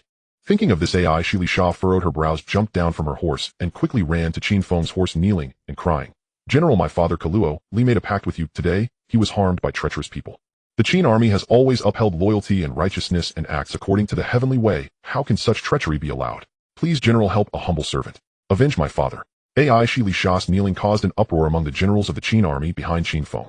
The Qin army aimed to take Harappa City, but if someone sought glory by betraying their lord, how could they still stand with the Qin people? With such treacherous people surrounding the Qin, how could they still eat and sleep well? Chancellor Sha Zmo of Daoro City saw Ai Shili Sha kneel, and his eyelids twitched. He had instigated Kuli Bu to harm Kaluo Li. If this matter came to light, he would not escape unscathed. His own life is a minor matter, but ruining the major plans of his lord would be a crime impossible to atone for. Looking at Sha Mo Luo, his face was ashen as he gazed at Ai Shili Sha with murderous intent flashing in his eyes. Chancellor Kuli Bu of Harappa, upon seeing Ai Shili Sha kneel, was momentarily taken aback. Princess Li Sha, please do not speak recklessly. Your father Kaluo Li indeed died suddenly. He is our lord as well as my own younger brother. We are unworthy, but we would never kill our lord for glory. Besides, if you do not believe me, do you not trust your own brother Zanbu? He, like you, is also the flesh and blood of Kaluo Li. Ai Shili Sha ignored Kuli Bu entirely, continuing to kneel before Qin Feng, knocking her head repeatedly. Please, General, help a humble servant. Avenge my father. Qin Feng looked at Ai Shili Sha, who was prostrating on the ground, then at the panicked Kuli Bu, thinking to himself, indeed. He had always felt that Kaluo Li's death was too suspicious. It seems that human hearts are truly the most difficult to fathom in this world. Power is indeed the greatest source of evil in this world. Kuli Bu is Kaluo Li's elder brother, and Kaluo Zanbu is his own flesh and blood. Meng Ling, seeing Qin Feng remain silent, hurriedly said, General, if this matter is not investigated clearly, and those treacherous people who seek glory by harming their lord infiltrate our ranks, I will have to sleep with my eyes open from now on, so as not to be harmed by others without knowing it. Sima Zhili Tai Wang Yen Bo and a group of others also chimed in. General, we Qin people do things upright and above board. Such vile acts that cannot be seen, if we do not see them, we will let it go. If we do see them and remain hands-off, then are we still the Qin people? Qin Feng lightly waved his hand, and the generals quieted down and ceased to speak further. Qin Feng dismounted and helped Ai Shili Sha up, saying slowly, Madam, rest assured. If your father Kaluo Li truly was harmed by someone, my Qin army will definitely seek justice for you. We will avenge your father. After Qin Feng finished speaking, he ordered Meng Jing and others to lead the troops into the city first and take over the various defenses within. He and the other generals along with the city lords of the Pai Tu tribe awaited outside the western gate to see how Ai, Shi Li Sha would uncover the truth. Seeing Qin Feng take a stand, Li Bu bowed repeatedly. General Princess Li Sha Kaluo Li indeed died suddenly. It is absolutely true. Qin Feng chuckled. Li Bu, you need not say such things to me. Whether you harmed Kaluo Li I do not know. As for your disputes I cannot interfere. If Princess Li Sha finds out who truly harmed Kaluo Li, I shall be responsible for beheading him, avenging Kaluo Li. Avenge the Harappa royal family, and give the world a righteous heart. Thus I declare to the world, wherever my Qin army is, it is the path of righteousness. Wherever my Qin army stands, there is the rightful path of the world. Sha Moral looked at Qin Feng, his pupils involuntarily contracting. This was not merely avenging Kaluo Li, it was clearly winning the hearts of tens of thousands in Harappa. Since ascending the throne of Harappa, Kaluo Li had achieved much. Today he was harmed by someone. If the Qin army avenged him, the citizens of Harappa and the noble families would surely revere and loyally support the Qin army.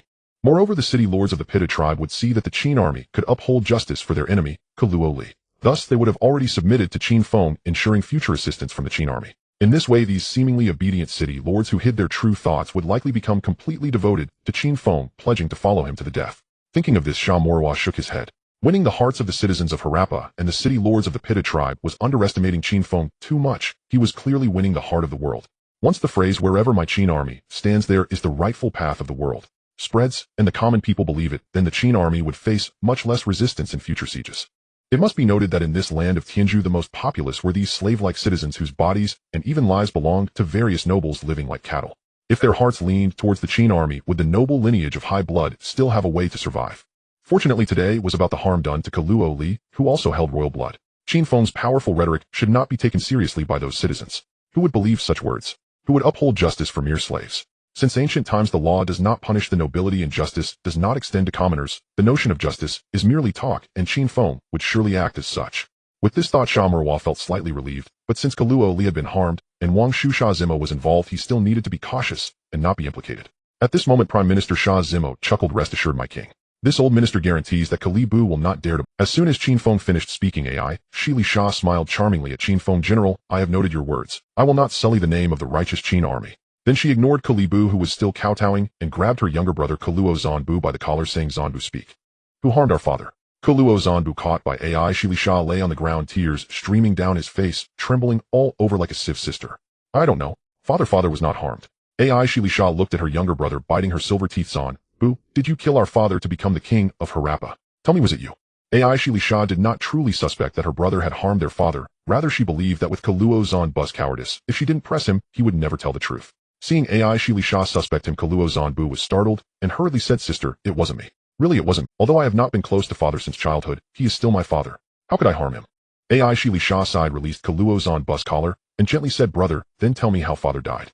Kaluo Zanbu looked up at Shi Li Sha, then glanced at Wang Shu Kalibu, lowering his head, and said, I'm not sure about the details. Last night, I had already gone to bed when Wang Shu hurriedly came to find me, saying father had died. I quickly followed Wang Shu to father's palace, only to find him lying on the bed, disheveled, bleeding from 7 orifices, and his face was red with exposed veins. The physician said it was due to father's anger and chi stagnation that he died suddenly. Sister, father was truly not harmed. Where is the physician? Seeing her sister ask about the physician, Kaluo Zanbu hesitated, and said the physician, he felt guilty for not discovering father's sudden death in time, so he committed suicide to accompany his lord. Shi Li Sha's eyes widened in anger, pointing at Kaluo Zanbu, and scolding, Zanbu, my brother. If you are not a fool, then you are a beast that kills your king and father. Father just died suddenly, and the physician followed suit. How could such matters be hidden from the world? Kaluo Zanbu, seeing his sister did not believe him, shouted, Sister, father truly died suddenly. Why, I am not lying. If you don't believe me, go into the city and ask our mother. Mother, what does she have to do with this? Seeing that Kaluo Zanbu still wouldn't speak the truth, Shi Li Sha slapped him soundly. Li Sha, do not make things difficult for Zanbu. Indeed, your father was poisoned and killed by me. This matter was solely my doing and has nothing to do with Prince Zanbu or the queen. It's just one death, isn't it? I, an old man, will compensate for Kaluo Li's life. Prime Minister Kalibu knew he could not conceal this matter any longer. Since Shi Li Sha had the Qin army backing her, he would not be able to get past this hurdle. It's better to admit it, or perhaps I can still protect Queen Ijua Ma and Prince Kaluo Zanbu. When I made my move last night, I had repeatedly considered that as long as Kaluo Li died, I would be able to offer the city of Harappa to the Qin army, which would be a great achievement. Who would have thought that Li Sha would emerge and insist on seeking justice for Kaluo Li? I never expected that the Qin army would support her in this righteous cause. If I had anticipated this change, I should have listened to Kaluo Li and defended the city with my life, rather than tarnish the reputation of the Harappa royal family. Seeing Kalibu admit, Li Sha gritted her teeth, and said, Kalibu, I knew it was you. Zanbu is timid and weak. He cannot handle such a big matter. He would probably scare himself to death just by thinking about it. Tell me, how has my father wronged you? When my father ascended the throne, disregarding the objections of many ministers, he appointed you as prime minister. Why did you commit such an unjust act against him? He was your own brother. Before Kalibu could respond, Prince Kaluo Zanbu hugged his sister's leg, crying, "Sister, this is not Wang Shu's fault. You don't know father has gone mad. He wants the lives of hundreds of thousands in this city to accompany him in death. Wang Shu did this to save the citizens of the city." Ai Shilisha was furious to see her brother trying to exonerate the culprit who killed their father. She stomped her feet and whipped Kaluo Zanbu several times with her horse whip, scolding, "Zanbu, do you have any humanity left? The one who was harmed was your father." Kalibu laughed heartily. "Princess Lisha, do not hit Prince Zanbu. This old minister has already stated that this matter has nothing to do with him. It is solely my doing. When your father Kaluo Li seized my throne, should I not kill him? The throne of Harappa should have been mine. If it weren't for Kaluo Li, how would I have ended up in this situation? Should I not kill him?" Before Lisha could speak, Kalibu turned to Qin Feng. "General, you say that wherever your Qin army stands, there is the rightful path of the world. Old man, I have committed regicide and fratricide, a crime deserving of death. I accept that. But what about the mastermind who instigated me to commit this evil deed? Should he not be killed?" Qin Feng looked at Kalibu and coldly smiled. "My Qin army has always upheld loyalty and righteousness, acting in accordance with the heavens. How can we tolerate such treacherous acts? If someone truly instigated you to kill Kaluo Li, not only should you die, but that person should also face 1,000 deaths." Kalibu smiled upon hearing this, looking towards the direction of Sha Zimo's troops. "Sha Zimo, my old friend. We've known each other for decades. Tell me, should the mastermind who instigated me to commit this crime be punished?" Sha Zimo felt a twitch in his eyelids upon hearing this, his face darkening as he looked at Kalibu and said, "Kalibu, the general has already said that person deserves 1,000 deaths. Why do you still ask me? We've been friends for decades, or I can only blame myself for not seeing that you are such a heartless person. No wonder the late king of Harappa stripped you of your title and passed it to Kaluo Li. However, considering our decades of friendship, I assure you that I will persuade my king to spare your family, including your beloved. Now tell the general who is the mastermind behind your regicide and fratricide." Kalibu thought for a moment, then looked up at Sha Zimo, saying, "Sha Zimo, do not go back on your word, or I will haunt you." After saying this, he turned to Ai Shilisha and said, "Princess Lisha, you want to avenge your father, right? I am here, go ahead." He then drew his precious blade from his waist. Meng Ling, seeing Kalibu drawing his blade, worried he might act in desperation, hurriedly shouted, "Sister Lisha, be careful." Riding over, she struck Kalibu's blade from his hand and jumped off her horse, protecting Ai Shilisha. Kalibu looked at Meng Ling. "The female general of the Qin army is indeed extraordinary." After picking up the fallen blade, he said gently to Ai Shilisha, "Princess Lisha, don't worry. How could I harm you? You don't know your current appearance is just like your mother when she was young." "Huh. I, Kalibu, have been troubled by love throughout my life. How could I harm Ai Ijwama's daughter? You don't know your current appearance is just like your mother when she was young." "Huh. I, Kalibu, have been troubled by love throughout my life. How could I harm Ai Ijwama?" Meng Ling quickly dodged lest she be splashed with blood all over. After Kalib's suicide, Meng Ling hugged Ai Shilisha's shoulder and said, "Sister Lisha, congratulations, your great vengeance has been avenged." Ai Shilisha also embraced Meng Ling, weeping uncontrollably. Upon seeing Kalib's lifeless body, Kaluo Zanbu stared blankly at it, as if in shock. Suddenly, he rushed over and held Kalib's corpse, crying out in anguish. Ai Shilisha, still sobbing in Meng Ling's arms, frowned slightly when she saw her brother weeping over the body of their enemy. Although her brother had been close to Kalib since childhood, and Kalib had treated Zanbu better than he did his own children. Yet even so, Kalib was the murderer of their father. With the army present, and everyone watching, how would others perceive and judge Kaluo Zanbu's actions? Thinking of this, Ai Shilisha hurried over to pull Kaluo Zanbu away, simultaneously comforting and scolding him. Chancellor Sha Zmo, witnessing this scene, smiled and said to Qin Feng, "General, look at Kaluo Zanbu. It is truly strange how he cries over his father's murderer, as if he were his own father." Qin Feng cast a meaningful glance at Sha Zmo, recalling how Kalib had mentioned before his death that someone had incited him to kill Kaluo Li, yet he did not disclose who that person was. However, judging from their conversation, it was highly likely that this instigator was indeed Sha Zmo. To protect his family, Kalib had chosen to remain silent. Unexpectedly, immediately after Kalib's death, Sha Zmo seemed to take advantage of the situation. This man was truly terrifying, and caution was necessary. In the future, it would be best to find a way to eliminate him. Otherwise, with Sha Mo Luo's ambition and this person aiding him, it would be truly alarming. Seeing that Qin Feng was silent as he looked at him, Sha Zmo forced a smile and continued, "General, just now Prince Zanbu mentioned that when Kaluo Li died, his symptoms did not seem like those of ordinary poison, but rather that he had been given an aphrodisiac leading to a sudden death during an intimate encounter. If that is indeed the case, then it is unlikely that Kalib could have done it alone." Qin Feng understood the term sudden death, well, as it was similar to what modern society refers to as dying from excessive indulgence. During intimacy, excessive indulgence could lead to an overabundance of internal heat and depletion of vital energy, resulting in death. Didn't Jia Rui from Dream of the Red Chamber die in such a manner? Although Jia Rui's death was due to self-indulgence. When Qin Feng was in university, in order to improve his proficiency in classical Chinese, he had roughly read texts such as Huangdi, Nei Jing, and Su 1. The medical texts state matters of intimacy can prolong life or kill without a trace. For instance, like water and fire, knowing their uses can foster health, while ignorance can lead to death. Sudden death during intimacy can be fatal. The vast and profound culture of the 5,000 years of Huaxia includes matters of intimacy. It was unexpected that such a term as sudden death also existed in this land of Tianzhu. However, considering that ancient Tianzhu had texts like the Kama Sutra, it was not surprising. Sima, hearing Sha Zimo say that Kaluo Li died from sudden death, felt puzzled, and asked Sha Zimo, "Why didn't you mention this earlier? Did you wait until Kalib died to bring it up?" Sha Zimo, chuckled General Sima, "I was unsure until I consulted the military physician, and only then did I confirm it. Who would have thought that Kalib would commit suicide? Now that he is gone, it is difficult to ascertain the cause of Kaluo Li's death and seek revenge." At this moment, Meng Ling sent soldiers to report that the city defenses had been taken over. Qin Feng smiled slightly at Sha Zimo. "Sha Zimo, you are indeed knowledgeable. Since that is the case, let us enter the city and see how Kaluo Li truly died." In the royal palace of Harappa, when Qin Feng and his companions entered, they found Kaluo Li's body had not yet been prepared for burial, lying naked on the bed, covered only with a thin quilt. They could see that Kaluo Li's hands and face had veins prominently exposed. His face was flushed and blood had dried around his 7 orifices. While others could manage, Shi Sha could no longer hold back and rushed over to Kaluo Li's body, weeping bitterly. Sha Zimo looked at Kaluo Li's body and felt a sense of confidence. He said to Qin Feng, "General, there are many capable individuals in the Qin army. Why not let the Qin army's physician examine Kaluo Li's body to see if he was given an aphrodisiac before dying of sudden death during intimacy?" Qin Feng thought to himself that this person clearly wanted his own people to examine Kaluo Li's body, yet he claimed that the Qin army's physician was skilled. This way, even if others suspected Sha Zimo, they would find it hard to speak out. Qin Feng smiled at Sha Zimo and said, "Sha Zimo, the cause of Kaluo Li's death is of great importance. I believe it is best for a physician from each city and faction to examine Kaluo Li's body together to avoid any misdiagnosis." After giving the order, he instructed the physicians from each city to come forward and investigate the cause of Kaluo Li's death. The city lords hurriedly ordered their military personnel to summon their own physicians, and Meng Ling also instructed his soldiers to call for the Qin army's physician. In a short while, the physicians arrived, and Shi Sha was still weeping over Kaluo Li's body. Meng Ling stepped forward to support Shi Sha while the physicians began their careful examination. Approximately a quarter of an hour later, the physicians completed their examination and reported that Kaluo Li indeed died from sudden death due to excessive internal heat, which went untreated. Moreover, prior to his sudden death, he had indeed consumed an aphrodisiac, and the dosage was extremely high, not merely a stimulating drug, but a deadly poison. Qin Feng looked at the Qin army's physician and asked, "Is that correct?" The Qin army's physician replied, "Report to the general, it is indeed as they said. The deceased had depleted vital energy and suffered from incontinence, having consumed a large quantity of aphrodisiac, leading to sudden death during intimacy.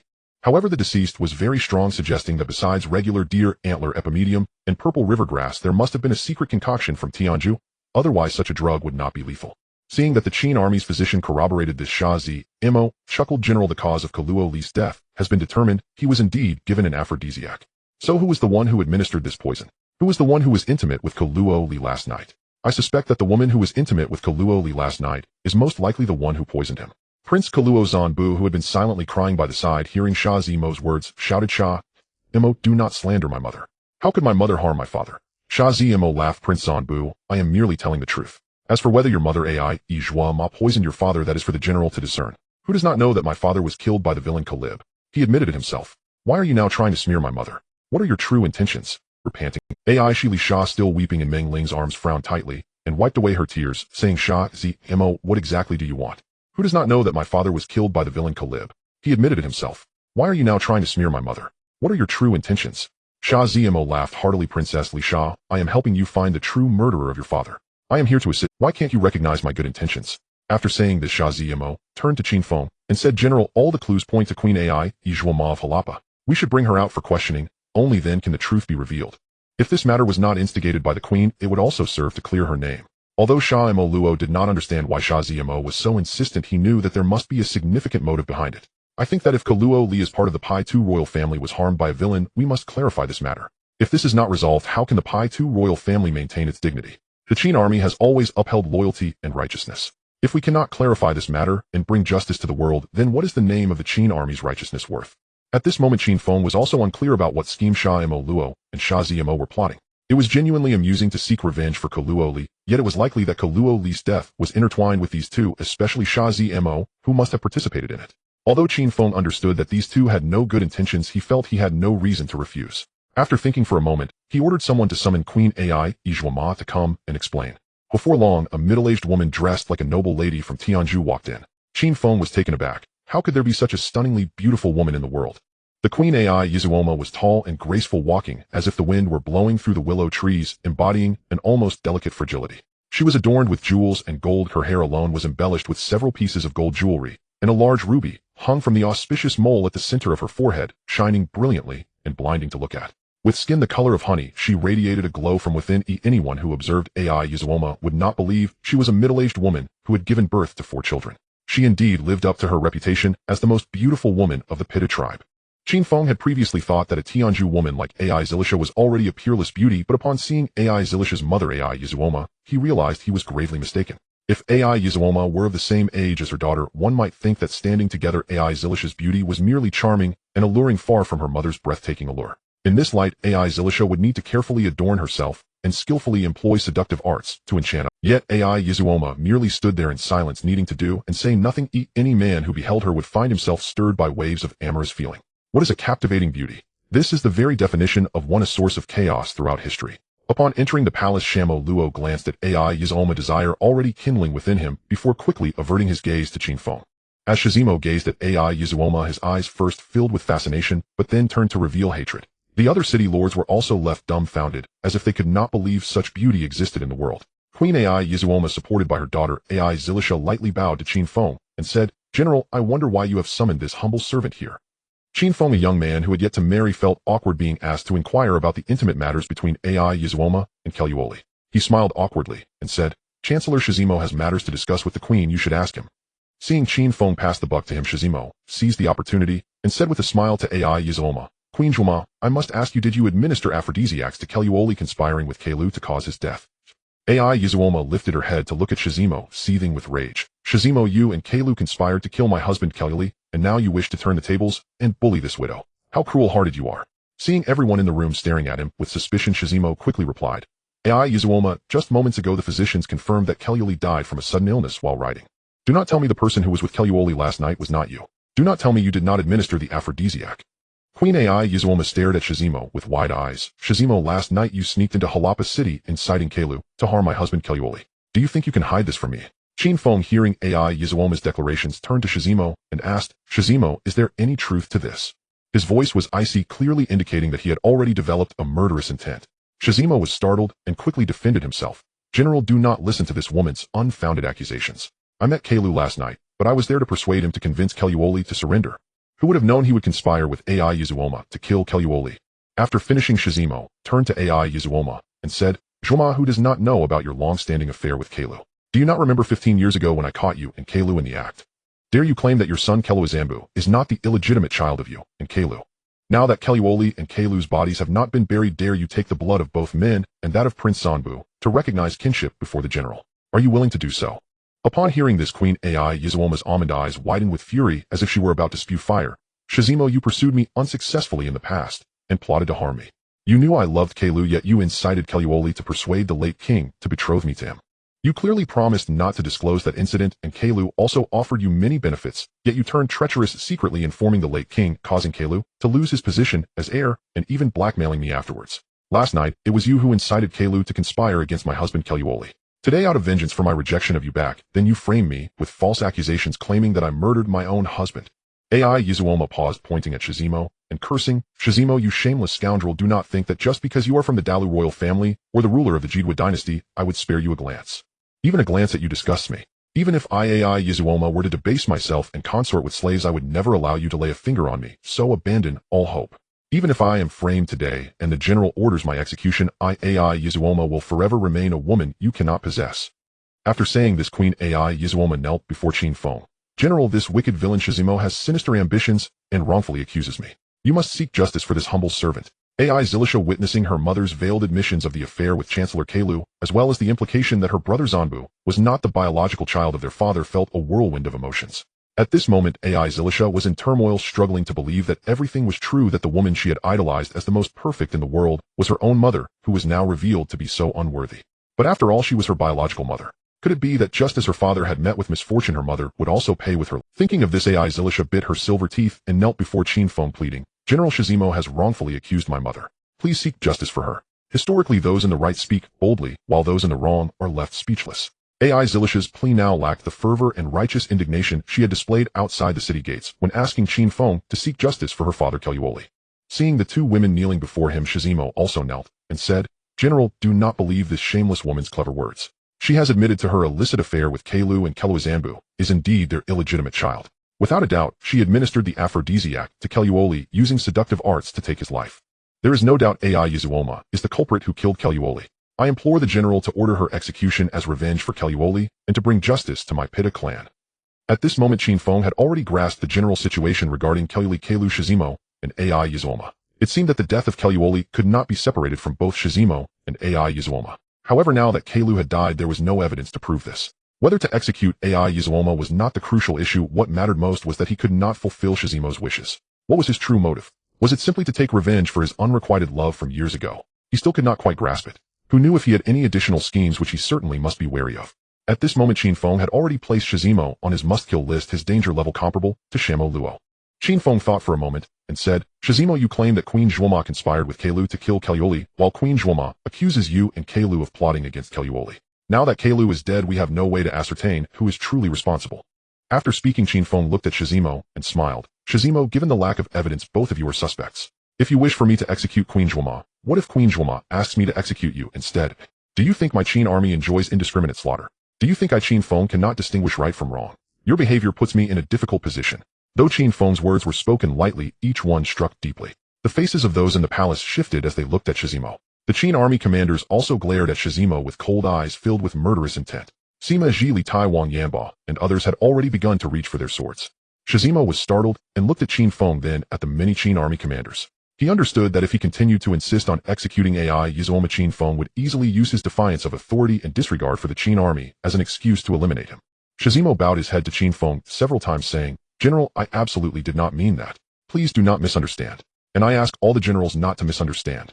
The Qin army has always upheld loyalty and righteousness, acting according to heavenly principles, and would not kill innocents without reason.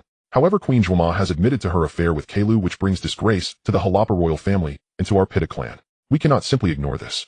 Qin Feng smiled and helped Shizimo up. "Chancellor, why must you perform such a grand gesture? I merely mentioned it casually. Your Dalu city and my Qin army have already formed a strong alliance, so you naturally have the interests of my Qin army in mind. Oh, I appreciate that. However, the matter of Queen Zhuoma's affair with Kalu is a family issue of the Harappa royal family, and as outsiders we should not meddle too much in such matters. It is better to let the next Harappa king handle it. That would be more appropriate." After standing up, Shizimo said, "What the general says makes sense. The family matters of the Harappa royal family should naturally be handled by the Harappa king. However, since Queen Zhuoma has already admitted that Prince Keluazambu is her illegitimate child with Kalu, it stands to reason that Prince Keluazambu cannot possibly become the king of Harappa."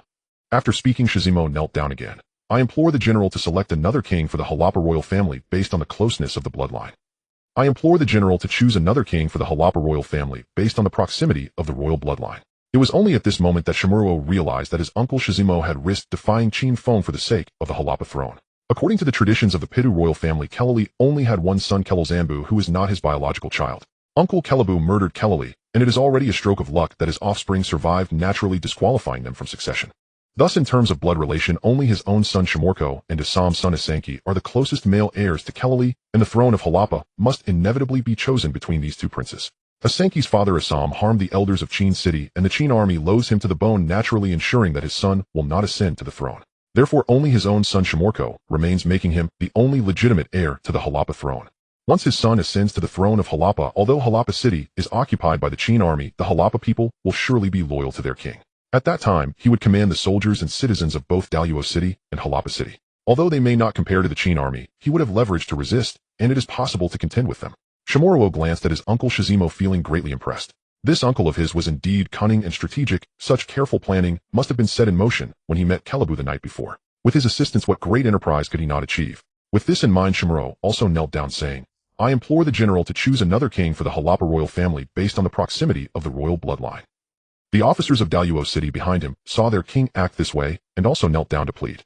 Lord Kitabu of Chichu city and Lord Sejambilu of Tubula city thought this was a matter of their Pitu royal family and also knelt down, saying, "I implore the general to choose another king for the Harappa royal family based on the proximity of the royal bloodline." Lord Ashiwa of Fulal city saw everyone acting this way and wanted to follow suit. Just as he was half kneeling, he was kicked by Lord Shimohi of Picho city. Looking up, he saw Shimohi wearing a grim expression, signaling him with his eyes. Ashiwa, seeing this childhood friend, suddenly realized and stood behind Qin Feng in a posture of an attendant, clearly indicating that for the selection of the Harappa king, everything was to follow Qin Feng's orders. At this moment, Qin Feng understood everything. No wonder Sima was acting so strangely today. It turned out he wanted the Harappa throne. This old fellow's schemes and machinations truly make him worthy of being called cunning and strategic. I fear there is no one in the Qin army who can match such a person at present. Perhaps in a few years Meng Ling may be able to rival Shizimo in cunning and strategy. Qin Feng looked at Shizimo with a smile, thinking to himself, you old rascal, you really have the audacity to compete with me, the time traveler Qin Feng, for a piece of the pie. If I had an AK-47, I would have taken you out right now. I have treated you in Daluo City with complete sincerity, and you dare to play tricks with me. If you play tricks, I will just mess with you. If I can't eliminate you today, I will surely kill you if I have the chance in the future. At this moment, seeing Ashiwa and Shimohi standing behind him, Qin Feng thought, these two are on my side. They can indeed develop into my subordinates. What subordinates? They should be developed as subordinates. How could I mix up recruiting soldiers with setting up a pyramid scheme after crossing over? Though they are somewhat similar, one is righteous and the other is evil. How can they be compared? Qin Feng turned to the two and smiled, saying, everyone is asking me to establish another Harappa king. Why aren't the two city lords requesting this as well?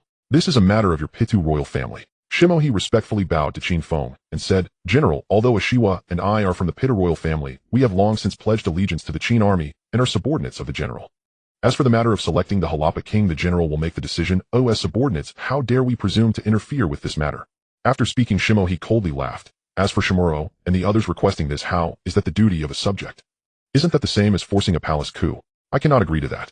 Shimohi's words were quite severe, and Lord Kitabu of Chichu City and Lord Sejambulu of Tubulu City quickly rose, standing behind Qin Feng, carefully explaining that they had no intention of coercion, while glaring at Shimuro and Shizimo, thinking that they had accidentally fallen into the trap of these two, and would have to be cautious of them in the future. Hearing Shimohi's words, Shimuro hurriedly defended himself, saying, General, this little king is only requesting the truth, and has no intention of coercing the general. I ask that the general sees clearly. Although he said so, he did not get up, clearly unwilling to give up the coveted Harappa throne. Isn't it true that one does not shed tears until one sees the coffin? You want your son to be the king of Harappa? Dream on. I will toy with you for a while, and let you enjoy it first. Qin Feng first reassured Kitabu and Sejambulu a few words before turning to Shimuro and saying, Lord Shimuro, I know you do not intend to coerce me. I am just unclear about the succession order for the Harappa throne. In your opinion, who should succeed? At this point, Qin Feng already understood that Shimuro would definitely recommend his son for the throne of Harappa. However, the various city lords were all on his side, and he had just spared the life of Queen Zhuoma. So he had saved her life, and Aishilisha was quite close to the Qin army and himself, so the Harappa royal family would certainly support him. With only the power of Daluo City, it is difficult to make a sound alone. I wonder how you will compete with me for the hundreds of thousands of Harappa people. Seeing Qin Feng's inquiry, Shimuro found it difficult to directly say that his son should succeed to the Harappa throne. Speaking up would be awkward, but remaining silent was also not an option. He turned to his uncle Shizimo. Seeing Shimuro looking at him, Shizimo thought that this matter had been plotted for a long time, and whether it succeeded or not depended on this moment. At least for now, his chances still looked quite good. I don't believe that you, Qin Feng, will actually appoint a Sankey, the son of my enemy, as the king of Harappa. Even if you want to appoint a Sankey, I fear that the thousands of soldiers in the Qin army would not agree. After Shizimo understood this, he smiled slightly, saying, General, Prince Kelazambu is not the biological child of Kelali, so he is first excluded from the succession order. Kelabu committed regicide and killed his brother. His offspring cannot inherit the throne of Harappa either. Following the succession order of the Pitu royal family, Prince Asenki, son of Assam, and my son Prince Shimorko are both listed as first-order heirs to the Harappa throne. I asked the general to choose one of them as the successor to the Harappa throne. Shizimo's words were extremely clever. In name, he placed Asenki and Shimorko on equal footing as first-order heirs, but everyone knew that the Qin army would never appoint Asenki, the son of their enemy, as the king of Harappa. Thus Shimorko would be the only candidate for the Harappa throne. After Shizimo finished speaking, Qin Feng smiled and looked at the various city lords behind him, asking, What do you all think? The city lords replied in unison, We will follow the general's decision. We have no objections. Despite saying this, the city lords mulled over it and came to the conclusion that the Qin army would definitely not appoint Asenki as the king of Harappa. The next king of Harappa would likely still be Shimoro's son Shimorko. In this way, Shimoro would gain significant power, inevitably surpassing him. What could be done about that? Qin Feng then smiled and asked Prince Kelazambu, What do you think of Lord Shizimo's suggestion? Prince Kelazambu had just heard from his mother Azuoma that he was not the biological child of his father Kelali, but rather the illegitimate child of his mother and Kelabu. At this moment, he was in a state of great confusion, thinking that as long as he could live, what did it matter about the throne? He could only cry out to Qin Feng, saying, General, I come from a humble background and dare not aspire to the throne. I only ask that you spare my life and not kill me. As for who will succeed the Harappa throne, I will leave it to your decision. Qin Feng also inquired about Queen Azuoma and Aishilisha. Queen Zhuoma, seeing that Qin Feng had spared her life, was immensely grateful, and regarding the succession, she dared not speak for her son. Xianyang looked at Qin Feng wanting to say something, but unsure what to say, realizing that asking for her son to succeed would be unreasonable, as her son Asanki's father Assam had a deep-seated vendetta against the Qin army. The Qin army spared Asanki's life only because he was still a child. However, that did not mean they would allow the son of their enemy to ascend to the throne of Harappa. Qin Feng observed the expressions of the crowd, thinking that they likely believed the Harappa throne would surely go to Chamorro's son Chamorro. It doesn't matter that your son is the grandson of Kelali. Even if Kelali were resurrected, I would never let you have your way. Aren't you all talking about blood relations? I will find someone even closer in blood relation to you. Let's see how I can play you all. Qin Feng looked up to the sky and laughed, saying, "Who said that only Asanki and Chamorro are the first-order heirs to the Harappa throne? In my view, they can only be placed in the second order. The first-order heirs should be the 3 daughters of Kelali. I believe that the first heir to the throne of Harappa should be the 3 daughters of Kulawali. There has never been such a thing in history." Upon hearing this, Xianyang exclaimed, "General, since ancient times, how could a woman in your ancient India, the immensely powerful Peacock dynasty, the one you still admire to this day, did not Queen Daturu, the grandmother of Ashoka, reign as a queen? Without her, how could there have been the magnificent Ashoka dynasty? Moreover, our Qin people have always believed in gender equality. A woman who achieve military merits can also be granted titles. If a son can inherit the throne, why can't a daughter? In terms of blood relations, isn't a daughter closer than a grandson? I am trying to reason with you while you play the fool with me. I speak of the rule of law and you act as if you are ignorant. Fine, I will now play the fool with you and see what you can do about it." After saying this, Qin Feng called over Meng Ling. "Come tell the lords about the status of women in our Qin army." Meng Ling had been worried about Xianyang. Once the son of Shamo Luo ascended to the throne, the hundreds of thousands of citizens of Harappa would surely fall under Shamo Luo's control, putting Xianyang, as a member of the Harappa royal family, in danger. Perhaps Shamo Luo does not dare to act now, but the Qin army will sooner or later return to the Great Qin. Once our army advances eastward, it is hard to guarantee that Shamo Luo won't slaughter the Harappa royal family to secure his position. Now, seeing how Qin Feng spoke, Meng Ling was overjoyed. According to Qin Feng, Harappa was likely to have a queen, and who could that queen be? Most likely it would be her sister Xianyang. Meng Ling stepped forward and said loudly, "In our Qin army, we have always upheld gender equality. Currently, we have thousands of female cavalry units, and if a woman achieves military merits, she is awarded ranks and titles just like men. I, being unworthy, hold the position of commander of 1,000 in the Qin army, and have just been conferred the 4th level bugging military title. In our Qin army, if women can be granted titles, then why can't a woman inherit the throne?" Meng Ling, in order to highlight the status of female soldiers in the Qin army, intentionally exaggerated the number of female soldiers from 1,000 to several thousand. Qin Feng and the other generals only smiled, and thought that although this young girl appeared to be innocent, she was quite shrewd. Xianyang never expected Qin Feng to take such an unconventional approach, and quickly said, "General, the Qin army is the Qin army, and the Pitta tribe is the Pitta tribe. How can they be confused? Moreover, the Peacock dynasty is a matter from 1,000 years ago. Who can really say if there was a queen named Daturu?" Lord Ashiva of Vola City also said, "General, I have always followed your lead in everything, but if a woman were to ascend the throne, it would be laughed at that our Pitu royal family is without a male heir." Ashiva had only spoken halfway, when Lord Shimohi of Piku City stepped on his foot sharply, suddenly realizing that he had spoken without thinking. He quickly corrected himself, saying, "However, General, your wisdom and martial prowess are exceptional. Since you say a woman can ascend the throne, then why can't a woman become queen? Moreover, if such a renowned Peacock dynasty had a Queen Daturu, why can't this small Harappa have a queen ascend the throne? This would showcase that under your leadership the Pitu royal family has a new image and demeanor." The other lords also chimed in, agreeing that it was most reasonable for the daughter of Kuloli to ascend the throne, which was far more suitable than any grandson inheriting it. Lord Shimohi of Piku City scoffed coldly, looking at Shamo Luo and Shizimo. "You just said that the Qin army is the Qin army and the Pitta tribe is the Pitta tribe. How can they be mixed together?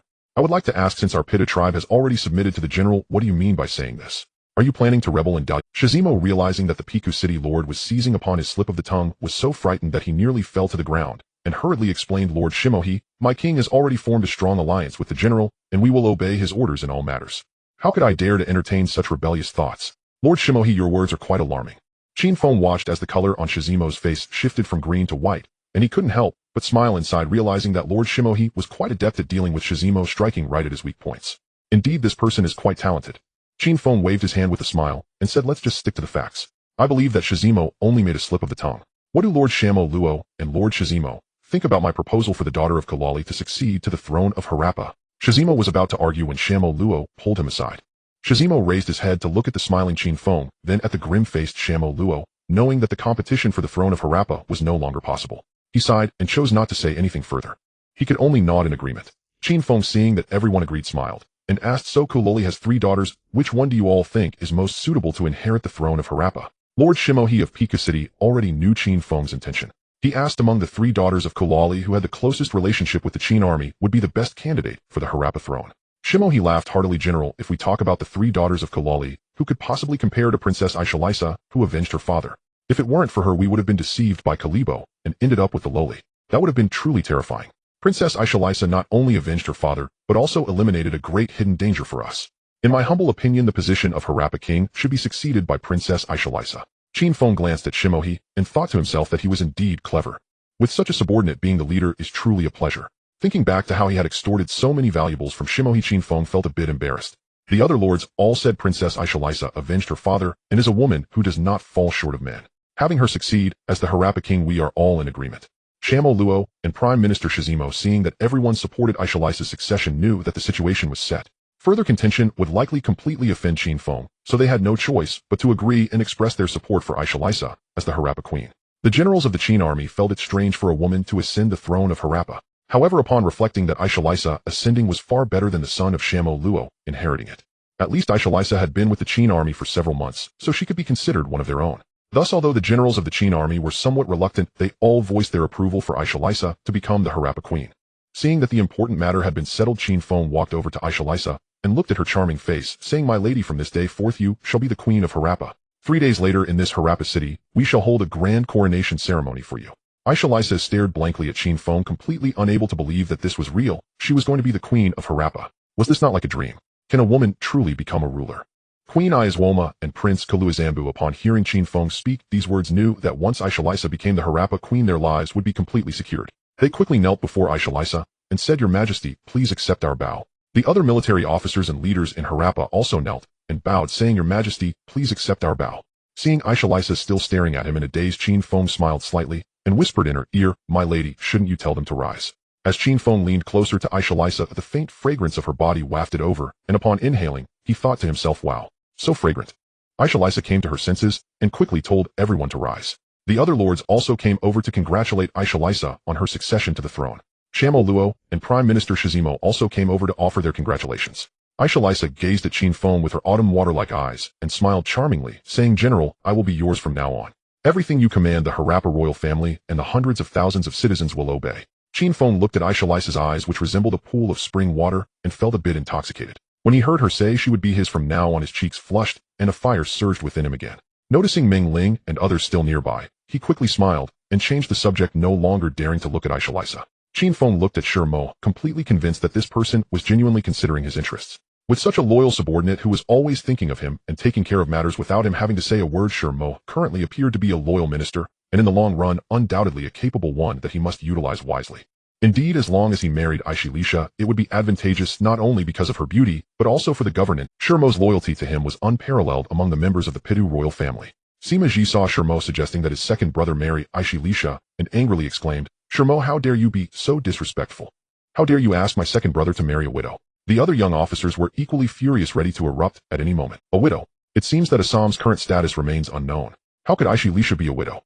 Oh, in the eyes of Sima Ji and the others, Assam's life or death was irrelevant. He was doomed regardless. If that's the case, then Aishalisa could indeed be viewed as a widow. Seeing the expressions of the officers, Shimo hurriedly clarified, "General Sima, esteemed generals, everyone has misunderstood. In our Pitu tribe's tradition, a widow is 100 times more precious than a maiden. Think about it, a widow not only has rich life experience, but often comes with substantial dowries. In our Pitu tribe, whether among nobles or commoners, marrying a widow is a great honor and wealth. If the general were to marry Aishalisa, I guarantee that the people of the Pitu royal family, even the nobles of the Great Dynasty, would only envy the general's great fortune, secretly harboring jealousy." Rich life experience. I wonder what kind of experience Shimo is referring to.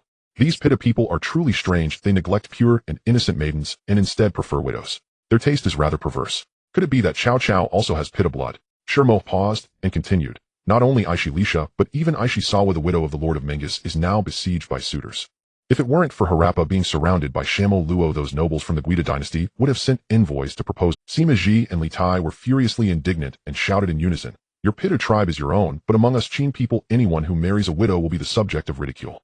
This statement is somewhat exaggerated. The Qin people are straightforward and bold. While marrying a widow may indeed be laughed at, it is not necessarily something that would cause them to be openly mocked. Seeing the uproar among the people, Qin Feng waved his hand to calm them down. He addressed Shimo, saying, "Lord Shimo, I appreciate your good intentions, but I cannot agree to this marriage.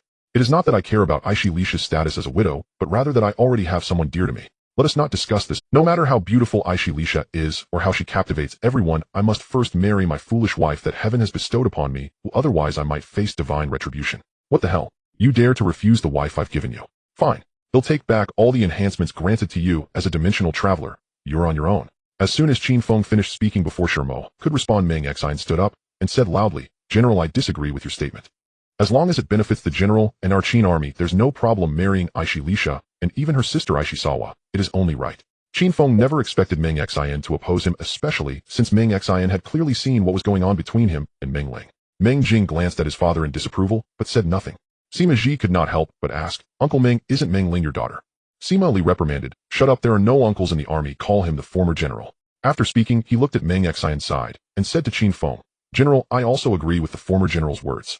As long as marrying Xianyang is beneficial for you and our Qin army, then you should go ahead.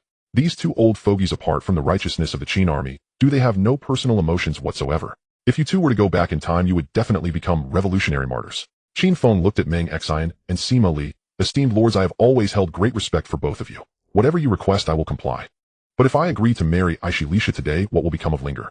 Qin Feng would rather die than comply. Meng Ling urged, General, marriage is not solely your personal affair, it concerns all of us in the Qin army.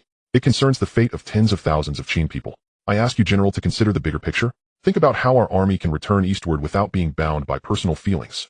I believe that Linger will certainly understand the difficulties you face, and she would never resent you. If she does not understand these principles, then she is not my daughter. She is not one of our Qin people. Meng Xin's words were heavy, implying that if Meng Ling disagreed, she would be stripped of her Qin identity and become a non-citizen. Meng Jing looked at his father and exclaimed, Ada, Linger is only 16 years old.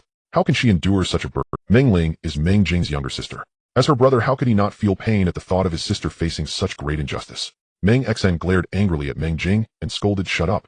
She must endure. Even if she cannot endure, she must endure. Who told her she is my daughter? Who told her she is a Qin? It was only at this moment that Shermo understood. It turned out that Qin Feng already had someone dear to him, the daughter of General Meng Ling and sister to General Meng Jing. This matter was known by everyone in the Qin army. Shermo was aware of Meng Ling and Meng Jing's status within the Qin army. It seemed that he had indeed acted too hastily and had not considered this aspect. However, he truly could not understand why Meng Ling would support Qin Feng marrying Xianyang when Meng Ling, if his own daughter fell in love with someone only to be betrayed and married off to another woman, he would not only refuse, but would likely take drastic measures against the heartless scoundrel to avenge his daughter. But Meng Ling actually supported Qin Feng abandoning his own daughter to marry another woman. What kind of people were these Qin folks? How could they act in such a manner? Previously, he only knew that their military prowess was unstoppable. Today, he realized that this formidable military might was not solely due to the strength of the Qin army soldiers, but because of these Qin people who prioritized righteousness over personal gain.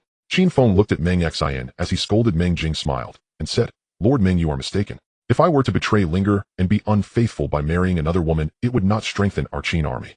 On the contrary, it would lead to our army's disintegration, reducing us to an ordinary tribe, or worse, to extinction.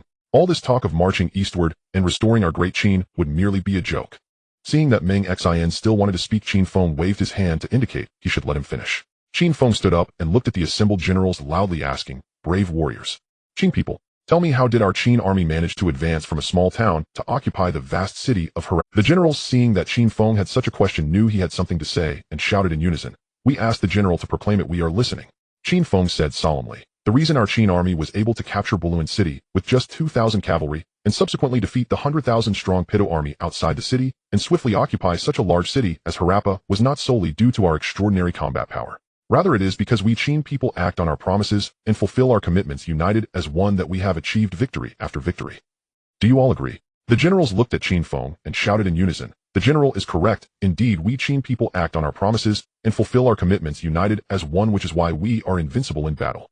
Qin Feng looked at the generals present and said, General Meng Ling has a point. Marrying the Queen of Harappa would indeed be greatly beneficial for our Qin people's governance over the Pitta tribe. But I want to ask you, if today I, Qin Feng, can abandon Meng Ling to rule over the Pitta tribe, will I not also forsake you all for greater benefits in the future? This point had not crossed their minds. After Qin Feng pointed it out, they began to ponder, thinking it couldn't be, then again, unsure, while others thought it was absurd. It seemed that marrying Xianyang for profit indeed carried many hidden dangers. Turning to Shermo and Ashiva, Qin Feng asked, will I forsake you too for other benefits in the future? Shermo and Ashiva were taken aback indeed. If he could abandon his beloved woman, what else could he not forsake? Both of them knew their status in Qin Feng's heart was far inferior to that of the generals of the Qin army. If anyone were to be sacrificed, it would certainly be them first. Moreover, considering that Qin Feng had the audacity to ask this question in person showed he did not regard them as outsiders. Haha, this trip was worth it.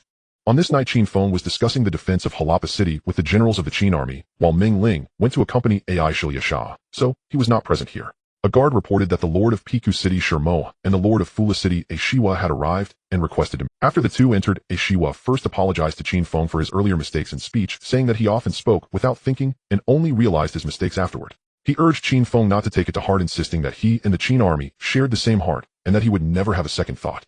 Qin Feng looked at Ashiwa and thought to himself, if I didn't know you had a pig's brain, how could you still be here? Qin Feng smiled and waved his hand, comforting Ashiwa a few more times. Qin Feng understood Ashiwa's character. He was simple-minded and had no malice, which made Qin Feng feel completely at ease with him. Seeing that Qin Feng truly did not mind, Ashiwa finally let out a long sigh and relaxed. Qin Feng thought to himself that the two had come together late at night, so it must not be as simple as just explaining these matters. He asked, do the two lords have any other business? You two aren't planning to come here for a midnight snack, are you? If you have business, speak of it. You can't just come to eat and drink. Shermo glanced at the officers in the room and said, General, there is a confidential matter that I need to report to you privately. Qin Feng looked at Shermo and smiled. Lord Shermo, everyone in this room is an officer of the Qin army, all our own people. You can speak freely. After Qin Feng said this, Meng Xianyang and the other old generals didn't mind, feeling that it was just as it should be. However, the younger officers, including Li Taizhong Kai and Shibu Yi, upon hearing Qin Feng's words, stood up, abruptly puffed out their chests, and looked at Shermo and Ashiwa with pride on their faces. You guys, a confidential matter, a private report. Look at our general, how magnanimous. Seeing Qin Feng say this, Shermo hesitated and thought for a moment before saying, General, what do you think about the actions of Shamo Luo and Prime Minister Shizimo today? Qin Feng, who had been smiling, darkened his face upon hearing Shermo mention Shizimo and replied coldly, what is there to say? Their wolfish ambitions are clear for all to see. Seeing Qin Feng say this, Shermo felt relieved and said in a deep voice, Daluo City is powerful. If the general intends to take it, you must proceed with caution. However, some matters should be prepared in advance to prevent future issues. For example, the indecisive actions of several city lords today must not happen again. Aside from the general, our army cannot have another strong figure emerge, or it would undermine your authority. After saying this, Shermo glared at Ashiwa, who lowered his head in shame. Qin Feng looked at Shermo and Ashiwa with great interest. Lords, Daluo City is part of the Pidu royal family. What is your intention in coming here tonight? I truly do not understand. Seeing that Qin Feng did not fully trust their loyalty, Shermo and Ashiwa quickly knelt on the ground, saying, General, our city is small and our people few. We don't have many thoughts or schemes. Since we have followed you, we will follow you to the death. To speak frankly, only if the general grows stronger will the benefits we receive increase, right? Therefore, we cannot allow someone like Shamo Luo with such wolfish ambitions to exist, just as the general feels. Qin Feng found Shermo's words rather practical, though he wasn't particularly moved by notions of loyalty. However, he did agree with Shermo that following him was the right way to prosper. Of course, one must find a good leader, otherwise if the leader falls in just a few days, what will happen? In fact, after observing Shermo's actions today, Qin Feng had already begun to believe in his loyalty. At least for now, these two were still on the same page as him. Qin Feng smiled as he helped the two up and asked, currently having just formed an alliance with Daluo City, we cannot act against it for now. We'll discuss this matter later. However, Lord Shermo, you mentioned preparing for rain before it falls. Do you have a good idea? Shermo thought for a moment and said, General, the other city lords and soldiers of the Pitta tribe, along with millions of commoners, still see you as an outsider. They follow your orders only because of the might of the Qin army. Once something happens, they will still lean towards their own Pitta people in their hearts. Today's incident is a prime example. If the general cannot make them feel that you are one of their own, such incidents may occur repeatedly. These cunning thoughts are secondary, but if one day they turn against us on the battlefield, it will be a serious matter. Qin Feng nodded and said, you are right. The current situation is indeed as you say. But what can we do? Our Qin army is inherently an outsider with different cultures and races from your Pitta tribe. It is already rare for you to listen to me, so how can we easily become one of your own? Shermo looked at Qin Feng, then turned to Ashiwa and saw him nod. Shermo gritted his teeth and knelt before Qin Feng, saying, General, becoming one of the Pitta tribe is not difficult. You have yet to marry. Simply marrying a daughter of the Pitta royal family would do. In this way, not only would you be the commander of the Qin army, but also the son-in-law of the Pitta tribe. Who would dare say you are not one of their own? General, since ancient times, marriage is a blood alliance. Only in this way can the Pitta people not dare to harbor second thoughts. A marriage alliance. Marrying a Pitta person. Have you lost your mind? It's a good thing Meng Ling is not here, otherwise she would smash your head. Qin Feng never imagined that Shermo would come up with such a good idea. Marrying a daughter of the Pitta royal family would indeed help him integrate with the Pitta tribe. However, he already had Linger and could not betray her by marrying someone else. Even if Linger did not mind, would Meng Xianyang, Meng Jing, and Sima Ji not feel cold-hearted? If he were to win over the Pitta royal family at the cost of the Qin army soldiers' feelings, that would be absolutely unacceptable. Just as Qin Feng was about to refuse, Sima Ji had already loudly mocked Lord Shermo, are you trying to become the father-in-law? The matter of Qin Feng's marriage was far from being as simple as a personal affair. It concerned the rise and fall of the Qin army. The old generals, including Meng Xianyang, naturally found it difficult to refuse Shermo, and Meng Ling was Meng Jing's younger sister, making it awkward for him to speak. The other officers were still inexperienced, and none dared to comment on Qin Feng's marital matters. Only Sima, being aware of the feelings between Qin Feng and Meng Ling, and having achieved multiple military merits along with being Qin Feng's third brother, felt entitled to voice his opinion on Qin Feng's marriage. Thus, seeing him oppose Shermo, the other generals revealed faint smiles, and some even gestured for Sima to throw this ridiculous idea of Shermo out. Seeing Sima oppose Shermo, Qin Feng was also pleased, remaining silent, and letting his third brother refuse Shermo. Was that not better? Shermo, not angered by Sima's mockery, replied, General Sima, I may have a daughter, but she is only 11 years old and not yet of age. If the general does not mind, she can come serve as a maid or marriage alliance. How could I possibly aspire to such a thing? Shermo then looked at Qin Feng, his tone heavy as he said, General Xianyang as a member of the Harappa royal family, and now the Queen of Harappa. If the general could marry her, not only would hundreds of thousands of Harappa soldiers and citizens bow to you, but other Pitta people would also see you as one of their own. Moreover, Xianyang is renowned for her beauty, and marrying her would not be a disgrace to you. General, if you are interested, I would be willing to act as a matchmaker to help you achieve this. Qin Feng, hearing Shermo suggest he marry Xianyang, felt a wave of confusion wash over him, recalling their first close encounter earlier that morning in the general's tent. The graceful, enchanting figure, the captivating beauty that rivaled the nation's glory, the autumn-like watery eyes, and the alluring fragrance of her body, all deeply attracted him. Xianyang had indeed captured his heart, and it was clear that she had shown affection towards him as well. Qin Feng was not the kind of person who could remain unaffected by beauty, nor was he a heartless widower. But no matter how beautiful she was, he already had lingered, and could only lament that he had met her when he was already bound, sighing over the fate of being fated but unable to be together. Qin Feng surveyed the crowd and loudly asked, If I Qin Feng am such a vile person, is it still worth it for you to entrust your lives to me? If I Qin Feng am such a shameless individual, does the Qin army still have a future? If I Qin Feng am such an unworthy person, do we still have hope for our great Qin as we push eastward? Qin Feng began his rallying speech again, shouting slogans and energizing the troops, supplemented by an invincible brainwashing technique that spoke for itself. The generals in the room were stirred by Qin Feng's words, each one with flushed faces shouting, The general is not that kind of person. The Qin army keeps its word and acts decisively. With General Qin leading us, we will surely advance eastward and restore our great Qin. Meng Xianyang and Sima were already in tears, apologizing to Qin Feng, saying, General, I was wrong. I thought this was for the good of our Qin army, without considering the long-term vision of General. I was wrong. Punish us as you see fit. Qin Feng laughed heartily. You two are also thinking of our Qin army. What crime is there? My refusal to form a marriage alliance is not due to personal feelings with Meng Ling, but for the greater righteousness of our Qin army. If righteousness does not exist, how can the Qin army endure long? With that, Qin Feng changed his tone, coldly sneering. As for those Pitu people who harbor ill intentions, our Qin army will force them to submit, ensuring they dare not have any second thoughts. Turning to Shermo and Ashiwa, Qin Feng smiled and said, My words are not directed at you. The two of you are of one heart with our Qin army. I am well aware of that. Shermo and Ashiwa, hearing Qin Feng speak such words in front of them, clearly felt he considered them as his own and were quite pleased in their hearts.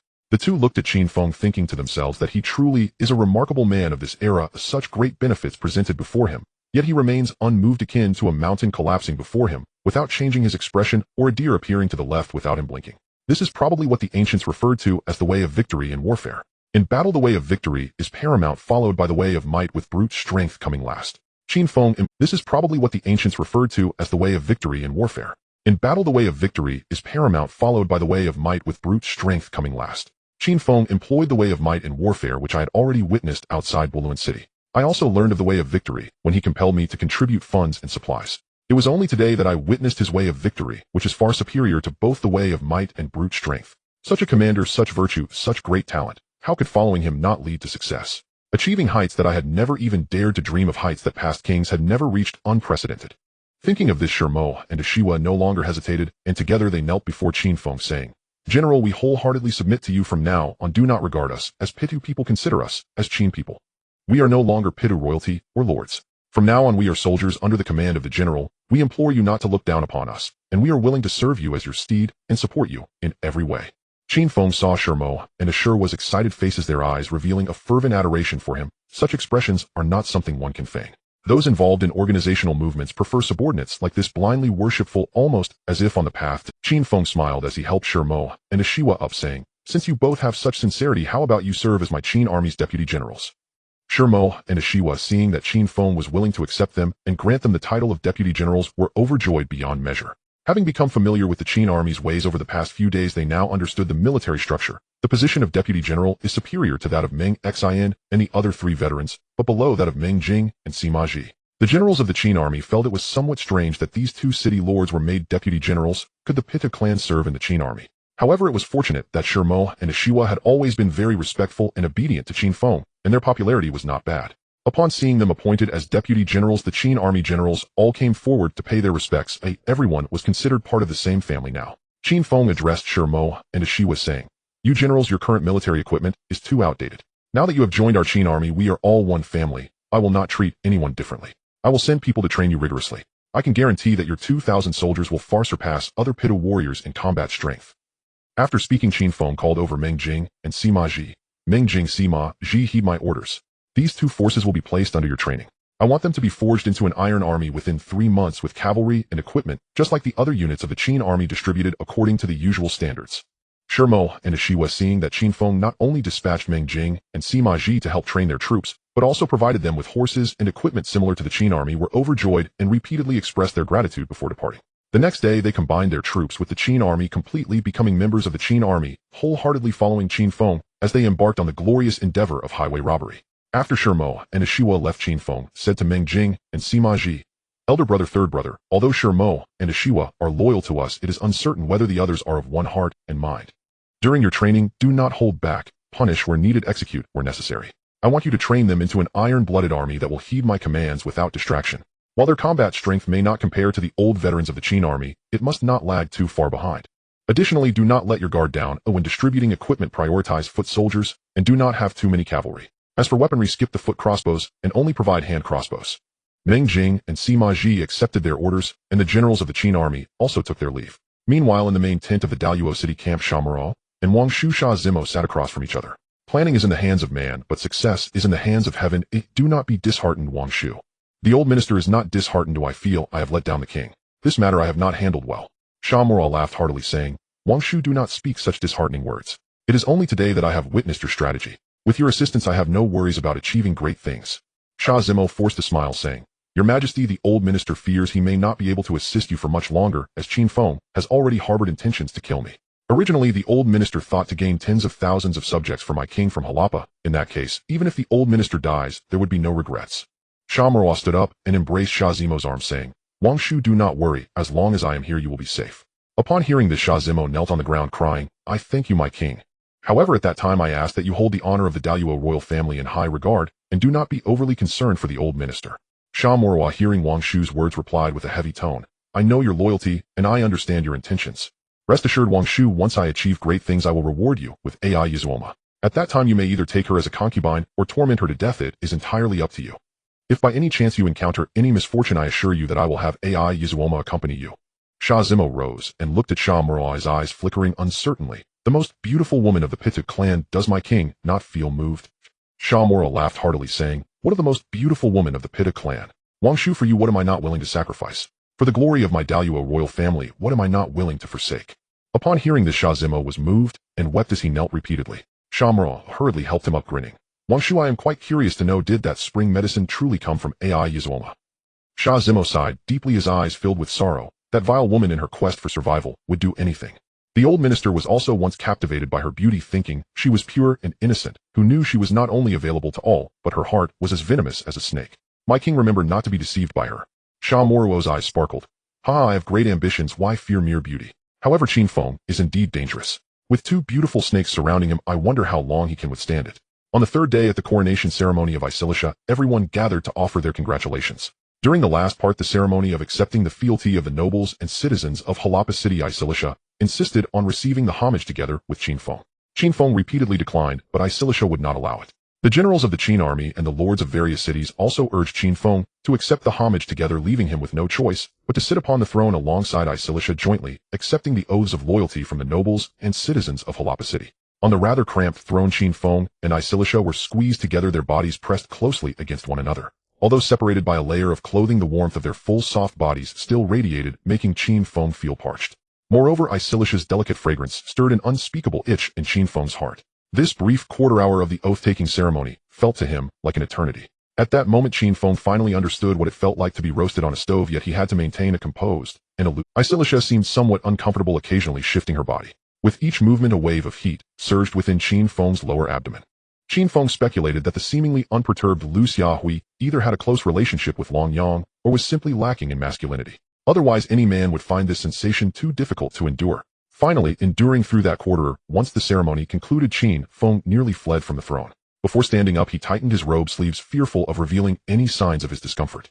Seeing Qin Feng in such a fluster, Meng Ling, Sima and others were somewhat puzzled, while Xianyang Luo and Xianyang exchanged knowing smiles, thinking that this beautiful serpent had finally begun her offensive. Haha, there was a good show to watch now. After the coronation ceremony, Xianyang Luo and Xianyang left Harappa City to take over Bolun City.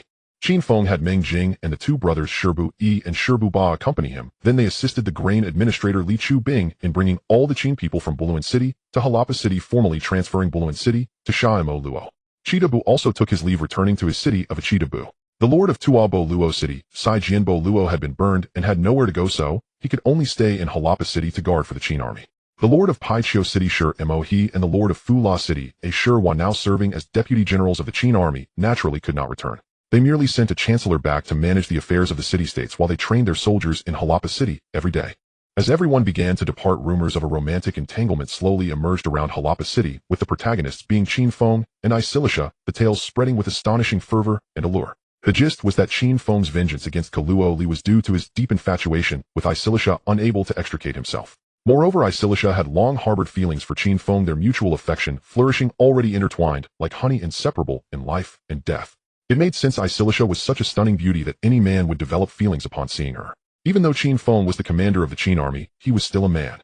As the troops from various cities gradually returned, these romantic rumors slowly spread throughout the Pai Tu tribe city-states. However, the Qin army had little interaction with the Pai Tu tribe at this time, and the people of the Qin army had yet to hear of them. Meanwhile, in Bolun City, Xianyang Luo and Xianyang's takeover went relatively smoothly. However, upon taking over, they found Bolun City to be not just an empty city, but utterly devoid of provisions. No grain, no bowls. The Qin army had not left anything behind. Looking at the thousands of horse-drawn carts prepared by the Qin army, it was clear they were not merely relocating, they were taking Bolun away. Even the gate-sealing dagger carts and the gates used to block the city had their blades removed by the Qin army. If Bolun City had not been difficult to dismantle, Xianyang Luo would suspect that these Qin people were planning to take the city walls as well. Fortunately, Xianyang Luo's 20,000 troops came equipped with provisions, who otherwise acquiring Bolun City would have meant starving to death. After sending off tens of thousands of Qin people, Xianyang Luo looked at the empty Bolun City and sighed, "Uncle Wang, what use is such an empty city?"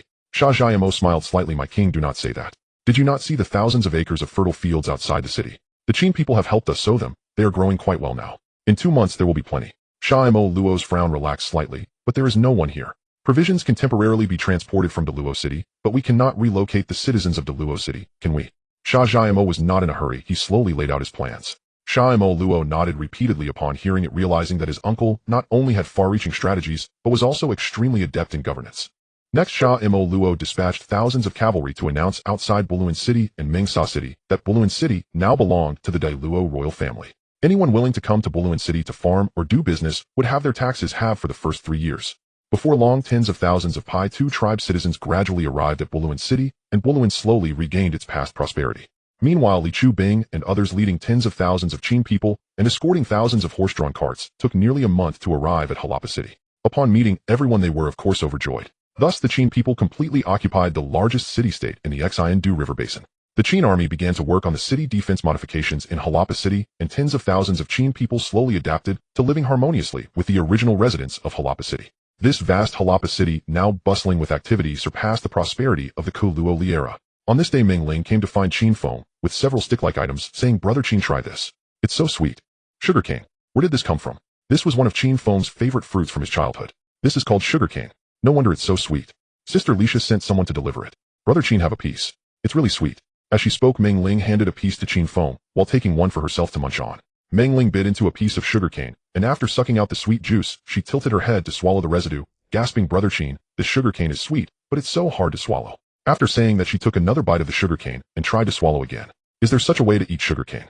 Seeing Meng Ling in this state, Qin Feng nearly laughed out loud. Seeing her trying to swallow, he quickly intervened, taking a piece of sugarcane for himself, biting down, sucking out the sweet juice, and then spitting out the residue, demonstrating the proper way to eat it to Meng Ling.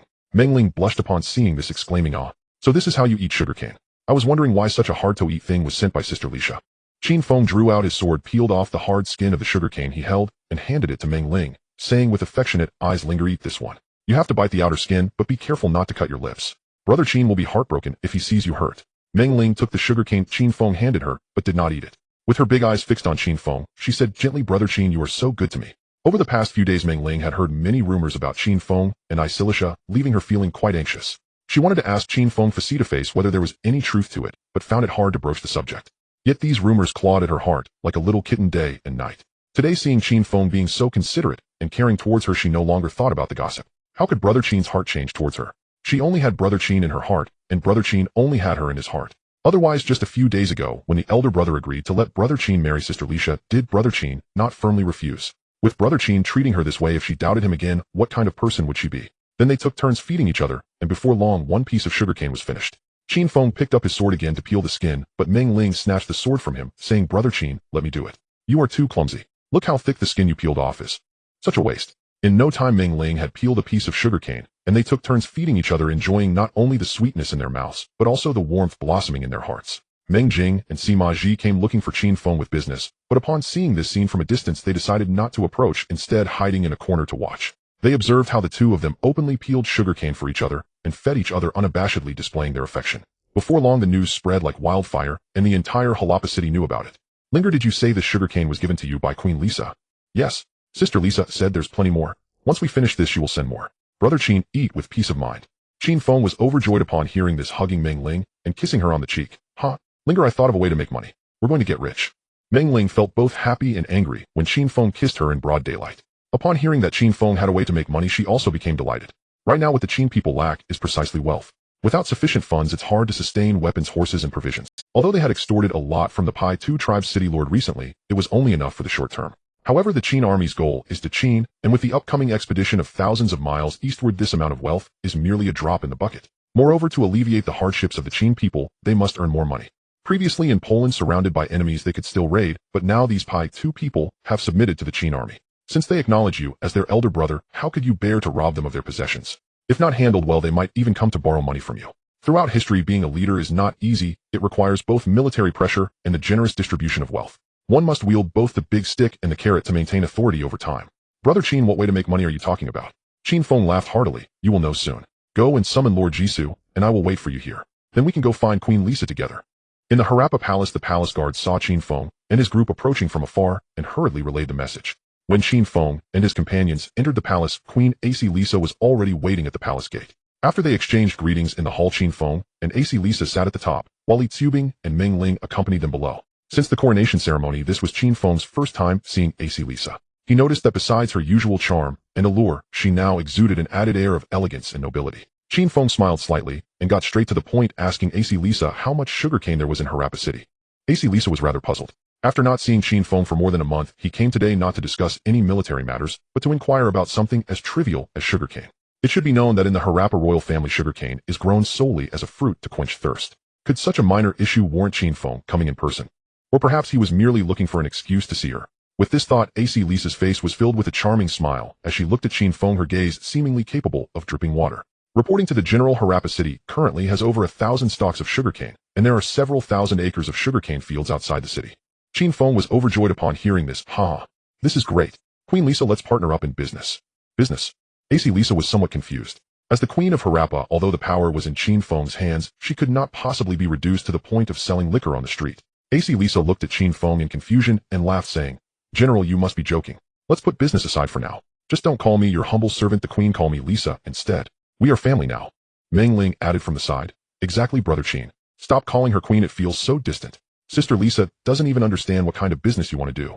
Quickly tell her. Once Sister Lisa hears it, she will surely agree. This silly girl, although still young, is a woman. Can't she see that Lisa is flirting with Brother Qin? Not only are you not blocking me, but you're pushing me into her arms. Truly adorably foolish." Qin Feng then expressed his thoughts straightforwardly. Originally, Qin Feng thought that the land of Tianzhu is extremely hot, and the sugarcane that cannot be eaten right away will spoil in no time.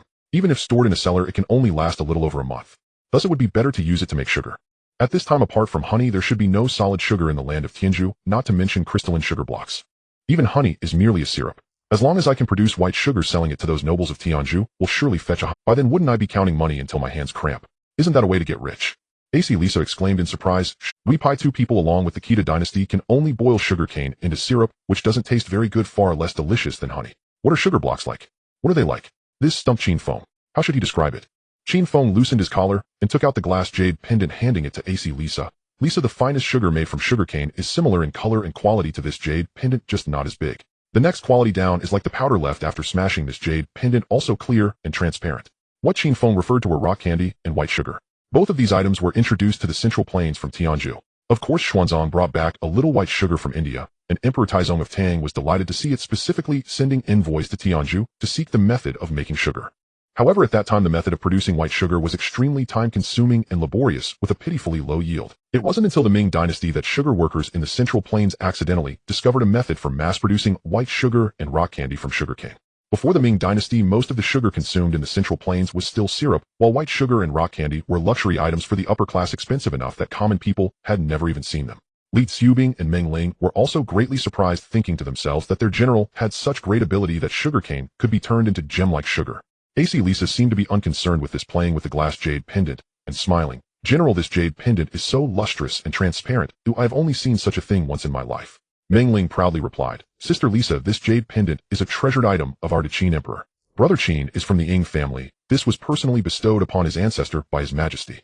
Upon hearing this, AC Lisa's smile deepened. She hadn't expected that Qin Feng was actually from the Qin royal family, born so noble. Previously, she had thought he arose from humble beginnings and became the commander of the Qin army through sheer luck. AC Lisa returned the glass jade pendant to Qin Feng, smiling. So you are from the Qin royal family. I apologize. Such a precious item. Please take good care of it, General. If it were to fall from my hands, even if I sacrificed my life, I could not. This sounded rather ambiguous, and not only Qin Feng, but also Li Xianyang frowned, thinking to themselves that the rumors were indeed true. AC Lisa was indeed constantly flirting with my general, both with her body and her words.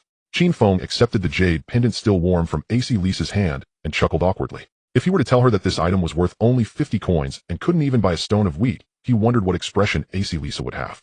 Li Xianyang, serving as the Qin army's granary officer, was quite experienced in economic matters. Seeing that AC Lisa did not oppose the idea of partnering to make sugar, he said, Queen Lisa, this sugar-making technique must remain confidential. If it falls into the hands of unreliable individuals, we must not let them know. Otherwise, if this technique is learned by others, we will have nothing to gain. AC Lisa smiled slightly. Lordly speaks rightly. To be on the safe side, we Harappa people will only plant sugarcane. As for all matters of sugar production, it will be up to Lord Li to select reliable individuals to handle it. I believe there will be no problem with this. Qin Feng was taken aback, looking at AC Lisa, wondering what exactly this woman wanted. To anyone, the sugar-making venture appeared to have great profits ahead. Yet AC Lisa seemed unmoved. Gaining wealth was one thing, but partnering with the Qin army to make sugar would bind her closely to them. Wouldn't AC Lisa's position become more secure? She must have considered all these points. So what could she possibly want? As the queen of the Harappa royal family, AC Lisa should not be indifferent to the rise and fall of her dynasty and the well-being of her people. The thought of her only desiring Qin Feng was something Qin Feng couldn't bring himself to believe. In truth, AC Lisa longed to partner with the Qin army in sugar production. This would mean that Harappa would not only be a subordinate to the Qin army, but an economic partner. However, having just ascended to the throne, she lacked trustworthy aides. If the technique for making sugar were to leak out, not only would she, but also the Harappa royal family lose their standing with the Qin army. Given this situation, it was better to be straightforward and not get involved from start to finish, focusing on serving the Qin army with peace of mind. As long as she did not compete for profit with the Qin army would surely regard her more favorably, and the barriers between them would be significantly reduced. Moreover, having witnessed the intrigues of the royal family, AC Lisa understood that no matter how closely aligned she was with the Qin army, it would never be as beneficial or long-lasting as a union with Qin Feng. Having spent these past few months with the Qin army, she had come to realize that the eastern part of Tianzhu, and even the entirety of Tianzhu, was merely a temporary stop in the eyes of the Qin army. They would eventually advance eastward to their Qin. Once they leave, Harappa would be a lonely city surrounded by vicious bandits. How would she survive then? If she were to unite with Qin Feng, it would be entirely different. Harappa City and the Harappa royal family would then be Qin Feng's family. Regardless of whether she continued as the queen of Harappa or returned to Qin with Qin Feng, he would surely take care of everything for her.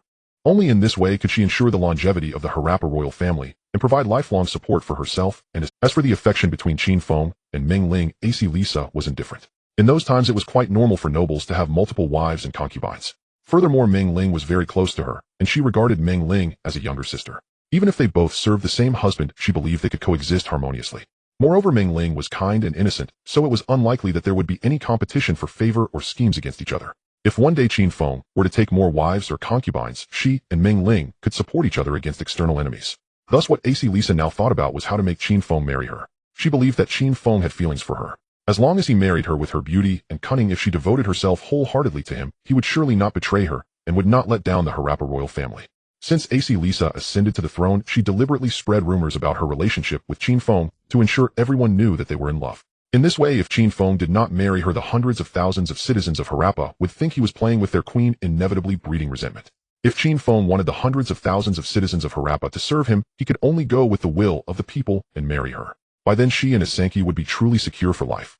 Li Xiubing was greatly impressed to see AC Lisa so open-minded. She showed no interest in participating in economic matters and chose to plant sugarcane for the Qin army instead. Next, Li Xiubing commanded his men to cordon off a concealed area in the city of Harappa to begin experimenting with the production of white sugar, deploying hundreds of soldiers to guard the perimeter, allowing no outsiders to enter. Those unaware of the truth believed that the Qin army was developing some secret weapon here. Qin Feng stayed on-site day and night, beginning the sugar-making process according to the methods he remembered. The first step was similar to the methods used by the people of Tianzhu, where sugar was made from sugarcane. Using gears to power the tools, the sugarcane was entirely crushed to extract its juice, which was then poured into a large pot heated to about 80 degrees Celsius for boiling. To prevent sticking, someone was continuously stirring the mixture. A small amount of wood ash was added to absorb impurities, alter the acidity of the sugar juice, and facilitate its coagulation. Then a strainer was used to filter out the impurities. Once most of the moisture in the sugar juice evaporated, it was poured onto a bamboo mat to dry, and after 3 to 5 days the sugar candy was completed. However, this sugar candy contained many impurities and was not very sweet. The second step involved placing the completed sugar candy into a cylindrical clay vessel with a wider top and a narrower bottom, sealing the bottom with wheat straw. After 3 to 5 days, the sugar crystals would block the bottom of the vessel. At this point, the wheat straw was removed and the vessel was placed atop a large vat. Prepared yellow clay slurry was poured into the vessel. Due to its higher density compared to the sugar candy, it would slowly sink and seep out from the bottom, ultimately falling into the vat. Moreover, the yellow clay had strong absorption capabilities. As it gradually sank and seeped out, it carried away impurities and moisture from the sugar candy. This process took about 7 to 8 days, and the crystals formed approximately 5 inches from the top of the vessel were the finished product of cane sugar. About 3 inches from the bottom was a type of brown sugar with slightly more impurities, and further down were the remaining impurities. As for the brown sugar, it could either be further boiled using the same method to produce white sugar or sold at a lower price. After several rounds of experimentation, with Qin Feng providing constant guidance, they finally managed to produce the first batch of cane sugar after nearly half a month. Li Xiubing was overjoyed and instructed Meng Ling to quickly summon Qin Feng to take a look. When Qin Feng arrived and saw the vessel, he indeed found about 5 inches of cane sugar inside. However, this cane sugar was not as pure white as that of modern society, but had a slightly yellowish hue. Why was that? After thinking for a while, Qin Feng understood that modern society produced white sugar by using sulfur and other substances to remove impurities via the sulfurization method, resulting in the sugar's snow-white color. In contrast, he used the decolorization method invented by artisans of the Ming Dynasty, which could not completely remove impurities, hence the slightly yellow color. Qin Feng dipped his finger into the sugar, placed it on his tongue, and closed his eyes to savor it. It seemed even sweeter than modern white sugar. Meng Ling, Li Xiubing, and the other artisans all watched with wide eyes, asking Qin Ge, "How is it? Is it sweet?" Qin Feng remained silent, instead dipping his finger into the sugar again and bringing it to Meng Ling's lips. Seeing Qin Feng's action, Meng Ling's cheeks flushed. She glanced around to ensure no one was paying attention to her, and quickly took Qin Feng's finger into her mouth, mimicking him by closing her eyes to carefully taste it. After a long moment, she exclaimed, "Wow, it's so sweet." Seeing Meng Ling sucking on his finger, Qin Feng felt a stir in his heart, waves of emotion rising within him. "General, have we succeeded?" Li Xiubing, unable to contain his anxiety as he observed the two, blurted out, disregarding. Qin Feng nodded. "Yes, we have succeeded." As soon as he said this, all the artisans in the sugar factory burst into laughter. "We succeeded." Li Xiubing joined in the celebration, tears of excitement streaming down his face. Aside from Qin Feng, perhaps only he understood what this white sugar represented. It was not just sugar, but golden treasures. It should be known that in the land of Tianzhu, the nobility lived in extravagance, indulging in lavish lifestyles. To maintain a quality of life superior to others, they often spared no expense in procuring various luxurious items to outdo one another. If this white sugar were to be seen by them, wouldn't they scramble to exchange it for gold? As Qin Feng looked at the white sugar, he pondered endlessly. If he were to scale up production, expanding, planting, harvesting, manufacturing, and sales into a complete cycle, could he be considered a pioneer of capitalism? Would history be rewritten by him? Would he be hailed as the father of capitalist beginnings? Not only would there be money to make, but it could also be eternally recorded in history. This prospect was true. Next, Qin Feng instructed Li Xiubing to increase the production scale here by at least tenfold, allowing those artisans who had mastered the sugar-making techniques to each take on a few apprentices. Then he sent people outside Harappa to harvest all the sugarcane in the fields for future use. Half of the first successfully produced cane sugar was kept here as a sample, while the other half was sent to Meng Xianyang and other Qin army leaders, as well as to Isolai Shashir Mohashua and Seijianbulu, so they could taste it as well. After half a month, the first large batch of white sugar was produced. Qin Feng had half of it sealed and stored properly. The other half was placed back into the large pot. Water was added, and it was boiled over low heat. Some egg whites were added to further absorb impurities. After another round of drying, it was finally placed into a clay jar to cool. Several bamboo strips were inserted inside and placed in a cellar or other cool area. In just a few days, small crystalline formations began to appear on the bamboo strips about the size of rice grains. After a few more days, these crystals grew to the size of soybeans, and a few days later, they reached the size of pigeon eggs. On the bamboo strips densely packed were sugar blocks the size of pigeon eggs. After harvesting these sugar blocks, they were stored. Then the syrup inside the jar was poured back into the large pot to continue boiling, evaporating moisture before being poured back into the large jar with bamboo strips inserted to await further crystallization of the sugar blocks. This process continued repeatedly, and the resulting sugar blocks were what modern society refers to as rock sugar. On the day the rock sugar was successfully produced, Qin Feng invited all the notable figures of Harappa to a lively ribbon-cutting ceremony. He named the white sugar produced by the Qin army snowflake sugar and the rock sugar crystal rock sugar. Qin Feng even came up with a slogan for his crystal rock sugar lasts forever, a piece will be passed down through the ages. After everyone tasted the snowflake sugar and crystal rock sugar, they were all amazed, exclaiming that such sweet and beautiful items existed in the world.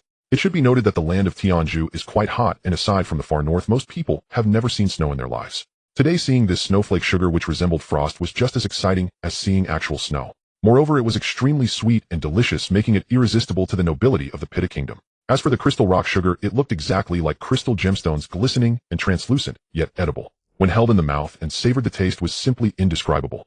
As for the crystal rock sugar, it looked exactly like crystal gemstones, glistening and translucent, yet edible. When held in the mouth and savored, the taste was simply. After all, these people were now considered his own. If he drained their wealth eventually, they would have nothing left to give, and he couldn't afford to support them. Thus, Qin Feng would never engage in such a losing business. Qin Feng had no intention of selling the snowflake sugar and crystal rock sugar to them. His true aim was to sell them at high prices to the nobility of the Gupta Empire. Since they would soon be a major obstacle for the Qin army's return to the Great Qin, he relished the thought of extracting some wealth. Aisali Shah was indifferent to the snowflake sugar, but extremely fond of the crystal rock sugar. She mentioned that the crystal rock sugar was quite similar to Qin Feng's Xianyang jade pendant, and every time she held a piece in her mouth, it felt like playing with Qin Feng's pendant. Upon hearing these rumors and recalling the various scandals involving him and Aisali Shah over the past few days, even with his thick skin, Qin Feng couldn't help but blush, feeling a rush of thoughts. Because Aisali Shah was so fond of the crystal rock sugar, she often sent servants to request some. It was said that Queen Lisa needed to hold one to sleep every night. To avoid unnecessary trouble, every time crystal rock sugar was produced, Qin Feng would ensure that some top-quality pieces were selected and sent to Aisali Shah, preventing servants from running back and forth, mistakenly believing that the two were using the servants as intermediaries for romantic exchanges. General, the marriage envoy is here again. Li Tai rushed to find Qin Feng. Qin Feng laughed heartily. Is it yet another attempt to propose to Queen Lisa? How many times has it been this month? Remember to serve tea alongside, and definitely include snowflake candy and crystal rock candy. Li Tai teased with a smile. General, this time you guessed wrong. It's not a proposal to Queen Lisa, but rather a proposal for you. Qin Feng was taken aback. A proposal for me? Have you lost your mind? When did I say I wanted to get married? Besides, if I were to marry, it would definitely be Linger. Li Tai chuckled. General, as long as you remain unmarried, I guarantee that the noble lords seeking to propose will only increase day by day, and our sugar business will thrive. He continued with a grin. I fear that even if you marry Sister Ling, the suitors will still be endless. They may not be able to become the primary wife, but being a concubine will surely be something those nobles from the Qin Dynasty desire. Who doesn't know that our Qin army is currently rolling in wealth? Seeing that Li Tai had become so glib, Qin Feng felt a surge of annoyance and scolded. You brat, go send off the marriage envoys. If you can't send them off, just marry their young lady. After all, you should be getting married. And remember, your attitude must be kind. Don't forget to promote our snowflake candy and crystal rock candy. Li Tai saw that Qin Feng was pushing this matter onto him and was about to decline. But Qin Feng sternly commanded, why aren't you going? This is a military order. Li Tai had no choice but to sigh, going out while muttering to himself, from now on let Aji handle such matters. I can't believe that even with your talents, General, you'd let him promote snowflake candy. It's a wonder if Aji doesn't chase those marriage envoys away. It turns out that since Queen Xianyang ascended to the throne of Harappa, several noble lords from the Qin Dynasty had sent envoys to propose marriage. You must know that Xianyang's fame is far-reaching. Not only the Pitta people are aware, but the noble lords of the Qin Dynasty have long been informed as well. Moreover, Xianyang is not only a great beauty, but also the queen of Harappa. Marrying her would not only grant one a beautiful wife, but also a grand city of Harappa. Those noble lords rushed to propose as eagerly as flies to dung, fearing that if they were a moment too slow, such a great fortune would be snatched away by others. However, all the envoys who came to propose were firmly rejected by Xianyang. Nevertheless, Qin Feng did not let them leave empty-handed. Each envoy was treated to tea, and there were always 2 small plates of candy. One plate contained the snowflake candy made by the Qin army, and the other contained crystal rock candy. These envoys had never encountered such sweet delicacies, and upon tasting them, they were overjoyed. Although they failed in their proposals, if they brought these treats back to present to their rulers, not only would their rulers not blame them for the failure, but they would also reward them greatly. You must understand that the noble lords of Tianzhu live extremely lavishly. Items like crystal rock candy, which they had never seen before yet found delicious in the extreme, were truly appealing to them. Thus, once the envoys from various cities tasted them, they all inquired about prices and expressed their desire to place large. Upon learning the prices, the envoys' faces changed dramatically, gritting their teeth as they inwardly cursed. These Qin people are simply too greedy. The snowflake candy is exchanged weight for weight with gold. 1 tael of gold for 1 tael of snowflake candy. As for the crystal rock candy, the price was even more outrageous. It required 10 taels of gold for 1 tael of crystal rock candy. This was not merely greed, it was heartless. This was not business, this was outright robbery. But to say that the snowflake candy and crystal rock candy were things they had never even heard of before. They sought help from acquaintances, spending a fortune to inquire about news from the Pidu noble lords. Only then did they find out that the snowflake candy and crystal rock candy were merely given to the Pidu noble lords one small plate each. They brought gold to buy them, but due to the low production, Qin Feng would not sell them.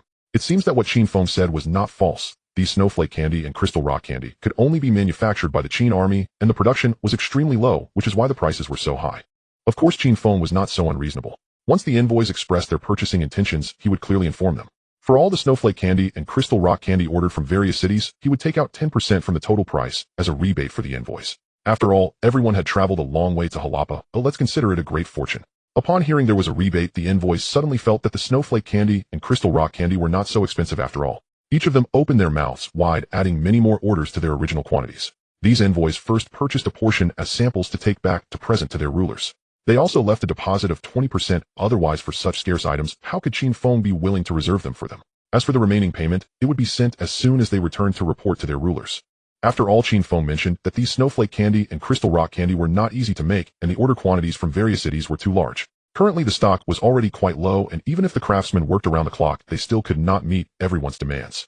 If the remaining payment could not be delivered to Harappa on time, not only would the 20% deposit not be refunded, but these extremely luxurious snowflake candy and crystal rock candy would also no longer be sold to them. It's not that they wouldn't sell this year, but that they would never sell to them again in the future because they lacked integrity. Based on the total order quantity of the envoys, although only a symbolic 20% deposit was collected, the amount was still quite substantial. Fortunately, these marriage envoys each brought valuable wedding gifts. To accommodate everyone who traveled from afar, Qin Feng reluctantly agreed to convert these wedding gifts originally intended for proposals into cash at a very reasonable price to serve as deposits for purchasing snowflake candy and crystal rock candy.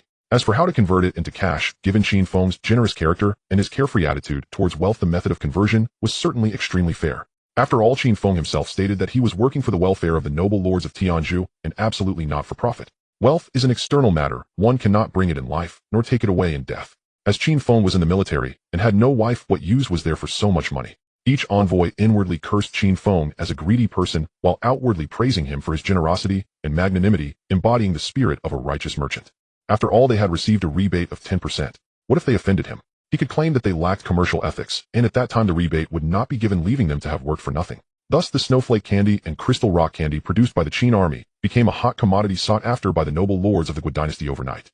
Anyone who hadn't bought snowflake candy and crystal rock candy would feel embarrassed to greet others. Anyone who hadn't tasted them would feel embarrassed to claim they were of noble lineage. It was said that a few noble lords encountered some issues on their way to deliver the remaining payments, ultimately causing delays and preventing them from settling the remaining payments within the agreed time. Not only were their 20% deposits deducted, but they also ended up with not a single grain of snowflake candy. Ultimately, they had no choice but to spend money to enlist someone to buy some at a black market in Harappa for a price double that of the market price, just to save face. After all, if they couldn't buy this snowflake candy and crystal rock candy, they probably wouldn't feel comfortable going out to meet others for years. Without this snowflake candy and crystal rock candy, they wouldn't even feel comfortable hosting guests at home. If people found out that they didn't have such luxurious items to showcase their status, they would be unable to hold their heads high for the rest of their lives. As for that black market, the exterior was an unassuming storefront, yet inside, it was Sima and a group of female soldiers counting money. Alas, who would have thought that the discipline of the Qin army was so strict, yet such illicit trade existed. Indeed, it reflects the decline of morals and values in society. Of course, if this were to be said, no one would believe it. If someone were to tell Qin Feng or the generals of the Qin army, they would all deny it. Even the strictest Qin army inspector Sima would flatly deny, saying absolutely not. This is purely slander. If there are further rumors disparaging the Qin army, do not blame my Qin sword for being merciless. Those noble lords of the Great Dynasty, fearing that ordinary horse teams would delay the time limit, not only had their deposits deducted, but they would also be mercilessly taken advantage of by black market merchants. They hurriedly dispatched elite cavalry to escort the funds, riding swiftly to Harappa to purchase snowflake candy and crystal rock candy. Within 2 months, the Qin army became extraordinarily wealthy, with every Iron Eagle swordsman and light-clothed assassin receiving high-quality Qin swords and armor. Even the 8,000 heavily armored cavalry were fully re-equipped. As for the other soldiers, they also acquired many previously unavailable pieces of equipment along with a significant increase in bows, crossbows, and arrows. Even the 20,000 Pitta troops of Shimohi and Ashfa saw a significant improvement in their equipment. Li Bing even sent several merchant teams to the Great Dynasty to buy war horses, fodder, and other military supplies. Gradually, the reputation of the Qin army as the wealthiest in the world spread throughout the land of Tianzhu, along with these snowflake candy and crystal rock candy exported overseas. When the noble lords of the Great Dynasty learned that the Qin army commander Qin Feng had yet to marry, each one not only sought to propose to Xianyang for themselves, but also sought to propose for their daughters and sisters. At the same time that Qin Feng was making a fortune, he encountered a deeply troubling and difficult situation. Those envoys who came to propose to Xianyang were all firmly rejected by her. Xianyang stated to all the suitors that she was already Qin Feng's person and would not marry anyone but him in this life. With the various rumors surrounding Qin Feng and Xianyang, she publicly declared her intention to marry no one but Qin Feng in front of the suitors. This stirred up a storm in the entire Harappa city. The whole Pitta tribe, from nobles to soldiers and commoners, wrote petitions urging Qin Feng to marry Xianyang, insisting he should not disappoint the beautiful woman's feelings. The soldiers of the Qin army and tens of thousands of Qin people also began to discuss the matter. Meng Jing Li Tai and the sibling Sima Ji were secretly worried about Meng Ling. Meng Ling was even more anxious, although Qin Feng had already made it clear to her that he would marry no one but her. However, the public opinion was overwhelming, and the gossip seemed to penetrate her ears regardless of whether she listened. This was tormenting the young couple Qin Feng and Meng Ling, who found themselves at the center of a storm of public opinion, facing endless troubles each day. Seeing Xianyang publicly declare her refusal to marry anyone but him, Qin Feng knew she had been building momentum for a long time, and seeing no response from him, decided to take risks to control the narrative and force him to comply. At first, Qin Feng felt quite pleased with Xianyang's declaration, as such a stunning beauty publicly stating she would marry no one but him was an immense honor. Even if he bragged about it, he could probably boast for 30 to 50 years. However, as events unfolded, things seemed to spiral out of control. Rumors began to spread throughout Tianzhu that Xianyang was deeply in love with Qin Feng and was already carrying his child. In desperation to give a name to the child in her womb, she publicly declared she would not marry anyone but Qin Feng. Was this plot not too ridiculous? Being pregnant before marriage and getting on the bus before buying a ticket, even for someone as modern as Qin Feng, was enough to leave him dumbfounded by such absurd gossip. It seemed that the excellent tradition of sensational gossip and entertainment from ancient times to the present had been consistently passed down. Overnight, Qin Feng transformed from a revered hero into a heartless playboy who toyed with the feelings of beautiful women. Qin Feng was also taken aback. To prevent the situation from worsening, he let others relay messages and dared not meet Xianyang himself. Who knew what new trick she might come up with? If they were alone and she took advantage of him, how could he defend himself? Taking advantage of someone. Can a woman really do that? What a fantastical notion. Do you think this is Jiyan Bridge? As the nobles of the Gupta dynasty began proposing to Qin Feng, he, while promoting snowflake candy and crystal rock candy, also firmly rejected Xianyang's suitors, stating that he had already given his heart to someone and asked them not to interfere. This caused public opinion to shift again, with people starting to say that Qin Feng was preparing to marry Queen Xianyang. Otherwise, why would Xianyang state she would marry no one but Qin Feng, while Qin Feng also rejected the proposals from the nobles? This clearly indicated that the two had already communicated their feelings, but simply had not announced a wedding date. At this point, everything Qin Feng did was linked to Xianyang. For instance, if Qin Feng went for a morning run, people would say he was in a hurry to meet Xianyang. If he ate an extra bowl of rice at noon, people would say it was because he had an evening event and needed to eat more to maintain it. If he ate less, it would be said that he was having a quarrel with Xianyang, thus suffering from heartache and losing his appetite. Under such overwhelming public opinion, Qin Feng didn't even dare to step out of his room. If Qin Feng stood outside to bask in the sun, it would be said that he was not simply basking, but was missing the beautiful. Qin Feng saw that the public opinion changed rapidly and became increasingly absurd. He finally began to understand why modern celebrities often hide their relationships and marriages. The gossip and rumors, along with those pesky reporters, were simply terrifying. That night, Meng Ling and Sima Wan lay in bed discussing the topics of young girls. Wanjia, what do you think I should do? The rumors are increasing. Although I don't believe them, given the situation, if Big Brother Qin does not marry Sister Lisha, his reputation will be completely ruined. Sima Wan sat up angrily, saying, Linger, at this point, are you still concerned about his reputation? Don't you consider that if the general marries Xianyang, what will you do? Meng Ling lay on the bed crying. Wanjia, I don't know. If Big Brother Qin marries someone else, Linger won't want to live anymore. But Sister Lisha is so pitiful too. At this point, if Big Brother Qin does not marry her, she probably won't be able to live either. Sima Wan, seeing Meng Ling so heartbroken, couldn't bear to say any harsh words, and went over to comfort her, saying, Linger, you can rest assured. The general likes you so much, he will definitely marry you. If he doesn't marry you, that would be too heartless. He wouldn't be one of us Qin. At the same time, Meng Xian and the three old generals gathered with Meng Jing, all sighing and frowning. Sima Li looked at Meng Xian and said, Brother Xianyang, what do you think we should do about this matter? The general's marriage cannot be delayed any longer. Moreover, given the current situation, unless we sever ties with the Pitta tribe, it seems that the general will have no choice but to marry Xianyang. Meng Jing looked at his elder brother, then at Sima Li and Li Tsubing, saying, Elder brother Uncle Sima, Uncle Li, but the general made it clear a while ago that he would marry no one but Linger. If we force him, he would rather die than comply. Sima Li's eyes widened. But if the general does not marry Aisha, it would be greatly detrimental to our Qin army. We have worked hard to reach today's situation. We cannot let it all go to waste. Meng Jing looked at the three men side. Meng Xianyang raised his drooping head and looked at his son, saying, Jing, if Linger and Aisha were to share a husband, would Linger be willing? Meng Jing was alarmed and said, Elder brother, how could you suggest that? She is your own daughter. Even if Linger is willing, what if the general is not? Li Xianyang thought Meng Zin's suggestion was quite a sensible plan, as it would not harm the relationship between the general and Meng Ling, while also securing ties with the pitted tribe. Moreover, from his observations, not only did Aisha have feelings for the general, but the general also seemed to have an interest in Aisha. He simply didn't dare to express it due to Meng Ling. Thinking of this, Li Xianyang chuckled. Brother Xianyang, I think your idea is feasible. As long as Linger is willing, this matter is almost settled. Seeing Li Xianyang agree, Meng Xianyang no longer hesitated and clapped his hand, saying, Jing, let's go find Linger now and see if she is willing. After saying that, he turned to Sima Li and Li Xianyang. Brother Baidai, brother Wu Jing, you two go find Shimohi and Ashwa. We will meet here and then go to find the general together. Meng Ling, seeing her father and brother come to find her, quickly let them into the room. Sima, once seeing the two come, thought they must be here regarding the marriage between Qin Feng and Meng Ling, and felt it inappropriate to overhear, so she made an excuse to leave. As she was leaving, Sima Wan noticed Meng Jing's grave expression and felt quite worried about Meng Ling. At this moment, only Meng Xianyang and his two children were in the room. Meng Xianyang looked at Meng Ling with loving eyes and said, Linger, you lost your mother when you were young, and your father has been busy with military affairs. You have suffered these years.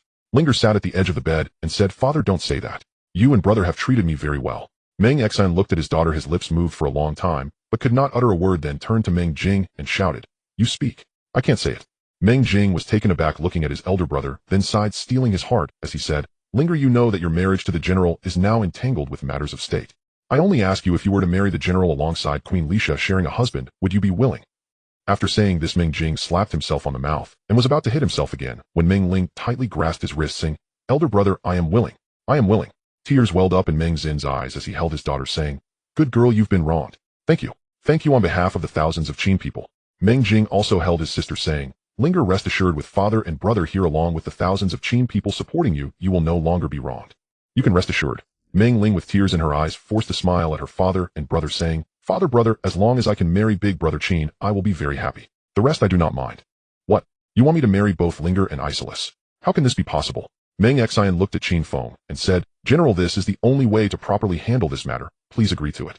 Lord Meng, Linger is your own daughter. How can you treat her this way? Do not mention this matter again. If Linger finds out, how can I Li Qianyang glanced at Qin Feng and said, General, Linger has already agreed. Qin Feng widened his eyes in disbelief, looking at Meng Xianyang, Sima Li, and Li Qianyang. Seeing the three of them nodding, he turned to his elder brother Meng Jing, who also nodded, and said, Yes, Linger agreed to marry you along with Aisha. Linger agreed. How could that be? Linger is so strong-willed. How could she agree to this? Seeing Qin Feng like this, everyone was anxious and knelt down, saying to Qin Feng, General, Lady Meng Ling has already agreed. Why must you act this way? Do you really only care about personal feelings? Does the Qin army not hold any weight in your heart? Shimo gritted his teeth and said, General, I respect you as a remarkable man of this age, a true hero. But if you continue to act this way, I fear I will lose respect for you. Shimo's words were heavy and carried significant political and personal risk. Li Qianyang, seeing Shimo speak so boldly, also said loudly, General, Queen Aisha has shown you kindness at every turn. Are you really not moved at all? We're all men, whether you are moved or not cannot fool my eyes. This implied a hint of reproach, emphasizing that they are all men and should not pretend otherwise. Qin Feng, realizing the gravity of the situation, exclaimed, I admit I am somewhat moved by Aisha. Just look at her beauty, her demeanor, and her allure. Who could resist? But if I marry her and Linger at the same time, wouldn't that break Linger's heart? Meng Jing looked up at Qin Feng and said slowly, General, Linger is a true daughter of the Qin. She is not as weak as you think. Weak. This is not a battle. In warfare, Meng Ling can certainly be strong and courageous. But this is about love. Who dares to say they are not weak in matters of the heart? Qin Feng looked at his elder brother and said, I do not believe what you all are saying. I want to ask Linger directly. I want her to tell me in person. Meng Jing pressed on, General, what will you do if Linger tells you in person? If Linger tells me directly that she is willing, then I will have nothing more to say. After saying this, Qin Feng ignored everyone and rushed toward Meng Ling's room. Inside Meng Ling's room, Sima Wan held Meng Ling tightly and said, Silly girl, are you really willing to share a husband with another woman? Meng Ling hugged Sima Wan and cried, Wanjia, I do not know. I do not know. But with the gu and brother pleading with me like that, how can I refuse? Moreover, Sister Lisa is also quite— Sima Wan's eyes also turned red. Silly sister, why do you only think of others? When will you think of yourself? At this moment, a deep voice came from outside. Linger, are you asleep? I have something to ask you. Sima Wan, hearing Qin Feng's voice, angrily said, this bastard dares to come. If it weren't for him being so indecisive, how could there be today's disaster? Linger, do not mind him, let me throw him out. Meng Ling tightly grabbed Sima Wan and cried, Wan Jia, he is also helpless. Linger does not blame him. You should not go, let me handle this. Saying this, Meng Ling walked over and opened the door only to see Qin Feng standing outside. The moonlight poured down like water, illuminating Qin Feng's figure, casting a tall shadow on the ground. Meng Ling wiped her tears and smiled at Qin Feng. Big brother Qin, you are here. Qin Feng looked at Meng Ling's tear-streaked eyes, feeling a pang in his heart. He hugged Meng Ling tightly and said, Linger, do not be afraid. Big brother Qin will not marry anyone but you. At most we just won't return to the Qin. Here there is you, there is me, and there are tens of thousands of Qin people. Isn't that good enough? Meng Ling tightly embraced Qin Feng's waist and softly said, Big brother Qin, Linger is willing. I am willing to serve you together with Sister Lisa. Sister Lisa is so pitiful, you must treat her well. Meng Ling then paused, saying, Big brother Qin, do not speak. Did you not say that we Qin people cannot live without the 800 li of Qin chuan and the Qin stew and wine? Look, since you came, we Qin people have finally begun to live as we should. If you decide not to bring everyone back to Xianyang because of Linger, Linger will have to die right in front of you. Big brother Qin, Linger truly wants to return to the Qin. Linger really wants to return to Xianyang with you. Qin Feng also longed to return to the Qin, to Xianyang. Living together with Meng Ling in the 800 li of Qin chuan, working at sunrise and resting at sunset, lying down on the scorching yellow earth, when tired, shouting out in delight with Qin opera when happy. What a joy that would be. At this moment, Meng Xian and the others who had accompanied Qin Feng all knelt down simultaneously, loudly saying, General Lady Meng Ling is so understanding, please agree to her. Qin Feng tightened his arm around Meng Ling, saying, Linger, rest assured. You are the wife bestowed upon me by heaven, more important than anyone else. You are the first person I met after crossing into this world. Even if I were to return, I would still bring you with me. At that time we will go to the Nai bridge together, agreeing not to drink the bowl of forgetfulness water from Mengpa, to ensure that in 3 lifetimes and 7 generations we will never part. Today I am sorry for you. Saying this, Qin Feng led Meng Ling into the room, came out to close the door, and looked at the kneeling generals, helping them all up one by one. He smiled and said, I, Qin Feng, marrying 2 wives in one day, am indeed fortunate. But why can't I feel happy? The generals stood silently, not daring to speak. Qin Feng looked up at the bright silver moon and softly said, Mother, I am getting married.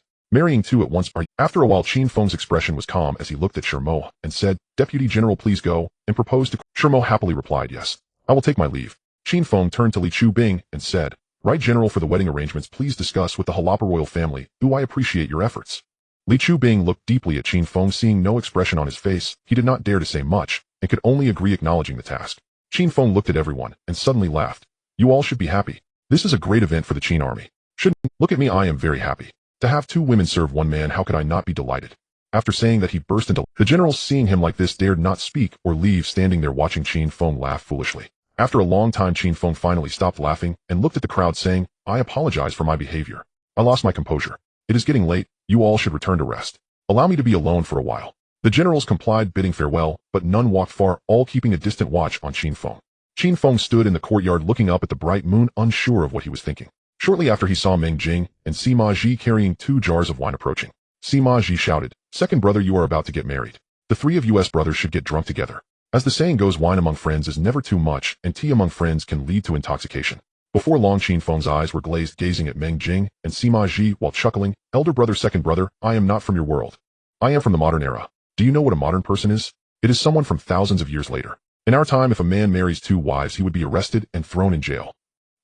But that is not the point. The point is, I really like Isolus, but I do not know whether it is my heart that likes her or my body. Do you know? There is a foreigner named Stendhal who said that love can be divided into 2 types. One is love of the heart, and another is love of the mind. This is all nonsense.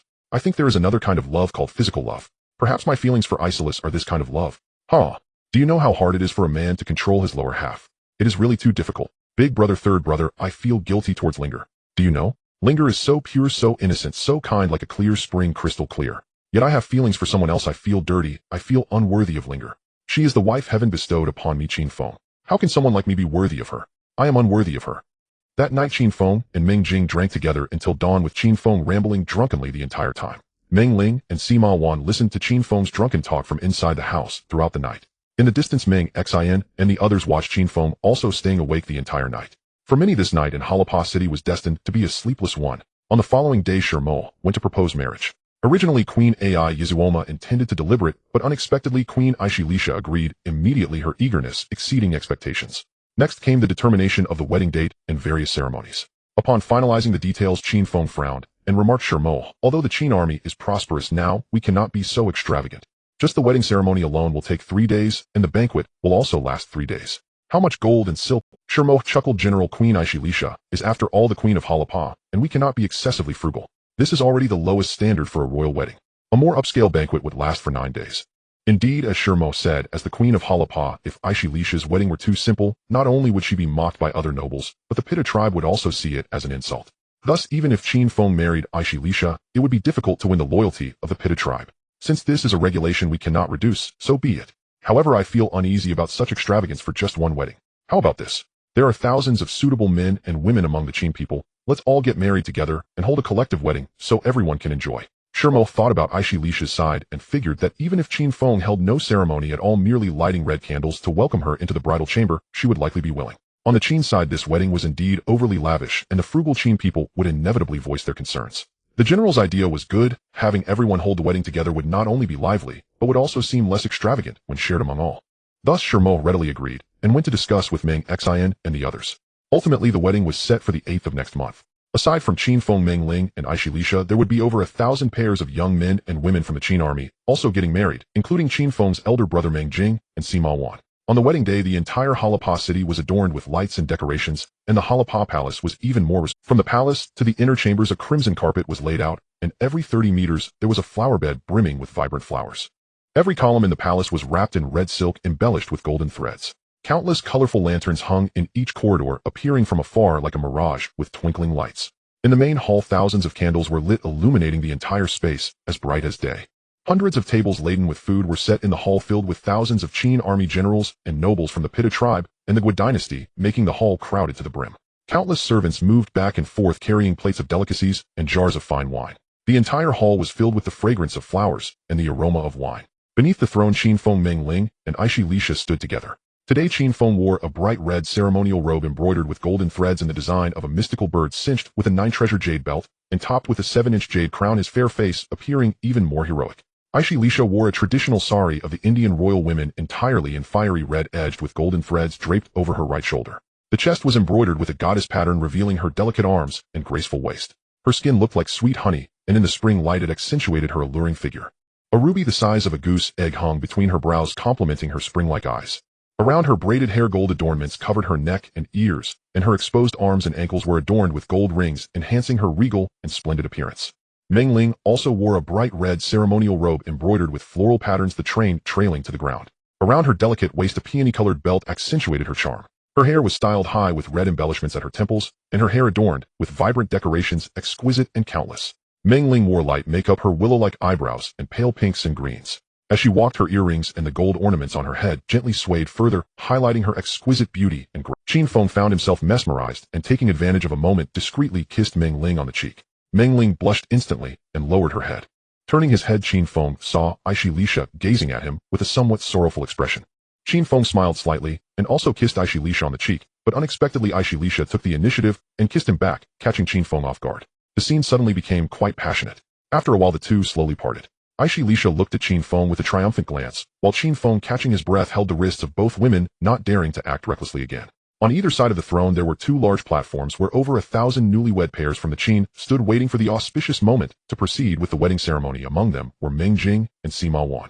In the blink of an eye, the time had come, and Qin Feng, along with the over 1,000 newlyweds, bowed to heaven and earth, offering their vows, and the ceremony was completed.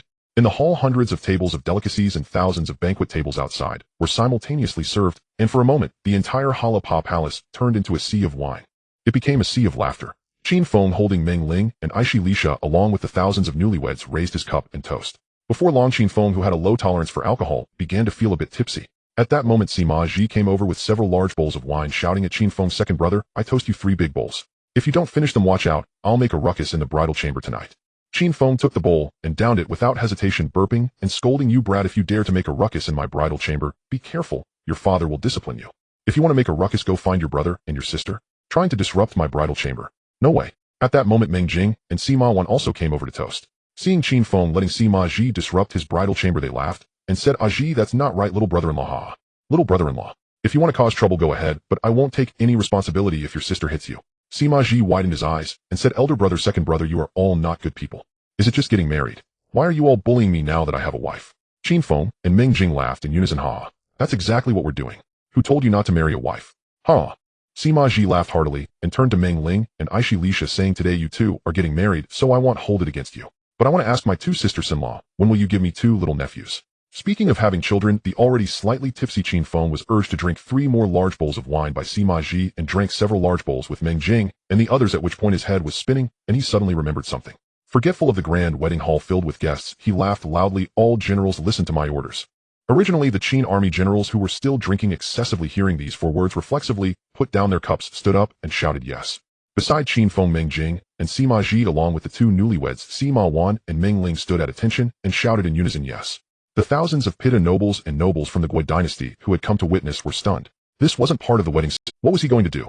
A few timid ones nearly fell to the ground when the Qin generals shouted in unison. The drunken Qin Feng was also startled awake by the combined shout of hundreds of people. Looking around, he saw that all the Qin army generals, whether old veterans like Meng Xianyang or young officers like Meng Jing and Sima Ji, or the 2 newlyweds Meng Ling and Sima Wan, were all standing at attention, their expressions serious, waiting for him to give orders. Looking at the crowd in the hall, everyone appeared uneasy, their eyes flickering, completely baffled by what he was doing. The newlywed Xianyang smiled at Qin Feng, gently caressing the back of his hand, whispering, husband, it's all right. Just give. Oh no. He had messed up his own wedding. This was a big deal. Now that it had come to this, he could only go along with the mistake. Qin Feng looked at the Qin army generals in the hall and loudly said, all generals, listen to my orders. From today onwards, the Qin army will reward heroic mothers according to military merit and rank. Anyone who gives birth to 2 children within 3 years will be granted 1 rank. Anyone who gives birth to 3 children within 3 years will be granted 2 ranks. Anyone who gives birth to 5 children within 5 years will be granted 3 ranks. From now on, anyone with offspring will be rewarded accordingly. I want the Qin people to double their population within 10 years. I want the Qin army to have 100,000 armored soldiers and 100 generals within 10 years. Do you have confidence? Rewarding ranks for having children. The thousands of newlywed pairs present were overjoyed. Do we have confidence? Of course we have confidence. As long as the land isn't too barren and the cattle don't act up, having 2 children in 3 years, or even 3, is certain. Yes, this humble general accepts the order. I have confidence. From then on, the Qin people welcomed a great era of population growth, and the Qin army gained a tremendous opportunity for increased combat power. Marching eastward, swords drawn, aiming for the Great Dynasty, reclaiming our Great Qin, and our Xianyang is just around. On the night of their grand wedding, Qin Feng, Meng Ling, and Elisa shared the ritual meal of same flesh meat and drank the nuptial cup of combined joy wine before retiring together to fulfill the rites of marriage. The details, constrained by word count, cannot be elaborated. The next morning, Qin Feng awoke to find the 2 women still deep in slumber, their hair scattered like clouds and cheeks flushed with lingering passion. Elisa had inadvertently revealed herself, a bare stretch of her waist exposed outside the blanket. Qin Feng smiled softly, noting her restless sleep, and quickly covered her to ward off the chill. Meng Ling lay half shrouded in the embroidered quilt like a gentle cloud emerging from a mountain peak. In her deep sleep, her eyelashes quivered faintly, as if bearing an unbearable shyness. Qin Feng leaned close to her neck to observe, inadvertently stirring her awake. Oh, why are you so close? Shoo. Speak softly, your sister Elisa is still asleep. Qin Feng pressed closer to Meng Ling. Linger, I never noticed before. Last night you knew quite a lot. Meng Ling's face flushed crimson at once. You're so shameless, saying such things so early. Qin Feng, with a brazen grin, whispered into Meng Ling's ear, we are husband and wife now. Is there anything we cannot say? Tell me who taught you. Meng Ling glanced up at Qin Feng, seeing him so close and his hands wandering. Her face burned even brighter, and she quickly shut her eyes, daring not to look at him. It was Sister Elisa who taught me. Qin Feng chuckled. Indeed, a great teacher produces outstanding students. Linger, as they say, mastery comes from diligence, and neglect leads to ruin. Come, let us practice once more. You last night still? You're not human. Qin Feng gazed at Meng Ling's frightened demeanor like a startled rabbit, knowing she had endured twice the previous night and was now far too fragile. He had only been teasing her. With a gentle smile, he blew into her ear and said, not human. Linger, tell me, how am I not human? Just then, Eliza's soft, seductive voice rang out, husband, Sister Ling has just tasted the dew of love and is now weak and fragile. Let this humble wife accompany you instead. It turned out Elisa had long been awake, hiding under the covers and eavesdropping. Seeing Qin Feng's undiminished ardor, she thought Meng Ling, new to the ways of intimacy, could not withstand such a storm, so she intervened to save the situation. Qin Feng, seeing Elisa awake, gave an awkward smile. I was just teasing, Linger. Don't take it seriously. Don't take it seriously. Huh. I have matters to attend to. I have matters. You two rest a while longer, I'll take my leave. Elisa was not about to let him off so easily. You teased Meng Ling, so now I shall. Husband, you are so biased. To Sister Ling you offer tender words, but to this humble wife you have business. Sister Ling is a bride, and I am also a bride. Your favoritism makes me feel so wronged. With that, she slithered over like a snake along the edge of the blanket. Qin Feng, trapped between the 2 women, thought to himself, this is bad. They've formed a united front. Would he ever have a peaceful day again? Just then a close attendant softly reported, General, are you awake? Lord Shermo has arrived requesting an audience on urgent matters. Huh. I told you I had business. You didn't believe me, and now they've come to hurry me. What would it look like if the troops knew their esteemed commander was still lounging in bed at dawn? With that he rose and left. Elisa watched his retreating figure. Little rascal. Turning to Meng Ling, she said, Sister Ling, don't be afraid of him.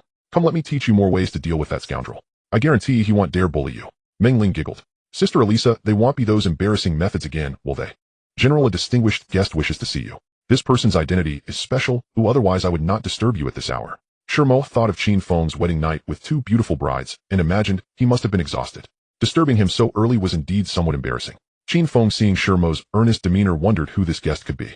With Shermo's royal lineage and status as Lord of Piku City, calling someone a distinguished guest with a special identity was no small matter. Qin Feng waved his hand and asked, "Oh, who is this distinguished guest?" The closed-door disciple of Bodhisattva Deva from Nalanda Monastery, Kumarjiva. Nalanda Monastery. Kumarjiva. Qin Feng exclaimed in shock. It was no wonder he was so astonished, for both Nalanda Monastery and Kumarjiva were exceedingly renowned. Nalanda Monastery was originally an estate called Amra Garden, purchased with donations from 500 merchants and offered to the Buddha Shakyamuni, who preached there for 3 months. Later King Shakraditya of Magadha built a monastery on this site, naming it Nalanda Monastery. Through the tireless efforts of Bodhisattva Nagarjuna and other disciples over countless years, it gradually became the most magnificent Buddhist monastery and the highest seat of Buddhist learning in ancient India. At its zenith, it housed tens of thousands of monks and over 9 million volumes of scriptures. In the early Tang dynasty, the great master Xuanzang studied Buddhism at Nalanda for more than a decade, eventually becoming a preeminent Buddhist scholar. Unfortunately, as Brahmanism flourished in India, Buddhism gradually declined. Later, when Islamic invaders swept through India, Nalanda Monastery, its tens of thousands of monks, and its 9 million volumes of scriptures were all consigned to flames by the army. Yet as famous as Nalanda Monastery was, it paled in comparison to Kumarjiva. At least in the eyes of the Chinese, Kumarjiva was far more renowned. Legend has it that he was born into the royal family of the Kumarjiva kingdom in India, with generations serving as gifted from childhood. He spoke at 6 months, learned to read at 3, devoured books at 5, became a monk at 7, and began preaching from the pulpit at 9, mastering both Mahayana and Hinayana Buddhism. Later, Emperor Yaoxing of the later Qin Dynasty appointed him as the national preceptor. He spent over a decade preaching and translating scriptures in Chang'an before passing away at the Qianyang temple. Along with Master Xuanzang of the early Tang, he is hailed as one of the 2 great translators of Buddhism in China, the progenitor of the 8 schools of Chinese Buddhism. Even Tagore praised him, "Let life be beautiful like summer flowers and death like autumn leaves." During his school days, Qin Feng had visited the Qianyang temple in Xian and the Kumarjiva temple in Liangzhou to pay homage to Kumarjiva's relics and Tungsarira. Never did he imagine that after his transmigration he would cross paths with such a historically significant figure. How could this not leave Qin Feng in repeated awe? However, according to historical records, Kumarjiva's father Kumarina had traveled from India to the western regions and married Princess Jiva of Kutcha, giving birth to Kumarjiva. At this time he should still be in Kutcha in the western regions. How could he be in India and at Nalanda Monastery? Seeing Qin Feng's exclamation, Shermo asked curiously, "General knows of Nalanda Monastery and this master Kumarjiva?" "Know him. I know him all too well. Nalanda Monastery and Kumarjiva are both in... Do you know Xuanzang? Master Xuanzang once studied at Nalanda Monastery, and Kumarjiva is just as famous as Xuanzang." Xuanzang. Shermo grew increasingly bewildered. As a member of the Vidi royal family, he considered himself well-traveled and knowledgeable. Yet he had never heard of this Xuanzang, nor even of Kumarjiva. It was only his master Bodhisattva Deva who was universally renowned across India, from nobles to commoners. As a sage of Nalanda Monastery, Bodhisattva Deva's fame spread throughout the land of India. It was precisely because of Deva that Shermo held this obscure Kumarjiva in high regard and came to report to Qin Feng. Noticing Shermo's confusion, Qin Feng realized that Master Xuanzang belonged to the early Tang dynasty centuries later. How could Shermo know of him? Smiling wryly, he asked Shermo, "Where's Master Kumarjiva? Take me to him immediately. But tell me, would it be improper to meet the master like this? Should I bathe and change clothes to Shermo rolled his eyes. So much fuss over meeting a mere young monk. If not for the sake of his master Bodhisattva Deva, he wouldn't even bother with him. Before entering the reception room, Qin Feng laughed loudly. "The master has come personally. Oh, I apologize for not welcoming you." As soon as he finished speaking, a monk emerged from the reception room. This person looked handsome and tall, seemingly a few years younger than Qin Feng. Qin Feng was momentarily stunned. Is this the renowned Kumarjiva? Isn't Kumarjiva supposed to be a venerable monk? How can he be such a young lad? He looked to be about the same age as Sima Ji. Is this really the Kumarjiva who is famous alongside Master Xuanzang? However, seeing his demeanor and grace, he indeed possessed the composure of a high monk. Qin Feng thought, everyone has a youthful phase. Kumarjiva is human too. It's not strange at all that I meet a young Kumarjiva. The little monk congratulates you on your great wedding, General. Qin Feng quickly expressed his thanks. After they exchanged pleasantries and took their seats, Qin Feng asked, "Master, weren't you in the western regions in the country of Kutcha? What brings you to Tianzhu?" Kumarjiva looked at Qin Feng with surprise. "Indeed, General, you are extraordinary. I came from the western regions, and aside from my master, the Bodhisattva Deva, no one else knows. May I ask how you came to know?" Qin Feng was at a loss for words. How could he explain that he had crossed over from thousands of years in the future, knowing not only that you had come from the western regions, but that you were destined to go to the central plains, have 2 wives, and several children? How could he respond? Qin Feng chuckled. Master, your illustrious fame is known to all. Who doesn't know? I have long heard of your name. Today to see your esteemed presence is indeed a stroke of fortune. Kumarajiva thought to himself, this Qin general is far too polite. Though he has some renown, it wouldn't be so fortunate to meet him, would it? It must be due to the fame of Nalanda Temple and my master the Bodhisattva Deva. Otherwise, as a mere little monk, how could my understanding of Buddhist teachings rank among the top 10 at Nalanda? The accompanying Sima also looked at Qin Feng, curiously thinking, what's happened to our general today? Why is he so respectful towards a little monk? Seeing that Kumarajiva seemed skeptical of his words, Qin Feng smiled slightly. Master, I have indeed admired you for a long time. I can still recite the Heart Sutra you translated. If you don't believe me, let me recite it for you. Saying this, Qin Feng cleared his throat and recited, Avalokiteshvara Bodhisattva, when practicing deep prajnaparmitha, clearly saw that the 5 aggregates are all empty, thus transcending all suffering and hardship. Shariputra, form is not different from emptiness. Emptiness is not different from form. Form is emptiness. Emptiness is form. Sensation, perception, formation, and consciousness are likewise. Master, you must now believe that what I say is not false. What Qin Feng recited was the Heart Sutra translated by Master Xuanzang, yet its meaning was not different from Kumarajiva's translation. Moreover, after Shimahi's translation, the essence remained unchanged. Kumarajiva was taken aback upon hearing Qin Feng recite this passage and listened closely to savor it afterward. After a while, Kumarajiva stood up and bowed to Qin Feng, saying, General, I never expected your understanding of Buddhism. The passage you just recited is something I have never heard before. Upon careful consideration, I find that not only is every word precious, but it also resonates remarkably with our large and small Prajna Sutras at Nalanda. Especially these 4 lines, form is not different from emptiness. Emptiness is not different from form. Of form is emptiness. Emptiness is form. They subtly convey the Buddhist concept of the emptiness of the 5 aggregates. General, where did you obtain this text? Could you teach it to this little monk? At this point, Kumarajiva directly knelt on the ground, clasping his hands together in prayer, and bowing to Qin Feng, Please, General, teach me. Teach you? What a joke. Isn't this Heart Sutra your own translation, which later spread to the Central Plains? How could you ask me to teach you? Shimahi looked at Qin Feng in astonishment, thinking the general truly is no ordinary person. Not only does he have great vision and military skill, but he is also so well-versed in Buddhist teachings.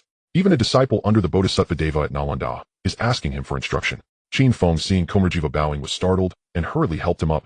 Master, you mustn't do this. I am utterly unworthy of such reverence. Master, didn't you translate this Heart Sutra based on the original Sanskrit? Kumarajiva was puzzled. Why does this general insist that this Heart Sutra is his translation? Having read the scriptures at Nalanda Temple extensively, he had never encountered it, and even his master the Bodhisattva Deva had never mentioned it. General, the Heart Sutra you mentioned I have never seen before. How could I have translated it? Master, isn't it your translation? Have you ever heard the Sanskrit phrase gate, parasamgate, bodhisva? Kumarajiva looked at Qin Feng and said, I have never heard this Sanskrit phrase, General. Is this passage also from the Heart? Qin Feng was completely baffled. Did he remember incorrectly? Wasn't the Heart Sutra translated by Kumarajiva? It can't be. How could he have made such a mistake on such an important matter? After thinking for a while, Qin Feng finally came up with a somewhat plausible idea. This Heart Sutra must indeed be translated by Kumarajiva, but not now. It was likely many years later, after he achieved a great understanding of Buddhist teachings, where he merged the large and small Prajna Sutras from Nalanda, extracting their essence and refining it into one text. With this thought, it made sense. Kumarajiva is merely a young monk now, and naturally, he wouldn't be able to produce this. Once he figured it out, Qin Feng casually said, Well, I obtained this Heart Sutra in a dream one night, when a golden-armored deity imparted it to me. The deity kept saying Kumarajiva's name, and I thought it was authored by the master. My apologies for the misunderstanding. Please don't take offense. A golden-armored deity in a dream. That's too absurd. Qin Feng himself felt that this explanation was utterly ridiculous. May I ask, General, what did this golden-armored deity look like? And did he say anything else? Seeing that Kumarajiva was still pressing, Qin Feng felt quite annoyed.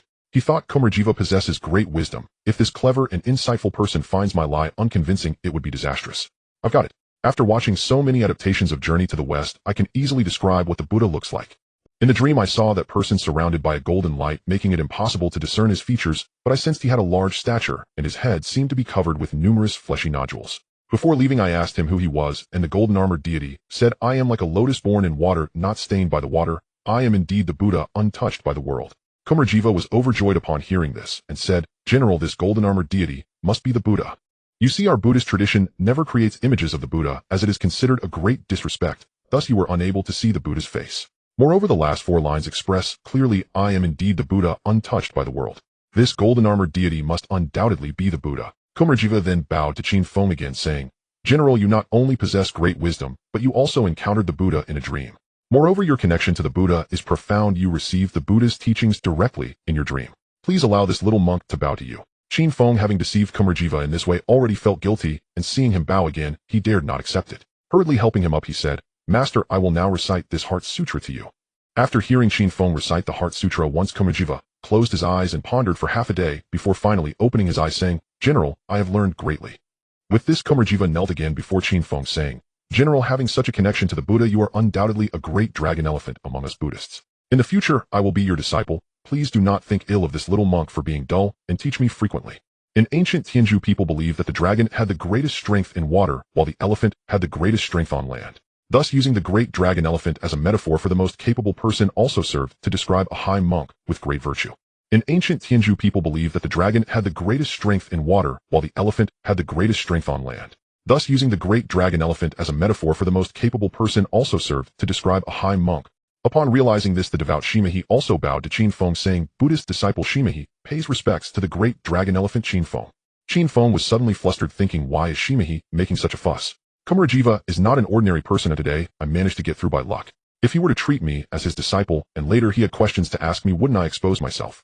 He hurriedly assisted both of them, saying to Kumarjiva, "Master, my understanding of Buddhist teachings is quite limited. I do not deserve the title of great dragon elephant. It would be absolutely inappropriate for me to teach you. I hold the Bodhisattva Deva in the highest regard. Compared to him, I find it hard to accept such a position."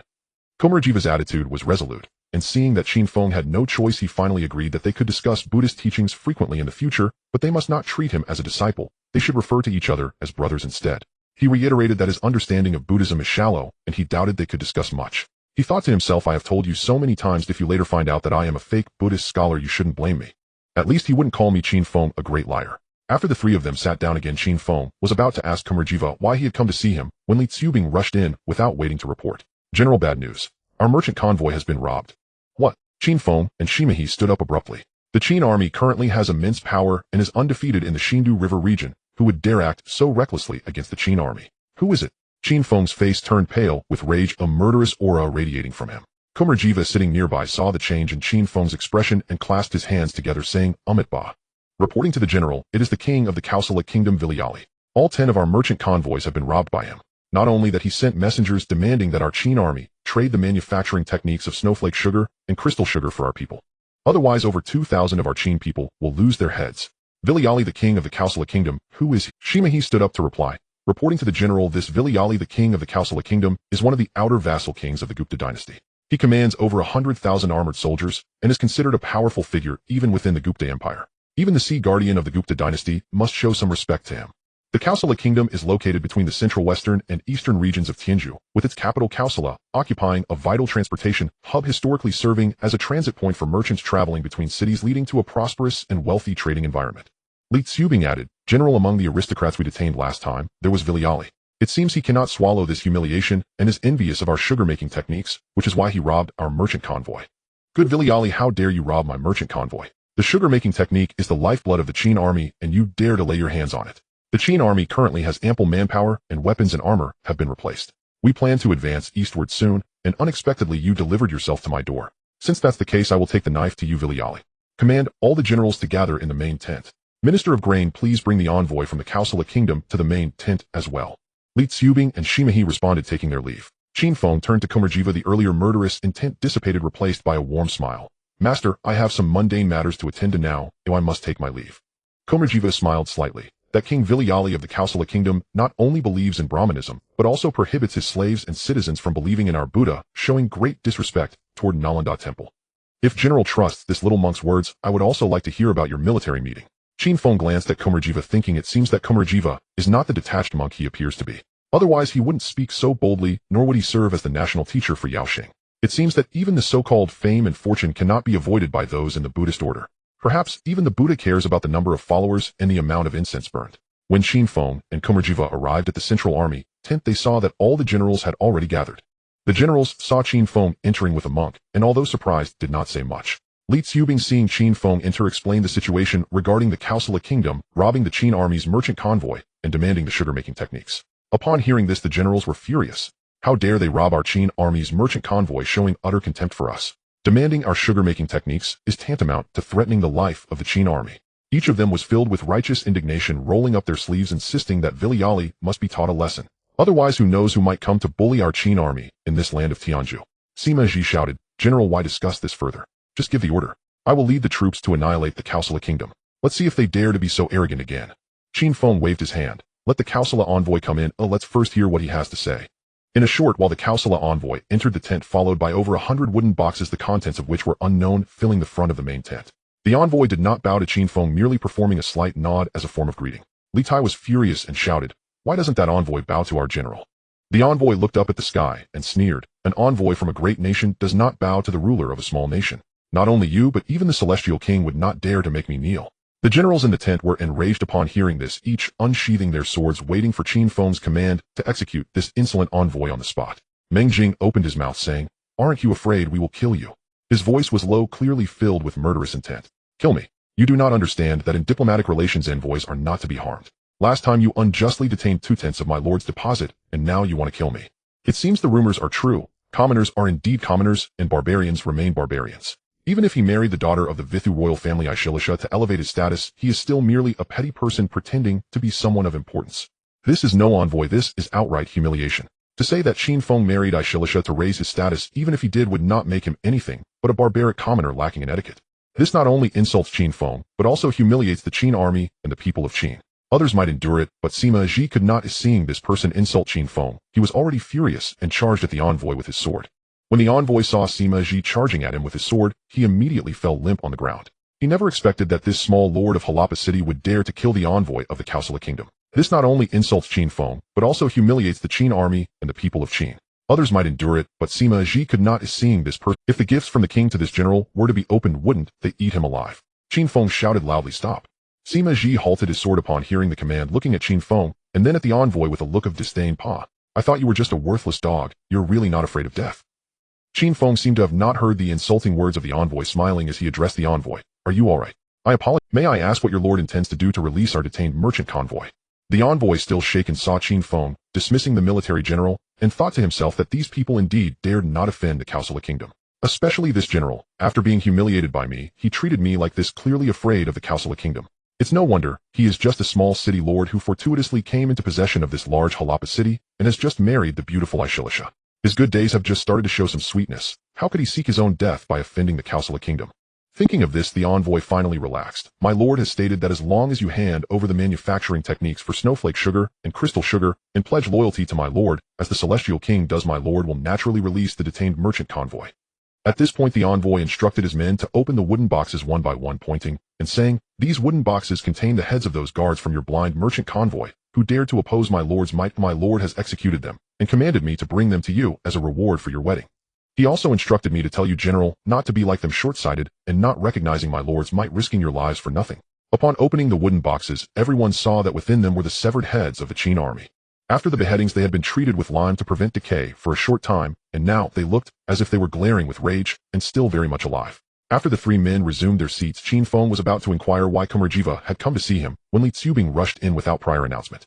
"General, grave news. Our merchant caravans have been seized." "What?" Qin Feng and Shimahita shot to their feet in shock. The Qin army currently reigns supreme along the Sindhu River basin, unmatched by any force. Yet who dared defy them so brazenly? Who was responsible? Qin Feng's face darkened, murderous intent radiated from his entire being. Seated nearby, Kumarjiva, witnessing the sudden shift in Qin Feng's expression, pressed his palms together and murmured, "Amit Ba. Report, General, King Varudika of Kosala has seized all 10 of our merchant caravans. Worse still, he has dispatched an envoy demanding we surrender the manufacturing techniques for snow sugar and crystal rock candy in exchange for our captives. Otherwise, he threatens to behead over 2,000 Qin soldiers." King Varudika of Kosala. Who is he? Shimahita rose and replied, "General, King Varudika rules Kosala as one of the outer vassal kings under the Gupta dynasty. He commands over 100,000 armored troops, among the most formidable warlords even within the Gupta realm. Even King Skandagupta himself treats him with deference. Kosala lies at the strategic crossroads between central western and eastern India. Its capital, also named Kosala, has long served as a vital hub for merchants traveling between cities. Thus its commerce flourishes and its coffers overflow." Li Tsubing added, "General, among the nobles whose advance payments we withheld by 20% was none other than Varudika. It seems he could not stomach the slight, and covets our sugar-making art enough to launch this assault. That wretched Varudika dares seize our caravans. Our sugar refining techniques are the very lifeblood of the Qin army's treasury and supply lines. How dare he lay hands upon them? Our forces are fully replenished, weapons and armor have all been renewed. We were already preparing for an eastern campaign. How fortuitous that he should deliver himself to us. Let Kosala be the first blood spilled beneath the Qin army's eastward banners." Summon all commanders to the War Council tent. And you, Director of Grain Administration, bring the Kosalan envoy to the council chamber as well. Li Tsubing and Shimahida responded with a sharp yes and departed at once. Qin Feng turned toward Kumarjiva. The earlier aura of lethal intent had vanished, replaced by a warm, affable smile. Venerable Master, I must attend to urgent secular matters. Please forgive my inability to keep you company further. Kumarjiva smiled faintly. King Varudika of Kosala fervently upholds the Brahmanical faith and forbids his enslaved subjects from embracing Buddhism. He holds Nalandao Monastery in utter contempt. If your excellency trusts this humble monk, I would be honored to attend your military deliberations. Qin Feng glanced at Kumarjiva, thinking this Kumarjiva is clearly no detached world-renouncing ascetic. Otherwise he would not speak thus, nor serve as Yao Xing's imperial preceptor. So even monastic figures are not immune to worldly ambition. Perhaps even the Buddha measures devotion by the number of followers and incense offerings by their abundance. When Qin Feng and Kumarjiva entered the central command tent, all the generals were already assembled. Though surprised to see Qin Feng enter alongside a Buddhist monk, the generals said nothing. Li Tsubing immediately reported how Kosala had plundered Qin caravans and demanded the sugar-making techniques. The generals erupted in outrage. How dare they raid our caravans? Do they truly consider the Qin army insignificant? To demand our sugar arts is to strike at the heart of our sustenance. Each man bristled with indignation, clenching fists and rolling sleeves. Varudika's arrogance demanded swift, severe retribution. Otherwise, who else might next seek to trample upon the Qin army in this land of Bharat? Sima Ji roared, General, what debate remains? Issue your command. I shall lead troops to obliterate Kosala itself. Let him learn the cost of such audacity. Qin Feng raised a hand. Bring in the Kosalan envoy. Let us first hear what he has to say. Moments later, the Kosalan envoy entered the tent accompanied by attendants carrying over 100 wooden boxes. No one knew their contents, arranged densely before the assembly. The envoy offered no formal bow to Qin Feng, merely gave a perfunctory nod. Li Tai fumed. You insolent envoy. Why do you not kneel before our general? The envoy tilted his chin skyward and sneered. An envoy of a superior realm bows not to a petty sovereign. Not even Kalaraja himself, were he alive, would dare demand my prostration. Fury surged through the tent. Every general drew his sword, awaiting only Qin Feng's signal to execute the arrogant envoy on the spot. Meng Ling spoke, voice low and edged with lethal calm. Do you fear we will kill you? His tone carried unmistakable menace. Kill me? Do you not know the ancient law, that envoys must not be slain during wartime? You unjustly withheld 20% of my lord's advance payment, and now threaten my life. Rumors prove true. You are indeed base-born barbarians. Uncivilized, crude, unworthy of dignity. Even marrying Princess Aishilisha of the Vinya royal house cannot elevate your status. Mere apes adorned in robes, pretenders to nobility. This was no mere diplomatic insult. It was naked contempt. To claim Qin Feng married Aishilisha solely to ascend socially and then dismiss him, and all Qin people, as ill-mannered savages was an affront beyond endurance. Such slander did not go unanswered. Sima Ji, unable to bear the humiliation visited upon Qin Feng, exploded in rage. Sword drawn, he lunged straight at the envoy. Seeing Sima Ji's blade descending, the envoy crumpled to the floor, paralyzed with terror. He had never imagined the lord of this minor city, Harappa, would dare slay a Kosalan envoy of such stature. What was he to do? He should never have accepted this wretched assignment. Already mere verbal insolence had nearly cost him his life. Yet the main performance, the gift presentation, had not even begun. If the gifts King Varudika sent to the general were opened, would they not devour him alive? Seeing Sima Ji attack, Qin Feng thundered, stand down. Sima Ji halted mid-swing, glancing first at Qin Feng, then at the cowering envoy, spitting with contempt. Humph. I thought you truly fearless. Turns out you're just a mangy cur. Qin Feng appeared utterly unmoved by the envoy's insults. Smiling warmly, he asked, Are you unharmed, esteemed envoy? I trust you are not overly alarmed. May I ask, what terms does your sovereign propose for the release of our detained caravan personnel? Still trembling, the envoy noted how Qin Feng had rebuked Sima Ji, and concluded these men indeed feared Kosala. Especially this so-called general, publicly humiliated, yet treating him with courtesy, clearly terrified of Kosala. It was understandable, after all, he was merely the ruler of a small city, Harappa, whose sudden rise to power had been sheer fortune, crowned recently by marriage to the exquisite Princess Aishilisha. His prosperity had only just begun to sweeten. Why would he court death by provoking Kosala? Reassured, the envoy declared boldly, My sovereign demands two things. First, the surrender of your snow sugar and crystal rock candy manufacturing methods. Second, an oath of fealty, identical to that sworn by Kalaraja to his majesty. Only then will the captives be freed. At that, he ordered his attendants to open each wooden box and gestured grandly. These contain the heads of your arrogant caravan guards, insignificant as ants, yet daring to resist his majesty's celestial authority. By royal decree, they were decapitated and brought here as a wedding gift for the general. And I am instructed to convey this warning: do not follow their path. Blinded by short-sightedness, ignorant of his majesty's divine supremacy, forfeiting your lives needlessly. Upon opening the boxes, all present beheld over 100 Qin soldiers' severed heads. Treated lightly with lime to delay decomposition, the heads remained eerily lifelike, eyes wide and furious, frozen in final defiance. Li Bing saw these severed heads and immediately broke into tears, kneeling down to embrace the wooden boxes, gazing at the heads of the Qin soldiers within. These soldiers were personally selected by him to serve as guards for the merchant convoy. Who would have thought that just a few dozen days later a healthy living person would return looking like this? Zhou Sure was also taken aback, kneeling down to the ground and silently reciting the mantra for the deceased. The other Qin generals were first shocked, then their eyes turned red with rage, their hair bristling. In a mix of sorrow and anger, they drew their Qin swords ready to slay the envoy from the Qiao Sorrow Kingdom. At this moment, Qin Feng felt his hands trembling, a rage boiling in his chest, almost bursting forth. He had only one thought in mind: to kill this damned envoy, to kill the Qiao Sorrow Kingdom's ruler Pai Luli. Seeing the generals with swords in hand, he quickly shouted, "Stop! Withdraw at once!" The generals glanced at Qin Feng, their bloodshot eyes fixed on the envoy. Although they did not advance, they did not sheath their sword. Qin Feng turned away, closing his eyes until the tears had dried. He then turned to the envoy and offered a gentle smile radiating an indescribable warmth. Seeing Qin Feng smile, the envoy felt his heart, which had been in his throat, finally drop. It seemed that his life was no longer. Originally, he had offended the beloved concubine of the ruler Pai Luli, which was why he had been dispatched on this perilous mission. He had already prepared himself for death. Who would have thought that this general would be so terrified by a mere 100 heads? It seemed that not only was his life safe, but he could also return with the loyalty of these commoners, as well as the manufacturing techniques for snowflake sugar and crystal rock candy. This was a great achievement. When he returned, the ruler would surely look upon him with new eyes and promote him vigorously. That cheap woman who captivated the ruler would then have nothing on him. The smile that Qin Feng wore was interpreted by him as a sign of goodwill, while the Qin generals viewed it as a cunning ploy. Surely the envoy was doomed. "May I ask, esteemed envoy, how many troops does your country have?" Asking about our troops. It seemed this general was not yet resigned to his fate. "In that case, I shall frighten you a little to extinguish any thoughts of resistance."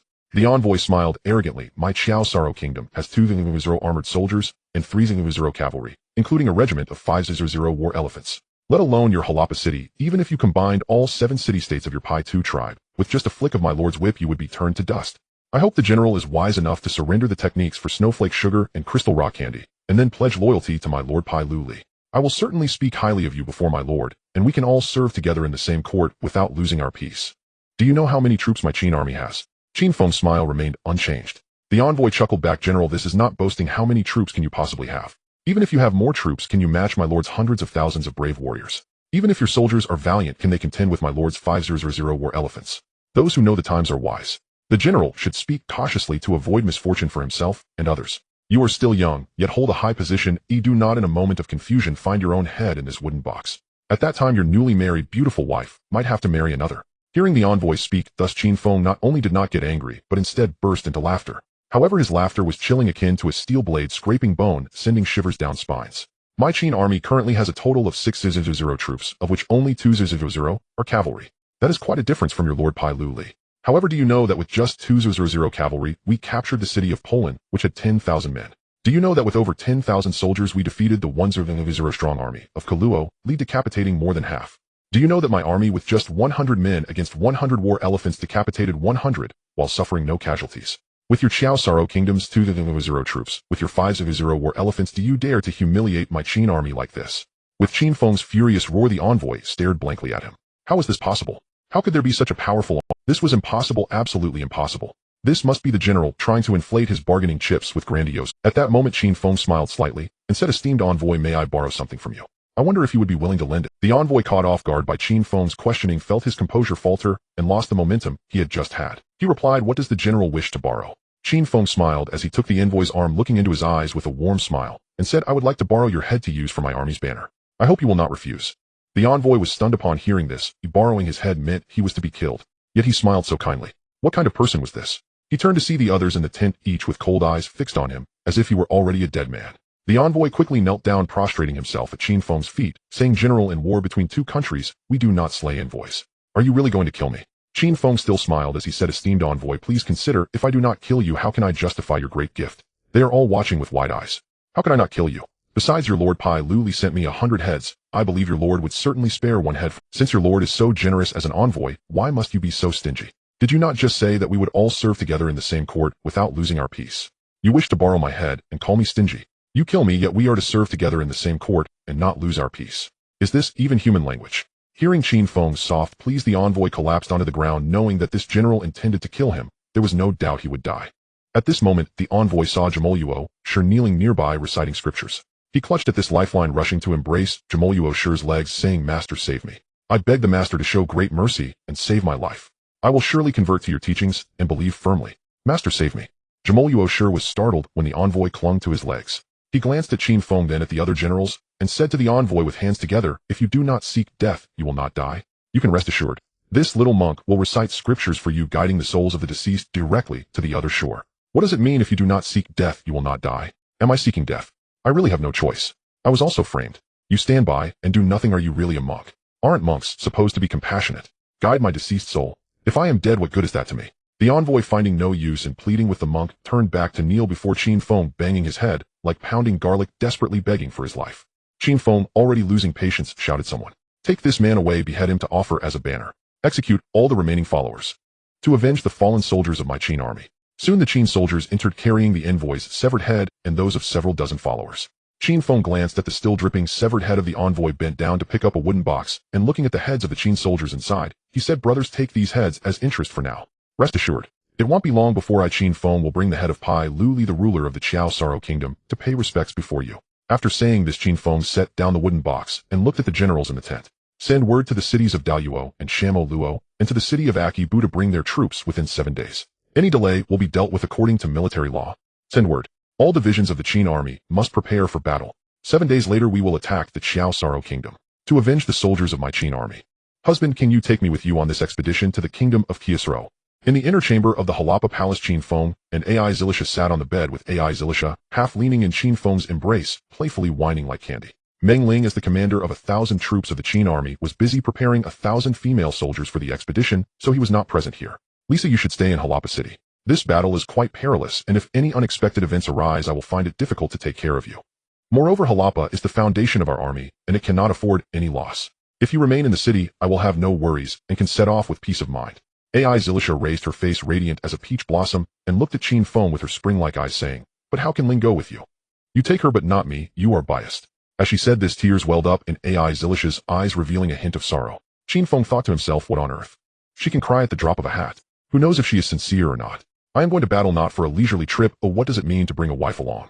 Moreover, Ai Zilisha is too enchanting. If she stays in the army, not only will my mind be unsettled, but those young soldiers will also be swayed, which would be detrimental to the morale.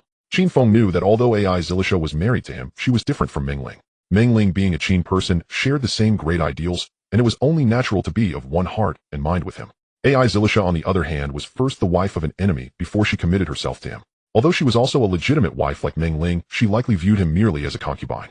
In her view, the Qin army needed to rely on the Harappa tribe, so her position was prominent. If one day the Harappa tribe became less significant to the Qin army, she feared that overnight she would become a person of embarrassment, thus she likely had no sense of security. Precisely because of this, Ai Zilisha would constantly cling to Qin Feng, seeking every possible way to please him, all in hopes of having lifelong support. Having struggled in modern society for decades, Qin Feng understood how important this ambiguous sense of security. Even though he tried to comfort her in every way, he feared that Ai Zilisha's mindset would not change easily, so Qin Feng treated her very differently than he did Meng Ling. When Qin Feng interacted with Meng Ling, it was lighthearted and carefree. However, with Ai Zilisha, their interactions were formal and respectful, showing considerable care, but this care seemed tinged with some helplessness and lacked genuine emotion. Qin Feng caressed Ai Zilisha's delicate fingers and said, Lisa Linger is not only my wife, but also the commander of 1,000 troops in the Qin army. In such a major battle she must go. This has nothing to do with you, so don't overthink it. Since I have married you, you are my wife, and now even when I return to the Great Qin, you will still be my wife. At this point, Qin Feng's tone became serious. Harappa city is the foundation of our army. This time, I will leave 10,000 Qin troops and 20,000 Harappa soldiers with you. Lord Ji and the Shijiao brothers will also remain. You must not only defend the city, but also ensure that the supplies for the eastern expedition are secure. These are the lifeblood of my Qin army, and must not be taken lightly. Seeing Qin Feng embrace her while discussing such military matters seriously, Ai Zilisha could not help but smile slyly, her hands becoming a bit unruly, and she replied in a playful tone, I accept the command. However, her delicate voice combined with her partially concealed beauty created a scene that lacked the solemnity of the Qin army's tent and instead added a hint of seductive charm. Qin Feng felt a stir in his heart and laughed. Then let this general take care of you, my charming and affectionate female general. As he spoke, he began to indulge in her allure. Ai Zilisha giggled. What are you in such a hurry for? Husband, if I bear you a child, you must grant me a military title. All right, I can make you the queen mother. Saying this, Qin Feng picked up Ai Zilisha, and together they went to the Wushan. In no time, under the dim lights in the luxurious tent, the two were entwined in passion, Ai Zilisha's hairpins falling disheveled as she whispered sweetly until the first crow of the rooster, when the rain finally stopped and the clouds dispersed. The next morning, Jimalushi came to find Qin Feng. Qin Feng, exhausted from the previous night, felt quite stifled when awakened by his attendants. Do these monks not need sleep? Or does Jimalushi want to persuade me to become a monk? Why does he always choose this time to— General, please allow this little monk to accompany you on the expedition against the kingdom of Kyusuro. Jimalushi said, looking at the drowsy Qin Feng.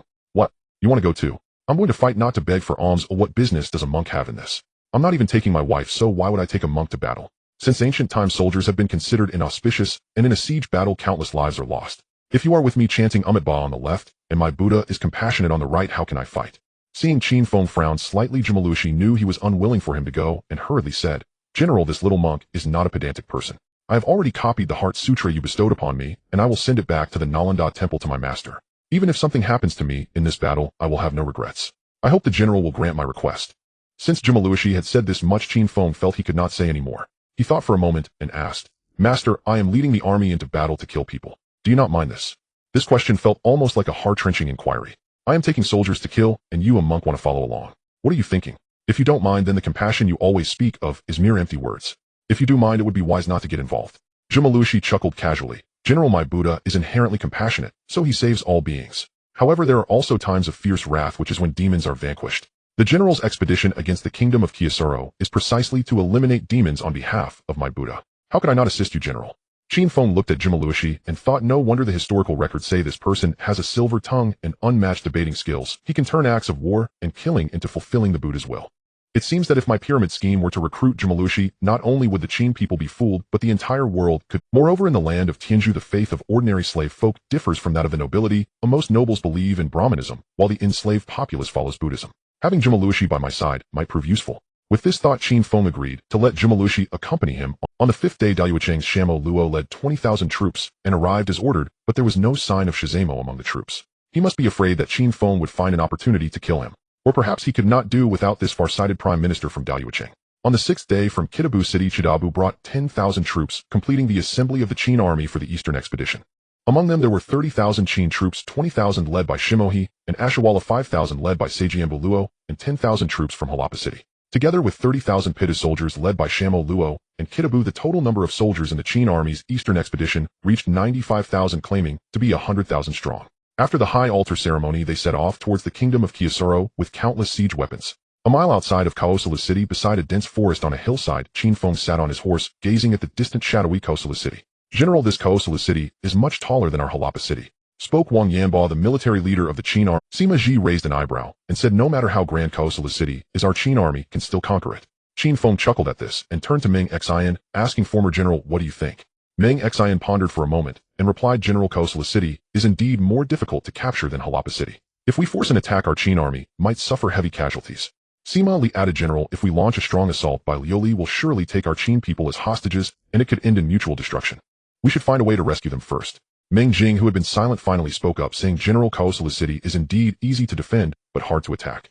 Our advantage lies in the enemy's ignorance of our true strength. It would be better to lure them out for a field battle, scare them first, and then talk about rescuing the hostages. If Liu is smart, she should release the hostages and negotiate with our army. Once Meng Jing finished speaking, the other generals nodded in agreement, considering it a good strategy. Kaosala city's reliance was merely on its high walls and deep moats. If they could lure the enemy out for a field battle with the current strength of the Qin army, they would be confident and unafraid in this land of Tianzhu.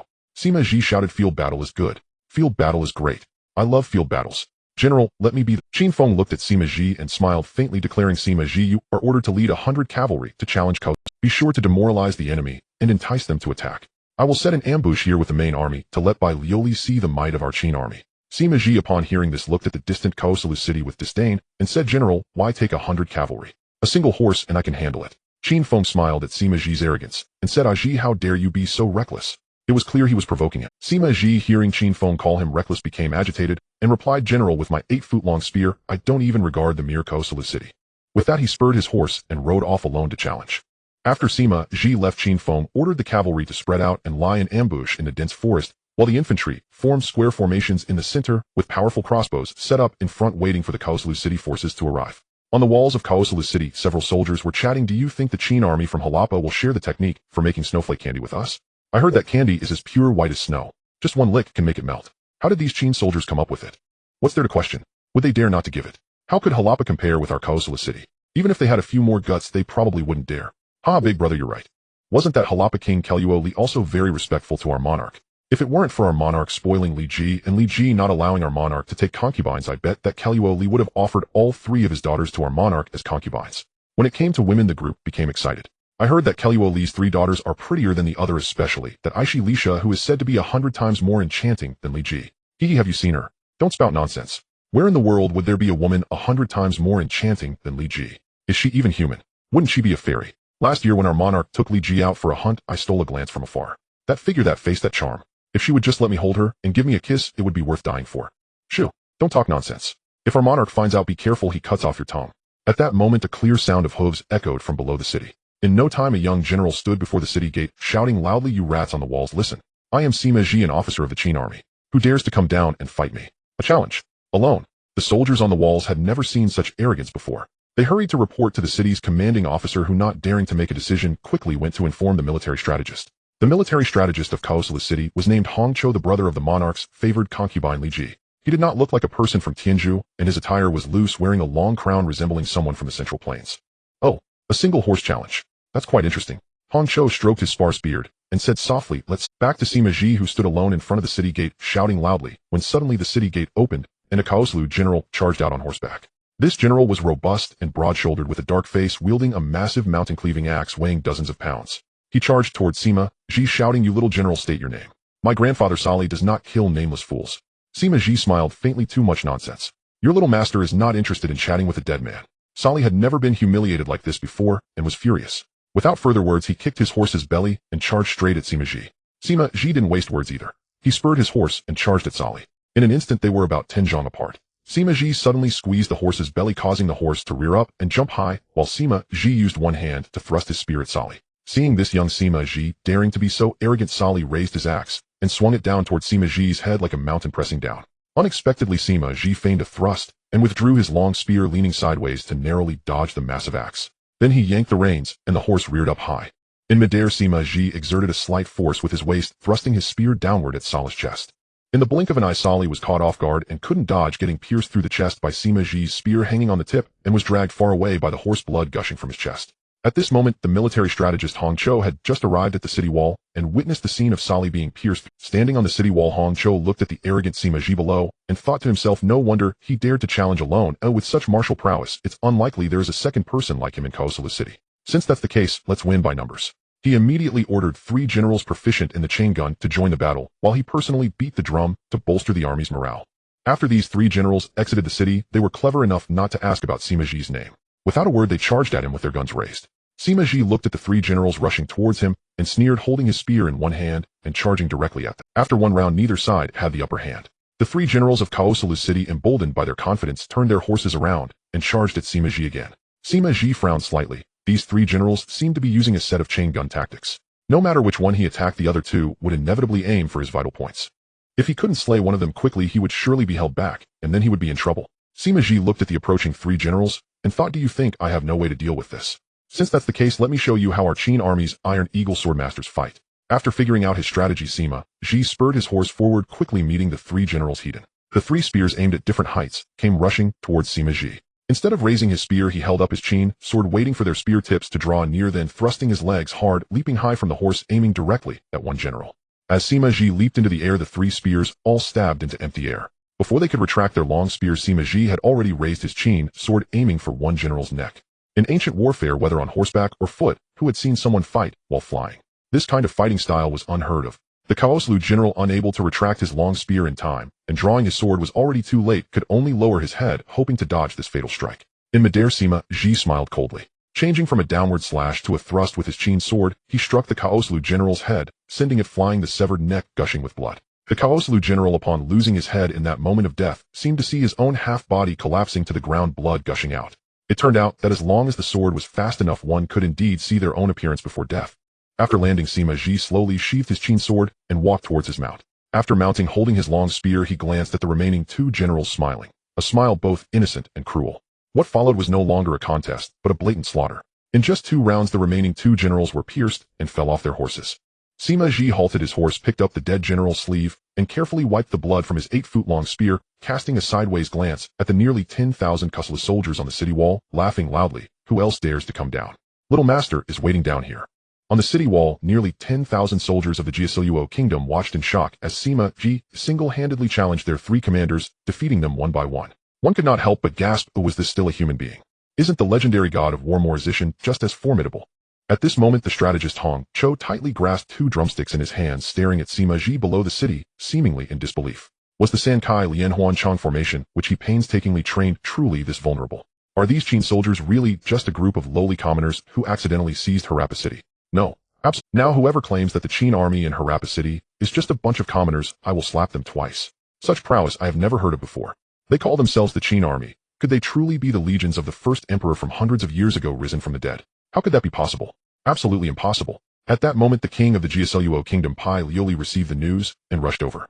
Upon arriving he saw 4 corpses outside the city and a young general standing below, cursing incessantly. "Did you not want my Qin army's sugar-making techniques? If you defeat me, I shall tell you at once. Why have you all become cowards? Did you not rob my Qin army's merchant convoy? Such audacity. Why fear just one of me? Did you not slay over 100 of my Qin soldiers? I also have a fine head who come and behead me. What nonsense from your king Pai Liuli. Did he not want my general to pledge loyalty to him? Let your king come down, and he'll tell him how my Qin army pledges loyalty."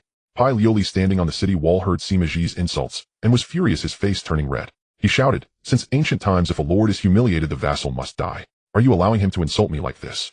The dozens of officials beside Pai Liuli felt ashamed and lowered their heads. Although they were deeply embarrassed, none dared to step forward. This is no joke. Being scolded by the king is one thing, but going down means risking one's life. Seeing no one respond, Pai Liuli stamped his foot and looked at strategist Hong Cho, saying, "Strategist, do you not still have the 2 instruments formation, 4 symbols formation, 5 elements formation, and the 8 trigrams formation? Go down and take care of that brat." Hong Cho hurriedly replied, "Your Majesty, we cannot. These formations are not yet fully mastered. Moreover, if we all attack together it will not only fail to unleash the combined power, but instead hinder each other and reduce our combat effectiveness. Besides, the enemy general is currently very confident, and our generals already harbor doubts about the enemy. It would be unwise to engage now. Better to wait until afternoon when the enemy is surely fatigued, and then we can choose able generals to fight and surely slay the enemy general." "Wait until afternoon. Have you not seen him continuously insulting me? Are you going to let him insult me indefinitely?" Saying this, disregarding the strategist's advice, he ordered the 2 instruments, 4 symbols, 5 elements, and 8 trigrams formations to all exit the city and engage in a decisive battle with the enemy general. The 5 combined formations, consisting of a total of 25 Jiasuo generals, received the order and had no choice but to mount their horses and exit the city. These men thought that although the enemy general was brave, he was only one man on a horse. With 25 of them and their combined techniques, how could they not handle him? Thus, after exiting the city, the 25 generals felt greatly emboldened and charged towards Sima Ji. This combined formation was originally derived from the Zhou Yi and integrated many ancient formation diagrams, which is why Hong Cho developed this officer's combined formation. This combined formation consists of the 2 instruments, 3 talents, 4 symbols, 5 elements, and 8 trigrams formations. With practice until minor success, there are 36 variations. With major success, there are 72 variations. If fully mastered, there could be as many as 108 variations. At that time, when the 28 generals all emerged wielding different weapons but assisting each other, it would be as if there were 108 generals, truly a formidable challenge to defend against. Unfortunately, this formation is extremely difficult to master. Up until now, these Jiasuo generals had not even reached minor success, which is why Hong Cho was reluctant to let them engage. Sima Ji observed the formation and the order of the 25 Jiasuo generals rushing towards him and thought it was not that simple. Could it be yet another formation? Thus he did not dare to be careless, quickly holding his spear level with his waist, charging directly forward. After 3 rounds, the 2 sides were still evenly matched. The 25 Jiasuo generals felt increasingly confident, although they had not yet injured the enemy general. After 3 rounds, neither had the enemy injured themselves. It seemed that his arrogant demeanor would not last much longer. With so many of them, as long as they maintained their formation, they could exhaust him to death. Sima Ji also frowned. These people indeed advanced and attacked with an underlying formation. If he made even the slightest mistake, as his second brother Qin Feng said, he might very well perish on the spot. Upon further reflection in the previous 3 rounds, he clearly sensed that the 8 men on his right seemed less skilled. Perhaps those 8 were the key to this damned formation. Having figured this out, Sima Ji no longer paid any attention to the others and charged straight towards the 8 trigrams formation. In reality, his thoughts were both right and wrong. To say he was right, indeed, the 8 trigrams formation was the weakest link among the 25. To say he was wrong, the weakness of this 8 trigrams formation was not because these 8 men were its key. Rather, it was because this kind of combined formation becomes harder to master as the number of participants increases.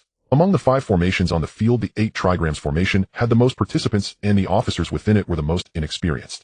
This was also the most vulnerable point among the 5 formations. As Sima Ji charged towards the 8 trigrams formation, the officers from the other 4 formations all rushed to rescue it.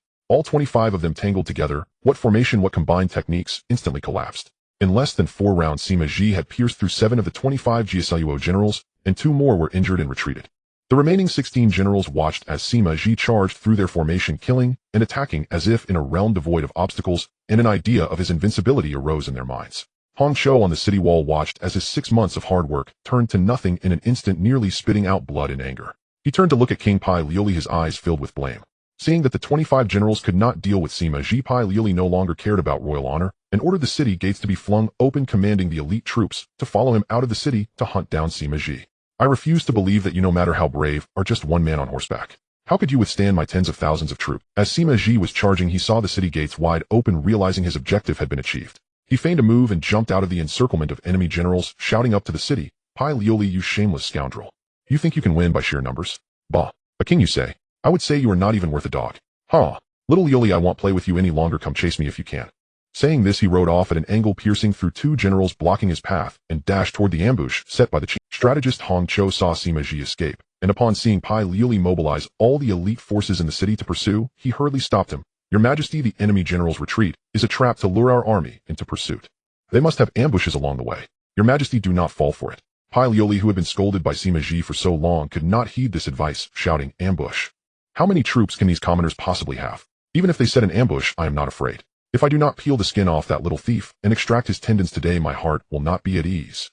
Saying this, he ignored Hong Chou and mobilized all 5 of his 0 elite troops in the city, charging out to chase down Sima Ji. On the short 3-meal journey, Sima Ji feared he might run too fast, and seeing the pursuers unable to catch up, he turned back to the city. So Sima Ji would run a while, provoke them again, and then run a while longer.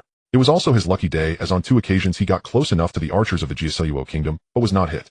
Seeing himself so humiliated by Sima Ji, all reason was burned away by the fire of anger in Pai Liuli's heart. He was solely focused on rushing forward to capture Sima Ji, intending to peel his skin, extract his tendons, and grind his bones to ashes.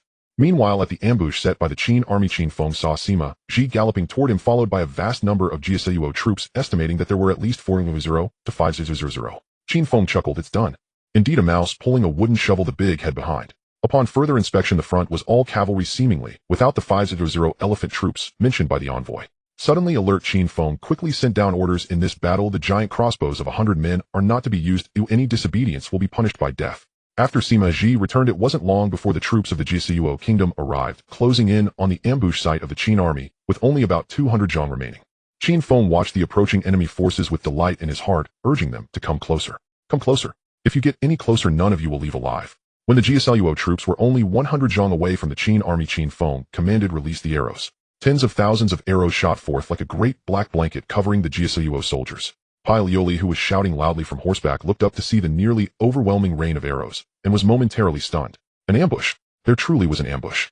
But with such a massive display, how many ambushers could there be? Even if all the archers of the Jieseluo kingdom combined couldn't shoot this many arrows.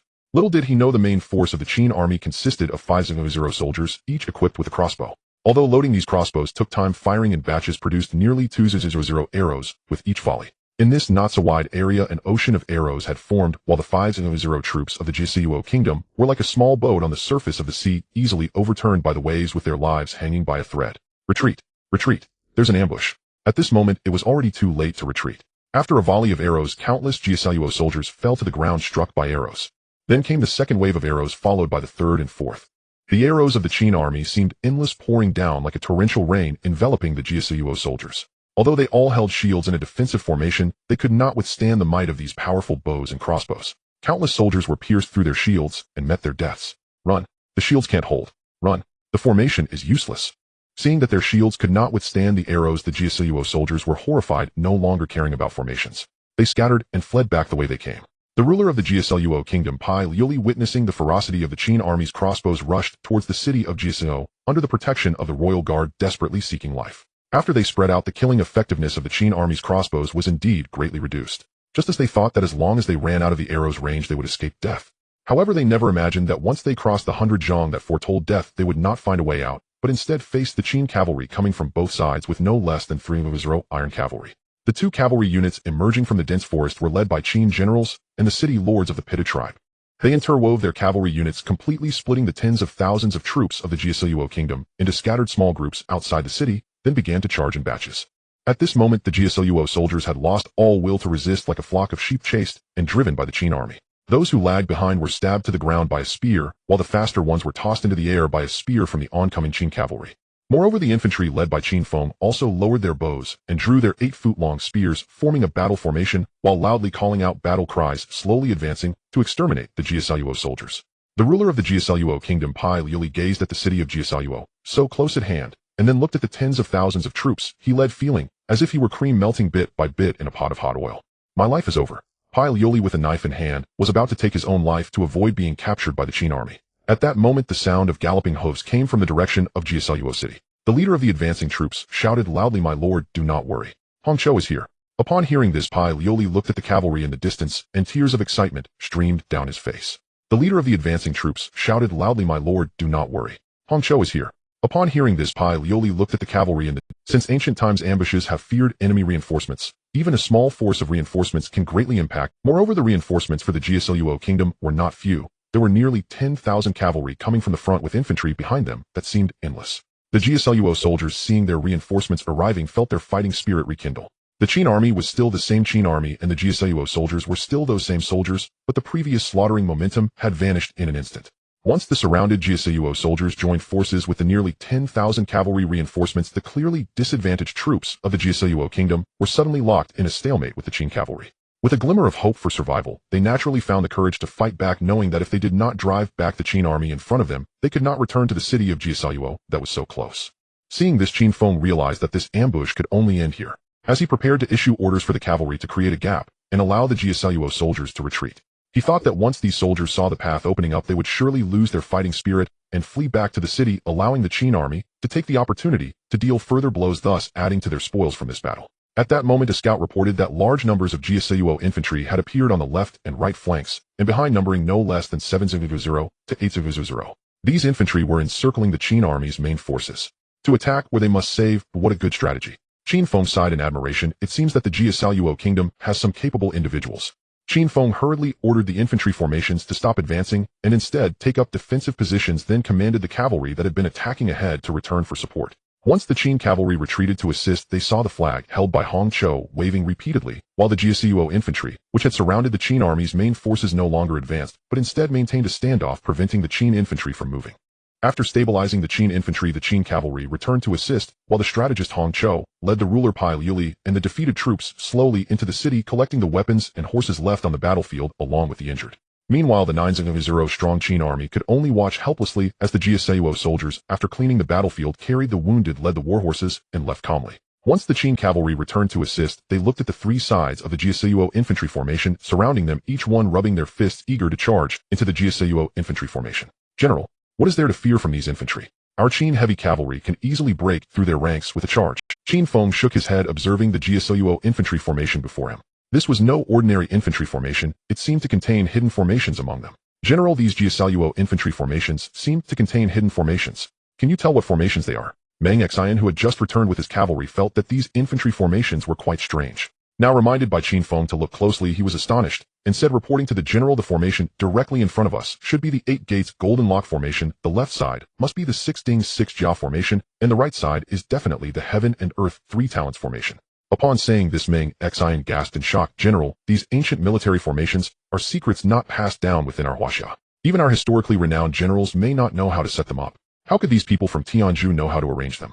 If these formations were said to be arranged by the people of Tianzhu, Qin Feng would never believe it. It seemed that the capable individuals within the Xianyang kingdom were mostly his compatriots, people from Huaxia. Moreover, they possessed great talents, otherwise they would not be able to arrange such formations. "General, since you can recognize them, is it possible to break them?" Meng Ling lowered his head upon hearing this, saying, reporting to the general, "Although I recognize this formation, I do not know how to break it.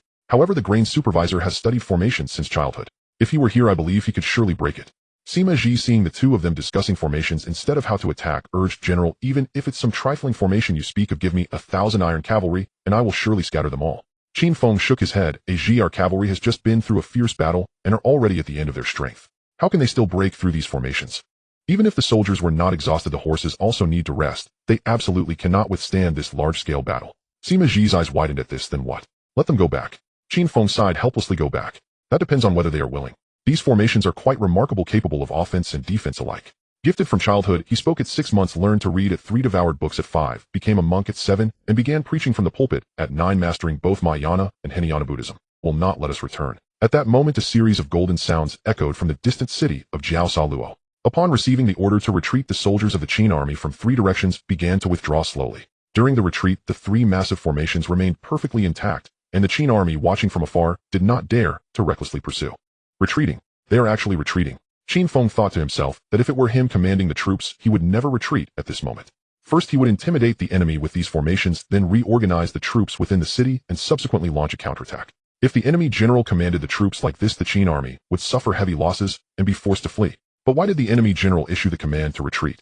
Was he ignorant of military strategy, unaware of the changing tide? Yet he had first used cavalry to rescue his troops, and then surrounded himself with infantry. This strategy was clearly that of someone well-versed in military tactics. How could he not perceive the current situation? But why did he retreat? Qin Feng was puzzled.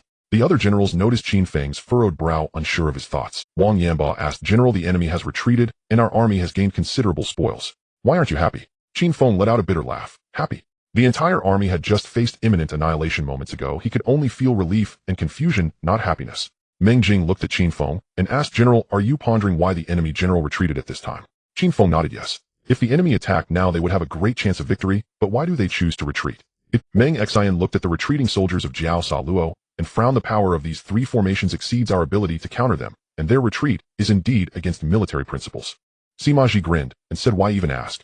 It's clearly because he doesn't understand military tactics.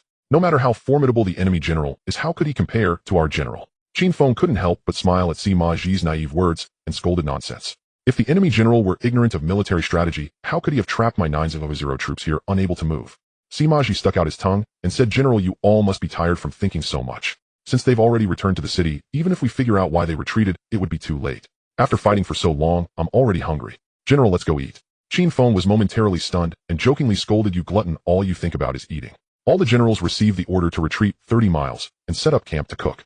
After everything was settled, all officers above the rank of 1,000 gathered in the main tent to discuss military matters. Meanwhile, within Jiao Saluo, the bewildered king of Jiao Saluo, Pai Luli, looked at his strategist Hong Chou and asked in confusion, "Strategist, you clearly had the Qin army under control. Why didn't you take the opportunity to wipe them out? Why retreat back to the city?" Hong Chou looked at his utterly clueless monarch and patiently explained, "Your Majesty, our army has suffered a great defeat and morale is in disarray. How can we still attack the Qin army? Moreover, the 3 formations I deployed are merely superficial and lack true substance. Once the Qin army sees through them, if they charge with heavily armored cavalry, the formations will undoubtedly fall apart. At that time, it would not be a matter of wiping out the Qin army. I fear that of the tens of thousands of infantry, no more than half will survive." Pai Luli grew anxious upon hearing this. "Strategist, you've trained these soldiers in formation for half a year. Are they merely for show? How can they lack true substance?"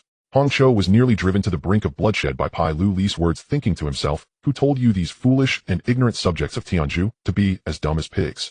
After teaching for half a year, they only barely grasp the basics. Do you think this intricate formation is child's play? Is it so easy to learn? If it were that easy, how many renowned generals have there been in our vast Huaxia throughout history who were skilled in formations? Only a handful." Seeing Hong Chou glaring at him and not speaking, Pai Luli knew he was angry. He laughed heartily and put his arm around Hong Chou's shoulder, saying, "Brother-in-law, you must know that my beloved Li Ji is now my cherished concubine. We are family, so why must you be like this? If I have spoken carelessly and offended you, I apologize." He then bowed deeply to Hong Chou.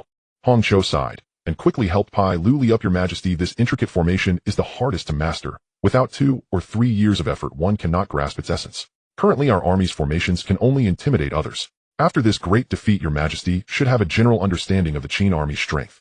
What if there's a master on their side who recognizes this formation? At that time, if our army relies on superficial formations, wouldn't that be like striking a stone with an egg?" Pai Luli, upon hearing this, felt it made some sense and nodded repeatedly. "Strategist, what do you think we should do to repel the Qin army?"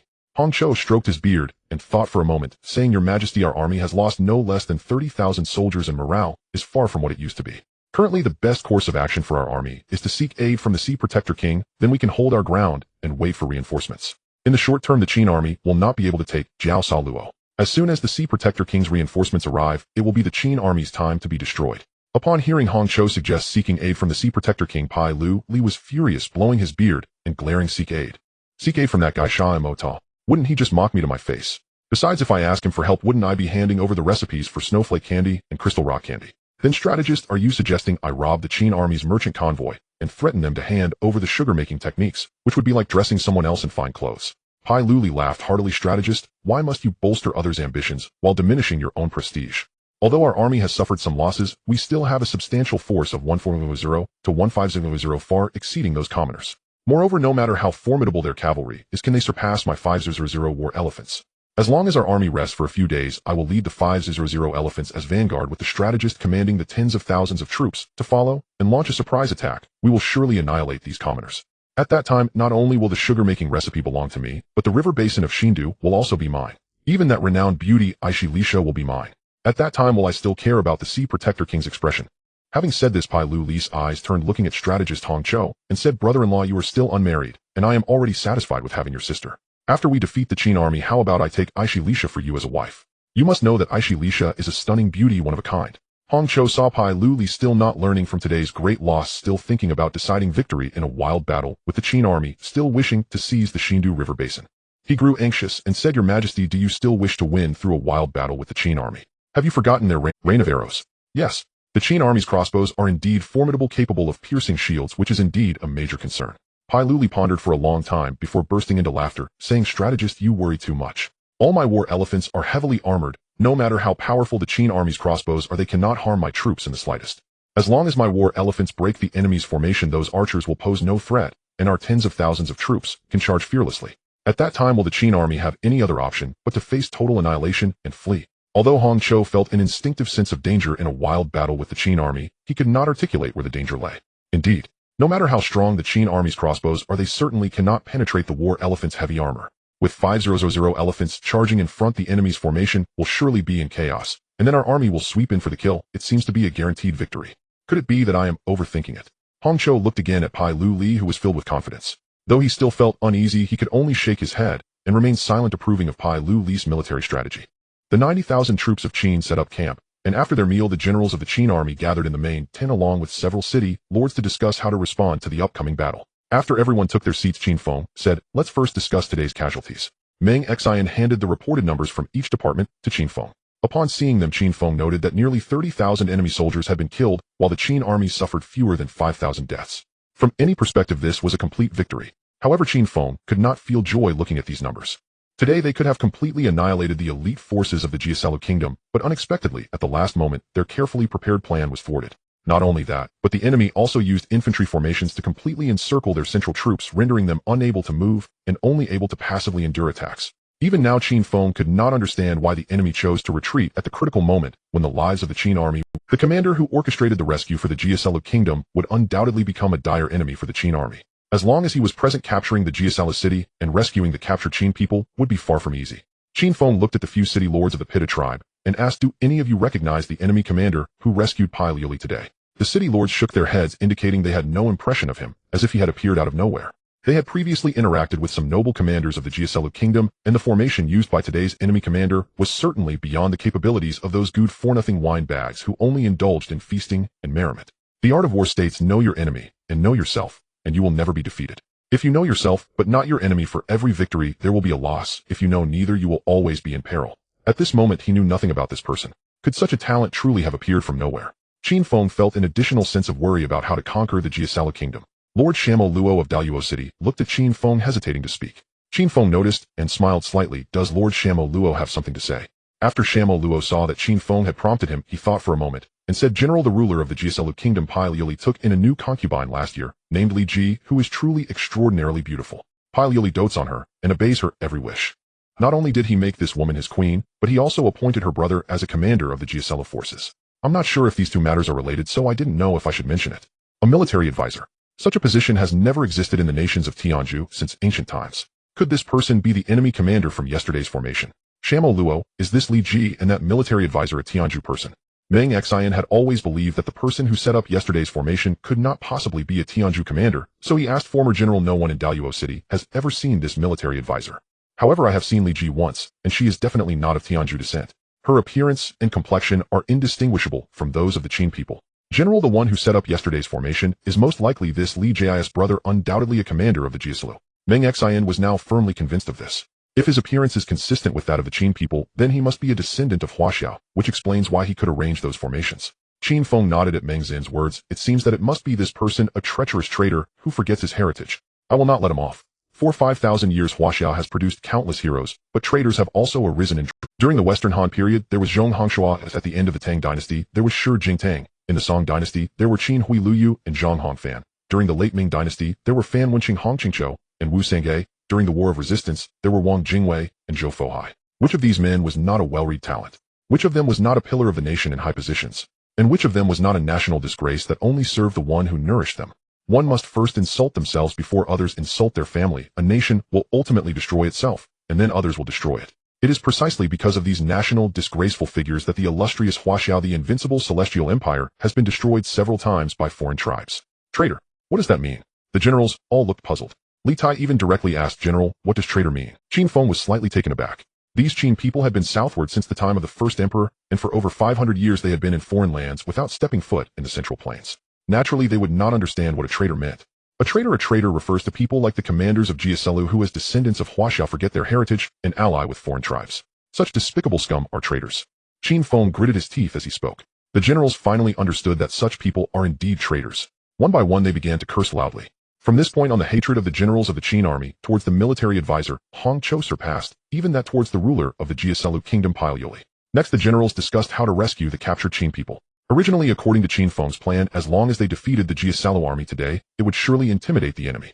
At that time, it should not be too difficult to send a messenger to demand the return of 2,000 Qin people. However, today's ambush battle encountered unexpected changes, and not only did the Jiaselu army fail to be completely annihilated, but even Paioli might not give up easily.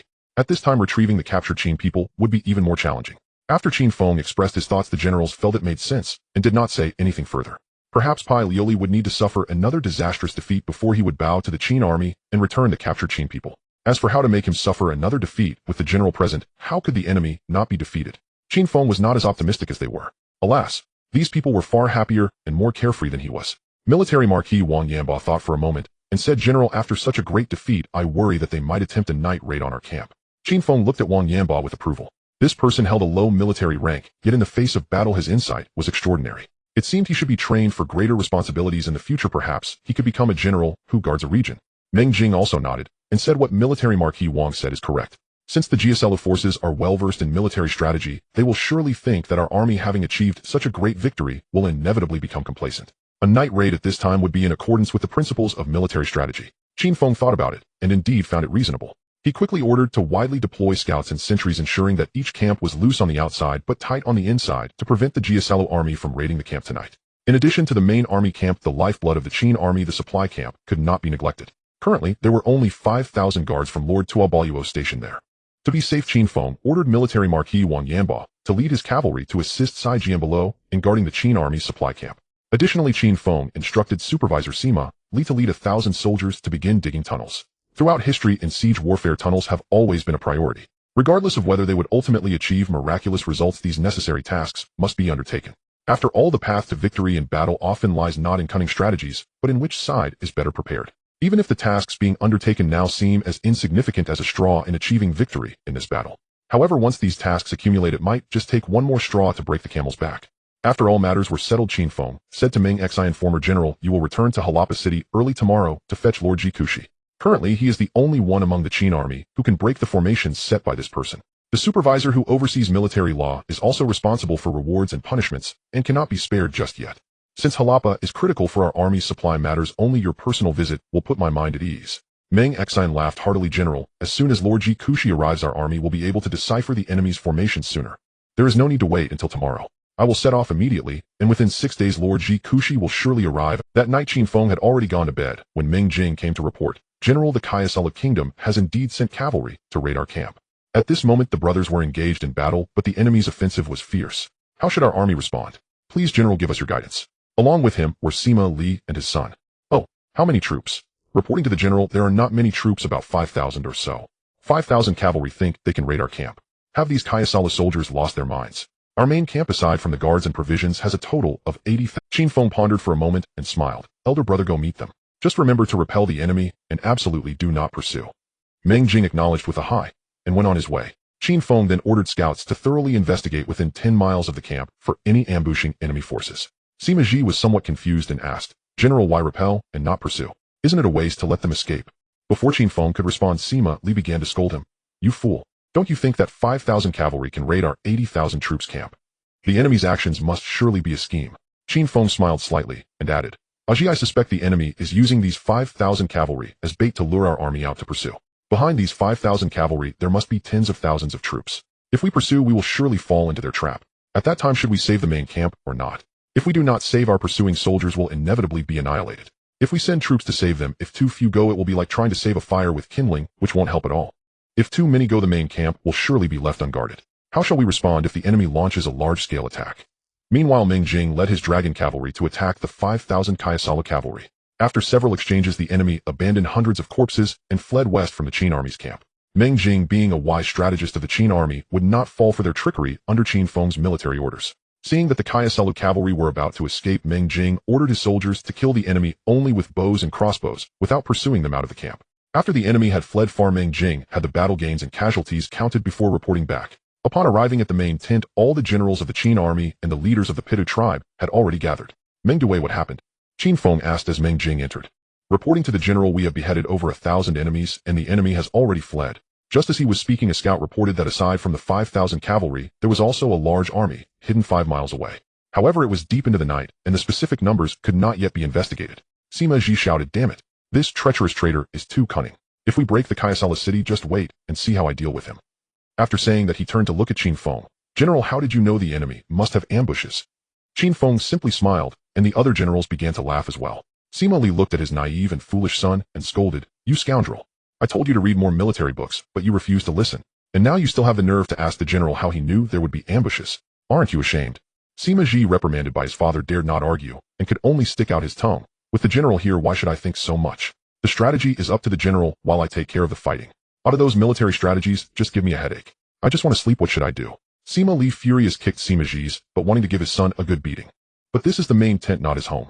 He had already overstepped by kicking Sima, so he could only grit his teeth in frustration and endure it for now. Qin Feng looked at the Sima father and son, smiled meaningfully, and said, Aji, with your temperament, only knowing to attack, you may be fit for a general, but you are unlikely to be a commander of an army. Upon hearing this, Sima shouted, commander of an army? Why would I want to do that? Wouldn't that mean I would be separated from second brother? I don't want that. I want to follow second brother for a lifetime. As long as there are battles to fight, even if I have to be a horse attendant, I'm fine with that. Sima in the military discussion kept addressing second brother, which was already a breach of military law. This heartfelt confession, surprisingly, did not anger Sima. Instead, he looked at his son and sighed, his eyes filled with both regret and comfort. Indeed, with Sima temperament, regardless of how the Qin army develops and grows in scale, he is likely to only be a general charging into battle with a truly uncertain future. However, looking at it from another angle, as long as Sima continues to follow Qin Feng, he could likely remain safe in this vast world. Hence, Sima looked at his son with both regret and comfort in his eyes. The other generals and the leaders of the Pittu tribe, after hearing Sima words, all put away their smiling faces, and their gazes towards Sima became extremely respectful. Just think, who does not value fame and fortune, yet Sima strangely does not care for these. In his heart, as long as there is a battle to fight, and he can follow Qin Feng, nothing else matters.